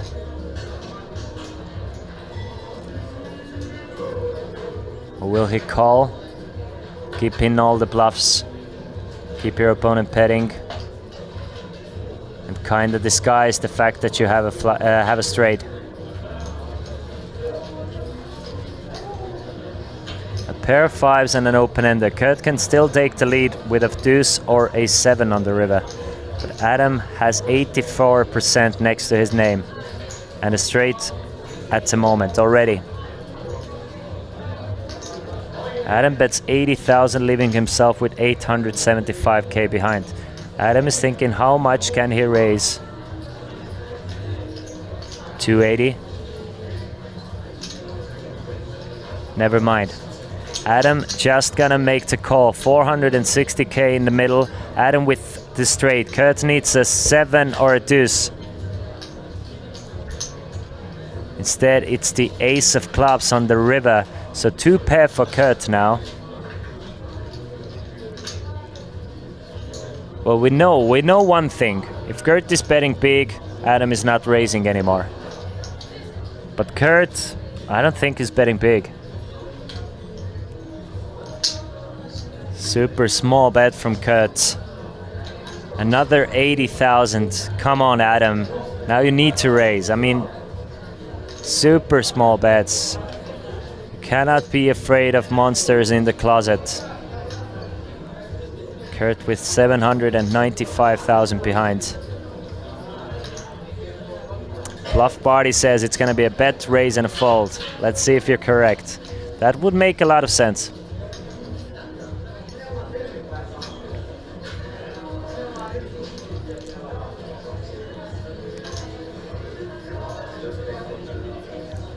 These are raising chips. He does raise it up, Everything is going according to plan. A bet of 80,000 from Kurt, a race to 400,000 from Adam, and we can see that Adam is way ahead. Should Kurt make this call, he's gonna be basically crippled.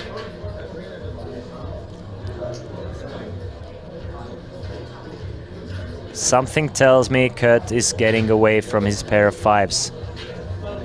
Something, something, something dark side. Getting 3-1 on a call. 940k in the middle, 330, 320 to call, but he's going over everything that has happened in this pot. A bet from Adam on the flop, a call from Kurt. Kurt leads the turn, Adam calls. And now Kurt puts a very tiny bet on the river and Adam raises him. And now what Kurt is thinking, how often am I against a missed flush draw here?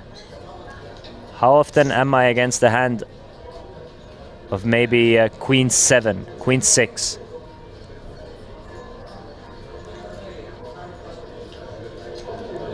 Because Adam is raising straights on the river. Full houses definitely, maybe some trips, but from what we've seen, I don't think Adam is even raising trips on the river. So it's like he either has it or he doesn't have it. And the flush draw, the most obvious draw, missed. The second most obvious draw did hit though with the 4 of clubs. Kurt holds the 6 of diamonds, making it a bit less likely. Adam has something like 6-7, 6-2s.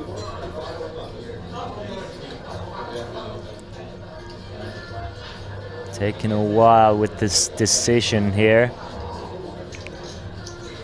But I'm sure Kurt is just trying to figure out, does my opponent have a missed flush draw?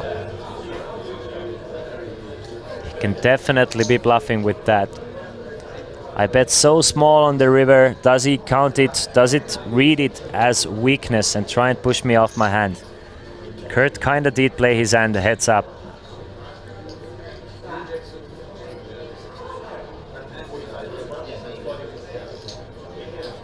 The play has not been the fastest, I have to agree.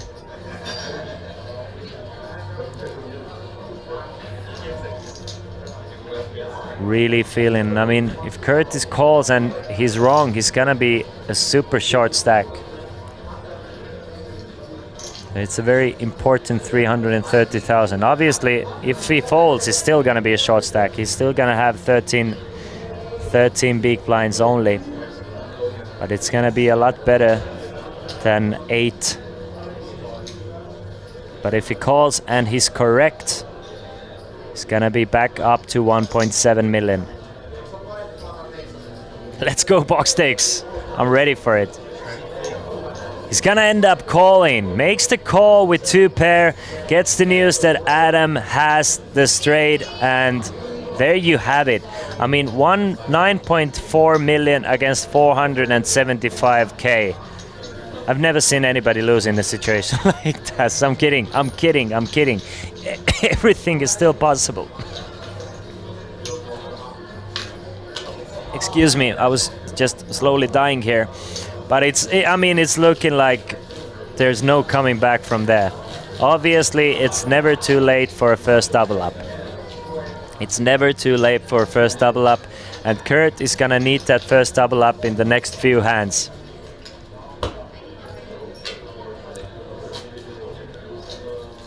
If I'm Kurt, I'm offering a deal now, and I'm like, you want to make a deal?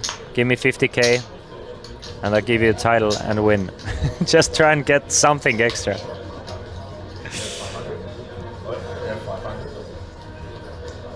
Do you have 500 total? Yes, he does. A bit less than 500 total. It's gonna be an uphill battle that needs to be supported by some run good for Kurt to be or get back to this heads up match. Otherwise, it is gonna be Adam Carmen as our champion. If I have 9-8, then I go all in. is going all in with 9-8 and gets the first fold. First step, very important step towards getting back into this game.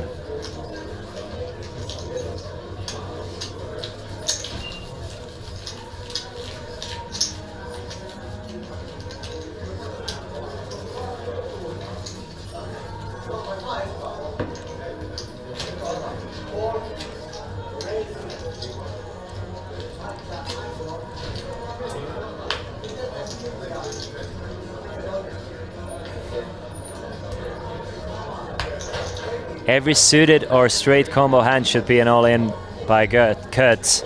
Yes, at this point, I agree.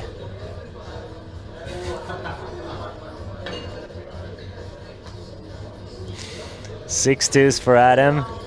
Has to give up another one. I mean, your opponent is in a push all-in spot. You kind of have to wait for a hand to be able to call him with.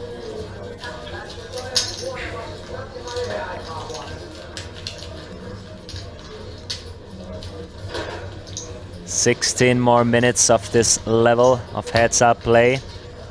Will we crown a champion in that time, or will we get to see another break? I think Kurt is from Sweden. Greetings from Norway. Hanoa, Kurt is from Norway. He's, as I understood, he's the leader of a big poker club in Norway.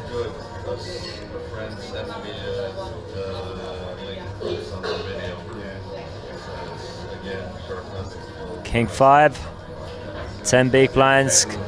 Will he go all in?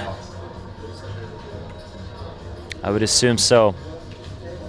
Just rather go down fighting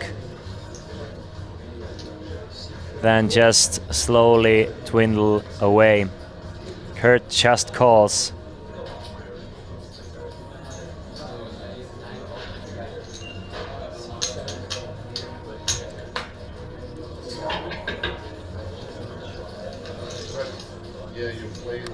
Adam gets to check behind his 6-3. We see that Kurt, had he gone all in, he would have folded, but now here's a flop for you. Adam with a gut shot straight draw and a flush draw. Kurt with a gut shot straight draw and king high.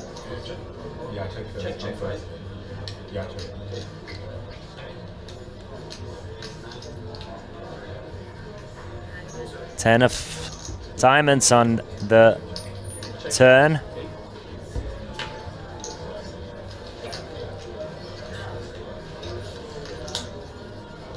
Check, check on a turn again, and a jack of clubs on the river. Will Adam give up, or will he try? He knows he cannot win this pot by checking, so is he willing to give up this 180,000?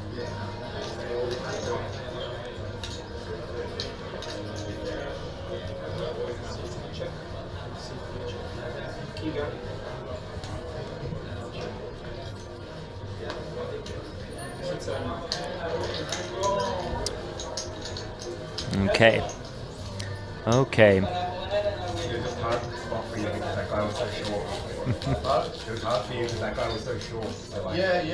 Oh, Hanno! Finally, I understood what you meant with it. It just went right over my head. Now. Yeah, let's give him to Sweden. That was your point, right? It's been a long 4 days, just filled with exciting poker, with some less exciting spots in between, but mostly, don't we all love this game? And wouldn't we all switch spots to take one of those guys' places there at the final table, playing heads up for 64,280 euros. All in from Adam. First all-in move from Adam, and Kurt is going to, I assume, is going to call with the ace-4. So we're going to have a Swedish flip for the title, but I've seen crazier things today. Looks like there will be a fifth day too. If Kurt calls and doubles up, then I agree with you. If Kurt calls and doubles up, then this one is gonna go into the wee hours.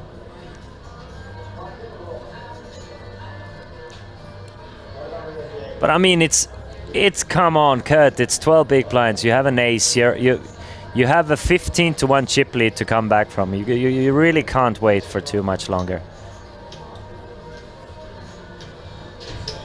At one point, you're gonna have to be lucky if you want to actually win this tournament.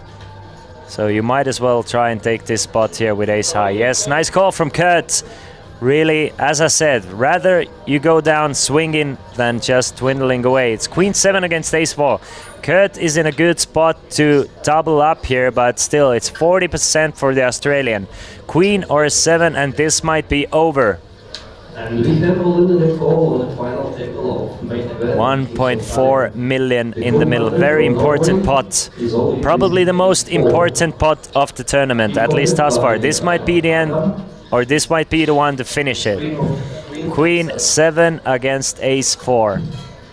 Kurt to get right back in the game. Can we see a queen or a 7? No. No queen, no 7. It's rather a nut flush draw for Kurt and a beautiful flop for Kurt. Flops a nut flush draw and a gut shot straight draw. Adam is drawing very slim here, just 15%. Needs an offsuit queen or a 7. 3 of hearts doesn't change anything. So a 3 queen or a 7 on the river, or else Kurt will double up. 7 always coming, isn't it? 7 always coming, not this time though. 7 is not coming. It's deuce of hearts on the river, meaning that Kurt will double up to 1.4 million. Adam still sitting pretty with 8.4 million. We had our first chance of a winner, but not to be just yet.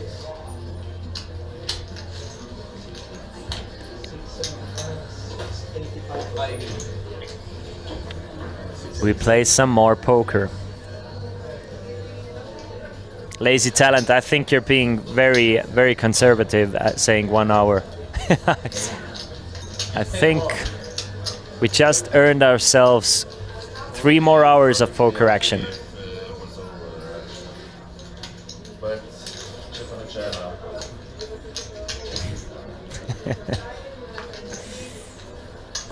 Still a very good chip lead that hasn't dwindled any smaller at any point. It's only grown and then given back a little bit, but ever since the start, Adam is still up 700,000 since the start.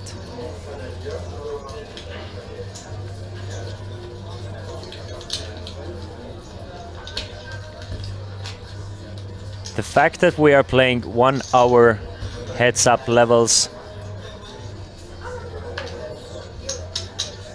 might mean that we have room. We definitely have room if the chips distribute evenly between those two.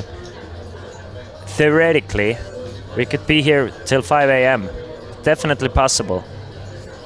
Not likely, but possible.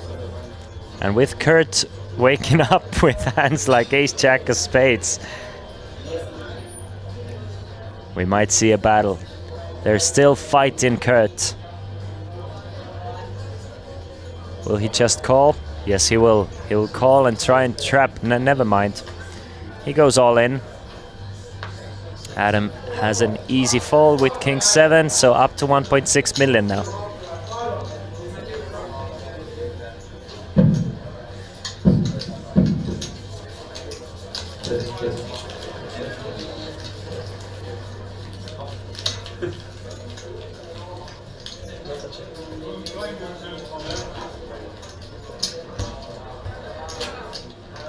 We can go for a record.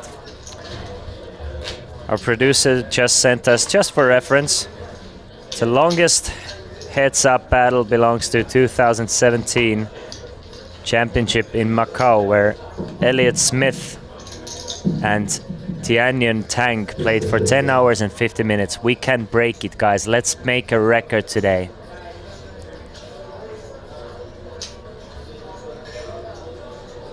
It's it's definitely possible. Those two guys have 160 big blinds between each other.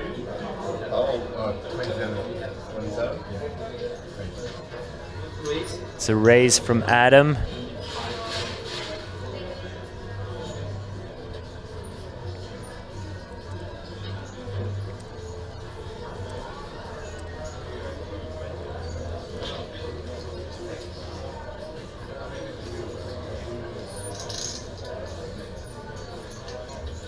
Raise to 125, and Kurt with another strong hand, ace-9 of clubs now. And all in from Kurt, a fold from Adam, and Kurt is definitely back in it with 1.7 million.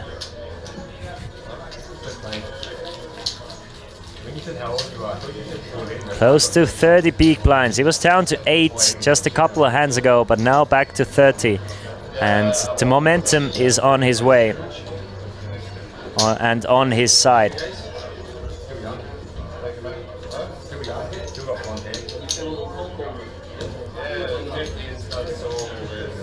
Players have 162 big blinds. Let's say it gets even. 80 big blinds each, 1 hour levels with very small increments, 9 million chips. Even if the blinds go up to 200, 400, we could still have some poker to be played. I've seen crazier things. We're gonna go for a record today. All right, let's enjoy. Strap in, guys. Let's have some fun. Kurt with King Jack of diamonds. Another strong hand for Kurt. He's running very well card-wise.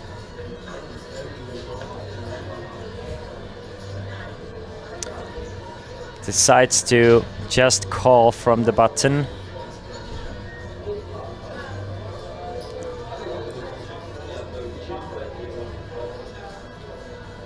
Adam with 10-3. Thinking about maybe raising it up to something like 210,000, 240,000, trying to steal this pot away pre-flop.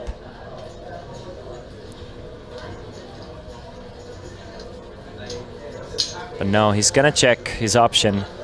Kurt way ahead with a suited King Jack. Look at that. Not flush for Kurt. Really hoping Adam has something good here. But Adam with just 10 high. There's no value to be had. Kurt bets 75, and the quick fall from Adam shows him the King Jack as well.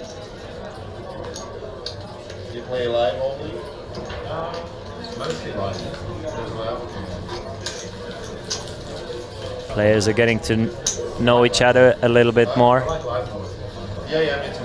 I played online many years before, but now I just play live.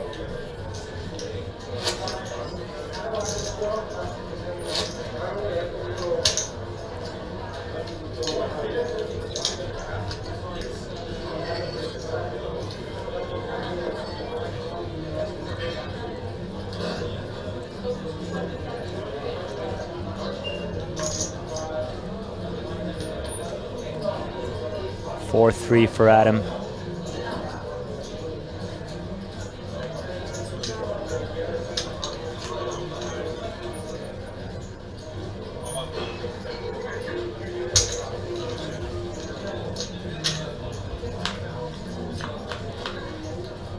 Makes a call from the button. Kurt checks his option. And a pair of deuces for Kurt. Adam with a gut shot straight draw. Not give me a 6-5 deuce flop. Instead, it's the ace jack deuce.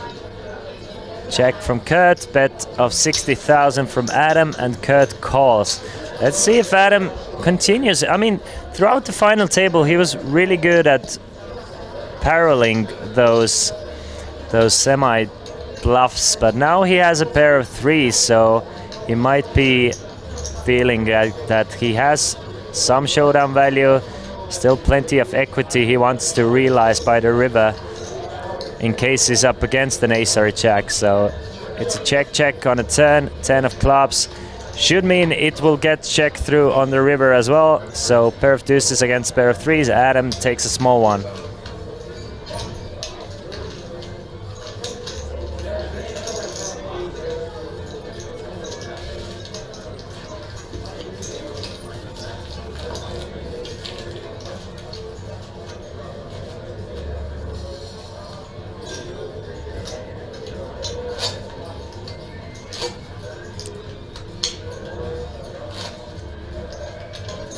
But Adam's still holding on to that chip lead. Still holding on, not giving anything away. I mean, he's been slowly and surely dwindling Kurt down. At one point he had him all in. Now Kurt is back in it a little bit. But I mean, it's going according to plan.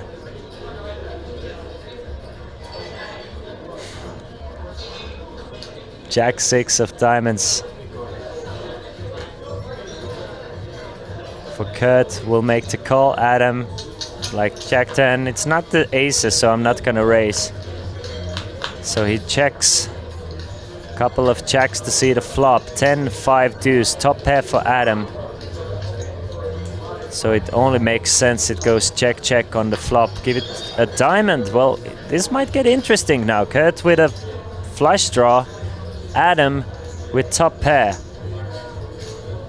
I mean, if I'm Adam, I'm always betting this turn because Kurt has been checking back so many turns, so you kind of want some value. And there's plenty of draws out there. One that Kurt is also holding is the flush draw. So Adam bets a full pot size. I like this bet.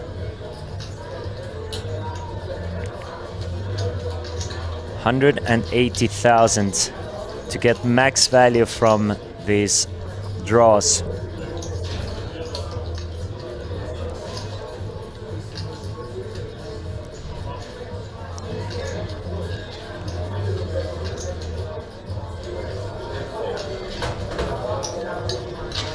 And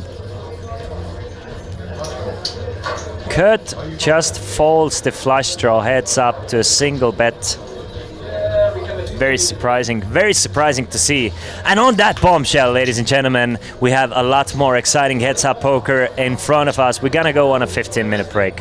Once we come back, we want to be back because we want to know who will be crowned the champion and the next king in the north. So don't go anywhere far, at least to keep me company. So let's be back in 15 minutes and finish this thing out. All right, so see you then, guys.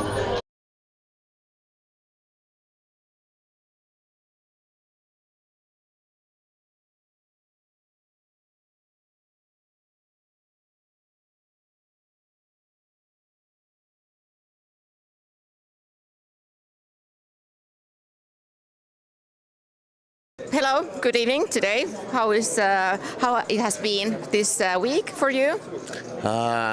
Thanks a lot for asking.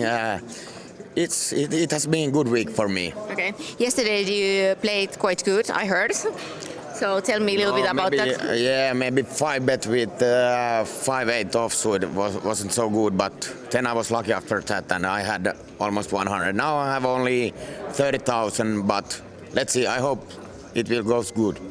Okay, but about this table at the moment, how are you feeling over there?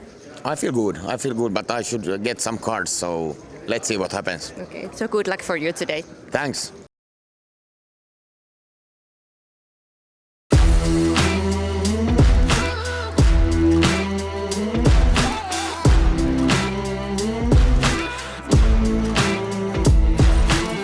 Welcome back to the Kings of Tallinn 2022. Today is Saturday and a lot of things are going on here. Christian will give you a short overview. Saturday is always a special day at the Kings of Tallinn. At noon, 42 players returned to day 3 of the Kings of Tallinn main event. So it was the bubble phase from the beginning, as 39 players was sharing a prize pool of more than 300,000 euros. It was Norway's Iva Albrigtsen who busted in the 40th place, but at least got her 1,100 euros buy-in refunded as she signed up for the Chichi Poker Bubble Protection promo. At the same time, the final day of Event 21, Mystery Bounty, reached the culmination when a lucky player drew a golden envelope with a maximum bounty of 6,000 euros. And there was more. The final of the Bot Limit Omaha Championship concluded while the 3,000 euro high roller had just started. And the room became a little brighter when it was crowded with the participants of the ladies' event. Yet the main event action was at the center of attention.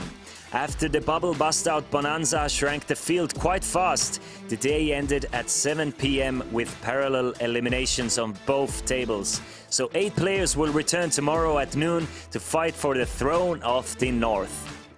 It's been a very exciting week so far, and everyone is looking forward to see who's going to be crowned to the winner of Kings of Tallinn 2022. Be sure to check out main event final table live stream 12:30 on Sunday on Olipet Poker YouTube and Twitch channels. See you around. Adam finds pocket aces, and it's gonna be super duper difficult for Ilari to get away from his pocket nines, because he would assume, coming in as a late position raiser, he's gonna expect Adam to probably have like a 50% 3-bet range here. Instead, he just calls. Adam is just going to call with the pocket aces, and Marius finds ace-queen behind. Marius is gonna go all in, and is it gonna be a double elimination, guys? I mean, of course, let's not jump in front of action here, but Ilari is not gonna put Adam on a strong hand. Ilari is gonna go all in himself to try and isolate Marius. He's going all in for 930, and once Adam snap calls, Ilari knows exactly what's going on here. He knows exactly that Adam was trapping with pocket aces. We have a 3-way all in, and Adam is 72% to eliminate 2 players in a single hand. Pocket aces against pocket nines of Ilari Sahamies and ace queen of Marius here. Ilari is gonna need a 9. Marius is going to need a small miracle to stay alive. Just 6%. But it's Adam Carmen from Australia looking to win a huge pot worth 2.1 million should his aces hold up. 10-4-4. Either a 9, a jack, or a king would change anything. Or a 4 on the river would give Marius and Adam quads. But Ilari Sahamies needs a 9. He does not get the 9. And a masterful trap from the Australian with the pocket aces, timed with just a perfect hand for Marius to go all in after him, and Ilari to try and isolate Marius all in means that we see a double elimination. We lose Marius Olsvik in 7th place, taking home 10,650 euros, and Ilari Sahamies in 6th, taking 14,130 euros. So GG to those 2 players. Marius Olsvik came in as the shortest stack. Getson already smashed their personal record. It's Juhana opening things up with pocket 8s to 50,000 though. And Kurt finds pocket queens. I mean, Juhana is going to expect Kurt to apply pressure on him, but Kurt actually has a strong hand. Pocket queens for the Norwegian. He's probably gonna 3-bet here. The question is how large. We've seen anything from 110k to 200k in situations like this. Probably something like 150k is the most optimal. 205,000. So a strong 3-bet from Kurt. And honestly, I don't see Juhana going all in with pocket 8s here. I mean, he's very evenly stacked with 4 players. Again, as I said, if he's gonna double up to 1 million, it's not gonna change too much. But if he's gonna be the next one out, he's giving away 17,000 in equity. So he's risking 17,000 in equity to win approximately like 3,000 to 4,000 in equity. And I don't think pocket 8s is a hand to do it with, but you never know. Johanna might feel like Kurt is maybe applying too much pressure for him. Kurt, by raising to 205,000, is not really... He's basically letting Johanna know that he doesn't have too much fold equity, but Johanna goes all in for 540,000. Kurt makes the call, and Johanna is at risk with the worst of it, and I'm thinking Johanna is gonna need an 8 first and mostly. But I'm thinking if Johanna is gonna look back at his hand, he probably wants to play it in a different way. Needs an 8 to stay alive in this tournament. 1.1 million in the middle, and there's the 8. Hits the set of 8s, but it's a straight draw for Kurt. Can take the lead back again with a 10 or a queen on the turn. Let's see the turn card. It's the 3 of spades. Johanna looking very good to double up here. 88% for the pocket 8s, and the 10 of clubs on the river means that what a roller coaster of a hand. But in the end, justice will prevail, and Kurt gets even richer, eliminating Johanna Kontinen in 8th place of this Kings of Tallinn main event. And there are 3s for Adam with a nut flush draw. Algirdas with a second nut flush draw. Guys, this is something big. If anybody can get away from it, it's Algirdas, but there's no way Algirdas is folding on the flop here. And should the turn be a heart, it's gonna be even more difficult for him to get away from it. 75,000, a small bet from Adam. Algirdas with 2 overcards and a second nut flush draw. Gonna make the call for 75,000, so Adam way ahead here, 90%. Algirdas really does not want that heart on a turn. But what he gets is a 4 of hearts, and that's the worst possible heart for Algirdas as well, because I mean, very difficult to put Adam on an ace here. A lot of the 3-betting aces are... It's gonna be either ace, queen, with him holding the king of hearts, I mean. It's gonna be ace, queen of hearts, ace, jack of hearts, ace 3 of hearts not possible anymore, ace 4 of hearts not possible anymore. It has to be just like a four combinations. It's either like ace deuce of hearts, ace 5 of hearts, ace queen of hearts, ace jack of hearts, the 3-bets Algirdas here. So I mean, you don't really lose against much. So of course we can see there's some offsuited aces as well. Maybe he expects there to be plenty more, as we can see there are. There are offsuited raggy aces as well in Adam's 3-betting range. But like the most likely ranges, Algirdas thinks there's just not too many of them. Bet is 175,000, so another small bet from Adam here. Gonna get called from Algirdas. And there's 860,000 in the pot. Algirdas has 765,000 behind. Ace of diamonds, another safe card for Adam and Algirdas. I mean, there's no full house possibilities here. It's the first nuts against the second nuts. 860 in the middle. Will Adam go for it all? If he's gonna go for it all, I actually like a bet of something like 465 more. I mean, if he's bluffing, he kind of doesn't need to go all in. Algirdas either has it or he doesn't. If he's bluffing, he's never gonna try and get King of Hearts to fold. So if he's bluffing, he can get the same information with something like 450. So I would love to see a bet of 465,000. By going for it, it would be the most suspicious line though. And we are starting the because I mean, Algirdas, the main event. we'll see. It's the first nuts against the second nuts. It's the sickest cooler we've ever seen. Algirdas has been kind of the Houdini of getting away in these situations, but it's gonna be a very difficult task for Algirdas to get away from it. The bet is coming. Adam is just trying to figure out how much. Adam has the absolute nuts on the river.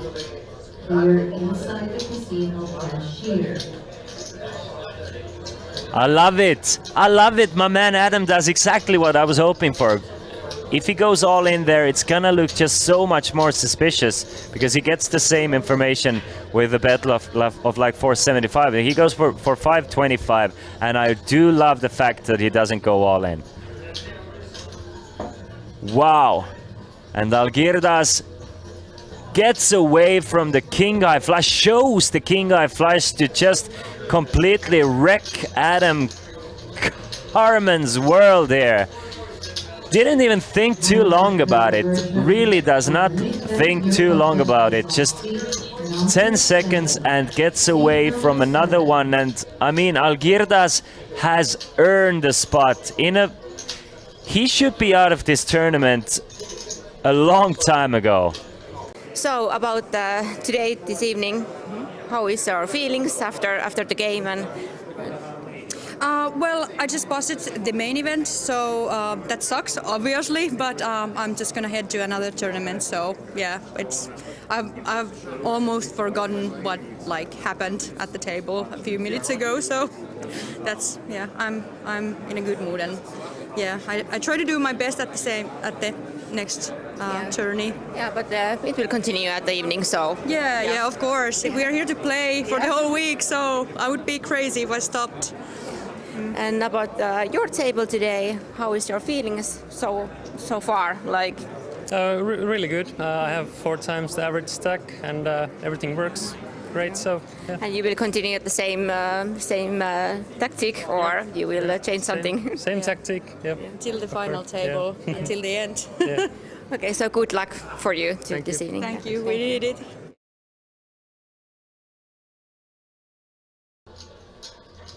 Look at that though. Brockman just calls from under the gun with pocket eights, and Sebastian Wahl finds pocket aces. And doesn't that always happen for your opponents? Never happens for me when I have aces. Never happens for me when I have aces that somebody wakes up with kings, but Egon, and this is gonna look like a bit of a trouble for you. Kings versus aces, and look at that. Welcome back, ladies and gentlemen. Our epic heads-up battle is ready to continue here in Kings of Tallinn. €1,100 main event final table coverage. 2 players have made it to the heads-up. Adam Carmen from Australia holding the chip lead with 8.3 million against Kurt Skimmeland from Norway with 1.6 million. We have played heads up for about 2 hours now, and not much has changed in a sense from where they started and where they are right now. Kurt started this heads up with 1.7 million, now down to 1.6 million. Adam started with 8.2, now again with 8.3 or something like that. Anyway, the blinds have gone up to 40,000, 80,000. We are still playing with a 80,000 big blind ante as well. My name is Christian Laas, and thank you for joining me to watch us crown the king in the north, and for at least 1 year. Last year's winner was Claudio Di Giacomo. Claudio Di Giacomo from Italy has to give the crown away this year to either Adam Samir Carmen or Kurt Andrei Skimmeland. Players have very similar strategies to in this heads-up match. Of course, from what we've seen, it's been Kurt with mostly... Well, Kurt has definitely been getting the better hands, but Adam has been a bit more luckier post-flop, I would say. Goes all in with ace-jack, gets a quick fold from the 6 deuce, and the battle does continue. We lost Ville Heikki Juhana Kontinen in 8th place. He took home 7,860 euros. Marius Olsvik from Norway was the 7th place finisher with 10,650 euros. Ilari Sigmund Sahamies fell in 6th for 14,130 euros. Then it was time for Jordi Conejos Paijas to bust in 5th place. He got almost 19,000 for his troubles. Then it was time for the Lithuanians to go. Vincas Tamasauskas was the 4th place finisher for 25,050 euros. Algirdas Saveikis got 3rd for 510 euros. And now who wins, who gets 2nd place? It remains to be seen, to be fair. It remains to be seen. For a longest time, it looked like it's going to be Adam Carmen for sure. But from what we've seen from Heads Up, I honestly don't know who has a chance, who has the edge anymore. I would still say, obviously, I mean, Adam with the chip lead, and maybe slightly more experienced play, but Adam has been so gun shy that I think it'll come down to luck in the end between those two. I would assume it mostly comes down to luck. If there's a setup, it just has to be, I mean, Kurt has to be luckier more often than Adam. That's the reason, just because Kurt has a smaller stack, he needs to get lucky more often, but in the end, it's just difficult to know. Obviously, if I had to put a bet, I would put it on Adam just because of the chip lead. But if the chips were evenly stacked, I mean, who knows? Who knows? Adam playing more hands, but at the same time playing them very passively. Just haven't seen any bluffs. Kurt at least has shown a few bluffs, but at the same time definitely overfolding. So none of those two players really seem to be adapt with heads-up strategy too much, which is understandable. They are learning as they go. Tournament players, they don't get to play heads-up all that often, so it's a new situation almost always when a player makes it to heads-up from a big field, as it was 328 players. So in my opinion, it even makes it more fascinating. I mean, it's fun to watch. It's fun to, you know, analyze. Since the players are playing like human beings and not robots, it makes us as viewers also. It makes us think about what can we improve on. Even those players making it so far in this tournament, even they make a few small mistakes every now and then. So it's nice to watch, commentate on it, and also learn throughout it. Kurt finds another strong hand, pocket nines this time, and he will fold. He will go all in, and Mr. Adam will fold.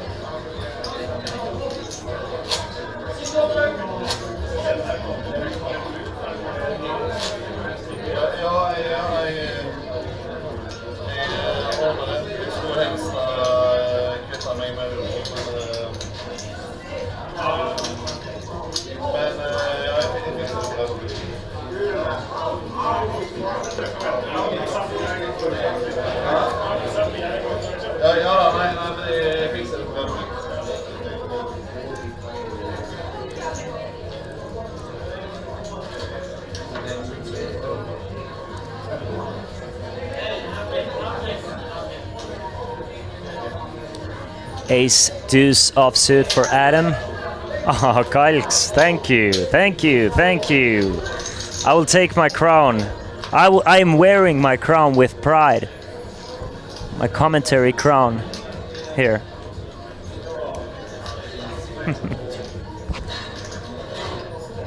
Pair of aces for Adam against queen high for Kurt, so it goes check on a flop. A deuce of spades and a turn gives Adam 2 pair now.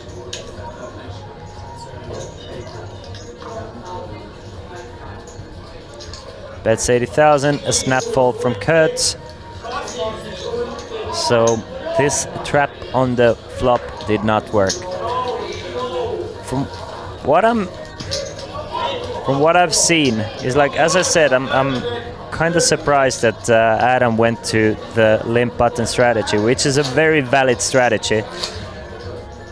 But with the information Adam should have, at least, I'm not sure if he has anyone feeding him information from the stream or not, But with the information Adam has, I would definitely continue raising buttons because of Kurt tending to overfold a little bit pre-flop. So if I'm Adam, I want to take advantage of that, and I realize why he's doing that. He's limping buttons because he feels, in his mind, he feels like he wants to play against Kurt more often than not post-flop. He wants to play in position, and he wants to play small pots and dwindle them down like that. And Kurt is just calling ace-king this time, and we see a flop of 8, 9, and a 5. Adam flopping a pair of 8s against Kurt's ace-king high. Hello, Dark Angel. Nice to see you in the chat. Ace of diamonds on the turn. Ace of diamonds on turn gives Kurt top pair, top kicker, and he looks poised to win some more chips from Adam back here.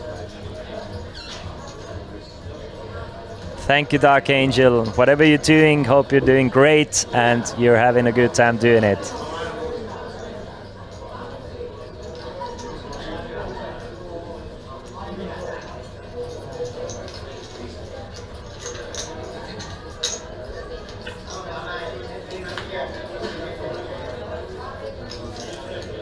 A bet and a call on the turn.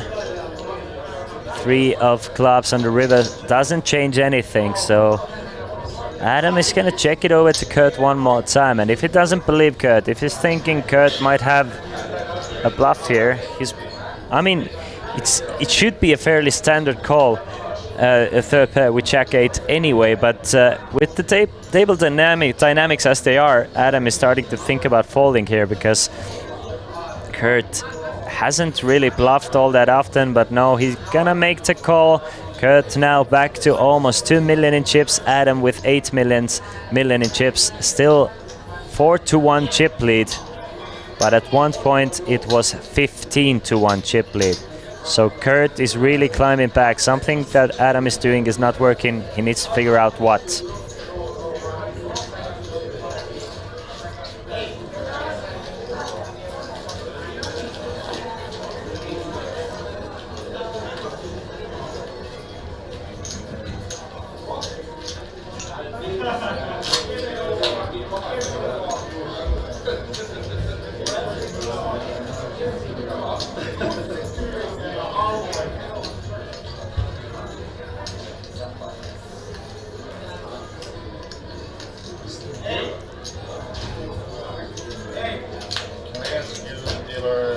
...328 players started. We have lost 326 of those players, with just 2 remaining. The Norwegian and the Australian getting along well. I mean, it was a very tough for Kurt all the way to heads up because Adam was playing ICM so well. But now, once we made it heads up, it looked like it's gonna be Adam who has a strong edge, but the longer this heads up has lasted, Adam, I don't know if he's getting tired or not, but he's giving away a little bit of that edge.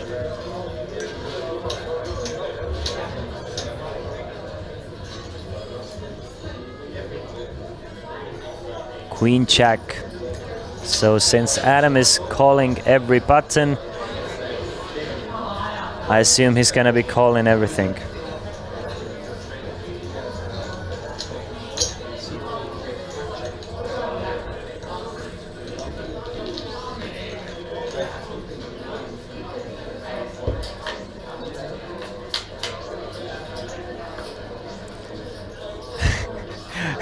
Queen Jack and pocket deuces. Pre-flop, no extra money that needs to go in goes in. These guys, I mean, I feel like they're getting paid by the flops they see. So they want to make sure they get to see as many flops as possible. A gut shot for Adam and a pair of deuces for Kurt. So it goes check, check on a flop. And what looks like a check, check on a turn, unless Adam wants to bet. No, he does not. Needs a king, 4, queen, jack, or a 10. It's a 6 of clubs. Check from Kurt, check from Adam, and Kurt gets another little gift from Adam, now up to 2 million. At any point Adam would have bet, he would have won this pot.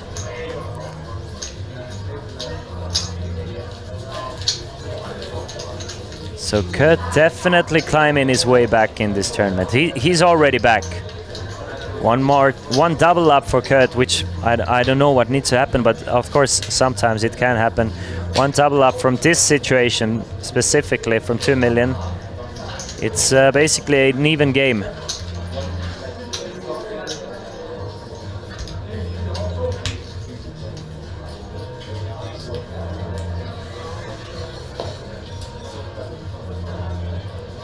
Ace 10 for Kurt now.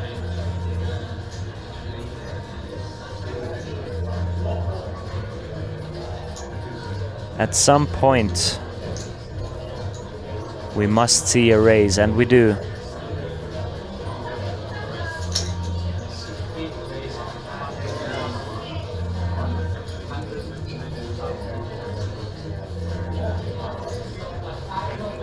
Raises to 190,000, and now Adam, not used to seeing a raise.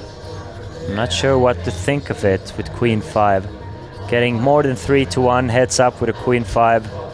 You would think it's a call, and it is a call for Adam. So 460k in the middle.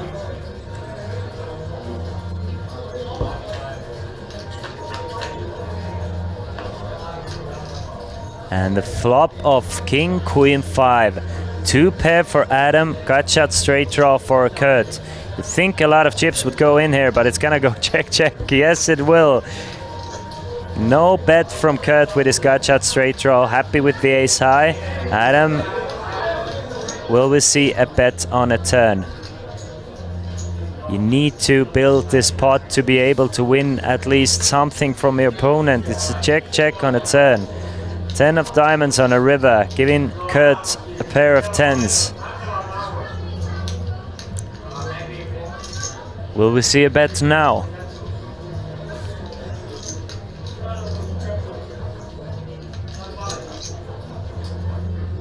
Yes. Yes, we do. A bet of 150,000. Kurt now with a total bluff catcher. After it goes check, check, check, check.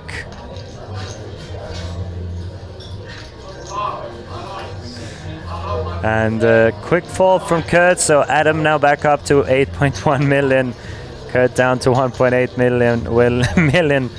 Thanks, Argo, for joining us. Thank you very much. It was fun having you. And thank you for fact-checking me whenever I misread a tournament or something. Thank you so much for that. Meanwhile, we had a question, what tournament will finish first? The Kings of Tallinn main event or Kings of Tallinn No Limit Hold'em turbo version of the main event?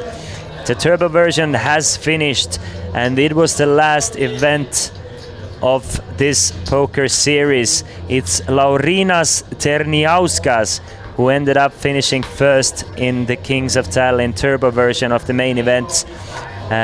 Second place belongs to Gert Laanemets, and third for Marek Selgever. Congratulations to these guys as well. And now just one more tournament to finish out, to close out, to put a nice little end to this wonderful poker festival that we call Kings of Tallinn.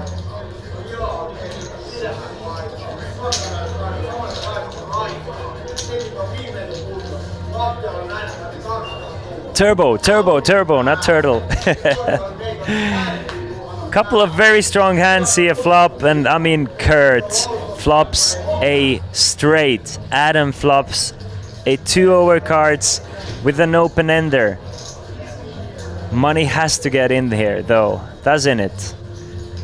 Fantastic spot for Kurt. Flopping the absolute nuts against a very strong draw of Adam. Adam bets 120. Kurt makes the call.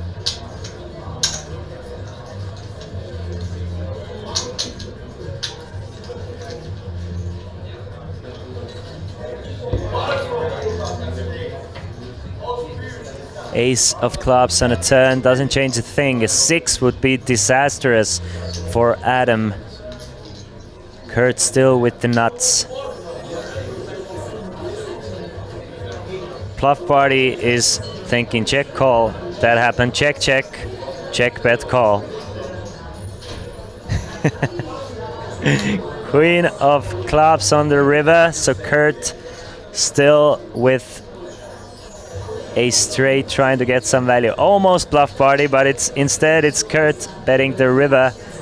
Adam with some decent blockers can definitely turn his king 10 into a bluff here. It's not gonna work, but he could do it.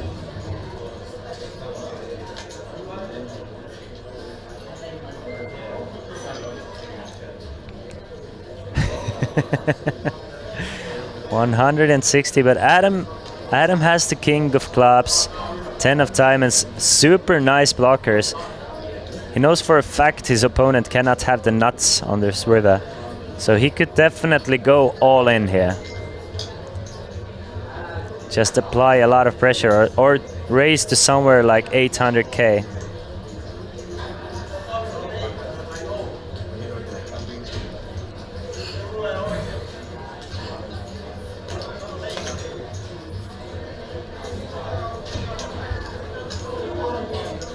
Is Adam thinking, what is Adam thinking about here? Is he really thinking about calling? Because his body language is telling us that he's not raising, so... Is he trying to catch a bluff from something like 10-5, Jack-6? It's just not too many combinations of those hands that you beat, so I was thinking that Adam should probably should, and I should turn this king 10 into a bluff on the river. But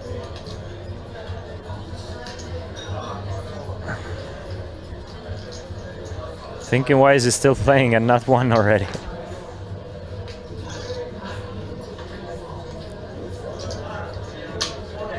If I have a hand like king 10 on that run out, I'm definitely trying to bluff it on the river against the small block bet. Even if I run against the straight every now and then, and even if I get called, I have to do it to get paid when I have a good hand. And also, it just that does not make sense to call there with king eye. Adam makes the call with king eye on an ace queen 7 8 9 board.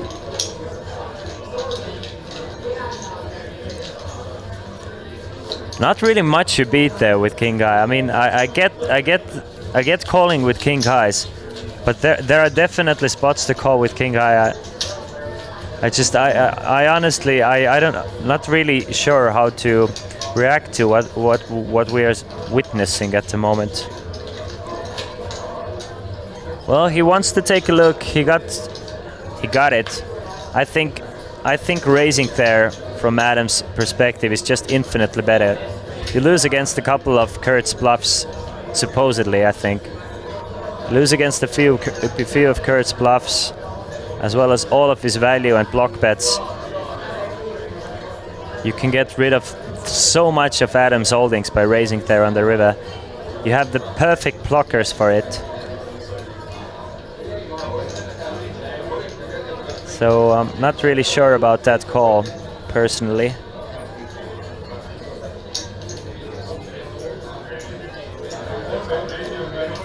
Kurt just calls with queen 9. Adam finds the strongest hand he's found all heads up match. Ace jack off. I have to agree with you, Bluff, in that sense. That Adam played perfectly until heads up, but this seems new for him. Obviously, we try to stay away from too much critique. It is not easy to play for so much money, and sometimes you get tunnel visioned, which seems to be happening at the moment. It's a race to 300,000 because he started heads up play like as expected. Everything was working for him. He was slowly whittling down or dwindling down Kurt's stack. taking advantage of Kurt's tightness by having those small raises pre-flop. And now it seems like the players are playing a very, very similar style poker. Just both players playing ultra tight, which is something you don't really want to do when you play heads-up poker.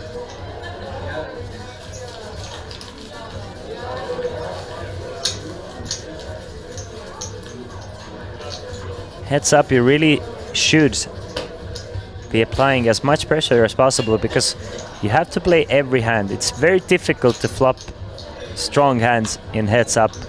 So aggressive play usually tends to work out well for you. But tournament pokers are usually used to waiting for strong hands and letting others make mistakes. And this is how both these guys, well, not really. I mean, Adam did play quite aggressively up until this point. But this is how they make their bread and butter, just letting others make mistakes. But if you have two players hoping and waiting for others to make mistakes, then in the end, you could just, it doesn't matter, you know? There's no edge. So it comes down to, luck in this point. Yeah, Adam is doing great, and this has been a great and wonderful year for Adam. It's his fourth 40k plus score this year alone for the Australian, so he's doing super well. But that's what we're talking. We're not talking. Kurt and Adam are both great, fantastic poker players. But heads up is a different beast. I mean, it's heads up poker is just very, very difficult and very unusual poker style, play style. And very difficult poker version to actually get experience in as well if you're a poker tournament player. That's the point.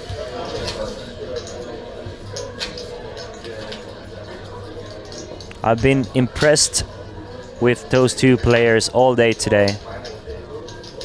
It was super difficult for Kurt to maintain his stack and not lose not lose half of it before the heads up, just with the pressure Adam was putting on him, and Kurt did a wonderful job maintaining his stack.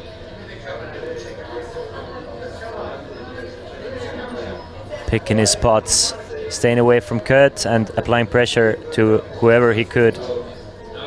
Staying away from Adam, I mean. Kurt with King 8. We're gonna see a call. Adam with the 69. What a summer it was, wasn't it? So he's gonna check and try and reminiscence of the times of that summer in 69. Hoping to see it on the flop. No, he does not. The memory is not there. Maybe because he wasn't there. Checks his 9 high. Kurt, I love it. Kurt leading out at the flop with nothing, with just king high. Just beautiful. And it's going to work, something tells me.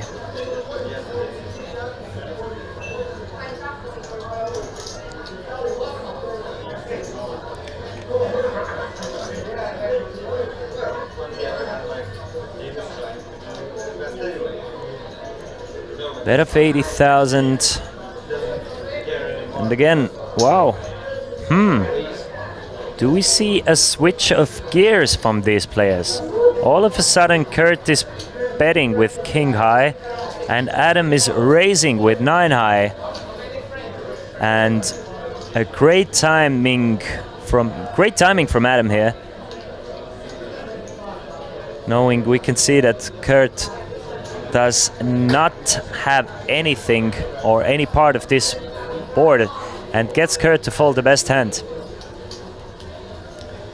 So there is life in there. There was a much needed break for these guys, and they are starting to play a bit more aggressively now.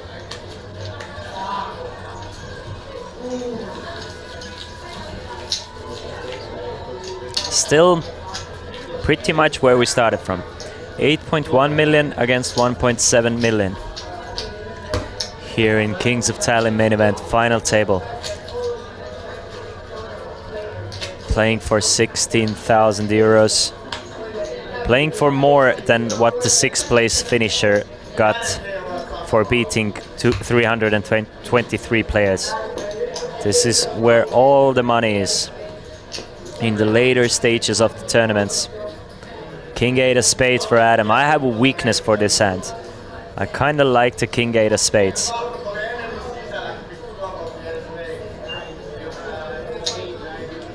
And my weakness is shared by Adam. He wants to see the flop.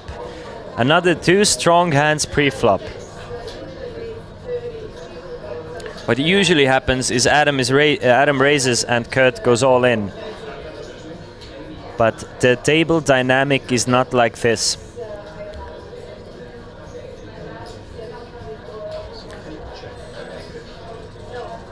I really thought we're gonna see Kurt go all in for 20 bigs there with pocket fives. Instead, he's gonna elect to check and see mostly boards that he's not gonna love.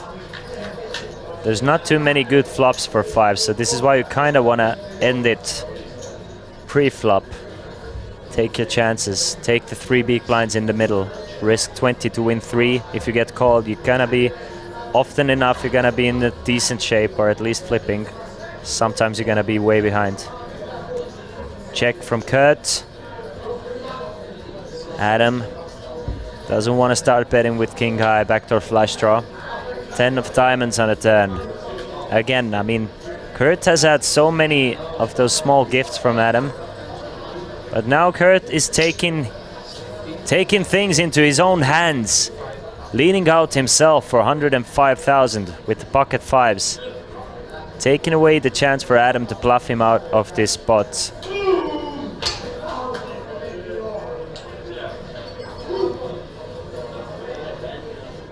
And a fold from Adam. Still a 4-1 chip lead for the Australian.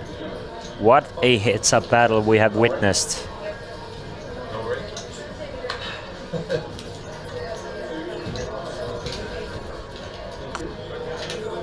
As we get a change of decks.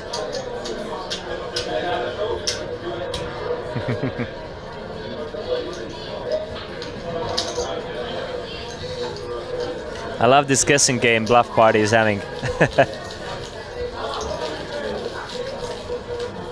Have to keep things interesting. Of course, every hand is fascinating.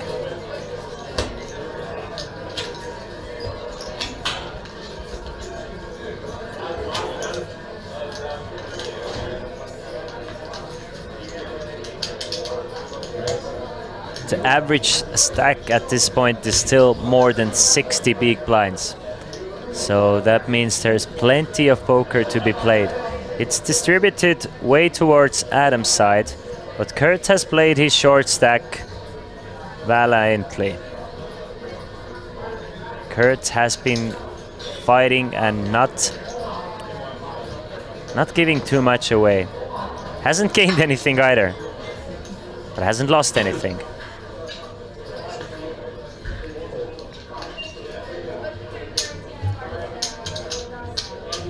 Kurt calls, Adam checks. 240 in the middle. To the flop of Queen 9-8. So an open-ended straight draw for Adam with a backdoor flush draw with that a7. But Kurt with just 5 high. At some point it should go to Adam. But it's Kurt betting into him. 405,000. A 5 would give Adam a straight, so Kurt really doesn't want to pair a 5.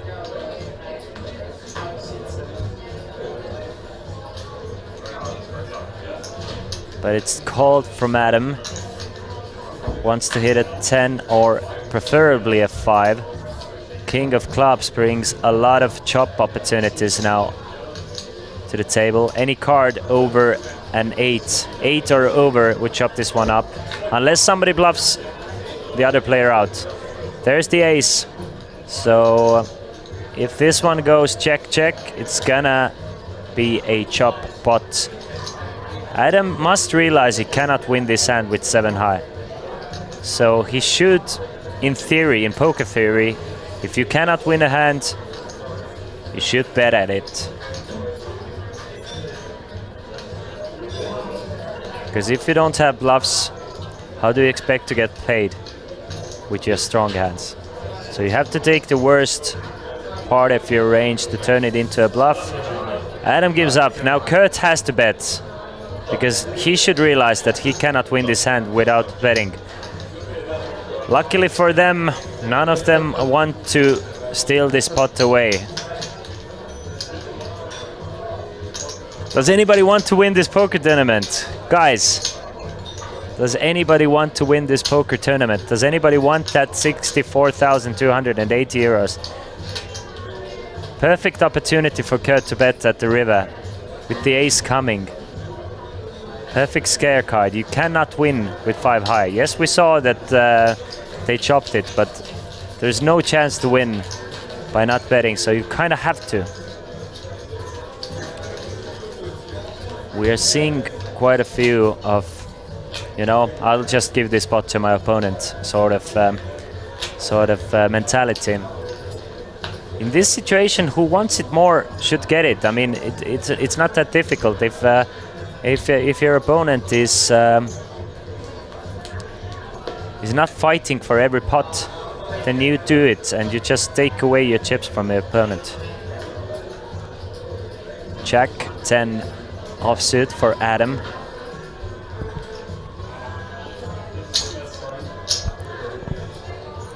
A call from him and a check from Kurt.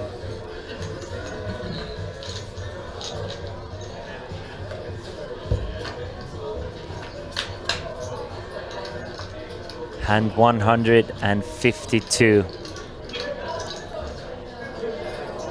When heads up started, we were at hand 95. So it took us 95 hands to get to heads up. Do you think it will take us less or more to finish it?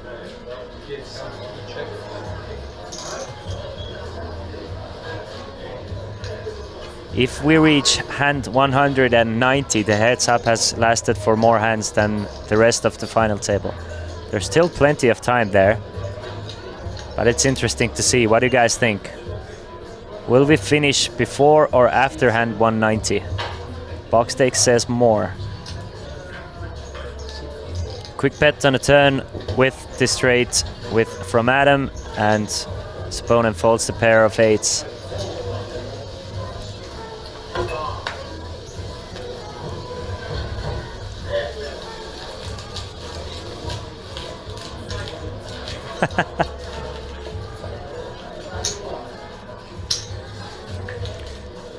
Heads up poker, not always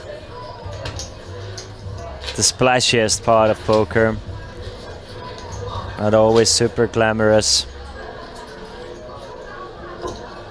I'm still just trying to figure out. I personally, I don't feel tired at all. I'm really excited to watch it, but I'm trying to figure out who actually wants to win it. Like, who has an edge? At first, it looked like Adam does. Now I think they're completely, exactly on the same level. Maybe if some time passes. They've been playing poker for 4 days. You have to give them that. 4 full days of poker play, it must get tiring. We've been watching for 4 days. We've been right with them for every single hand as well. Raise from Kurt to 175,000. Adam calls for 95 more. So heads up, ace 10 of diamonds against queen deuce of hearts.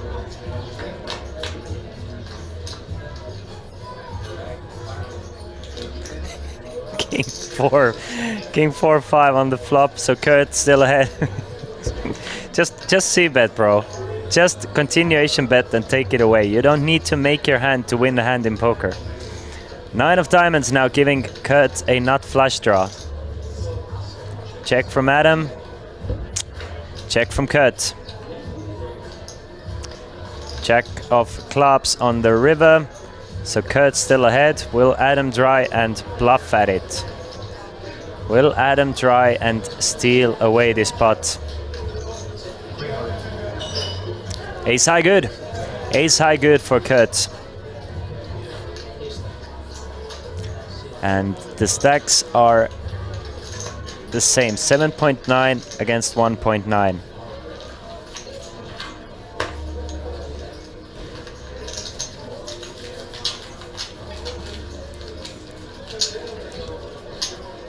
What an epic heads-up battle. Battle for the ages.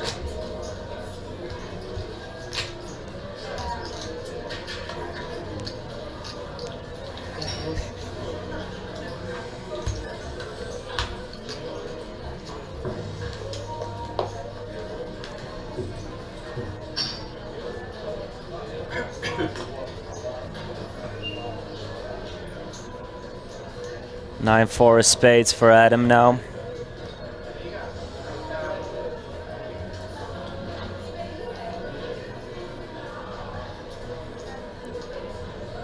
Gonna limp in.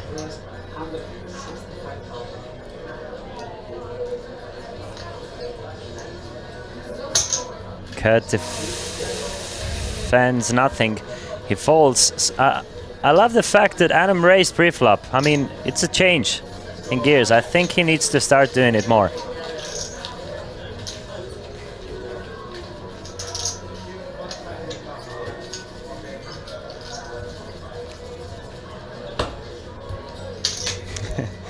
Kind of want to turn off and kind of want to see what it takes to find a winner.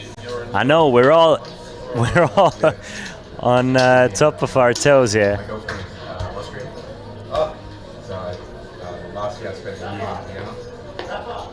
Beaver, even better, the stacks are exactly the same.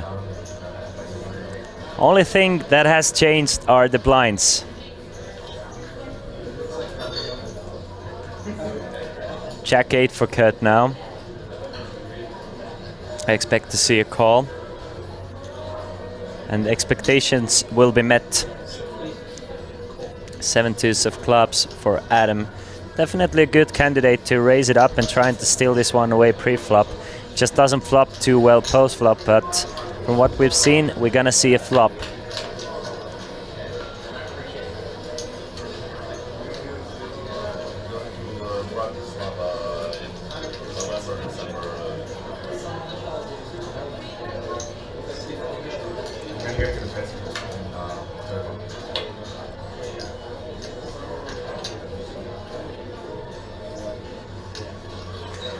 Pair of 8s and a gut shot straight draw for Kurt.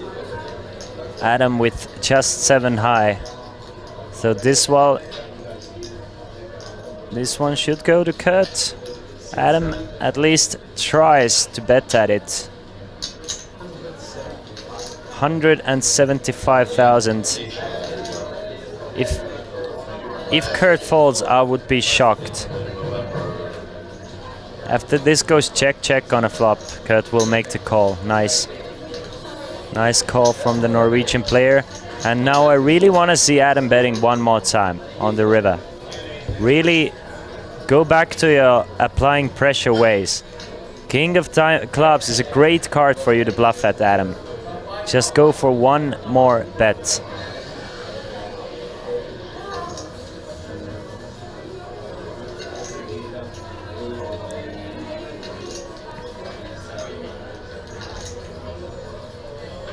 No.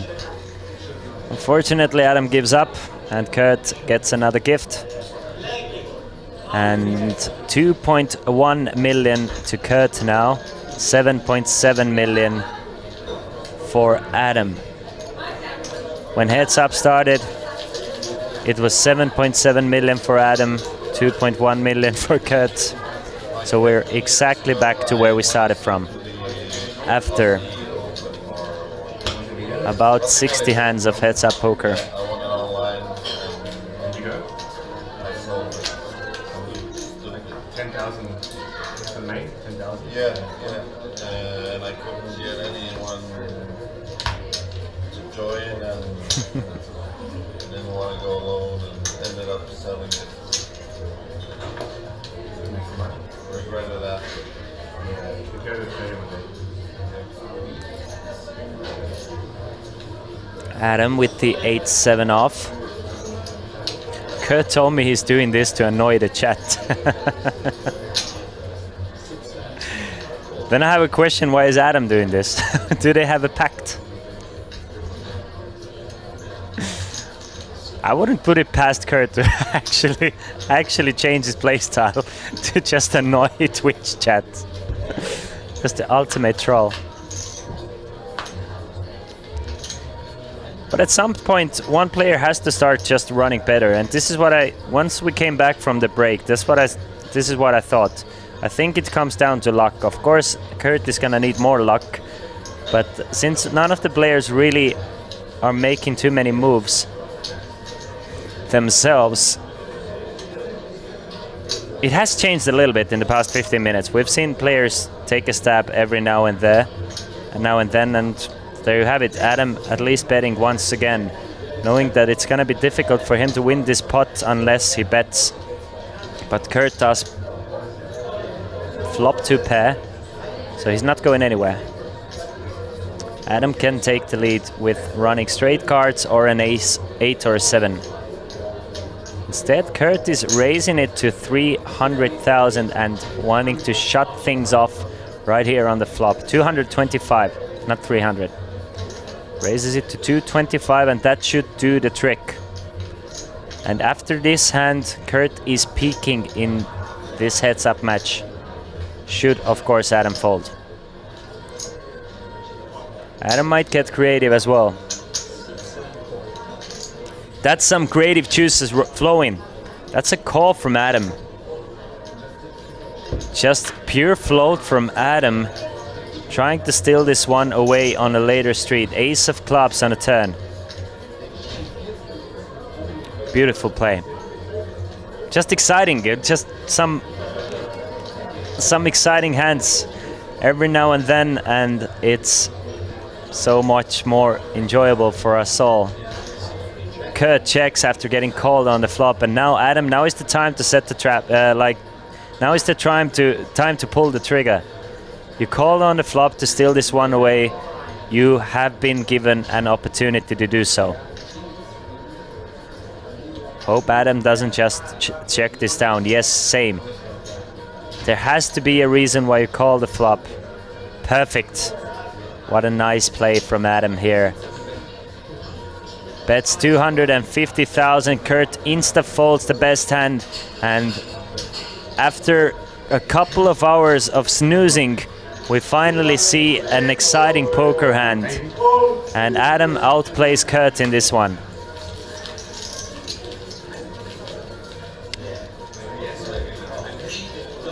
Are you gonna party later today? What kind of party you're talking about? I mean, once we finish here at about 2 a.m., I might feel like a party.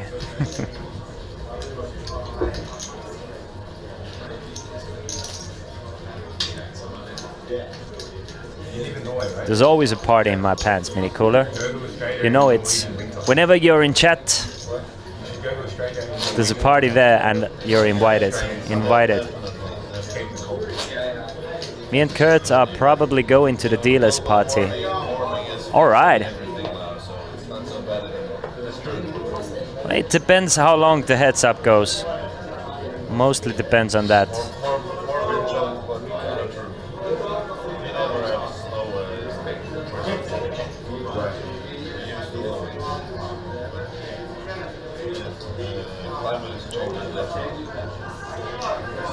Did you get any information about the Queen-9 call? Did you Queen-9 hands, Borman?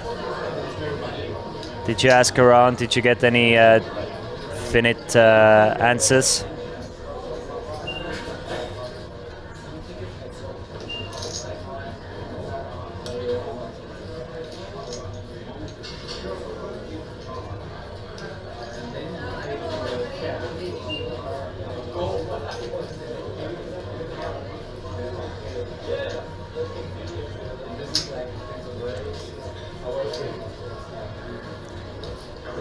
Adam finds ace king off. Helmet told me it was an easy fold.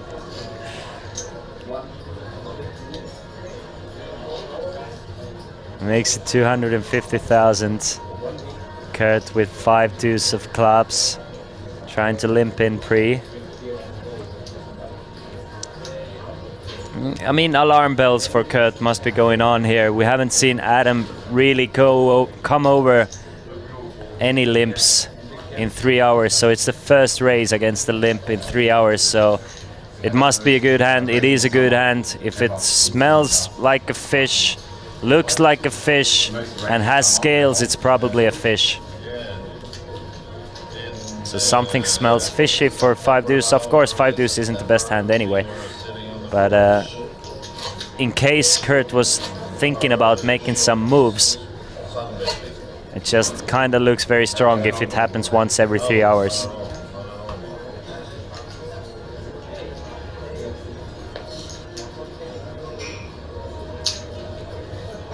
King deuce of diamonds for Adam now. Against Kurt, I would be raising.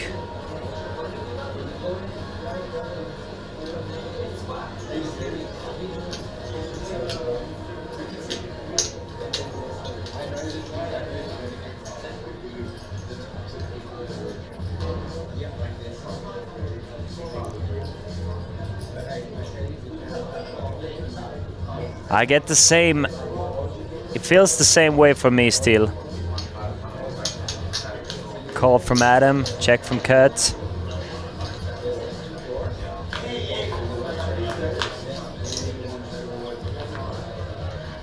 See a flop of 10, 8 and a 7, 2 hearts. So Kurt with a gut shot straight draw and a backdoor flush draw.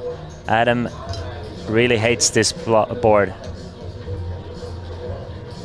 Kurt does check it over to Adam. Let's see if Kurt tries to steal it away on a turn. Really don't have too much showdown value with 6 high, so maybe you want to try and bet at it. Instead we see a few checks. 8 of hearts on the river now. 2 pair on the board. Brings in the front door flush draw. Kurt does not want to try and steal it away. Adam, I assume, is happy with the king high showdown as well. So this time I don't mind if Adam does not bet. It would be actually kind of weird to see Adam bet here. So Adam is betting 80k. It's just that I guess he's trying to go for some value. Trying to get a call from queen high, jack high. But in this specific situation, I think Adam has plenty of showdown value with king on a double pair board. So he doesn't really need to fold. Maybe he's trying to get another king high to fold to get him off a chop.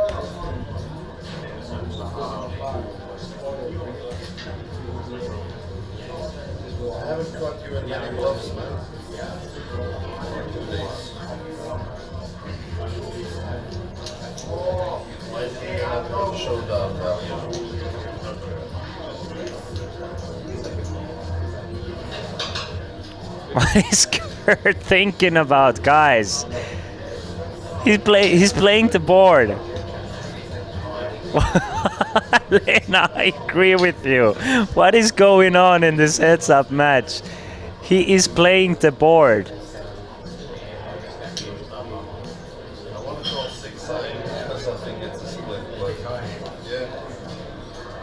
So, I mean, a fantastic bet from Adam. Almost got an extra 80k out of 6 high.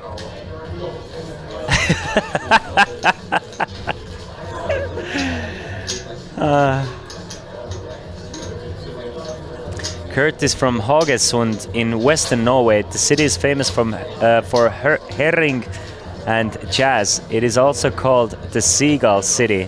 Kurt plays poker at local clubs in addition to organizing and traveling on various poker trips. He seems like a great guy. I like them both. They seem nice and great guys. And they've been all but friendly with each other, Haven't shown any frustration at any point. Just stand-up, two stand-up guys playing poker for 64,280 euros. But some of those moves for me, it feels like I'm watching, what do I compare it with? Can't say home game because people splash around a bit more in home game. But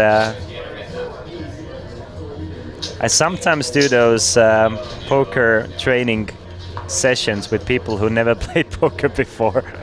And they kind of, some of those lines are very similar.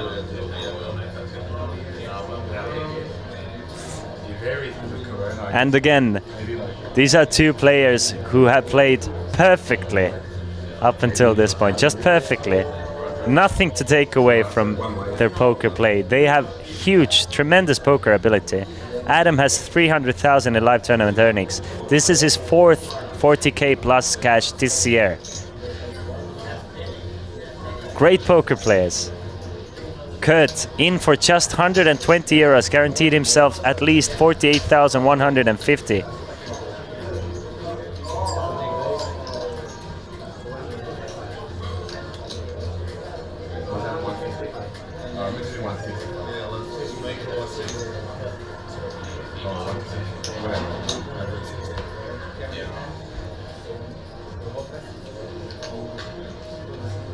Raised to 160,000 and not the best timing for Adam. Kurt should just go all in. I mean, Kurt has 1.3 million or 17 big blinds behind. Against the raise, he should probably ship it in. And Adam trying to raise pre-flop. This will probably scare him from raising for another hour or so. Because once he does it, instantly gets shoved on. So he's like, nah, let's go back to limping the button.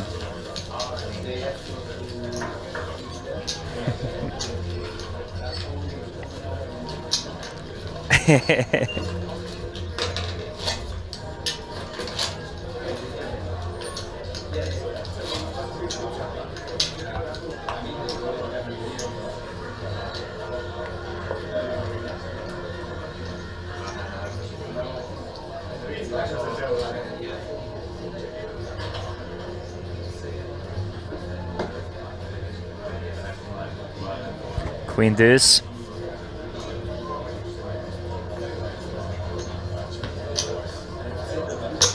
Against King 10. So King 10 gets a walk.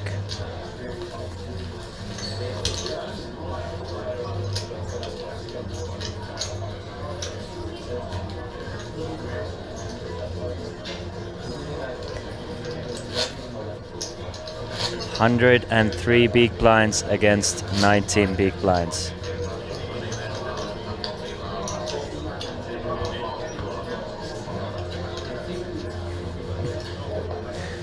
Borman, you have to be kidding, right? Is he really? That would be a great fun fact about Kurt, of being being the Norwegian champion of eating the most sausages in 10 minutes.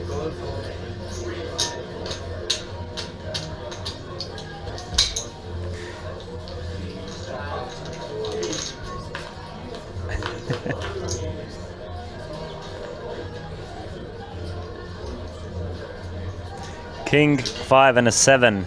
So an open-ended straight draw for Kurt. And a 10 high, still ahead with 10 high for Adam. Naturally, not the best time, but I love the fact that Adam is beginning to at least try again.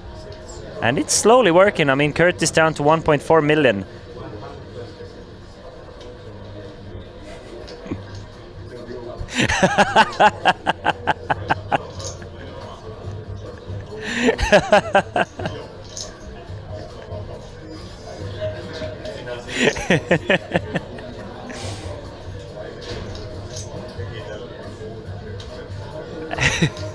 That's a good one.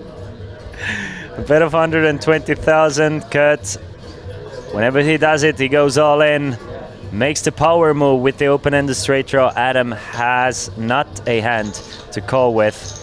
So 1.8 million for Kurt.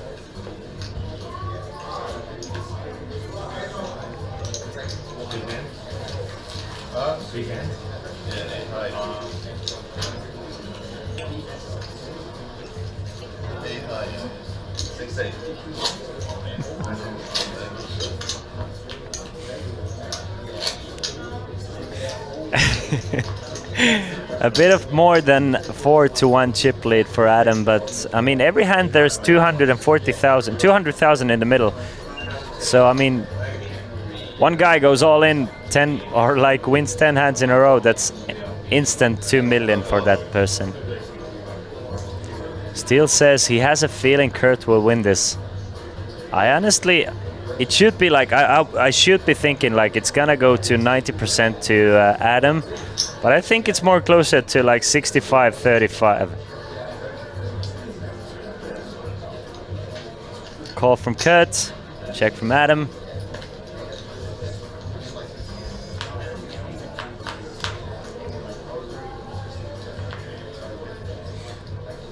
Yes, sir, we did. 8, 9, and a king. Pair of 8s for Kurt. Check, check on the flop. Check from Adam. Check from Kurt on the ace of clubs. And 6 of hearts. Now, Adam, you need to bet if you want to win this. I'm not sure if it's gonna work, but you should probably bet here with 10 high. You want to get rid of any pairs of 6s, target pairs of 8s.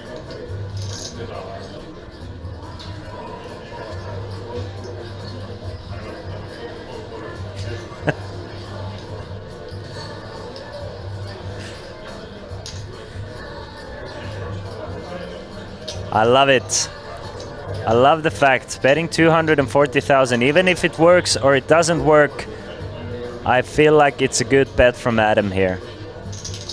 You really target those pairs of 8s, pairs of 6s, as well as some of the better hands, some queen highs, jack highs, that you can get to fold. But it feels like Kurt is going to call it.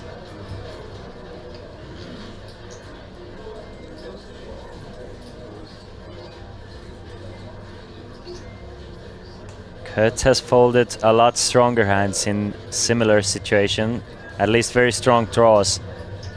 Now we're in the river and Kurt deep in the tank with his 4th pair. I like the bet from Adam. Finally he realizes he doesn't have too much fold equity, so he needs to bluff at it. Calls. Adam says he has 10 high, and Kurt makes a fantastic call. Now back up to 2.2 million against 7.7. So the blinds go up to 50k and 100k.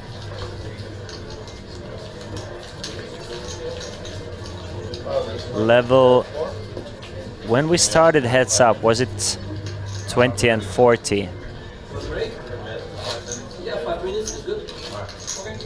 Just 5 minutes. Yeah. I know you're tired, I'm tired, but...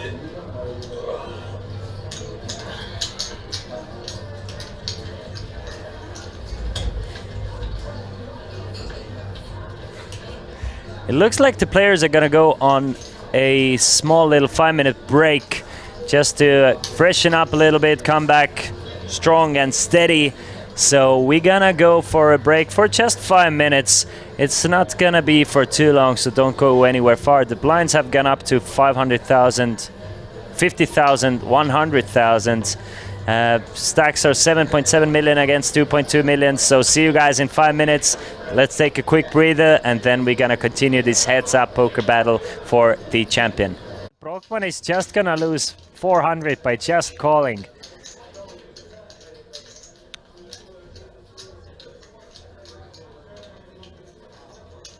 All right, left money. Sure. If it's not public information, thank you. Of course, you don't have to say it. I understand it completely. I think Brockman is gonna fold this hand, but look at that. Aces versus kings, the sickest cooler you can have pre-flop in poker. And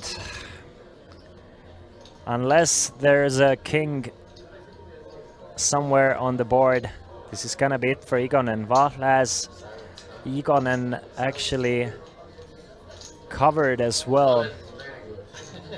But how do you proceed if you're Vahl? You might sometimes just call, but nah. He's gonna go all in, gets a snap call from Igonen, and aces versus kings is the reality of the situation. 51,600 in the middle. And Igonen is gonna need a king, or he's gonna have to go to the cash desk to re-enter this tournament. Can we see a king? Deuce, 3, 10, couple of spades, so really no help for Igonen. Just a king on the river will help him, and that's a 5 of clubs, meaning that Sebastian Vahl is at the right end of this cooler. Not much you can do, nothing you can do if you're Igonen. You're gonna put in everything pre-flop anyway for less than 60 big blinds pre-flop. But Sebastian Vahl, he will take it now up to 66.7 thousand in chips. So ladies, event will start soon. So what is your feelings at the moment? Very good. We're all full. We drank and eat, so we're ready to go and win it. Okay. About this year, Kings of Tallinn, how you compare to other years? For me, it could have been better. I mean, tournament-wise to win some money. But yeah. Okay. I bubble everything. It's a bubble lady. Me too. I have been playing smart, but no lucky. No luck. Okay. About this event, ladies' event, what do you think about all other players because there's so less women in the poker game.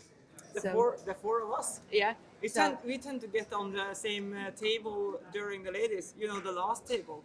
The final table. Really? Yeah, this is why we're a team. Yeah. Okay. So we're like on the same table. Page. Yeah. At least once. Yeah. At least once, yeah. Yeah. What do you think about this? 90% of the poker players are guys. What do you think about this? That's sad. I think that more women should play, but probably in Estonia it comes from the pay cap, why there's not so many ladies playing. Yeah. What do you think about that? I agree, Krista. Yeah. There's many communities. Like in Norway, I'm from Norway. Yes. We have the Norwegian Poker Girls. That's the one community to include more women playing. And there's in an international, the flip. It's the Fantastic ladies in poker. Yes, that's also, you can find it on Facebook. You can just join there, and they plan trips and everything, and you can share thoughts, get advice, everything.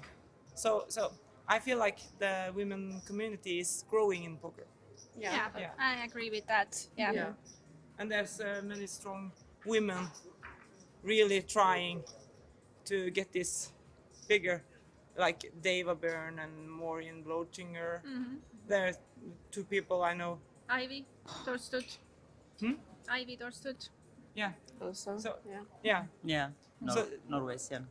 Okay, that's nice. Do you have some tactics or like for tonight? What you are going to do? That's a secret. Yeah. That's a secret. But No need to please- tell, but you have some kind of tactic, yes. Yes, but I can't tell it. Yeah, right no now. need to tell, but play smart, get lucky. What she said. Okay, good luck, ladies. Thank you very much. Thank you. You should go with it, at least in my opinion. He's going all in. Can anybody call him though? I haven't seen Zitting anywhere, Roosteri. Personally, at least. The thing is, I haven't been able to roam too much on the tournament area as well. Algirdas finds pocket tens. We are poised to see an elimination because Algirdas is not folding to pocket tens against the 7 big blind shove here. Algirdas still has big blind to worry about though. So should he just call? Should he reshove all in? That's what he's thinking about. Big blind has about 400,000 in chips. 122 to call, but I think he's gonna just isolate all in. At least that's my expectation of this situation and on my read.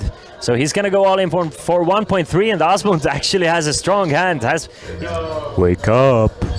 Wake up. Hello ladies and gentlemen, we are back with Kings of Tallinn main event coverage here in Tallinn, Estonia, Hilton Hotel, Olympic Park Casino. What an epic heads-up battle it has been between Adam Carmen and Kurt Skimmeland. And we are right where we started things with, but the blinds have gone up to 50k, 100k. Adam holding on to the chip lead with 76 or 77 big blinds, and Kurt with 22 big blinds. 7.7 million against 2.2 million. And we are back to hopefully find who will make a charge at this crown. Who wants to be crowned the king in the north? Is it gonna be the Australian Adam Samir Carmen, or from Norway Kurt Andre Skimmeland?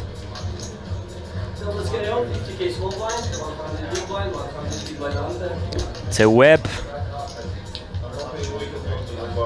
We're going for a record here.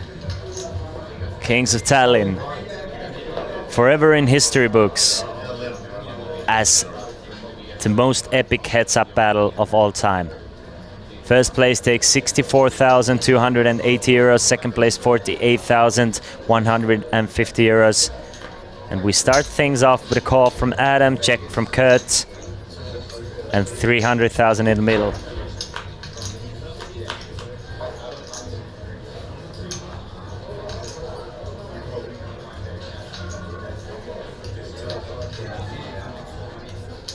Queen, Jack, and an 8 on the flop, giving a gut shot straight draw for Kurt. Adam checks it behind on the flop. Now 3 of hearts on the turn. Check, check. King of hearts. Whoever bets at it takes it. If nobody bets at it, it's gonna be Kurt with the 10 kicker.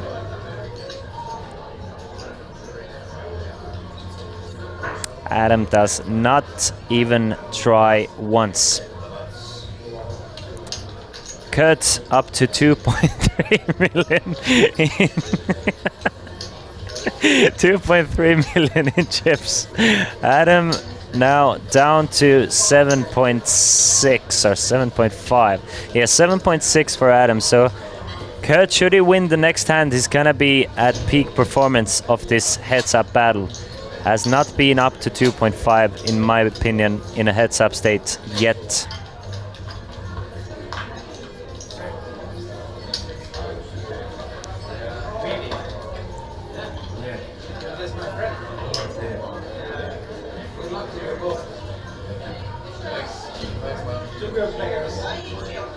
Kurt and Adam both having a lot of friends, fans in the rail. Wishing them good luck, having a good time. Call from Kurt. Couple of very strong hands pre-flop, by the way. In a heads-up setting, getting an ace is not an easy feat. So Adam is gonna raise it up.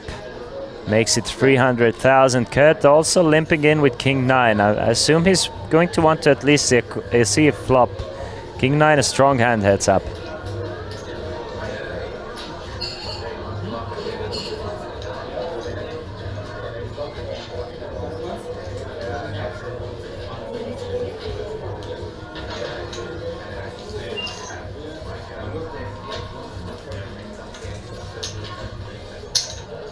Double up for Kurt, then they make a deal, and then they will open up. Is it Spraggy? No, it's Gordon Ramsay versus Rothstein.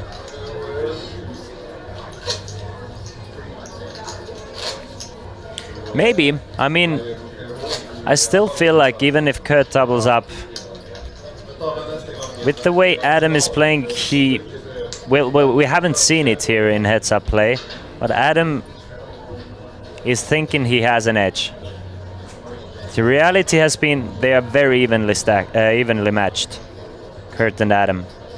But Adam's strategy is someone's strategy who feels like they have an edge.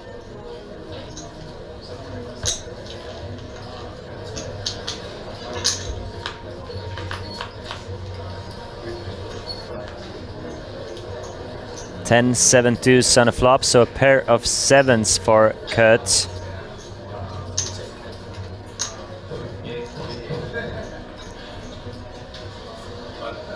Adam with just eight high. He seemed to do so much better in the beginning, more aggro. Definitely, definitely. I'm pretty sure even he, watching it back, can realize it. That some soldiers were left on the battlefield, but I mean, he has been trying now again, at least. Just picking the worst possible spots in that sense. And the tries have been just for like...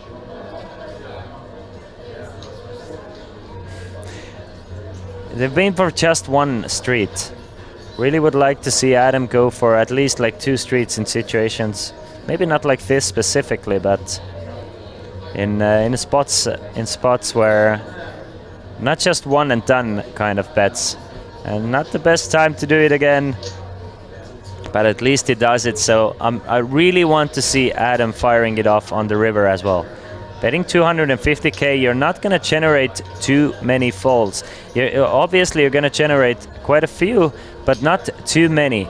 So you really need to palm the river, because a hand like a pair plus a draw definitely calls. Tens probably still calling and couldn't face a bet on the river. Strong draws, 8-9 with just one spade, still calling. So with a hand like 8 high, you really need to be able to fire 3 streets here.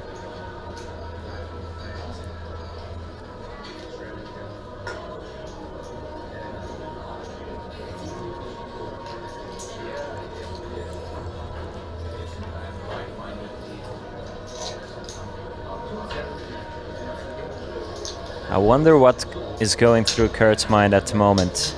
Was he considering raising or just calling? He does just call. Adam can take the lead with an 8, cannot hit it on the river. So on that river, if I'm like Adam, please, one strong bet. It's gonna work, trust me. Of course we can see the cards. But you really need to be able to have 3 streets if you're gonna fire small on a turn with a hand like 8-5. Because just a turn bet doesn't generate enough. It generates some, but not enough folds. So now to really put pressure on hands like pair of 7s, pair of 10s, even draws, something like Jack-9 with 1 spade. You have to put another bet in. He doesn't.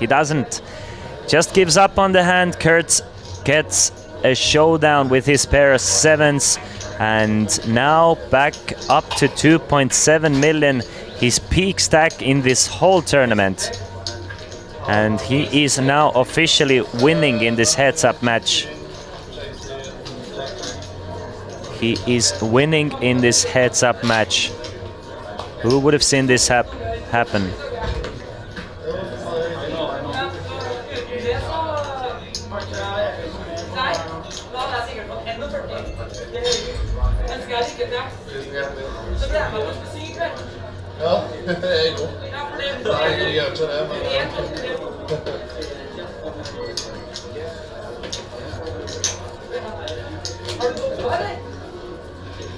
And of course, yeah, as Boxdeck said, he's back from 5 big blinds. I mean, it was a 15-1 chip lead for Adam. 15-1. He had 9.2 million against 600,000 for Kurt.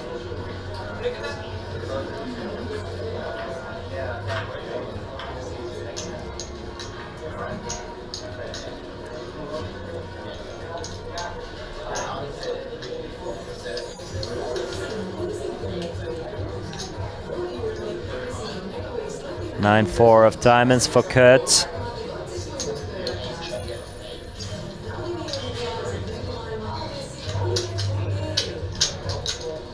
Calls Adam, checks with ace-8 of hearts. Ace-jack-7 on the flop, so Adam flops top pair.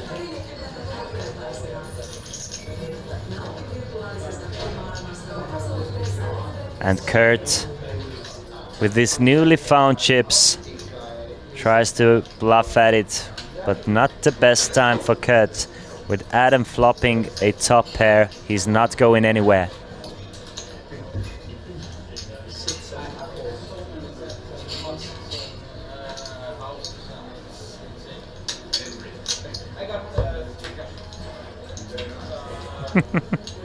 Four of spades and a 10.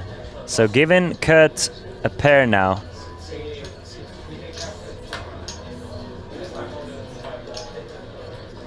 Check, check. So Kurt with enough showdown value, or at least some of it.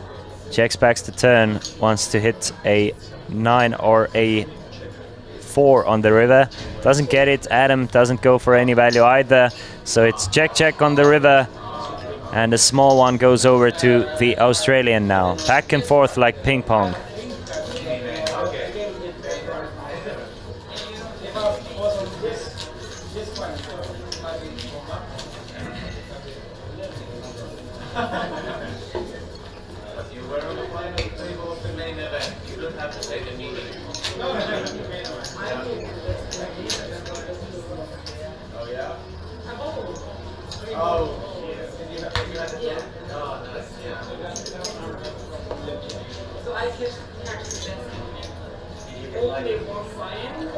Eight, 4 of clubs. How many players entered? 328. Thank you, Kesmach.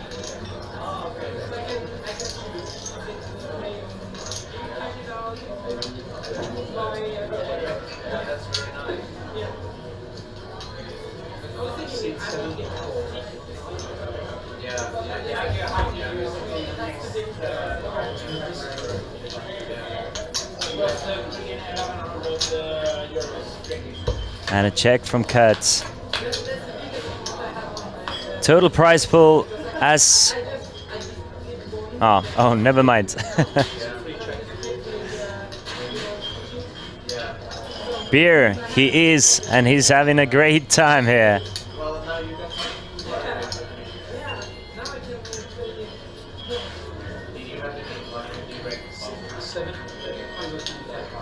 Ten, 10, and a 3. So a flush draw for Adam. Kurt still ahead with a king eye.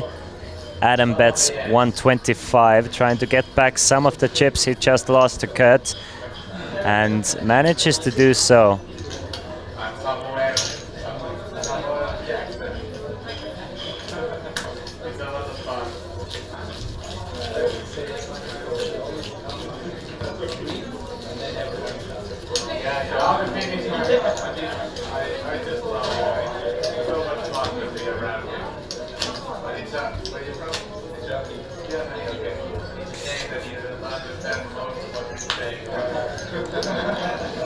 I want to know about you guys though. What's been the longest heads-up battle you had in an online or live setting? Of course, in live, heads-up battles get longer. Maybe not in a tournament. Maybe you played with a friend heads-up or whatever. I think I played for 40-something hours one time of heads-up cash game with one guy. That was when I was 10 years younger, 10 times stupider. But in a tournament setting, I don't think I've ever had a heads-up that lasted longer than an hour, personally.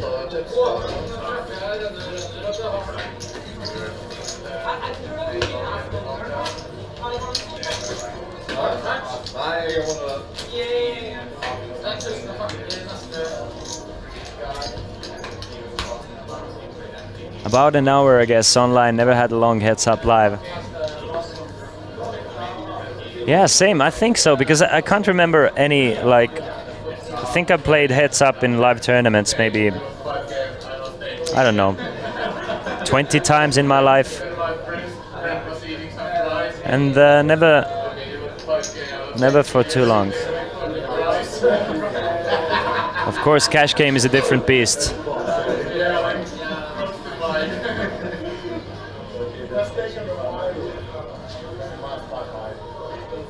Heads up down 5-1 in chips. I think it took 4 hands me trying to double up in a live game. honest. Very similar in that sense. I am. Adam starting to raise buttons again, which is pretty to see. If Adam is gonna continue raising buttons, I think Adam is gonna end up winning it.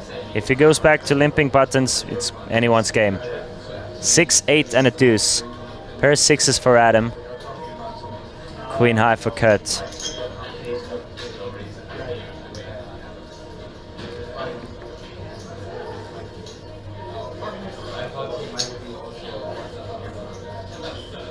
And it's gonna be a bet of 300,000 from Adam, and Kurt will fold. So I think this is a better strategy for Adam, having the chip lead. It was working at the beginning of Heads Up. Really don't know why he took a 3-hour break from it, but if he's gonna keep it up, I think Adam is back in prime position to actually do good and finish this thing up.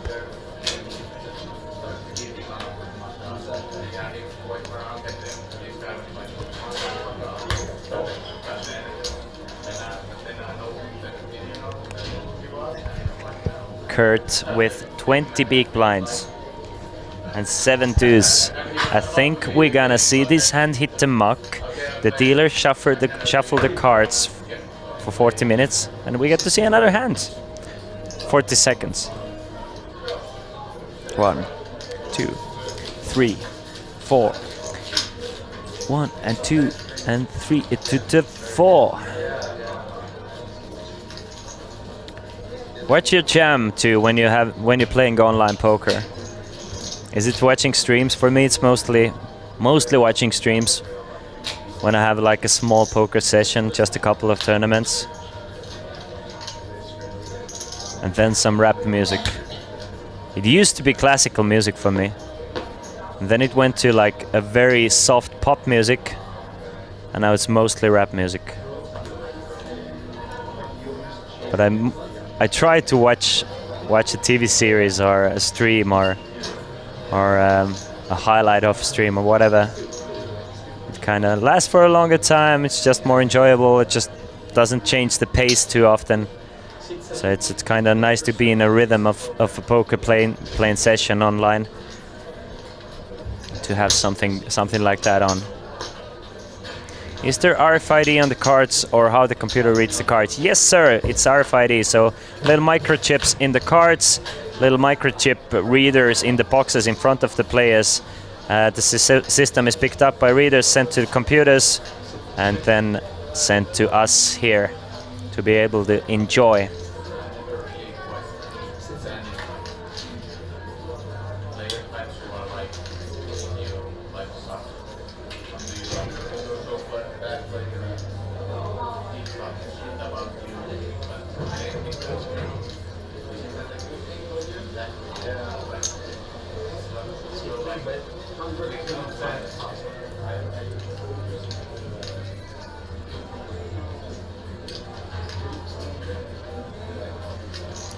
King 6, 8 and a deuce. Pair of kings for Kurt. But Adam calling with queen high, drawing dead. If online I play music in background, depends on what time of day and night and how long I've been playing, depends on what I listen to. Alright.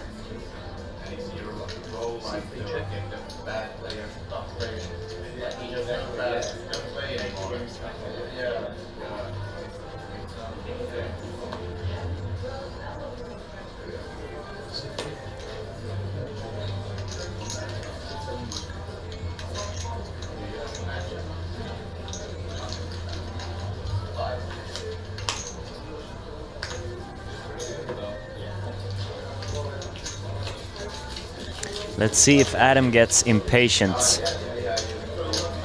Adam has been playing aggressive again in the past 30 minutes or so, which I think is gonna play well towards his chances of winning. honestly. Every now and then he's gonna run into a good hand, but more often than not, and a player playing more aggressively heads up is gonna end up winning. With the chip lead he had, he could have just went full aggro monkey aggressive as well, and it would have been a decent strategy. But now with 4-1, he can still play quite aggressive. A call from Kurt, check from Adam.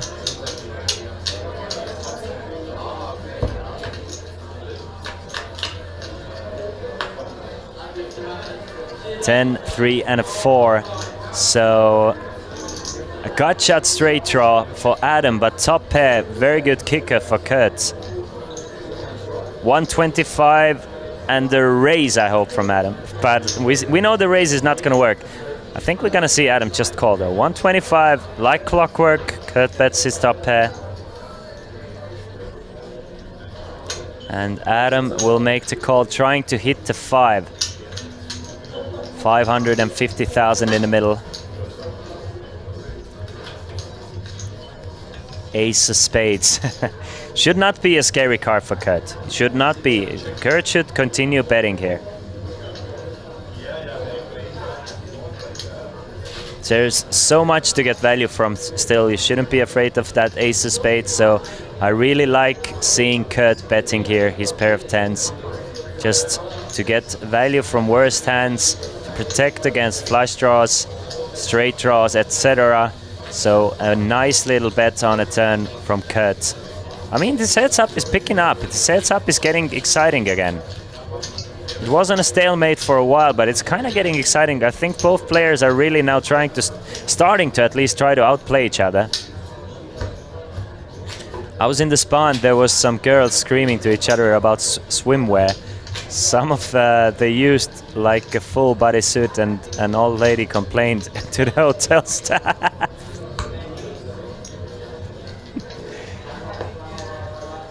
Did the old lady complain because the girls were showing too much skin, or what was it?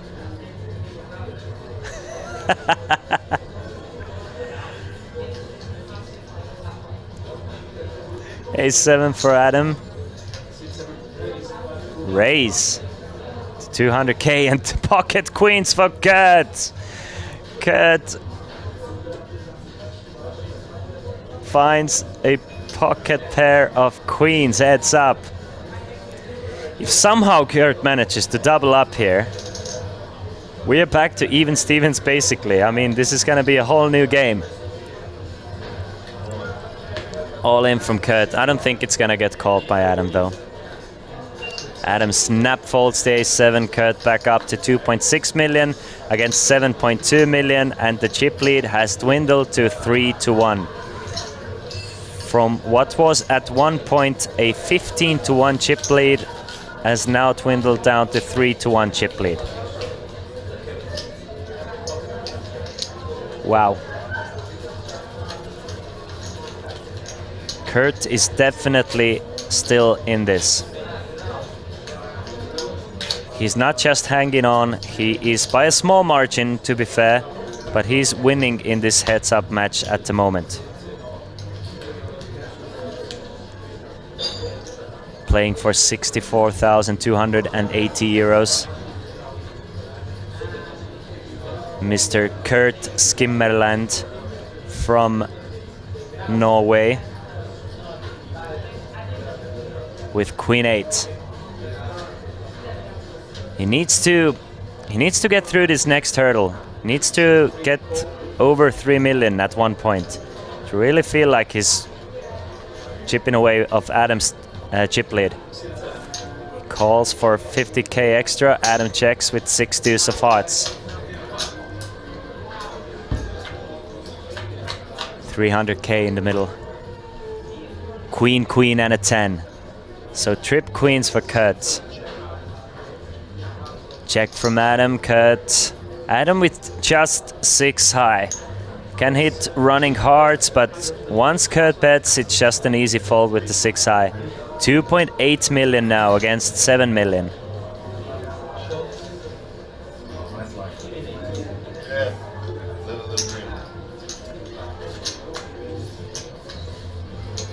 35 minutes remaining until the end of this level. We have played heads up for what looks like 80 something hands, 80 hands maybe. What an epic heads up battle it has been. And it doesn't show any signs of ending anytime soon.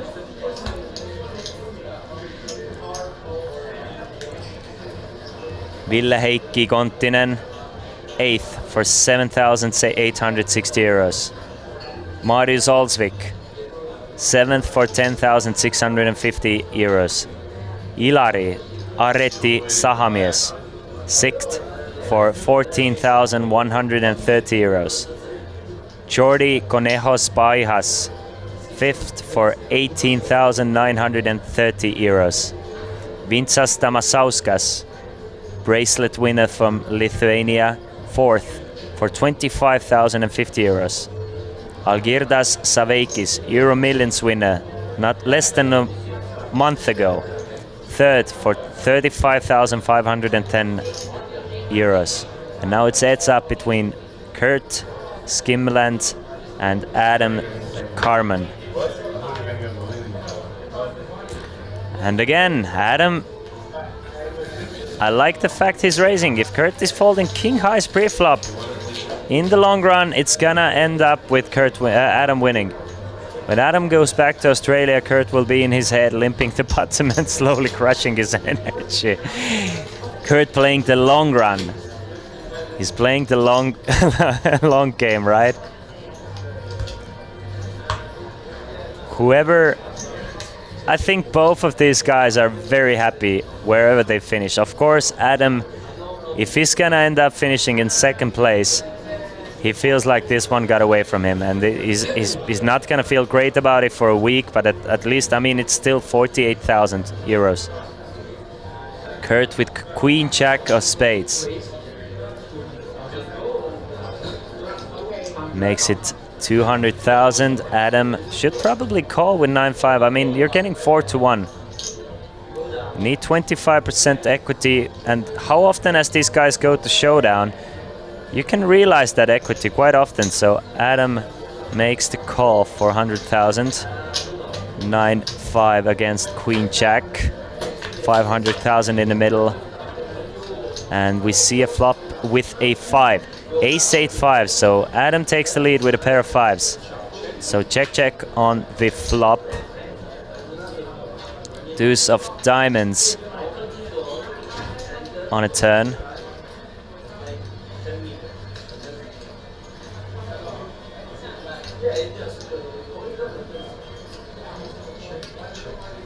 Check on a turn. Jack of hearts on the river, so now Kurt takes the lead in the hand. So Adam probably by betting turn protects his pair of 5s, and now Kurt adding a few more chips by betting 125,000.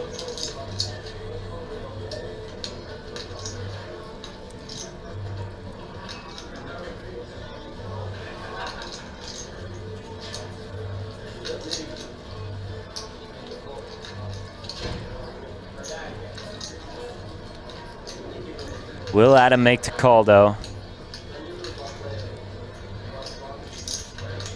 If Adam loses this, it'll hurt him for a while and wonder how. Yeah, for sure. For sure. And it's slowly slipping away. But still, I mean, still with a decent advantage and gets away from the pair of 5s. Nice fold from Adam, but all of a sudden, we are getting closer to 2-1 chip lead. It was 15-1 about a couple hours ago. It was 15-1, and now it's more like 2.5-1. Even less, 2.4-1 chip lead.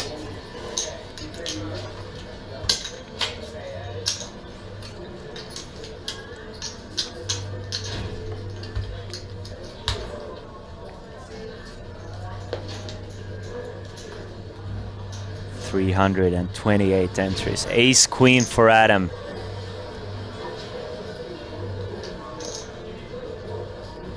Blinds are 50,000, 100,000. Adam has started raising again, so I expect another raise to 200k from the Australian. Kurt with Queen 10 of diamonds.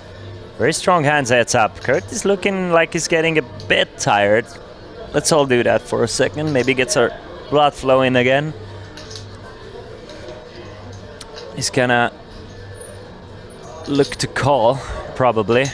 Can definitely 3-bet some of the time a hand like Queen 10 of diamonds, but you really don't want to get shoved against. You really like that post-flop equity. So he's gonna make the call 7-7 and an 8 on the flop.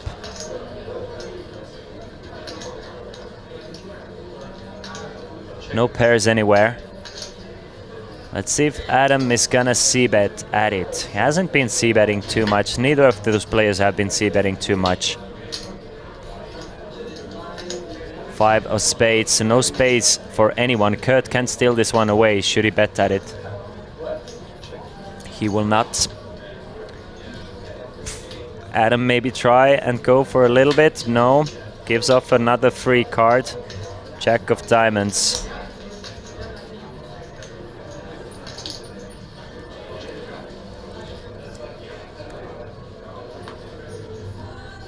And a check, check.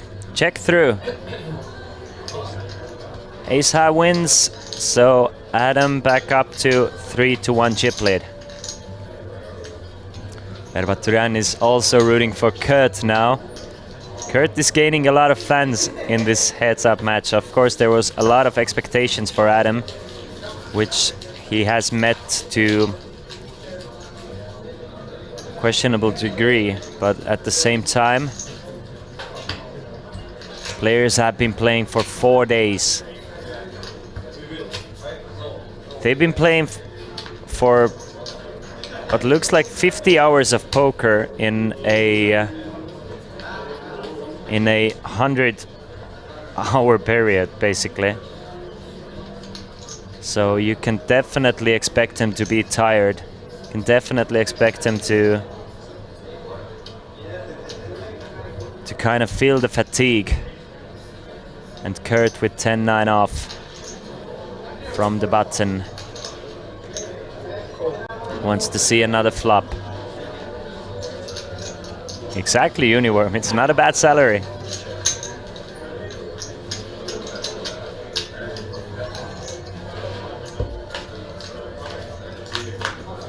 $300k in the middle. Hand 179. We started heads up on hand 95, so we have played 84 hands of heads up. If we play 11 more hands of heads up, we have officially played more heads up than the whole other final table.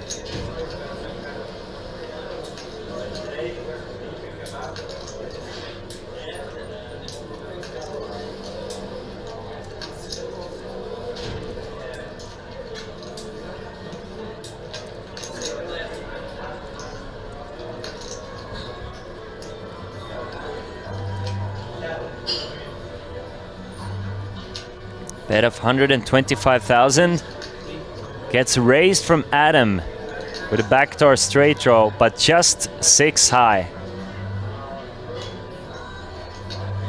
Oh, hello, I went to the grocery store last break and the exciting heads up still continues. Sweet! Yes, sir. Yes, sir. We are in for a treat. It has been a long one already, but nobody really breaking away. At one point, Adam had Kurt down to 6 bigs, and Kurt is definitely back in the game. Day 1 were quite short for Kurt. We played day 1B and it was only for 4 hours. The other days were reasonably long, but I like that we finished relatively early in the evening. That's true. That's true. I mean, they were like 10-hour days for 2 days, right? And day 1B, as you said, just 4 hours. And 10th hour, so it's more like 35 hours for Kurt and maybe 40 something hours for Adam. But still, it's a lot of poker.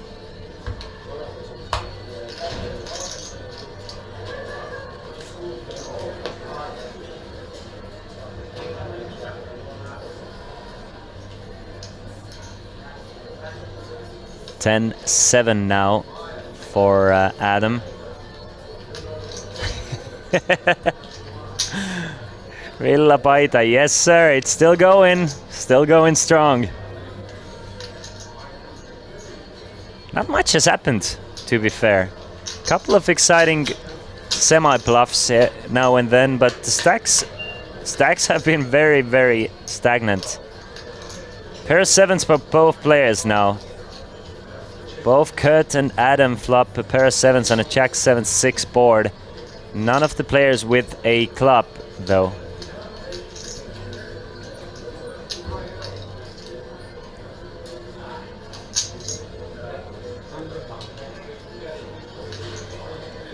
Bet of 100,000 and a snap fold from Kurt. Kurt is folding second pair on the flop in a limp spot against the min raise. If you need a reason to be aggressive, that is the perfect reason for you to be aggressive. If your opponent is flopping second pair, folding second pairs against the min bet on the flop, dude, bet every hand. If I played in this heads up, I can promise you it would have been over one way or the other. Not sure if it's a good sign or not. Yeah, at some point both players decided to go with the button limp and check it till the river strategy, unless they had something extra huge. If they had something extra huge, then we might have seen a river bet. But in the last 40 minutes or so, the strategies have changed a little bit for Adam at least.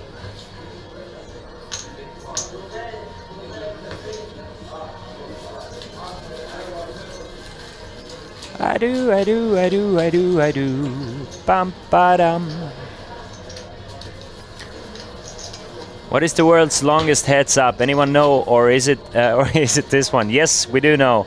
It was in 2017 for 10.5 hours. Kurt looks ready to leave Tallinn. He needs to try and win it first.